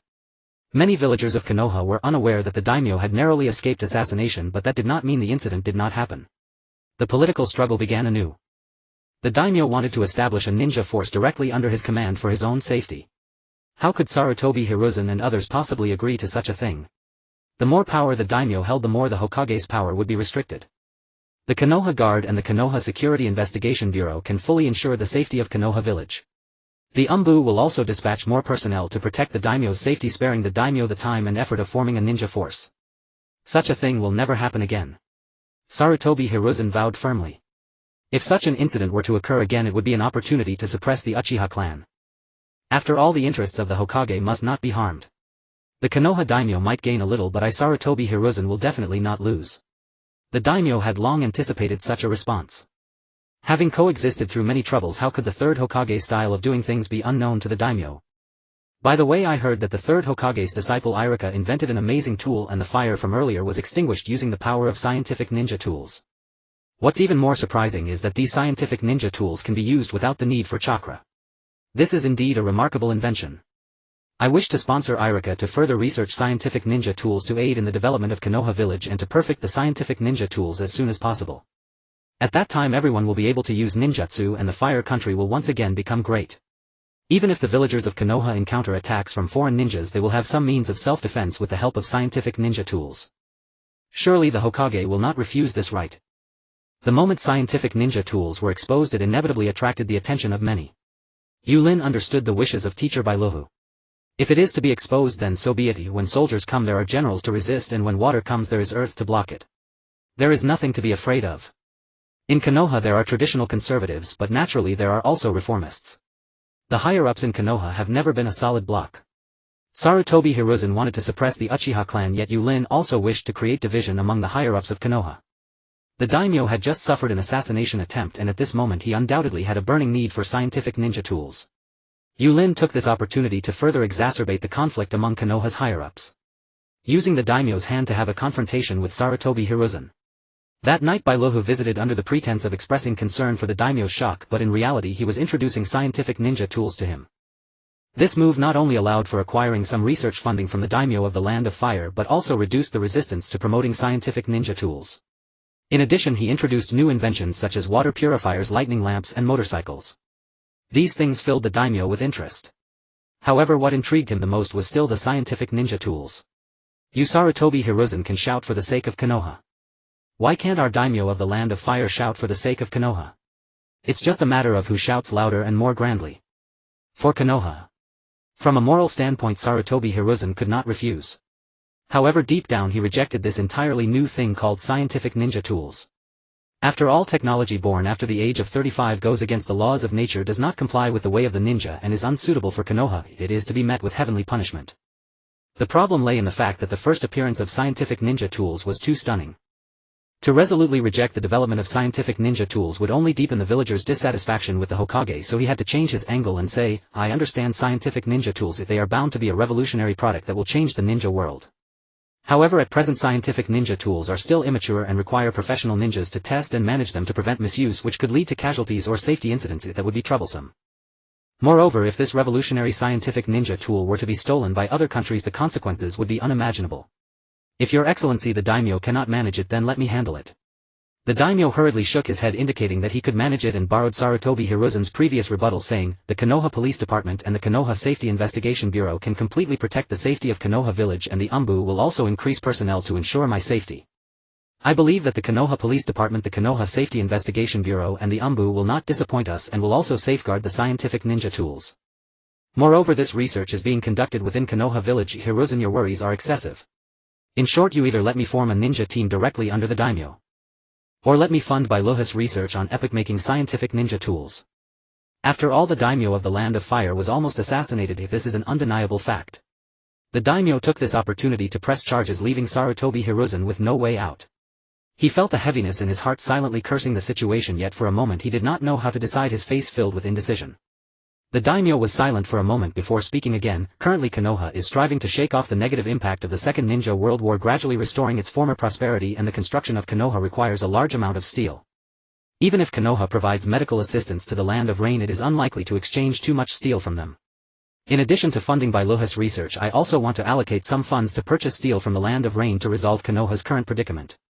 The daimyo is not lacking in money. Problems that can be solved by spending money are not problems at all.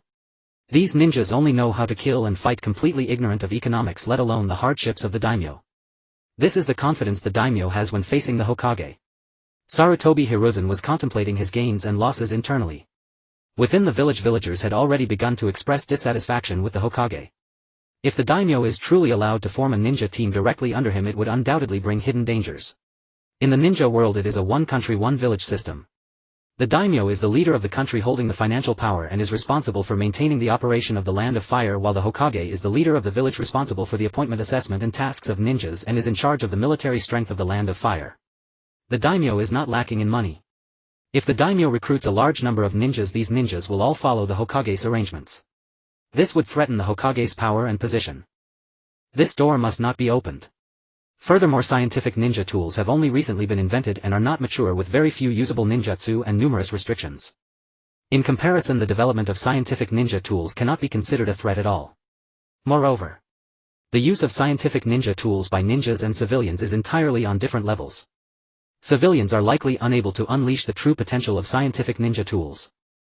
After a moment of silence, Sarutobi Hiruzen's gaze gradually became firm. He had already formed an idea in his heart and finally nodded in agreement. If the daimyo is willing to fund the research and development of scientific ninja tools, it will help Konoha grow even stronger, and I am naturally delighted. Aside from scientific ninja tools, Konoha is in urgent need of substantial financial resources, and I will have to rely on the daimyo for this. The ninja team used to feel very good as they could command ninjas and develop their own power. But the premise is that he lacked the talent to become a ninja and could not use ninjutsu. Now the times have changed. It is no longer necessary to refine chakra to use ninjutsu. The opportunity to use ninjutsu without hard training is now before him. How could the daimyo let it go? With the development of ninjutsu, ninjas gradually replaced samurai, and later Senju Hashirama founded Konoha Ninja Village, which gradually evolved into the current one country one village system. The daimyo's rights and position have been severely infringed upon. If the daimyo wants to restore his former glory, he must have powerful strength. Scientific ninja tools gave him hope. During this meeting, the daimyo achieved his goal, and the Hokage would not have to worry about finances for the time being. Danzo could also secretly support Orochimaru in developing scientific ninja tools. Bailohu received research funding. In short, everyone won. After the meeting, Sarutobi Hiruzen prepared to take a walk on the streets of Konoha to unwind. Somehow he found himself at Bailohu's research room. Hokage-sama. As Bailuhu was about to greet him, he was stopped by Sarutobi Hiruzen. "There are no outsiders here. I would prefer you to call me Teacher Hiruzen. After all, you were my disciple just like Jiraiya and the others back then." Bailuhu nodded, recalling the time when Sarutobi Hiruzen taught him ninjutsu. Although Bailuhu's physical condition was poor and he had almost no potential to become a ninja during that time, Teacher Hiruzen was dedicated and diligently imparted various ninjutsu knowledge. Sarutobi Hiruzen truly deserved the title of a ninjutsu doctor. He provided Bailuhu with great inspiration regarding ninjutsu. Thanks to Sarutobi Hiruzen's teachings back then, Bailuhu's understanding of ninjutsu now far exceeds that of ordinary people. However, when Bailuhu looked at Sarutobi Hiruzen, for some reason the image of the former Teacher Hiruzen and the current Third Hokage could not merge. They seemed like two entirely different people. A person who is deeply immersed in research would hardly have the leisure to contemplate politics, human relations, or the trivialities of human nature and interests that bear no significance to scientific inquiry. Thus there are certain profound matters that Bailuhu cannot comprehend. He even believes that Lord Hokage merely stumbled upon this place by chance. Perhaps that is the reason. Bailuhu has made numerous breakthroughs in the study of ninjutsu. If it weren't for the appearance of Yūrin, he might have already begun researching a deeper level of ninjutsu, the bloodline limit. The Sharingan of the Uchiha clan is one form of bloodline limit. Seeing Bailuhu still lost in thought, Sarutobi Hiruzen coughed lightly and proudly inquired, "Truly remarkable, Bailuhu. I never expected you to create the scientific ninja tools, such a groundbreaking invention. I am genuinely proud of you. You truly are my disciple." Upon hearing this, Bailuhu shyly lowered his head. To be precise, the scientific ninja tools were indeed created by Bailuhu, but the inspiration for them came from Yūrin. Without inspiration and direction for research, efforts would be futile. Though he was advised not to involve Yūrin to avoid getting into trouble, hearing Lord Hokage praise him and express such optimism about the scientific ninja tools left Bailuhu with a tinge of regret, and he could only keep his head down. Sarutobi Hiruzen had completely forgotten the last time he had interacted with Bailuhu, nor could he recall how long it had been since he had paid any attention to him. He only remembered that when he taught them ninjutsu, Bailuhu had an introverted personality and was even somewhat self-deprecating. Seeing Bailuhu with his head down, silent and withdrawn, Sarutobi Hiruzen did not notice anything amiss. He merely felt that Bailuhu's character remained somewhat introverted and still a bit self-deprecating, just like back then. After all, Sarutobi Hiruzen had not kept track of Bailuhu's growth for quite some time and was unaware of the changes that had occurred in him recently. Had Sarutobi Hiruzen paid more attention to the emotional and mental well-being of his disciple, perhaps the two scientific geniuses Orochimaru and Bailuhu would not have taken such extreme paths. I believe that once the scientific ninja tools are fully developed and become as standard as shuriken and kunai for ninjas, your name will surely be remembered throughout the ninja world. Sarutobi Hiruzen first encouraged him, then jokingly reproached, "Such an epic-making invention surely requires a substantial amount of research funding, right? Why didn't you apply to me? Not only am I the Hokage, but I am also your teacher. Your research is highly beneficial to Konoha, just as you did when extinguishing the fire previously. If you lack research funding, you should have applied to me immediately." It was quite absurd for a prominent Hokage's disciple to seek research funding from a feudal lord. Bailuhu was simply emotionally inept, introverted and reluctant to speak, but he was certainly not lacking in intelligence. At that moment he understood everything. The Third Hokage did not just happen to be here. He was questioning why the scientific ninja tools had not been reported to the Hokage. He could not help but recall Orochimaru's view of his teacher: the longer the teacher stays in the position of Hokage, the more unfamiliar he feels. Bailuhu's heart could not help but lament. Teacher Sarutobi Hiruzen was becoming increasingly unfamiliar. Fortunately, Orochimaru had already mentioned the upcoming responses, and his disciple Yūrin had also spoken about how to explain things. Teacher Sarutobi has changed. I am sorry, teacher, if the deeper meaning cannot be conveyed to you. Bailuhu found his answer and said, "Last year I applied for further research on bloodline limit, but unfortunately it has yet to be approved and I have not received any research funding. Recently I also applied for research on the application of water, lightning and other elements to improve living conditions, but it also did not get approved. I had no choice but to change directions and seek new research avenues." Sarutobi Hiruzen's face flashed with a hint of embarrassment. Did such applications exist? Why did he not remember? Upon further thought, it seemed that Tsunade had been busy establishing Konoha's first municipal hospital and had put Bailuhu's application on hold. After all, he had not paid much attention to Bailuhu's research and did not see much value in it. Bailuhu was unaware of the change in Sarutobi Hiruzen's expression and continued explaining, "Recently I heard that Konoha's finances are tight and the village's development also requires substantial financial support, so I did not want to trouble the teacher and thought to seek funding from the feudal lord. The development and construction of Konoha require money. The Hokage has his own difficulties. It is one thing for the villagers of Konoha not to understand my difficulties, but Bailuhu is my disciple. Why do you not understand the teacher's hardships? Indeed, finances were tight before, but they are gradually improving now. In the future, for any research, remember to report to me. I will evaluate your research and provide you with funding." Beilu who assured, I will definitely do so next time. After a moment as if recalling something he added, if you think of something just say it. Sarutobi Hiruzen chuckled, are you still afraid of the teacher being distant? Beilu who hesitated for a moment before slowly speaking, previously while researching lightning-based chakra I discovered the phenomenon of magnetic poles. Through further research I found the transformation of magnetic poles and the transfer of energy. Later I got inspiration from a carriage and designed a new power device. By combining this device with the carriage I invented a new mode of transportation, the lightning car. Is it just a new type of transportation? Sarutobi Hiruzen did not understand how innovations in transportation would bring opportunities to Konoha, appearing rather disinterested. It seemed that all transportation tools were like that. Most of the time they were not as fast as a ninja's speed. Seeing that Lord Hokage showed little interest, Beilu who hurriedly added, for ninjas the lightning car is not very useful after all. The speed of the lightning car within Konoha may not even match that of a ninja's speed. But for ordinary villagers in Konoha it is quite different, they do not have such fast speed. Konoha is still continuously expanding and developing. In the future Konoha will grow larger. With the help of the lightning car it will undoubtedly shorten the travel time for villagers. If it were a tram the speed would be very fast. For instance, in the Land of Fire and the Land of Wind ninjas usually require 6 days to travel back and forth, but with the lightning car it would only take an afternoon. Ninja squads can carry limited items and many things are inconvenient to carry, but the lightning car can transport hundreds or even thousands of tons of goods at once. Upon hearing this Sarutobi Hiruzen's eyes lit up and he gradually became interested. The lightning car can run continuously throughout the day while ninjas need rest, allowing for faster information transmission. Konoha is rich in resources unlike the impoverished Land of Wind. Though rich in resources, transportation is still a problem. If what Beilu who said is true, it could save a substantial amount in transportation costs, allowing Konoha to exploit expensive and scarce resources and minerals from other countries while utilizing its own inexpensive resources. This would greatly benefit the development of Konoha. Moreover, with the end of the Second Shinobi World War, Tsunade, Orochimaru and Jiraiya have all earned the title of the legendary Three Ninjas. Although Jiraiya's influence on Konoha in the Land of Rain is minimal, Tsunade's outstanding medical ninjutsu has significantly boosted her reputation. After all, these three are also his disciples and it is not a bad thing for them to become Hokage.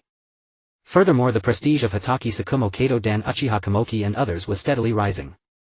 The discontent among the villagers of Konoha toward him was growing daily, while their work was often met with praise. If these individuals had already begun to pose a latent threat. If the lightning car could be widely adopted in Konoha, transportation within the village would become swift and convenient and resources from other nations could be obtained cheaply. Should this succeed, it would not only make Konoha great again but also restore the villagers' trust in him and solidify his position as Hokage. Yet, what if it failed? A flicker of hesitation crossed Sarutobi Hiruzen's face and for a moment he could not decide. No need to rush. He would gather more information and let Shimura Danzo share his burden. Shimura Danzo truly lived up to his title as the Hokage's assistant. Observing the third Hokage's expression, Nono further elaborated on the lightning car and other new scientific achievements. He had failed multiple times in applying for research funding. Now a plump sheep was right before him. If he didn't take full advantage, how could he justify the trust that Hiruzen-sensei had placed in him? All of this was for the sake of Konoha. More importantly, manufacturing the lightning car required vast amounts of iron. The Land of Rain possessed the richest iron ore deposits. This was a perfect opportunity to stoke Sarutobi Hiruzen's anxiety over iron supply, thereby helping Yūrin complete his arrangements for the journey to the Land of Rain. After a long while, Sarutobi Hiruzen left Nono's research lab with an expression of satisfaction. I, Sarutobi Hiruzen, third Hokage of Konoha, hailed as the professor of ninjutsu. How could my disciples not be exceptional? Even Joshin Gujia, whom I only instructed briefly, possesses the potential of a jonin. Nono's research this time had given Sarutobi Hiruzen a profound technological shock. The conversation had yielded gains, but more than that, it had sown anxiety. He never imagined that his great Konoha would suffer such a severe shortage of iron with a deficit so immense. Shimura Danzo, as the Hokage's assistant, had failed to notice this, a dereliction of duty on his part. After all, he was the esteemed third Hokage. How could a Hokage possibly be wrong? The fault lay entirely with Shimura Danzo. With this mindset, Sarutobi Hiruzen arrived at Shimura Danzo's residence. Shimura Danzo too was puzzled. Normally he was the one who went to the Hokage's office to discuss state affairs with Hiruzen. This time the roles were reversed. Fortunately, Orochimaru had already left to research scientific ninja tools. Scientific ninja tools must be integrated into the Umbu. The route under my command must have its own scientific ninja tools, ones designed specifically for Umbu members better suited to their use. If Sarutobi Hiruzen discovered Orochimaru collaborating with him, explaining it would be troublesome. As a future Hokage, one must master the art of expression management. Shimura Danzo looked up calmly, glanced at Sarutobi Hiruzen and asked, Hiruzen, your brow is furrowed, what troubles you? Sarutobi Hiruzen wasted no words, stating his purpose directly. We must negotiate with the Land of Rain as soon as possible. We cannot delay any longer. Konoha urgently needs a large amount of iron for construction. The negotiations were Shimura Danzo's responsibility. Sarutobi Hiruzen only hoped that Danzo would not betray his trust nor the name of Hokage's assistant. For the sake of Konoha he had no choice but to impose on Shimura Danzo. This time Sarutobi Hiruzen applied heavy pressure on Danzo, assigning him a political mission. Elsewhere at the Hatake clan's swordsmanship dojo. Yūrin, are you heading to the Land of Rain soon? Hatake Tsukumo inquired. He felt reassured and satisfied with his disciple naturally showing concern. Yūrin nodded. Tsunadesima is almost ready. The accompanying personnel should be finalized soon. Konoha's medical assistance plan was about to commence. Kato Dan had also begun earnestly accumulating political capital, aiming to run for Hokage. Tsunade too was striving. The medical aid to the Land of Rain would inevitably require preliminary investigations. In Jiraiya's letter to her he mentioned that the Land of Rain had many orphans, homeless, wandering, living by theft. Not every orphan was as fortunate as Nagato and his two companions taken under Jiraiya's care. Human trafficking in the Land of Rain was also alarmingly rampant. The entire country was steeped in chaos. A healer's heart is benevolent. As a Konoha ninja, Tsunade naturally understood the importance of prioritizing the village's interests. The idea that perpetuating chaos in the Land of Rain served Konoha's interests was utterly wrong, reeking of the foul stench of aggressive expansionism. If it were within her power, she still wished to help the children who had lost their parents in the war. Although Shimura Danzo had turned Konoha's free medical aid into paid assistance, which she resented inwardly, she nevertheless accepted the approach. Konoha was currently facing financial difficulties. Offering unconditional aid to other nations likely could not last long. Other countries would also suspect ulterior motives.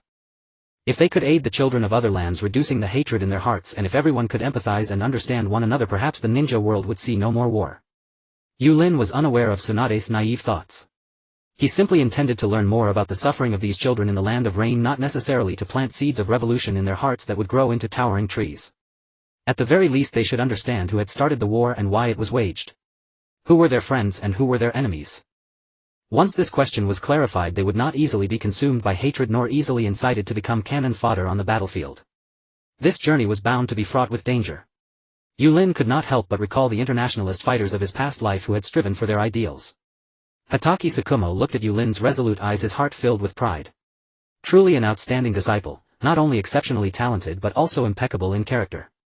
But considering the volatile situation in the Land of Rain, Tsukumo straightened his face and said sternly, the Land of Rain is not safe now. If you encounter ninjas from other nations, they will not show mercy as I do. The world of shinobi is harsh. Let us first test the progress of your swordsmanship training. Yūrin raised his head, staring straight ahead as he contemplated how to attack. His black pupils dilated and a dual Tomo Sharingan emerged in his eyes. Outside the swordsmanship dojo, three little ones sat on the ground. Go Yūrin! Obito shouted, cupping his hands around his mouth. The moment the words fell, Yūrin raised his right hand in a drawing motion and dashed swiftly toward Hatake Tsukumo. Unlike the layman Obito, Kakashi clearly perceived much more. Different ways of gripping the sword led to different attack patterns and combat scenarios. Did you notice something, Kakashi? Rin asked curiously, seeing Kakashi's contemplative expression. TCH. Obito immediately shot a displeased glance at Kakashi. Kakashi doesn't have the Sharingan, how could he possibly understand? Do you think everyone is as stupid as you? Kakashi rolled his eyes and chose to ignore Obito. Obito and he were about the same age, if they would likely be classmates when they entered the ninja academy. The mere thought of it was disheartening. Being classmates was fine, but he just hoped he wouldn't end up on the same team as that idiot once they became ninjas. Hee hee. You see through me, don't you? Obito said proudly with a keen self-awareness. Clearly he understood nothing but insisted on pretending to know everything. TCH. Regardless, at this moment Kakashi was just over 2 years old. Faced with such provocation, he couldn't help but explain, different ways of holding a knife lead to different attacking styles, and the attack ranges vary as well. Brother Yūrin must be trying to determine the way to draw his sword based on his father's reaction in order to counterattack. At this point Kakashi was also filled with confusion. But can he really react in this way? Of course. Brother Yūrin has already activated his Sharingan, and no matter how fast the attack is, it won't escape his eyes. Obito confidently pointed at his own eyes and said, hee hee, I will also unlock the strongest Sharingan in the future. And then. Before Obito could finish, Kakashi bluntly retorted, idiot. You might as well give up. Not believing that he would awaken the Sharingan, Obito immediately became anxious and said unhappily, "Kakashi, are you looking for a fight?" "Alright, stop the noise." Lin immediately intervened. "Humph." After giving Kakashi a glance, Obito continued to cheer for Yūrin. Kakashi was also unwilling to say much to Obito as such battles were quite rare. Due to the Second Shinobi World War and the surprise attacks from other countries on Konoha, newborn infants were left uncared for, and in the end it was all up to Yūrin to take responsibility. Yūrin changed almost all of their diapers. He had seen them wet the bed, even the seemingly precocious Kakashi. As a ninja, one must not be distracted during battle. Yūrin merely glanced at the three little ones before focusing entirely on the training. Yūrin directed all his attention to Kakashi's hands, trying to predict his master's attacking style through the movements of his hands and prepare a counter.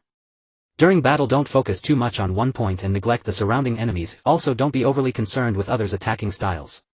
Sometimes it's more important to initiate an attack to force the enemy to reveal their flaws.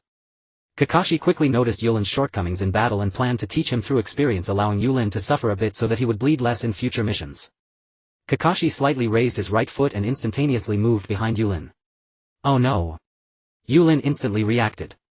In terms of MOBA game terminology, sometimes you focus too much on a certain skill of the opposing hero, neglecting other attacking styles, overly concentrating on the lane while ignoring the jungler's presence. Understanding this, Yūrin formed hand seals, preparing to execute a lightning release counter. Kakashi hurriedly stopped him, saying, "That's a good way to remedy the situation.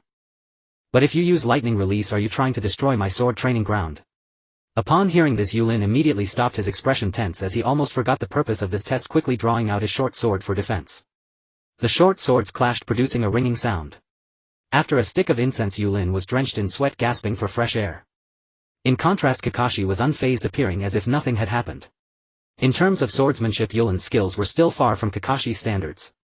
Facing a Jonin close to Hokage level against a newly minted genin should require full effort, otherwise it would be a problem. The Hitaki clan focused primarily on swordsmanship with ninjutsu as a supplement, and Yūrin understood this, feeling no frustration. Indeed, relying solely on practice for battle progress was still too slow. The best way to enhance one's strength was through real combat. Just like when playing games, constantly seeking out skilled players for solo matches, ranking up and practicing more could wildly enhance one's own strength. Your foundation has become incredibly solid. Once I return from the land of rain, I will teach you new sword techniques, Kakashi reassured. Yūrin nodded in response. "It's getting late, I will take Lin home now." Obito waved at Kakashi, saying, "Goodbye, Senior Kakashi." Haha, Kakashi chuckled in response. Obito, come back here often to play with Kakashi, okay?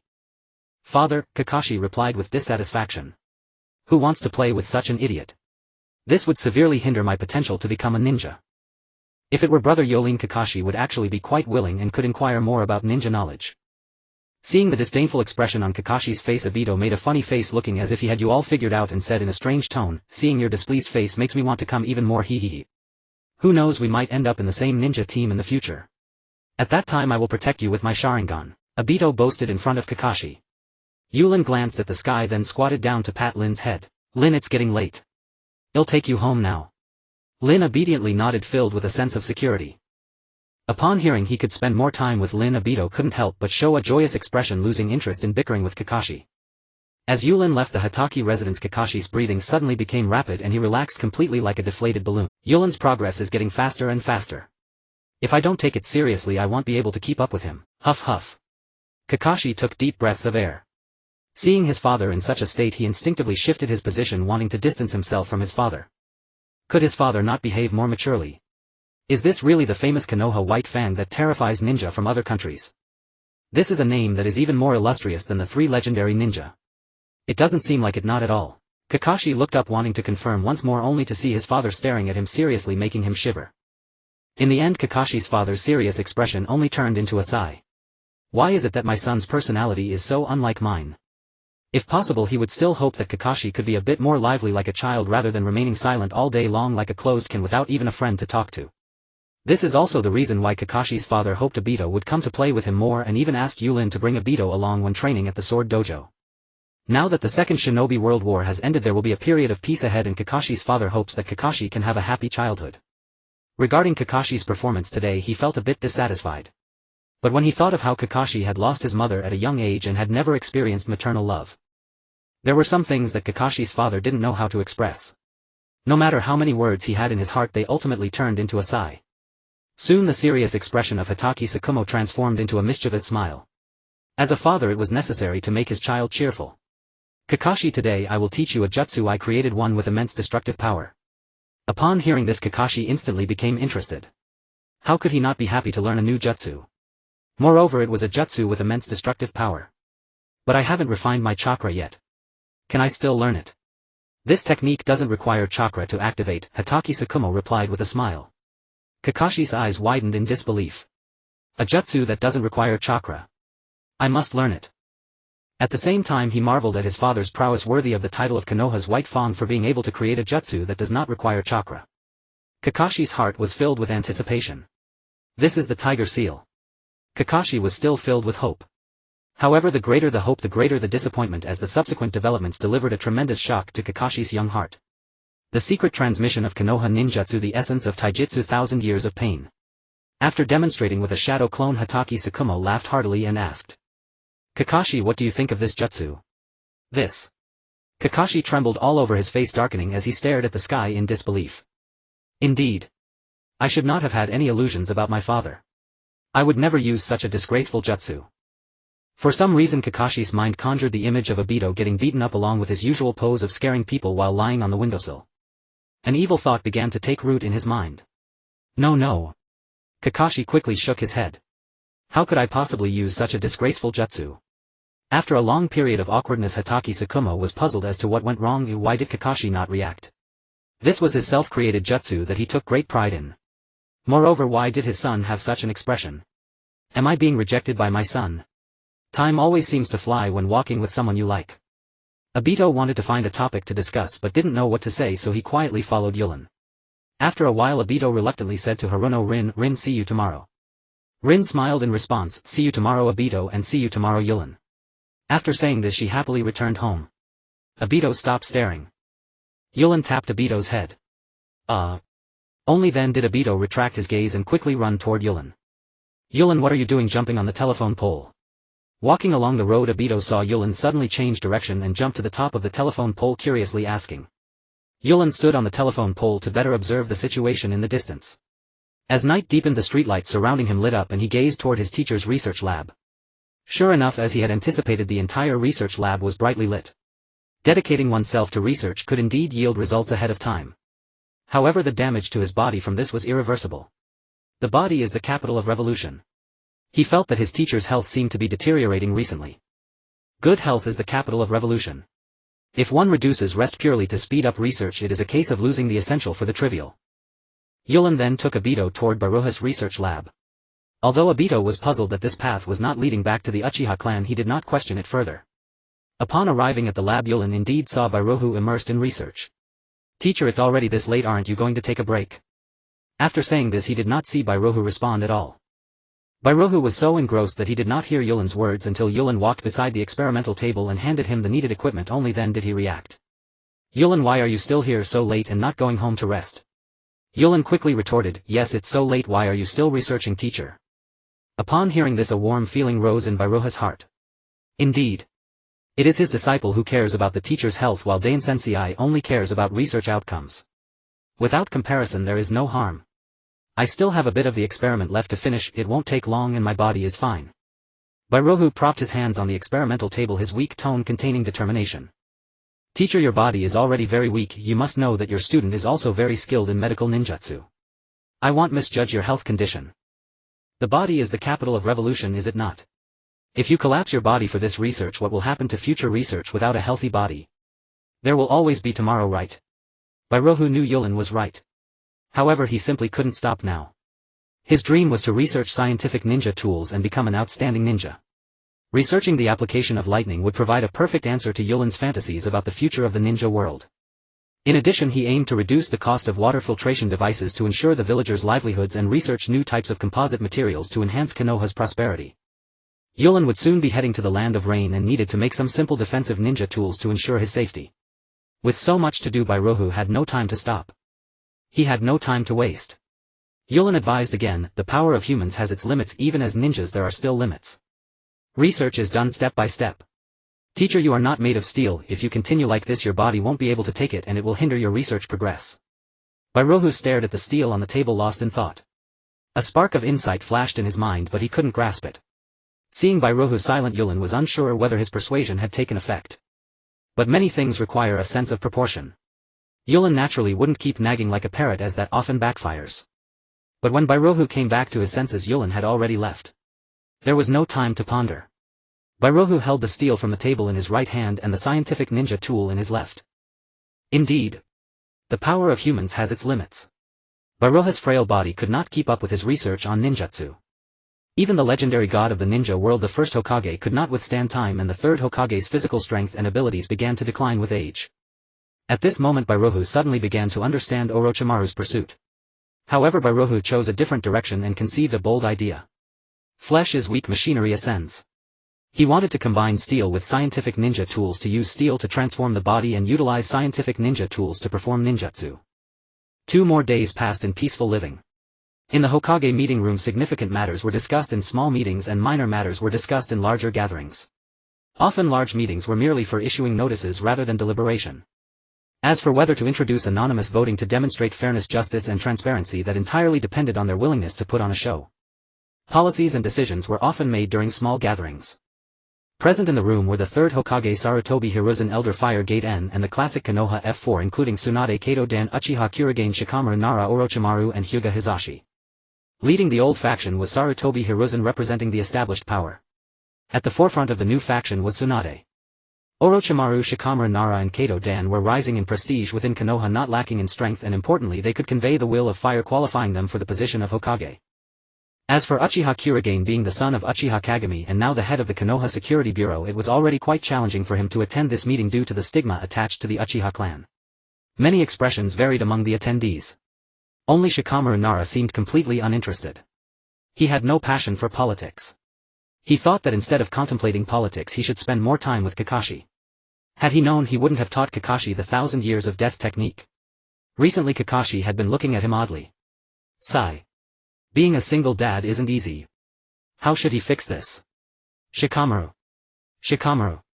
Despite several calls from the crowd, Shikamaru Nara had no reaction. Kato Dan had no choice but to discreetly use his spiritual transformation technique to poke Shikamaru Nara. Huh? Is there something? Only then did Shikamaru come back to his senses, looking bewildered at everyone. Am I just here to make up the numbers? I have no interest in these matters and don't quite grasp their deeper meanings. What use is it to ask me? Yet an apologetic look still surfaced on his face as he explained, I was just thinking about Kakashi and got a bit distracted. I truly apologize. Were you not listening to our previous discussion? Suzuki Tozo scolded in dissatisfaction. During such an important meeting he was thinking about his own child. It's clear. Only I am truly suited to become Hokage. Sarutobi Hiruzen raised his head and glanced at Shikamaru, recalling his own child, nodding in understanding. Yes. My son Asuma is quite troublesome too. But now is not the time to discuss our children, we are discussing cooperation with the Rain country. I wonder what Shikamaru thinks. Hiruzen felt conflicted about Shikamaru. He believed he still had the energy to continue serving as Hokage. Yet he also feared he might not find a suitable heir. Now looking around, Konoha had already produced many talented ninjas who inherited the will of fire. With so many excellent successors, it even began to threaten his position as Hokage. This caused Hiruzen great concern. Indecisiveness and fear of loss were his greatest flaws. Shikamaru was also quite surprised. Opinion?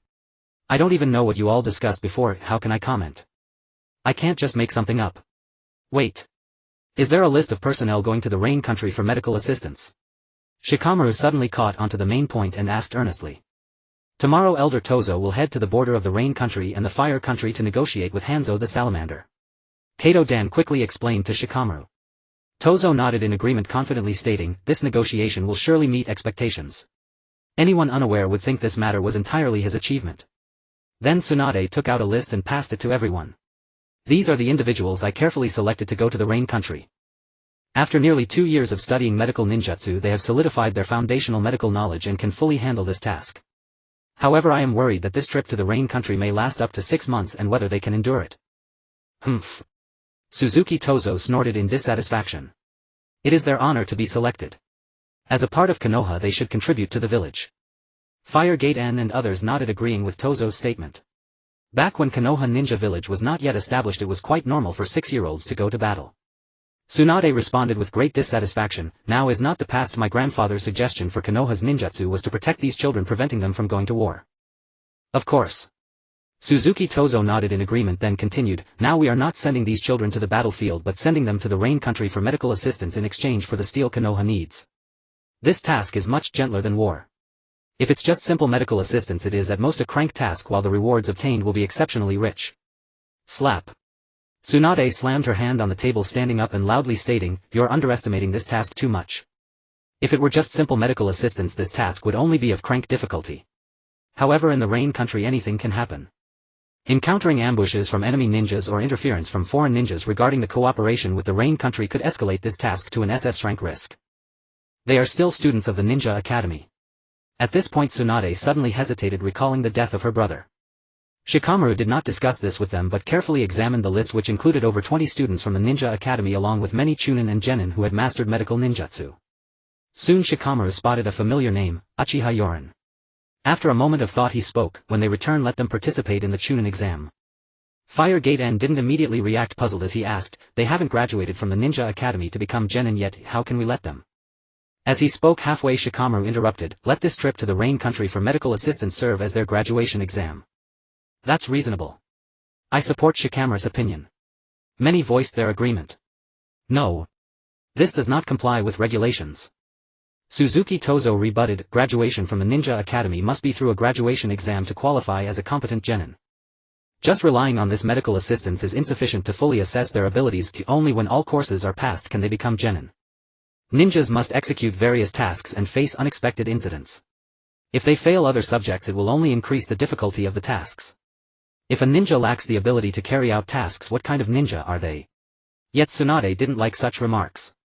Such outdated ideas should be buried. Isn't rescuing comrades injured in tasks counted as a task in Konoha? Wasn't the last major outbreak of metal poisoning rescuing Konoha villagers a task? Tsunade retorted harshly. The longer she stayed in medical work, the more comprehensive her understanding of medical ninjas became. Why must medical ninjas possess strong combat capabilities? Who decided that? Or are they still stuck in the traditional notion that ninja teams must all be powerful, which is the basis for completing tasks? In reality, as long as the pairing of the team is reasonable, specific tasks can be assigned. Of course.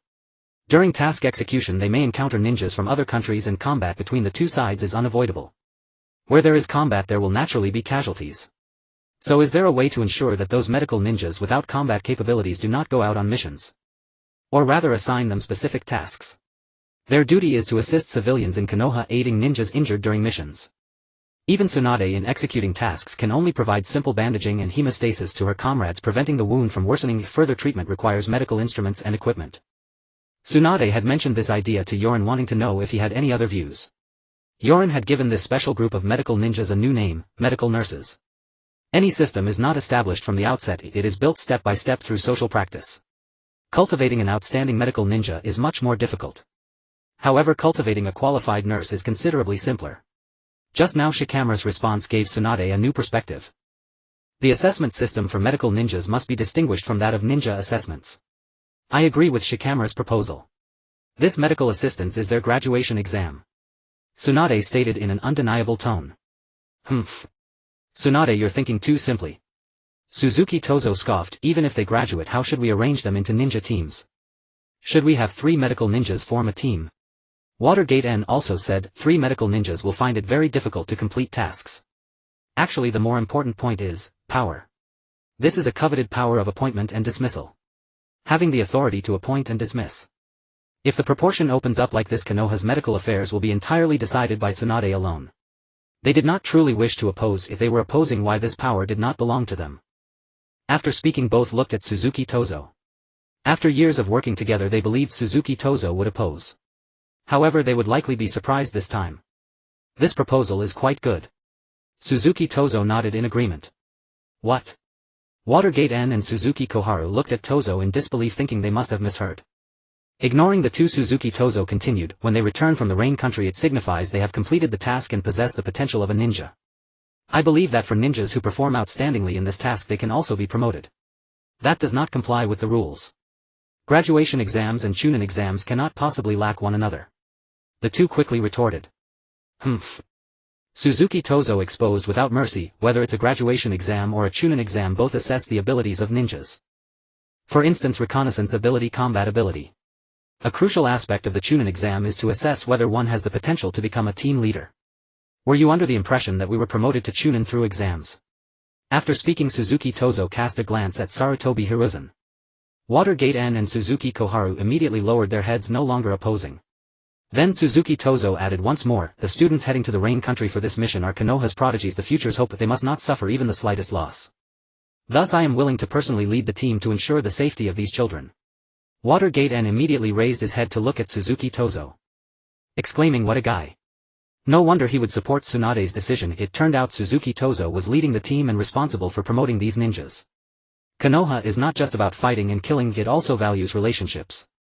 Tozo allowing them to advance to Genin, Chunin and Jonin creates bonds.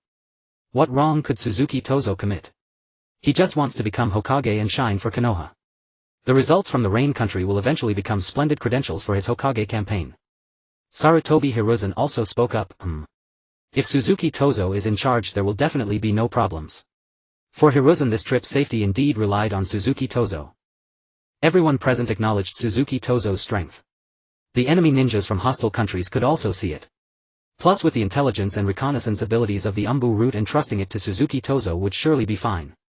Moreover, Sarutobi Hiruzen did not want to abdicate too early. If this task were entrusted to Shikamaru or Kato Dan, by the time they returned to Konoha their reputation would peak. Even as Hokage it would be difficult to suppress them. Suzuki Tozo on the other hand was not well liked aside from members of the Umbu route. This was much more reassuring. Politics is about compromise. Although Tsunade was displeased, she did not voice any opposition. After all, her objectives had already been achieved. Additionally, after Tsunade leaves Konoha for medical assistance in the Rain Country, financial support and personnel from various departments would also need to be mobilized. Watergate N and Suzuki Koharu exchanged glances, both understanding each other's intentions. They could not allow Tsunade to run rampant. They needed to send their own ninjas to critical positions to put Konoha back on track and prevent Tsunade from accumulating too much power. The next day after the meeting, Suzuki Tozo arrived at the border of the Rain Country and Fire Country to negotiate with Hanzo the Salamander. To pursue his dream of Hokage, he had to make the Rain Country's ninjas and civilians suffer a bit. Once he became Hokage, he would embrace the Rain Country, allowing them to feel the warmth of the Fire Country. 50,000 tons of steel. Hanzo narrowed his eyes, speaking with an unfriendly tone, isn't your appetite a bit too big, Konoha? This is different from the intelligence we received before. Hanzo of the Salamander was already cursing Shimura Danzo inwardly for his breach of faith. This was not what had been agreed upon. Opening with a demand for 50,000 tons of steel. Might as well just rob me outright. Such an exorbitant demand. At the same time, he subtly reminded Danzo not to forget their previous agreement and not to overstep. Do you really think the steel of the Rain Country is free? If the negotiations collapse, Shimura Danzo won't have an easy time back in Konoha either. Seeing that Hanzo hadn't outright rejected the demand, Danzo breathed a sigh of relief. His last-minute increase in the steel requirement, if successful, would be another brilliant political achievement. Hanzo didn't refuse outright, that meant there was room for negotiation. But he would need to add more leverage. No matter how much he added, it was still faster than robbery. That was the nature of negotiation itself. One side makes an outrageous demand. The other side bargains down. The rest is about who has better negotiation skills and who can probe the other's bottom line faster. Especially after discovering the other's bottom line with powerful military backing, the negotiation would be unbeatable. After all, what you can't get on the battlefield you won't get at the negotiating table. Such was the tragedy of being a small nation. The Rain Country was a small nation before the Fire Country. No matter how much Hanzo possessed the title of demigod of the shinobi world, he could not change that. This steel doesn't have to be delivered all at once by the Rain Country. After all, the Fire Country cannot consume 50,000 tons of steel in one go. 1 or 2 years is acceptable. Konoha's aid to the Rain Country has lasted half a year, covering every aspect. It's a considerable expense. After the aid ends, if the Rain Country needs it, you can come to Konoha village to post missions and hire our medical ninjas. Since we've already cooperated, we'll offer you a discount on subsequent prices. Shimura Danzo said with a thin, insincere smile. Humph. Hanzo replied sarcastically. Your Konoha medical ninjas are too precious. Our impoverished Rain Country cannot afford them. The Rain Country has been unstable lately, with many hostile elements lurking within. Not only must we pay Konoha a large amount of steel, but we also need to maintain order within the country. No matter how much Konoha's medical ninjas have aided us and no matter how much steel they demand, the Rain Country must at all costs protect the safety of Konoha's medical ninjas. I will assign Rain Country ninjas to ensure the safety of Konoha's ninjas and prevent sneak attacks from hostile ninjas. Protect the safety of Konoha's ninjas. Easier said than done. Both were old foxes. Danzo knew exactly what Hanzo was planning. He simply wanted to infiltrate Konoha's medical ninja squad and secretly learn medical knowledge. Or even to act as surveillance. Are the ninjas you're sending your own combat ninjas or your Rain Country medical ninjas? Konoha has always loved peace. If the Rain Country wishes to learn medical ninjutsu, it's not impossible. But it will cost extra. Unfazed by Danzo's sarcasm, Hanzo analyzed from Konoha's perspective. We have combat type, reconnaissance type and medical type ninjas.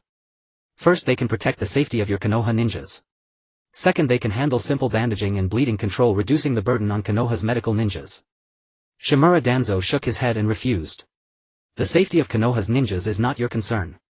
Konoha will handle it properly. No. Hanzo stood firm, his tone resolute. If something really happens to a Konoha ninja, it could spark suspicion between our two countries. With Rain Country ninjas guarding them, such an incident will never occur. The Rain Country must have its own medical ninjas. We absolutely cannot be strangled by Konoha. It was called negotiation. But it was essentially an exchange of interests. Then Hanzo added. If your Konoha medical ninjas are attacked in the Rain Country, it must be the work of hostile elements. The Rain Country is willing to cooperate freely with your Konoha ninjas to capture the perpetrators. If those hostile elements are not eliminated, they might attack the mines. Otherwise we may not be able to deliver the steel to Konoha in time. Hostile elements. More like a chance to purge dissidents. To take complete control of the Rain Country and become its Kage. It rained constantly in the Rain Country. Halfway through the negotiations, the sky, not yet fully cleared, turned gray again and a light drizzle began to fall. Perhaps they didn't understand economics or macro control or what comprador capitalism meant. But their actions perfectly embodied that term. A comprador regime, do you expect it to bring welfare to the villagers? It would be a blessing if they didn't excessively exploit their own people. The negotiations dragged on for a day and were finally settled in the evening. The sun set over the eastern mountains, all birds returned to their nests. Shimura Danzo returned to Konoha with his achievements. Konoha Village. On the lively wide streets illuminated like daylight, people strolled and played, shopping, eating, drinking and enjoying the beauty of life in Konoha. Tsunade was about to leave for the Rain Country again. But last time she went to the Rain Country it was for the Second Great Ninja War. This time it was for medical aid. A war exclusive to medical ninjas. This time she would be gone for about half a year. So in her final moments Tsunade spent her after-work hours on Konoha's commercial streets with Dan Kato, cherishing their last time alone together. Alright, I've bought everything I need. Stop worrying about me.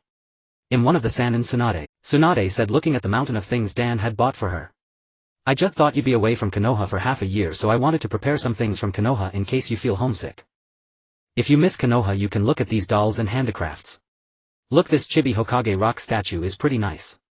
As he spoke, Dan picked up a few more dolls and figurines from the stall and wrapped them up for Tsunade. Enough, stop buying. I can't carry any more. I'm not one of those young girls. These things can't be taken to the Rain Country. Dan nodded at that. They walked side by side for a while, then he said. When you return from the Rain Country let's become more than just partners. Tsunade's cheeks suddenly flushed and burned. She stood frozen, her mind blank, unable to respond. Only the echo repeated in her ears. A relationship closer than partners. A relationship closer than partners meant. At that moment the moon also hid behind the clouds, perhaps afraid of being a third wheel. The wind kept blowing, clouds drifted in the sky. Passers-by walked and chatted on the street. Only Tsunade stood still. She no longer knew whether to step forward with her left foot or her right. She remained rooted to the spot, her body unresponsive, unable to take even a single step. Then Tsunade felt a warm broad palm. Holding that warm broad palm, Tsunade felt an immense sense of relief. Tsunade looked down at the path. Now the road became clear. She boldly stepped forward, following behind Dan. Where are you going now? Tsunade asked. I still need to buy something. A faint smile seemed to hang on Dawn's face. What else do you need to buy? Tsunade's tone was sharp. Such reckless spending was unacceptable. Ninjutsu scrolls. What do you need scrolls for? Do you think I still need ninjutsu scrolls? Dan turned and glanced at Tsunade, teasing. I've already prepared your gift. What is it? Tsunade quickly asked. You'll know when you come back. Dan chuckled, not planning to reveal the secret just yet, then explained. But I haven't prepared a gift for Yūrin yet. When you return from the rain country, Yūrin will surely have become an excellent ninja. So I need to prepare a gift to celebrate his promotion to genin. When you come back from the rain country, I can give him the gift right away. When Yūrin returns, I will personally teach him the spirit transformation technique. Besides the gifts for Yūrin and Tsunade, Dan was also diligently preparing another gift. A gift for Konoha village. He was going to become Hokage. And build Konoha into a stronger, more prosperous village, a Konoha without war. That would be the gift for the people of Konoha. Dan wasn't the only one preparing gifts. Yūrin was also thinking about what gift to bring for the children of the rain country. Medical aid wasn't difficult. At most, treating the children, prescribing the right medicine, supplementing nutrition and regulating their bodies would do the job. Physical wounds were easy to heal. But emotional trauma was far harder to mend. Even more challenging was how to dispel the wariness these children felt toward Konoha ninjas. Whether Yūrin liked it or not, for the rain country the second great ninja war was instigated by Konoha. These children more or less would be affected by it, naturally distrusting Konoha ninjas. If this distrust wasn't resolved, the aid work would be hard to carry out, let alone the re-education of these war orphans. The next morning, Yūrin arrived early at the ninja academy. Strange, you're not skipping class today. Hyūga Yu, using his Byakugan, immediately saw that the real Yūrin had come today and asked curiously. We're about to head to the rain country. I think we should prepare a gift for the orphans, the children there, in advance. Yūrin replied with a smile. Sincerity is the ultimate skill. Yūrin still remembered when he was in elementary school they prepared letters for children in disaster areas and donated school supplies to children in impoverished regions. He didn't know if there was any darkness behind it. Nor did he know if those letters and supplies ever arrived. But he knew one thing. At least when writing letters and donating school supplies, they were sincere, even though back then he didn't understand the suffering those children were going through. Someone had already done the homework. How could he not even copy it? When all the classmates had arrived, Yūrin went to the podium and said enthusiastically. When the Hokage gave his speech at the opening ceremony, he mentioned that in the old Konoha there wasn't even a place for a peaceful desk, and there were no classrooms for us to grow up happily escaping war. Not all children are as fortunate as we are. In the rain country, many children have lost their parents to war, become orphans drifting without shelter. And our Konoha medical ninjas are about to go to the rain country for medical aid to help these wandering children. I think as members of Konoha and future ninjas we should also do our part. But what can we do? Someone asked. Should I donate my allowance to them? They must be so pitiful. Do they not have clean clothes? Maybe I can give them my extra clothes. I also have extra clothes. This is a new school bag my dad bought me. Maybe I can give them this new bag. Some faces showed sympathy and compassion. But others wore expressions of charity. Yūrin still smiled. The students of the Ninja Academy were not yet corrupted, and most still had empathy. Clothes and such, our ability is limited. Even if we donated them, it would be hard to take them to the rain country. I've heard that the rain country rains all year round with gloomy skies, rarely seeing bright sunshine or moments of joy. So, my idea is, let's paint a picture for the children of the rain country. Paint a picture of blooming flowers, 1,000 miles of bright sun, a flowing stream, a scene full of vitality for them. When the granaries are full, people know propriety. When food and clothing are sufficient, they know honor and disgrace. Yūrin knew that well. But the ninja world's agriculture was underdeveloped. If there was no miracle fertilizer, and productivity was rock bottom. Even Konoha village couldn't guarantee the material living standards of its villagers, let alone the orphans of the rain country. Since they couldn't guarantee their living standards, they should at least give them some spiritual comfort. At least give them a reason to keep living. Don't be sad, don't cry. Bread will come, milk will come, everything will come.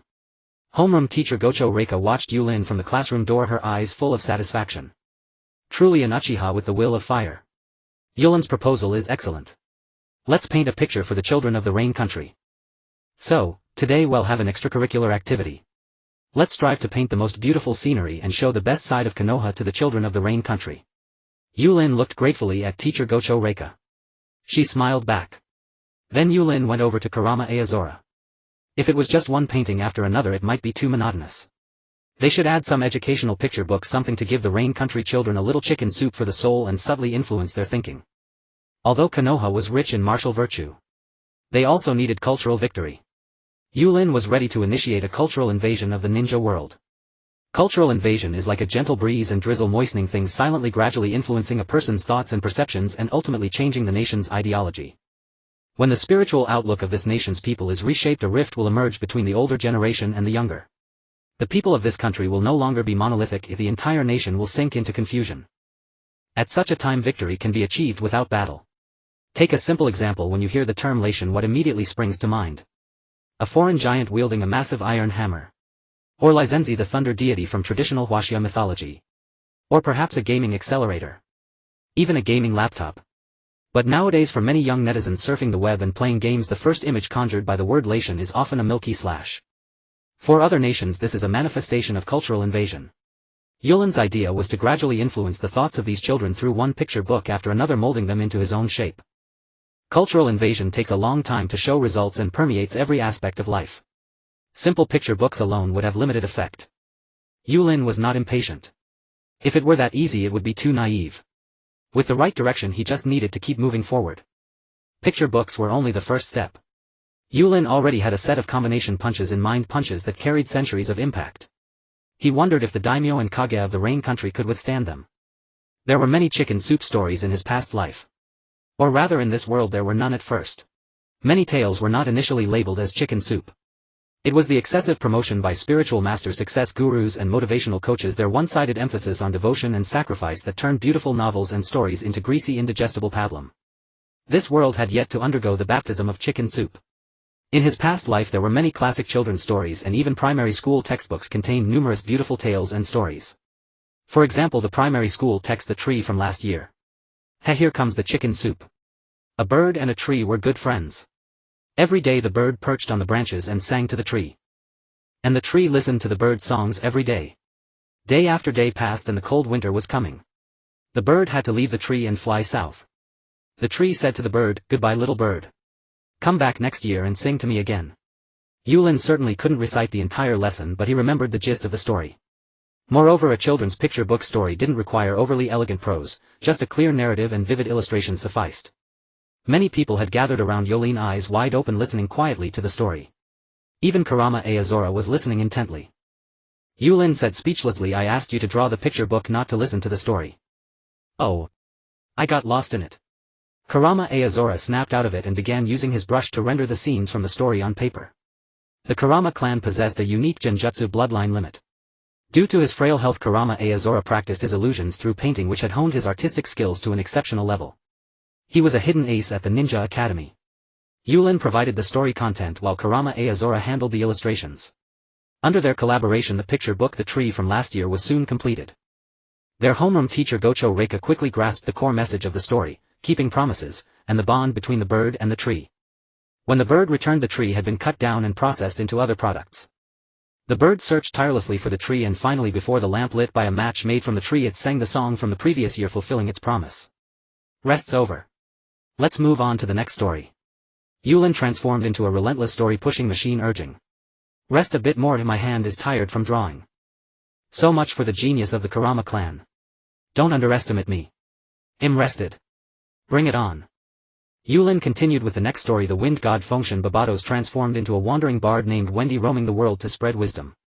One day Wendy arrived at a small village where every household had bolted its doors. They hid their food, refused to share with neighbors, and exchanged no words. The entire village was devoid of life. Wendy tried knocking on every door in the village but couldn't even obtain a bottle of wine. So Wendy changed tactics. She found a smooth stone by the river and went to a wealthy household asking to borrow their large cauldron. "What do you need my big iron pot for?" Wendy smiled and replied, "This is a piece of the sky-mending stone left behind by Nuwa in the mortal world. I'll use it to cook the most delicious soup in the world." Everyone except Yulin, who knew the full story, was captivated, unable to help but wonder, can stones really make soup? This was the classic story stone soup from his past life, though Yulin had localized it and made a few small tweaks. Wendy began cooking with the stone, stirring it earnestly with a long-handled ladle. Gazing at the hot air balloons drifting in the sky, she picked up her zither and sang a beautiful ballad. The village had never heard such a lovely melody. Unable to resist, people stepped outside their doors and gathered around the spot where Wendy was boiling the stone soup. Wendy took a sip of the stone soup before the crowd closed her eyes in ecstasy and said, "Delicious. If only we had a bit of salt. I have salt at home. With a little oil it would be even more flavorful. I have oil at home." And so each family contributed a bit: vegetables, meat, oil, spices, and a delicious stone soup was made. The core message of stone soup was that sharing makes one richer. After Yulin finished the story, everyone was immersed in its fairy tale charm. In truth, many stories were quite dark originally, but after countless adaptations they became children's tales. Besides these two, Yulin's mind held a treasure trove of other chicken soup stories. This was the real chicken soup coming through, rich and delicious without any poison. Gocho Reika couldn't help asking curiously, Yūrin, how did you come up with these stories? One story might not mean much, but Yūrin's output was overwhelming, like a river bursting its banks, spilling forth endlessly. And every story was excellent. These tales could even be used in the Ninja Academy curriculum. To be blunt, their educational value for children was several times greater than the articles in the textbooks. Yūrin smiled modestly and explained casually, last year when I was babysitting at the hospital, the kids were crying and making a fuss, refusing to sleep. I thought about ways to lull them to sleep. In a few months Yunma's child will be born. As an older brother, I felt I should prepare some little stories in advance. When I heard that medical ninja were heading to the rain country, I decided to take out the stories I'd prepared. This explanation was perfect, and it aligned with the will of fire. The radiance of the will of fire emanated from Yūrin at all times. Besides, picture book slogans were also important. The land of fire and the land of rain help each other, long live unity and friendship. Drink boiled water, refuse raw and cold food. Strive for a brighter tomorrow. Let's create a shinobi world without war. Unity, friendship, mutual aid, harmony. The slogans were simple: take a piece of cloth, a big brush and red ink, and write them out. I'm exhausted. Kurama Aozora dropped his brush, lay on the ground and gasped for air. These past few days had worn him out. Class leader Yūrin was inhuman. Just after finishing the picture books, he started on the slogans non-stop. Tired as he was, he had gained something. He felt that his chakra had changed somewhat and his genjutsu had grown much stronger. He could now use his paintings to cast illusions and manipulate his target's senses. According to Yūrin, genjutsu belonged to the In release. The Kurama clan's bloodline limit was the In release ability to create form from nothing. If cultivated to the extreme, it could even manifest the images on paper into reality. It seemed that the immense power of the bloodline limit put a strain on the body, leading to physical weakness. Yūrin was only relaying what he had heard. The real researcher was his teacher Nono Yakushi. With increased funding, the projects he had shelved earlier could finally be restarted. Thank you, Aozora. Yūrin stored the slogans into a scroll and expressed his sincere gratitude. Kurama Aozora looked at Yūrin in astonishment and sighed. When I was writing those slogans, I was actually using genjutsu, but it had no effect on you at all. After saying that, Kurama Aozora's face flushed with embarrassment. He recalled his bold declaration upon entering the Ninja Academy, that he would prove who was the greatest genjutsu user in Konoha. Now it was a slap in the face. The Uchiha clan's Sharingan was simply unmatched. Yūrin smiled and comforted him. You possess the genjutsu ability to turn illusion into reality, even manipulating the five senses, something even the Sharingan struggles to achieve. You don't necessarily have to become a shinobi. If not a shinobi, then what? All other pursuits were inferior, only being a shinobi was noble. Yūrin understood the current social status of shinobi from Kurama Aozora's reply.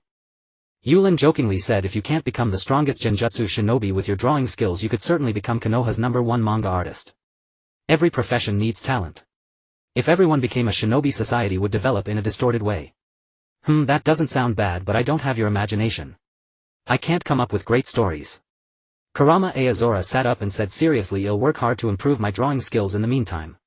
When you return from the rain country, you must provide me with some good stories and I'll illustrate them. Yūrin nodded and affirmed, deal. Yūrin was making preparations. Konoha was making preparations too. Personnel reassignments, logistical support, medical staff, combat personnel, common medicinal herbs, all needed to be. After all, they were exchanging for 50,000 tons of steel from the rain country. The uses of the steel could be explained to the villagers: replacing old water pipes, adding a rail cart line around Konoha, and constructing various public facilities. Riding this wave, even Shimura Danzo's reputation improved. Unfortunately, Danzo couldn't seize the opportunity. In his worldview, a future Hokage needed to maintain dignity, not smile warmly. He kept a perpetually stern face, making it hard for people to get close. After a few more busy days, everything was ready. At the Ninja Academy playground, Uzumaki Kushina, the person in charge, called the roll one by one. Here. Namikaze Minato. Here. Uchiha Yūrin. Here. Everyone is present. Let me say this once more. This mission to the rain country for medical assistance will last 3 to 6 months. If anyone feels they cannot handle it, speak up now. No one stepped forward. They had already prepared themselves mentally. Some who had second thoughts saw that no one else withdrew and dared not be the first. Excellent. The person in charge nodded approvingly at the students below. This is not just medical aid, it is also a shinobi mission. As shinobi, you must wear the headband. At this, whispers broke out below. Isn't the headband only for those who have become shinobi? Does this mean we are already shinobi? The person in charge listened to the chatter and said sternly, you are far from being true shinobi. This headband is only for you to wear during the mission. Of course, if you successfully complete this medical aid mission and return to Konoha safely, then congratulations, you will have grown into true shinobi. Oh. We will definitely accomplish this mission brilliantly. I'm going to be the Hokage. Becoming a shinobi is just the first step. Take a look, is my headband on straight? Everyone was excitedly discussing. Yūrin gazed at the Konoha headband and felt a surge of emotion. A simple emblem divided the shinobi world into Konoha shinobi, Kirigakure shinobi, Sanigakure shinobi, and more, further subdivided into Jonin, Chunin, and Genin, endless segmentation. Moreover, wearing the headband lacked any sense of ceremony. In his past life, when becoming a young pioneer member, the previous generation of pioneers would tie the red scarf for the new generation, a tradition of inheritance. The Konoha headband in front of him felt like a tightening band, as if wearing it would mean losing freedom. He could break his head and spill blood, but he would never mess up the Uchiha hairstyle. Without overthinking, Yūrin fastened the Konoha headband around his right arm. Hyūga Yu saw how Yūrin wore it and promptly removed the headband from her forehead to wear it on her right arm as well. Wearing the ninja headband on the forehead severely hindered the Byakugan's performance. She wondered why Hyūga Hizashi always preferred to wear his headband on his forehead and never seemed to take it off. In a hidden chamber located dozens of meters beneath an ordinary piece of land. Just a little more effort and I can get out. Hey.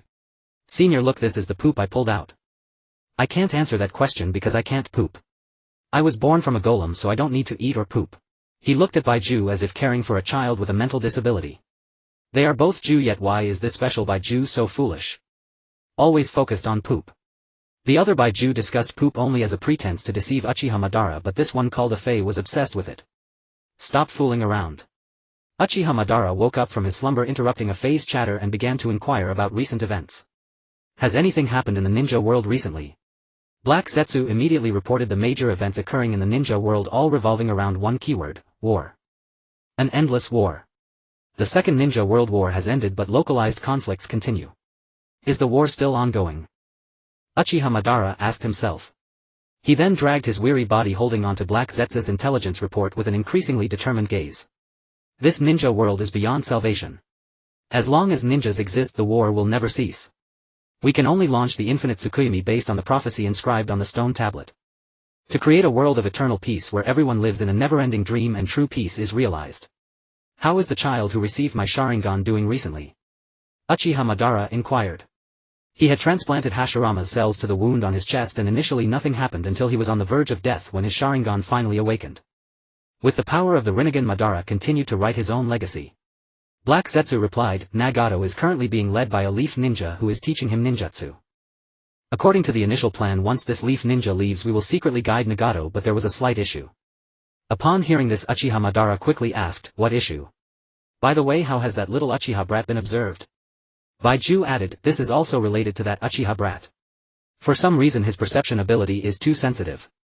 We have infiltrated Konoha and managed to escape the surveillance of the ninja cats, but as soon as we get too close to Uchiha Yūrin he will sense us. He even planted a lot of plants in the land, and we were afraid of alarming him, so we had to give up monitoring Uchiha Yūrin. However, we did not come back empty-handed. We learned that the Land of Fire has been providing medical assistance to the Land of Rain in exchange for its mineral resources, and Uchiha Yūrin was involved in this. Due to this sudden medical assistance, the Leaf Ninja teaching Nagato has temporarily stayed in the Land of Rain, and this Leaf Ninja might even take them for a checkup. Listening to Baiju's account, Uchiha Madara gradually understood. Nagato is destined to remain stagnant in the greenhouse. One cannot place all hope on Nagato. If Nagato cannot activate the Moon Eye plan and the Resurrection plan, then the efforts of these past years will be in vain. The peace of the ninja world will continue to be delayed. One piece on the board is far from enough, a second piece is needed. Medical assistance plan. It's utterly laughable that by providing medical assistance to other countries one can eliminate hatred and prevent the outbreak of war. Uchiha Madara has already declared this operation a failure in his heart. What is the current situation in Konoha? Uchiha Madara asked. Konoha has not been very peaceful lately. Afei hurriedly responded but couldn't articulate the specifics, so he turned his gaze to Black Zetsu. Black Zetsu sighed. As an ancient creature who did not know how long it had lived, having witnessed too many power struggles, although he couldn't see through everything, he could still point out a thing or two. Konoha has also begun its struggle for power. As initially foreseen, a village built to protect important individuals like comrades and family ends up requiring the killing of one's own companions to ensure the village remains untouched, leading to the village's darkness. Warfare breaks out to protect the village and its citizens, yet this results in everyone rushing to the battlefield, ultimately leading to deaths in the name of protecting the village. The current system of ninja villages has proven this point. Uchiha Madara glanced at Black Zetsu, firmly believing that Black Zetsu embodies his will. Otherwise, how could he have come to this realization? Unfortunately, Hashirama can no longer witness such scenes. I have one Hashirama. The system of ninja villages that you established has not brought peace to the ninja world. Black Zetsu continued to maintain his disguise. The Second Ninja World War has ended and it seems Konoha is once again starting to compete for the position of Hokage. The person in charge of this medical assistance is Shimura Danzo, who seems very eager to become Hokage. Besides Danzo, there are several others qualified to compete for Hokage. Uchiha Madara fell silent for a moment before asking, is there anyone among them who has ties to Uchiha Yūrin? Yes. Black Zetsu, having stirred up trouble in the ninja world for years, quickly understood Uchiha Madara's intentions. Kato, Dan, Hitaki, Sakumo, Tsunade, all of whom are competitors for Hokage, and among them Hitaki Sakumo is even Yulin's mentor. Uchiha Madara already had plans in mind. Since he could still act now, he would find an opportunity to meet this little Uchiha Yūrin. Achoo. Yulin sneezed, looking around in confusion, feeling as if a pair of eyes were watching him from somewhere. Humph, so weak. Hinata, you hurriedly stepped forward to mock, you just left Konoha not long ago and you caught a cold. Yulin grinned, but I have you here so it's no big deal. Even if I have a cold, there's nothing to worry about. Hinata, you quickly turned her face away, making a dismissive sound, but the smile at the corner of her mouth betrayed her. Suddenly, as everyone walked, it began to rain lightly from the sky. What kind of weather is this? It was sunny just now, how did it suddenly start to rain? Indeed, this is the land of rain. I remember when I was on a mission in the land of rain, I didn't see the sun for a whole day. Stop complaining, be sure to protect the medicinal herbs and clothes, don't let them get wet. The road ahead is slippery, everyone be careful. The leaf ninjas would not enter the rain village directly, it would also be inconvenient to treat the wandering people and refugees of the rain country within the village, and there might be ninjas from other countries coming to seek them out. Thus they built a temporary small warehouse not far from the rain village, and with the unique terrain it could better ensure the safety of the leaf medical ninjas while also providing shelter from the rain. The news of the medical assistance had already spread. Some children had developed high fevers while others had stomach issues from eating expired food. There were also those who could not afford the expensive medical fees, hoping to try their luck here. Additionally, there were wandering ninjas from other countries seeking treatment from the leaf medical ninjas. Ninjas, orphans, wanderers and refugees with various motives were heading here, and there were already those waiting for the arrival of the leaf medical ninjas. On the other side of the land of rain, Jiraiya was cleaning the house, organizing the belongings of the three little ones, preparing to head to the leaf's medical point in the land of rain. Due to its geographical position, this place was easier to serve as a base, facilitating intelligence gathering across the area. Jiraiya had been helping the leaf gather detailed intelligence about the land of rain. Sometimes he would take the three little ones around the land of rain, teaching them while helping them understand the situation of the land of rain and the ninja world. The most important purpose was still to help Nagato recognize and understand this world, preventing him from going astray. In Jiraiya's heart, Nagato was the child of prophecy spoken by the Toad Sage, destined to bring about change to this ninja world. Now that the tasks were completed, it was time to take the three little ones to the medical point for a checkup. After all, Jiraiya, being a rough man, didn't understand certain things. More importantly, although Konan was a child, she was still a girl. Although Jiraiya was lecherous, he still couldn't bring himself to examine Konan's body. Time flies, and suddenly leaving this place makes me feel a bit reluctant. Jiraiya sighed, then looked at Nagato. What's this? Yahiko was sneaking a peek at the novel he was writing, The Paradise of Passion. Damn it. I was making the final edits to the novel last night and forgot to hide it after finishing. Jiraiya's face instantly flushed red, and he hurried over to collect the novel, loudly scolding, this book is not for little brats like you to read, I've told you countless times. Yahiko felt a sense of loss in his eyes, having almost caught a glimpse of his teacher's work, The Paradise of Passion. What a pity. Damn, I was so close to seeing it, Yahiko lamented. I told you not to try it, Nagato also advised. He. Konan secretly laughed beside them. What's wrong with reading it? Yahiko asked curiously. We are not kids anymore. Not allowed to read means not allowed to read, Jiraiya firmly refused. Jiraiya also thought about writing a novel that could guide ninjas towards pursuing peace. But every time he picked up the pen, he didn't know what to write. The plot conflicts and twists were all difficult to handle. The stories he wrote were too poor. Moreover, with no women's bathhouses or geishas around and no one to drink with, the loneliness in his heart could only be vented onto paper. He unwittingly wrote The Paradise of Passion. Such an 18 romance novel definitely shouldn't be shown to Yahiko and the others, or it would greatly shock their minds. Jiraiya quickly changed the subject. Have you all packed your things? Konan nodded affirmatively. We are all packed. Then let's head out to gather the wandering orphans from nearby villages. He hesitated at the word orphan and quickly changed his phrasing. Let's go gather those children without homes who wander around and cannot fill their stomachs and take them with us to the medical point. Remember what I taught you, Jiraiya reminded, and the three little ones nodded in agreement. Just as they stepped outside, a frog jumped beside Jiraiya, spitting out a scroll containing a secret letter from its tongue. Jiraiya quickly took it out to check, then said nonchalantly, "Let's go." On a nearby street someone said, "Do you think that sister who folds paper will come?" Stop thinking. They must be frauds, otherwise why would they help us for free? Yeah, they must be frauds. If there were truly good people in this world, we wouldn't have to rely on stealing and robbing to survive. I'm so sleepy and I'm hungry. I just want to take a nap. You can't sleep. If you fall asleep you won't wake up again. Her head is so hot, let's go get her some medicine. But we don't have any money. The money we were supposed to bring has all been turned in. Today's money isn't enough and we will definitely face a beating. There isn't just one orphanage. In another orphanage someone exclaimed, "We have money. We have money. Did you steal some money?" Upon hearing this everyone showed hopeful expressions. No, the returning wanderer quickly shook his head and excitedly said, "When I came back I saw someone with a ninja headband saying they were hiring workers.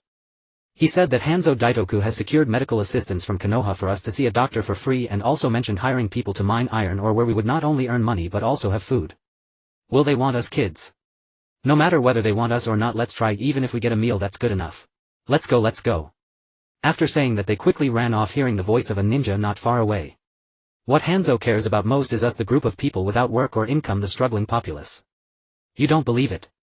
Look, Hanzo just became the shadow of the land of rain and is hiring a large number of ordinary people like you who have no work, no income and cannot become ninjas.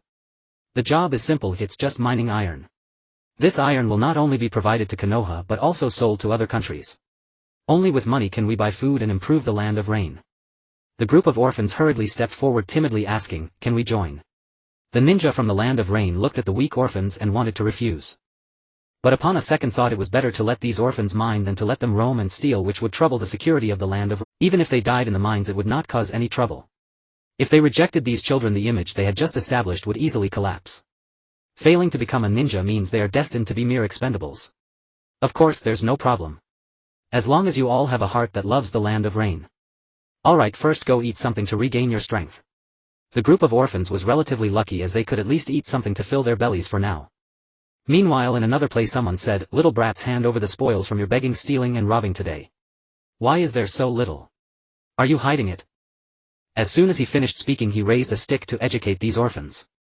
However, the stick stopped midair, unable to move at all, as several paper-folded butterflies firmly held it in place. Paper shuriken. Regardless, Jiraiya was ultimately a ninja of Konoha. He could not easily make a move in the rain country. Even when encountering these scumbags who forced orphans to earn money for them. But Nagato and the other two were different. They were native to the rain country, so using ninjutsu would not be a problem. The raindrops in the sky grew smaller, as if the weather was clearing up.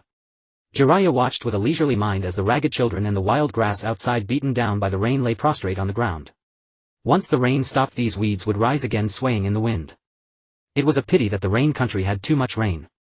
Before long, Yahiko had already subdued these scumbags. "Jiraiya sensei, how should we deal with these people?" Yahiko subconsciously sought Jiraiya's help. Jiraiya glanced at Nagato and Konan, finding that they too had turned their eyes toward him. They learned ninjutsu quickly and made remarkable progress. But mastering ninjutsu alone was far from enough. "Nagato, do you have any way to deal with them?" Jiraiya asked with faint hope. Nagato was silent for a long while, then finally shook his head. I don't know how to deal with these people either. The best solution was to send them to the grave to solve the problem on a physical level. But Nagato and the other two still harbored unrealistic illusions. If perhaps in their hearts these scumbags would recognize their mistakes and start anew. Jiraiya knew he could not stay with them forever. They would eventually grow up and embark on their own paths as shinobi. His original plan was that once Nagato, Konan and Yahiko could defeat his shadow clone together, he could safely return to Konoha. But plans could not keep pace with changes. The fire country had suddenly partnered with the rain country and would establish medical stations. He could send the three to the station, which would surely be safer than that rundown shack. Now he would teach them how to survive in this chaotic shinobi world. Without experiencing such things they could never become true shinobi. Yahiko. Jiraiya formed a single hand seal, summoned a ninja toad to secretly untie the ropes binding these scumbags, and then said in a stern tone. "Nagato and Konan look up to you. At critical moments you must make a decision immediately. If you truly wish to become a leader you must have your own resolve. Nagato, Konan, you two must also have your own thoughts. You cannot rely on others for everything, you depend too much on Yahiko.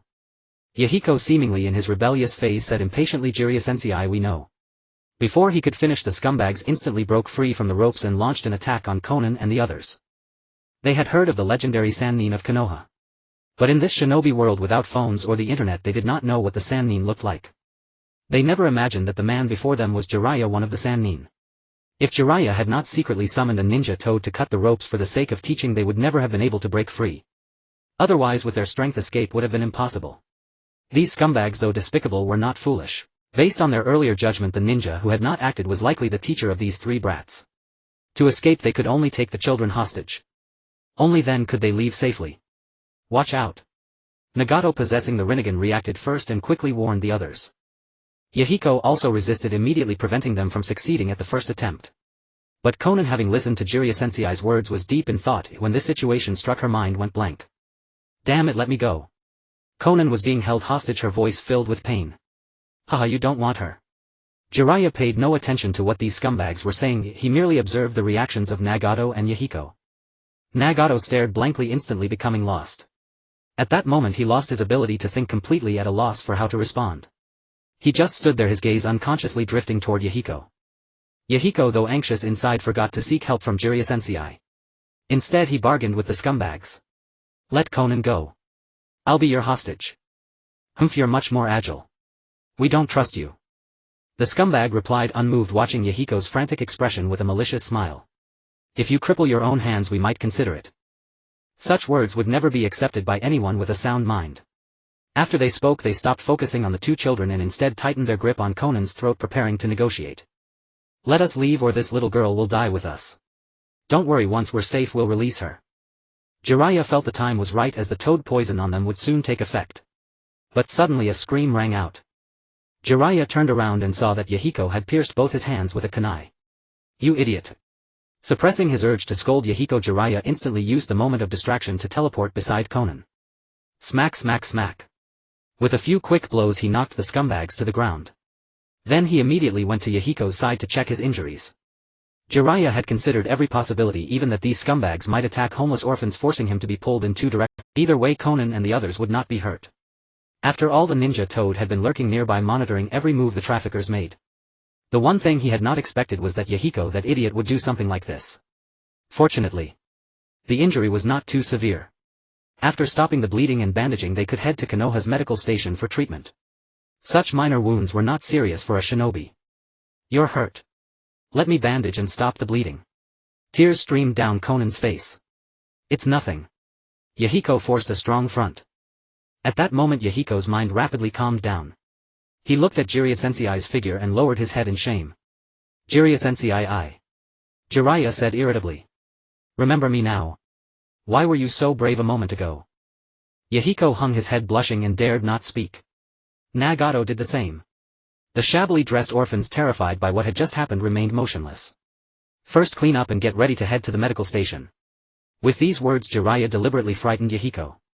If treatment is delayed your hands will be ruined and you may never become a shinobi. Yahiko and Konan were both startled.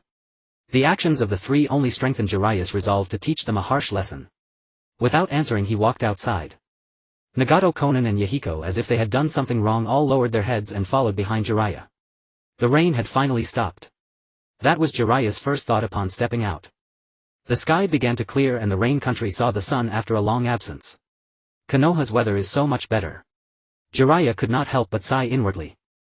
A gentle breeze blew, carrying the fragrance of grass and the scent of earth. Breathing in this air he felt much more refreshed. Walking along the path Jiraiya watched the dewdrops glistening on the grass blades, scattered like tiny specks of dazzling light. After the downpour the wild grass, flattened by the rain, raised its head again. It was a scene full of vitality. Then Jiraiya spoke. Nagato, can you recall your performance just now? Nagato embarrassedly lowered his head, remaining silent. He knew his performance had been terrible. As a shinobi sometimes you must make choices. No matter how you stay silent you cannot escape. Staring blankly will only cause opportunities to slip away. Perhaps you will face even harder decisions in the future. I hope that when that time comes you will no longer freeze nor leave the power of choice to others. Follow your own heart, make the right decision and stay true to yourself. Nagato nodded. Yes, I remember, Jiraiya-sensei. Then Jiraiya continued. Konan, if you were taken hostage again what would you do? Konan sank into memory once more. A struggle appeared on her face. She did not want to put Yahiko and Nagato in a difficult position. Jiraiya did not blame her too harshly, instead he guided her. You are a shinobi. Why didn't you use your ninjutsu? Why didn't you try to resist with ninjutsu? Konan was lost in thought. She could have used paper clone water release or any other method. Jiraiya continued. We shinobi must learn to seize the enemy's openings, for example counterattacking the moment they are distracted.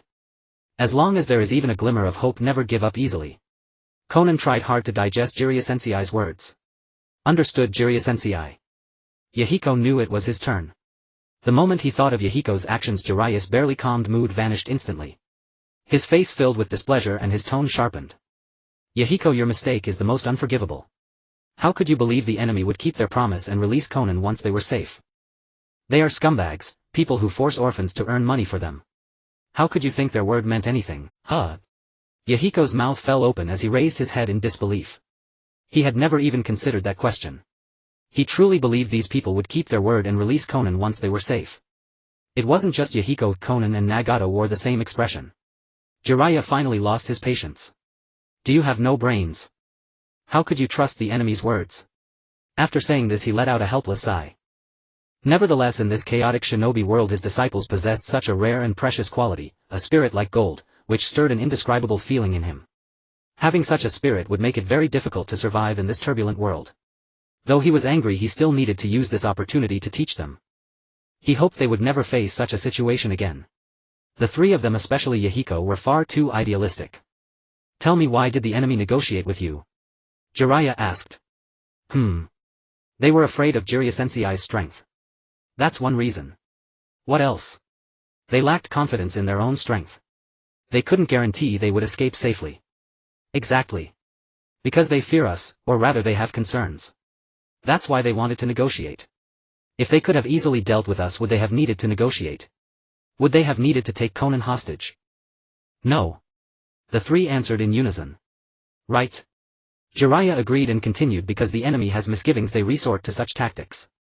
In such moments you must safeguard your own strength.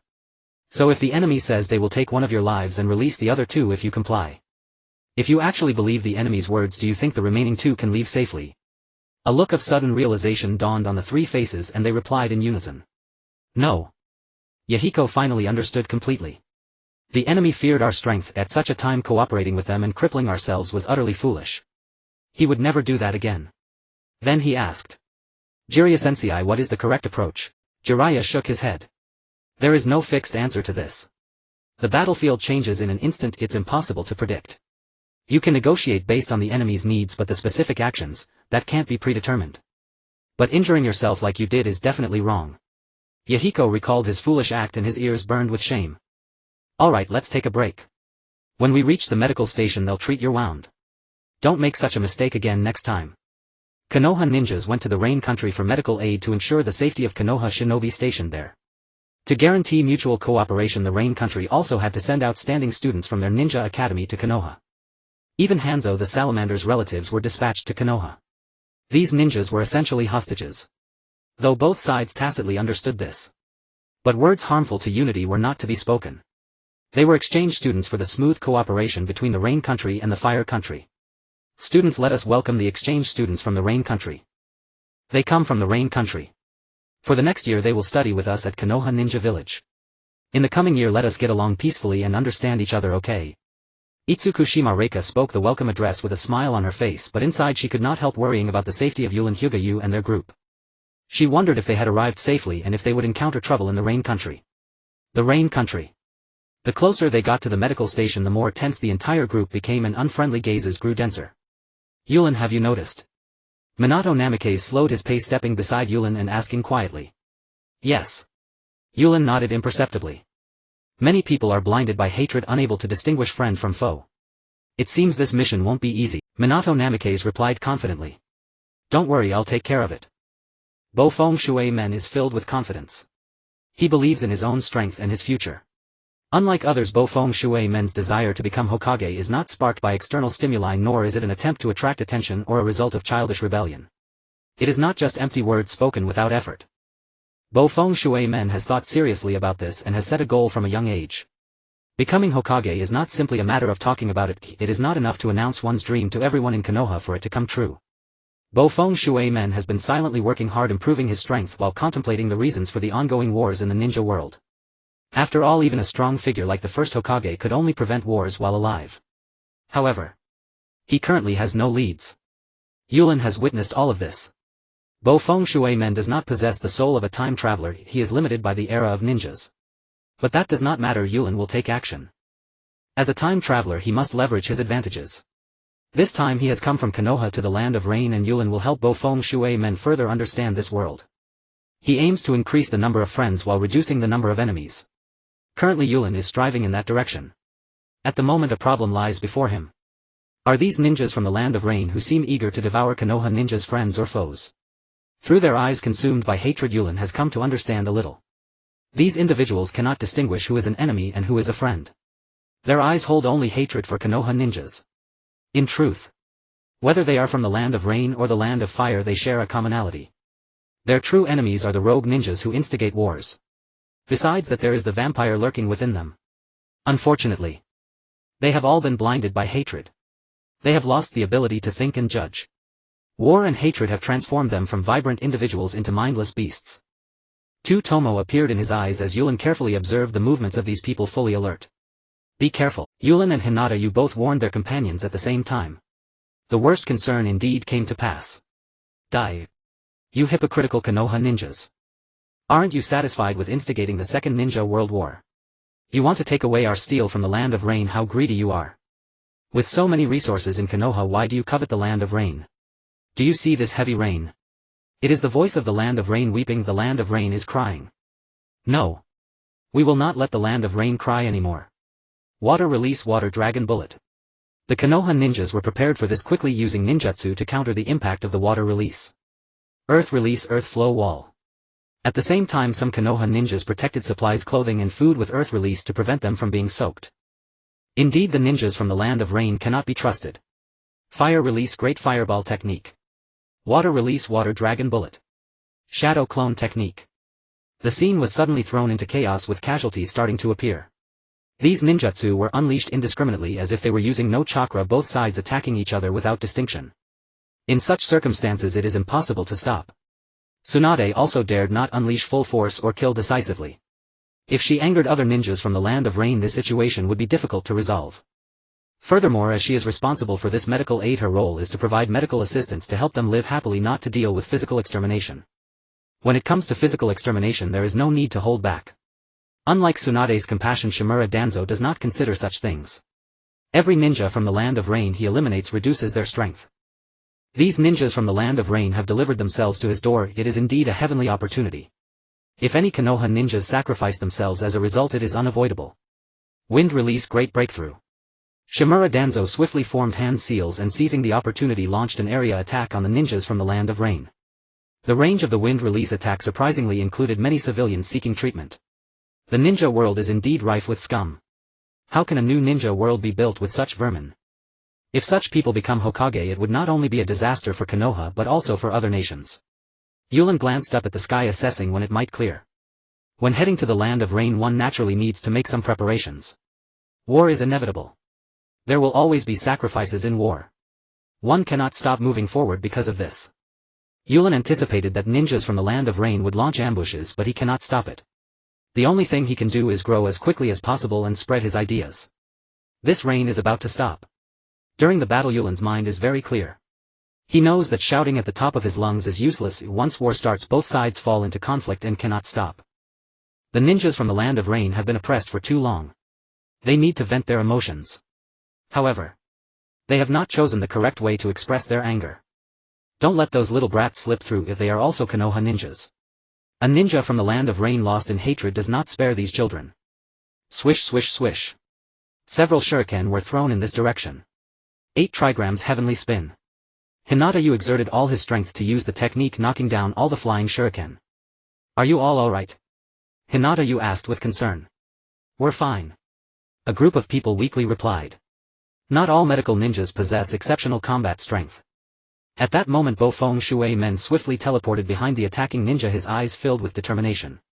Endless warfare will not bring peace. Now you will sleep. With a swift strike he knocked the ninja unconscious. At this time, the rain began to lessen and the clouds seemed unable to obscure the sunlight any longer. Water gate, cover me. After speaking, Yūrin quickly ran towards a certain location. If there is no miracle, then I will become the miracle. One must make a stunning entrance to shock them temporarily.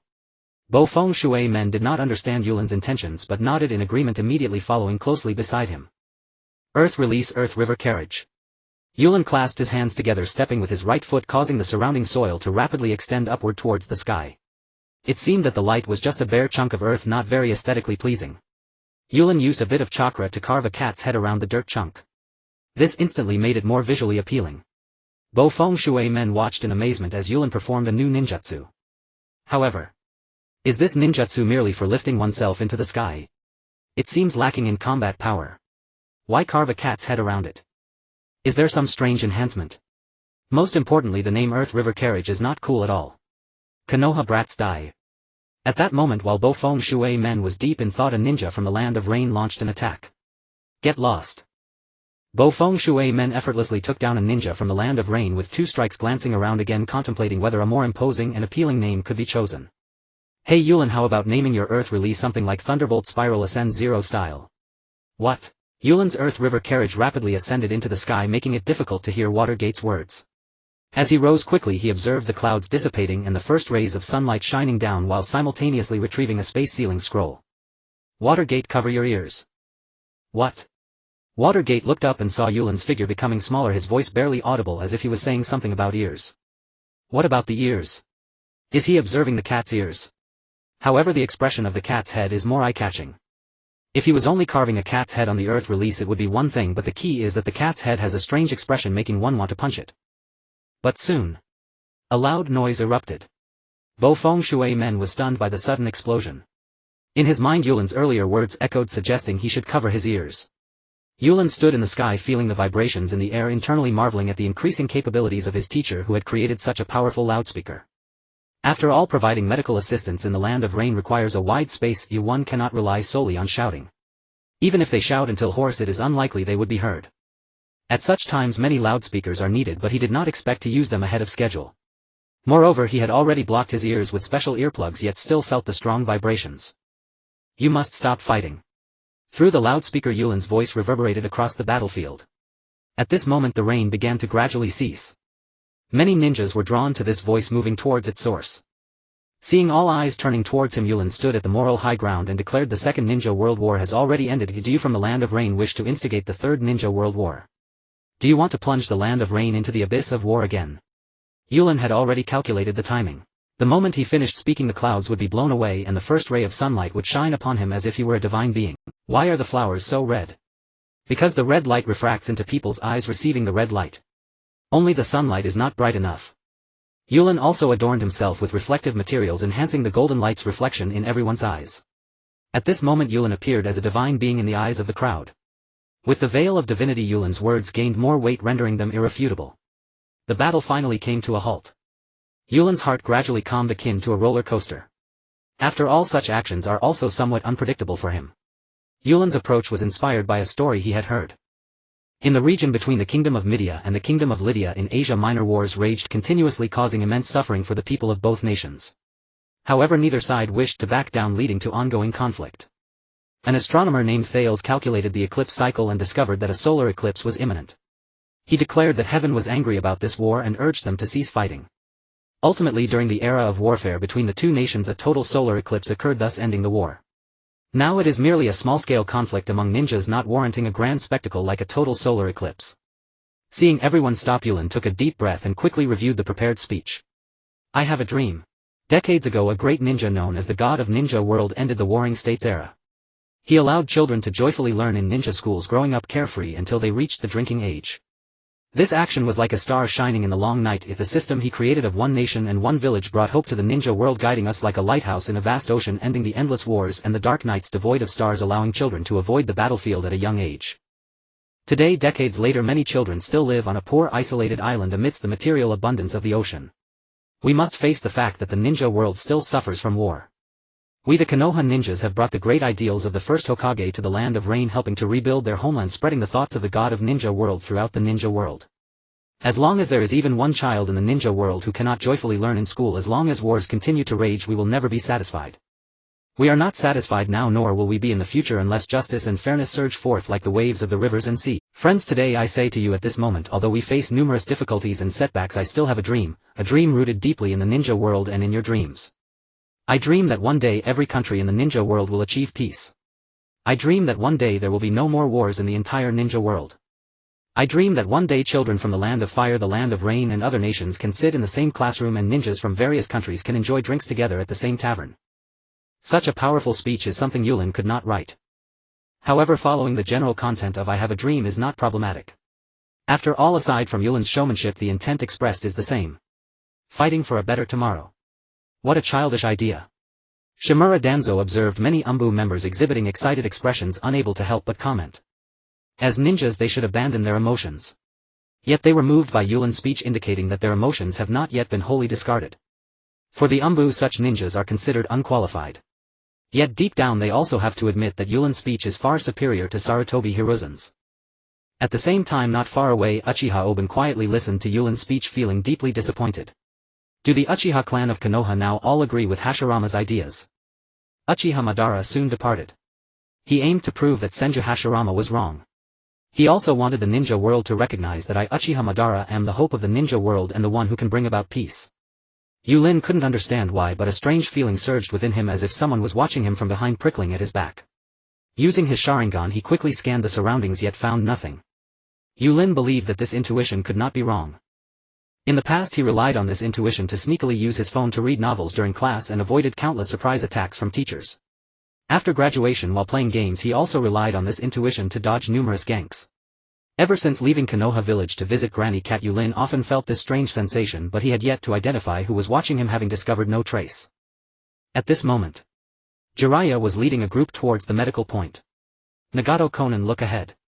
Nagato and Konan followed Yahiko's pointing direction and saw Yulin's figure illuminated by the sun. This must be the way a deity makes their entrance. So cool. Just seeing this scene made Yahiko's heart race with excitement. Nagato remained silent, glancing for a moment before shifting his gaze to Yahiko. Jiraiya, however, what happened ahead?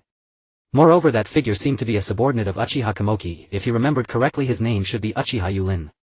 I'll go check it out first, you all catch up slowly. Jiraiya instructed before hurrying towards the medical point. After all, this medical assistance was led by Tsunade, and he did not want her to encounter any trouble. Is there really such powerful persuasive power in a speech? The answer is affirmative. Behind many movements and revolutions there are impassioned speeches meant to inspire people to rise against oppression. After Yulin's speech concluded, many people had their heads bowed, weeping bitterly, yet their faces bore expressions of struggle. Regardless of the situation, their hearts were touched. Yulin's words resonated deeply within them. The ninjas at the bottom were merely cannon fodder on the battlefield. Few of them liked war. If given a choice, who would wish for war? Yet for the ninjas of Konoha, they did not believe in this. At this moment Tsunade felt something vibrating on her thigh, a tingling sensation. Upon checking, it turned out to be a short-range intercom made by Bairohua. It seemed Yūrin had something to say. Tsunade, you handle the remaining situation and the injured. The situation has been brought under control. Yulin's voice came through the intercom. Tsunade frowned and inquired, do we need to treat the Rain Country ninjas who attacked us? She was very dissatisfied with this group. Just simple bandaging and stopping the bleeding is enough. As for further treatment, I have methods to screen them and other plans. Yūrin confidently replied. The ninjas of the Rain Country were mostly undereducated. Trying to outsmart him was a far cry. Alright. Leave the rest to me. Tsunade turned off the intercom, feeling a sense of admiration. Yūrin truly had many clever ideas. As the granddaughter of the first Hokage, Tsunade was no fool. Her political skills were also top-notch. In times like these, political showmanship was necessary. Even if she disliked it, there was no way around it. As the leader of the medical team, she bore the heavy responsibility of protecting the village. No matter how much she disliked it, she had to do it.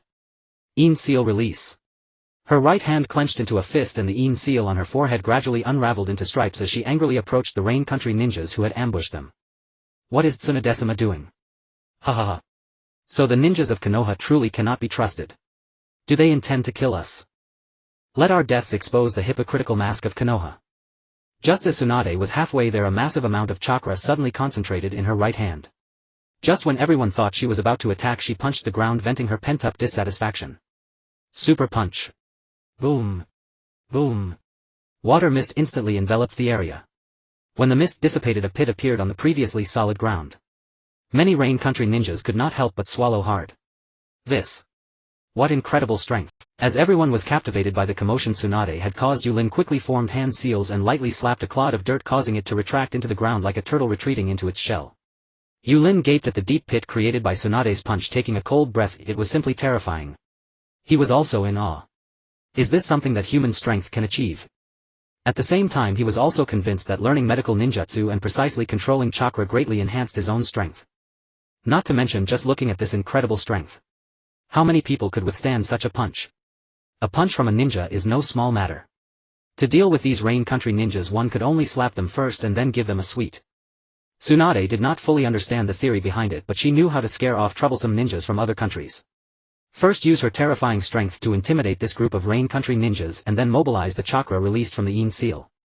Summoning technique. A gigantic slug was summoned in an instant. Tsunade stood atop the slug, welcoming the gentle breeze that billowed her white robe, looking graceful and heroic. So cool. Many female ninjas from Konoha looked at Tsunade with admiration. Even Hinata's eyes showed envy. Tsunade is there. Something you need? Feeling the multitude of gazes, the slug spoke shyly. Ah. The sudden contrast startled many. Such a large summoned beast actually gets shy. From now on you will follow all the injured ninjas and receive my chakra to treat and stop the bleeding for all the wounded. The slug tilted its head in confusion and asked, everyone. Does that include the Rain Country ninjas? Yes, including the Rain Country ninjas. Hurry up. Tsunade urged. Understood. After responding, the slug instantly split into many smaller slugs, quickly wriggling across the battlefield seeking out the wounded for treatment. Taking this opportunity, let the Rain Country ninjas witness what it means to be a medical ninja from Konoha. Medical ninjas who are not injured, take your positions.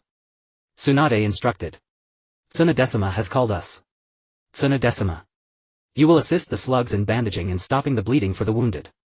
When treating, do not distinguish between Konoha ninjas and others. Tsunade reiterated. Yes. Some medical ninjas heard Tsunade's orders. Although they were puzzled about why they should treat the attacking Rain Country ninjas, they still followed her instructions. However, some ninjas were confused and directly asked, why treat this group of Rain Country ninjas who attacked us? Exactly, what if we save them and they attack us again? Crack. Tsunade clenched her fist as big as a sandbag and resolutely stated, we are medical ninjas, helping the wounded is our duty. We come to the Rain Country not only to protect Konoha but also to safeguard the children of the entire ninja world, striving to create a new era of mutual understanding and recognition rather than hatred. Of course. If we help them and they still refuse to repent, I will have no choice but to send them to join our ancestors from the Warring States period. Many swallowed hard, moistening their dry throats. Now they had a deeper understanding of Tsunade's strength and recognized that she possessed such power. Whoosh! Whoosh! Whoosh! Many Konoha ninjas suddenly appeared beside Tsunade.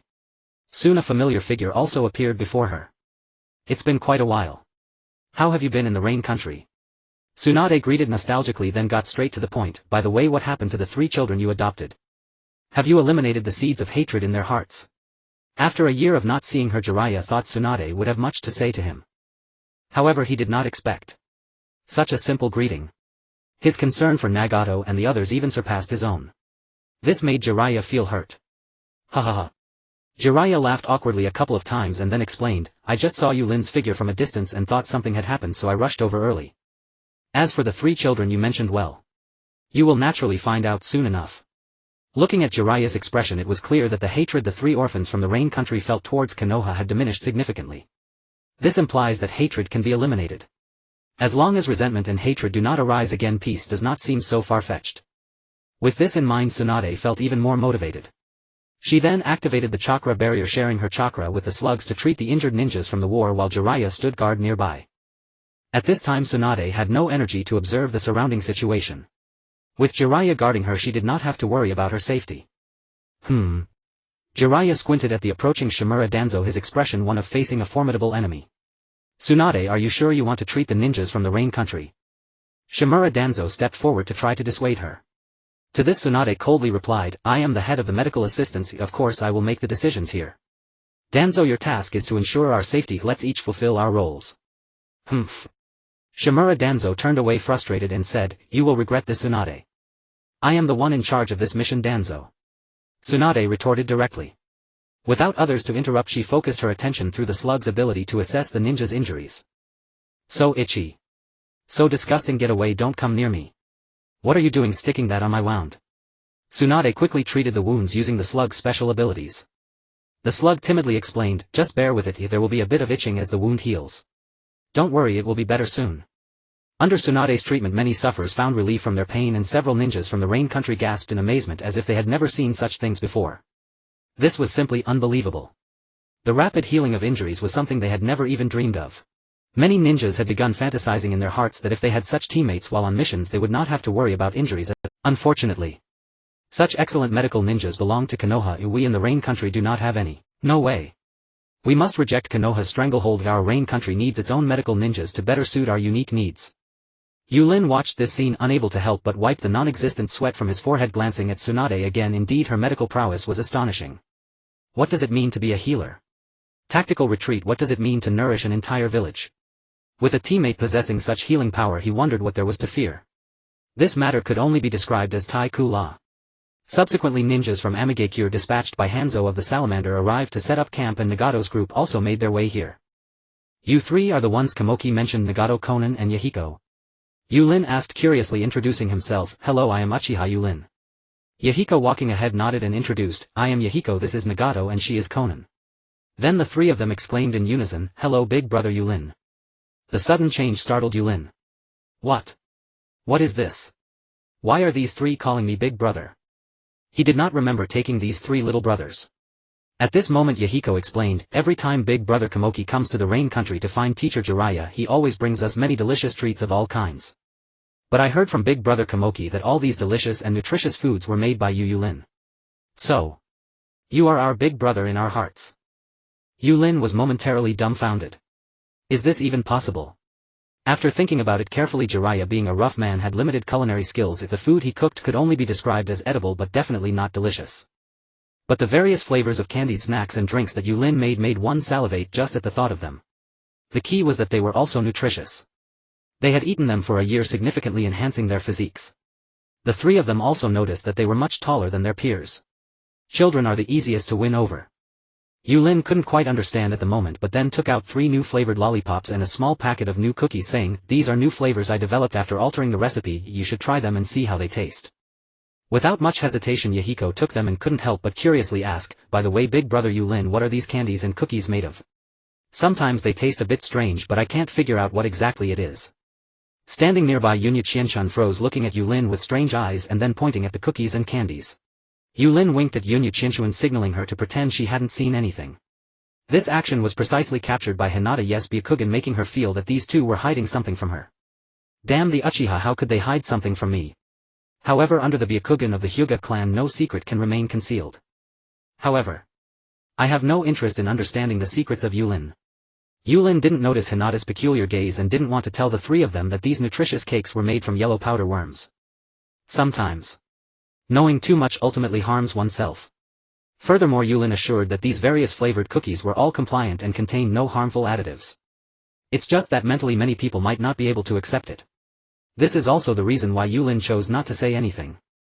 Seeing the eager expressions of Nagato and the others, Yulin cleared his throat and quickly changed the subject. Actually, it doesn't matter what they are made of as long as they taste good and are nutritious without any harm. More importantly, this is a secret recipe from Konoha. After hearing this, Yunya Qianshan couldn't help but smile. It truly was a secret recipe. No more than 5 people knew that the main ingredient of the cookies was yellow powder worms. By the way, Yulin continued, pulling the 3 of them aside and saying, aren't you disciples of the Toad Sage Jiraiya? I happen to need your help with something. This matter requires only you. Don't worry, we will definitely complete the task. Mia's entire demeanor was filled with sunshine and his character was quite lively as he patted his chest in assurance. Wait a moment. Yulin, is there anything else? Nagato. You need to wear these special contact lenses. Well, how can I put it?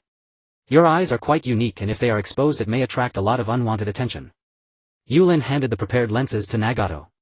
These were the legendary Rinnegan, one of the 3 great ocular techniques in the ninja world known as the Eye of Control over life and death. Yulin searched through many books and rarely found information about the Rinnegan. Neither Orochimaru nor his teacher Bailuhu knew about it, as there were no samples or preserved data and it was treated as a legend. Only after multiple exchanges between Yunmu and Jiraiya did they discover Nagato's Rinnegan. Nagato had long hair that covered his eyes completely, and his personality was the opposite of Mia's, making him seem like a little transparent figure hard to attract their attention. Currently very few people knew that Nagato possessed the Rinnegan. The sudden appearance of a long-lost Rinnegan in the ninja world would undoubtedly attract many prying eyes. If it could be delayed for even a day, it should. Therefore, Yūrin brought these contact lenses for Nagato to conceal the Sharingan. Looking at Yūrin's sunny smile and recalling the various snacks he had prepared for them, Nagato showed no hesitation in putting on the lenses as per Yūrin's suggestion, resulting in a pair of eyes that appeared relatively normal. No matter how you looked at it, there was nothing that would associate them with the Rinnegan. Alright, I'll leave it to you now. You can trust us with it. Seeing Mia and the others walk away, Hinata approached disdainfully and said, "What's the point of deceiving children?" Yūrin shook his head, denying, "I'm not deceiving them. After all, this group of ninja is a mix of all kinds, and to ensure the safety of the medical point we must screen the incoming patients. Outside the camp the equipment was rudimentary and could not support further treatment. To pursue more advanced treatment it was essential to transfer to the camp. And just at the entrance of the camp countless pieces of paper suddenly appeared in the air. Is it the enemy? Stay alert. As expected, the ninja from the land of rain are not worth saving." Jiraiya looked at it and recognized it as Conan's ninja technique, quickly explaining, "It's fine, don't worry." He watched as a multitude of paper pieces flew together, slowly forming a toad. Jiraiya couldn't understand what Conan and the others were trying to do. Then the three of them jumped onto the head of the toad, completely blocking the entrance of the camp. Tsunade also received a message from Yūrin and stopped to observe closely. She was also very curious about what method Yūrin intended to use to screen these ninjas. "Hi. Long time no see, everyone." Mia, like a social terror, showed no hint of embarrassment on his face.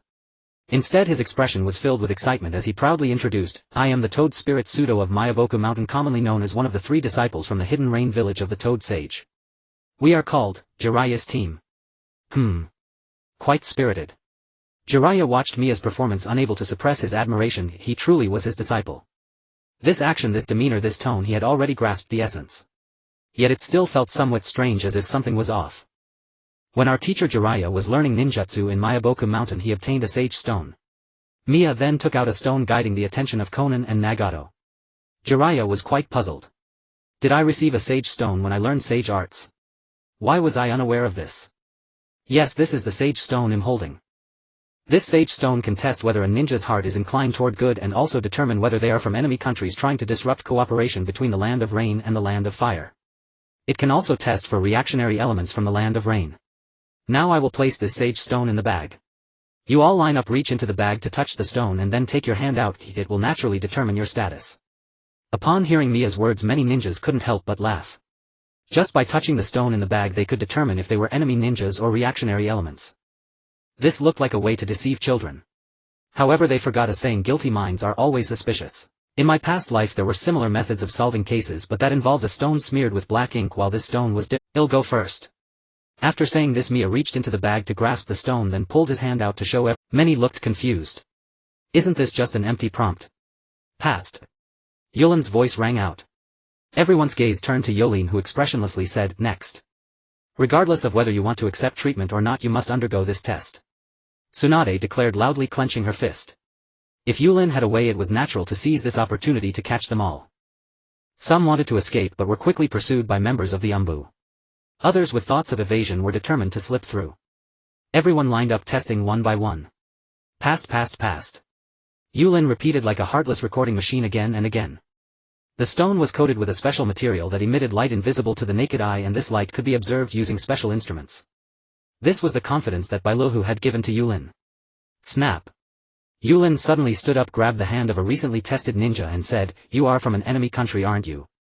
The ninja flashed a hint of panic but still argued, "What reason do you have to conclude that I'm an enemy ninja and not just talking nonsense?"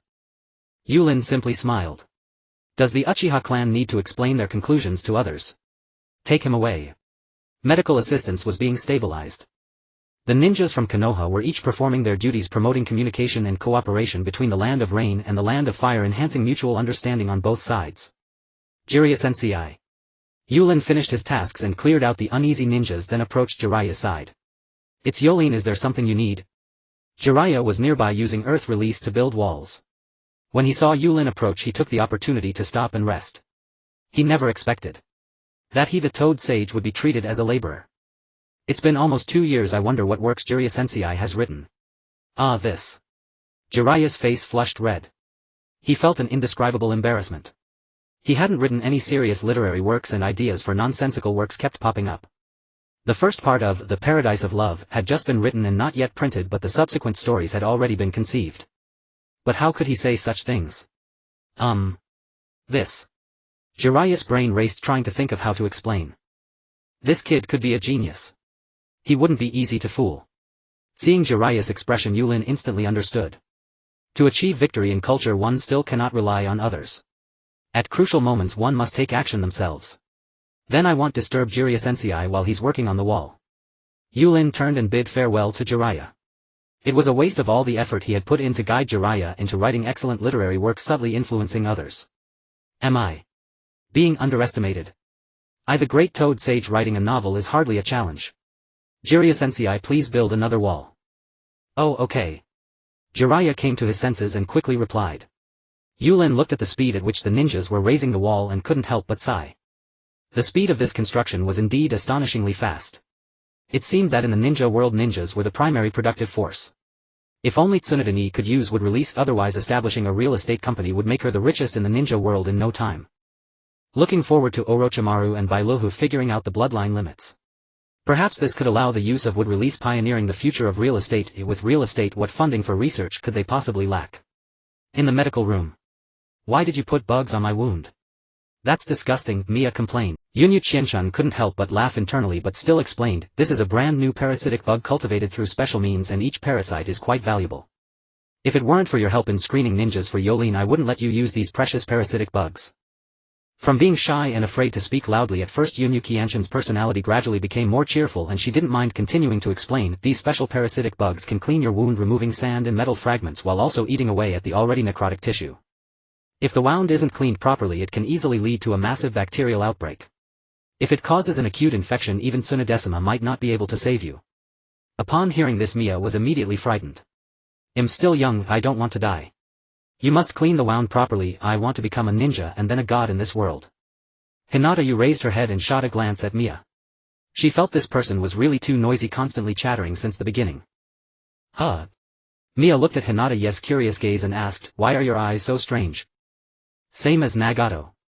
He began to say but suddenly realized he shouldn't speak carelessly or Nagato's secret would be exposed and immediately stopped, giving a chuckle.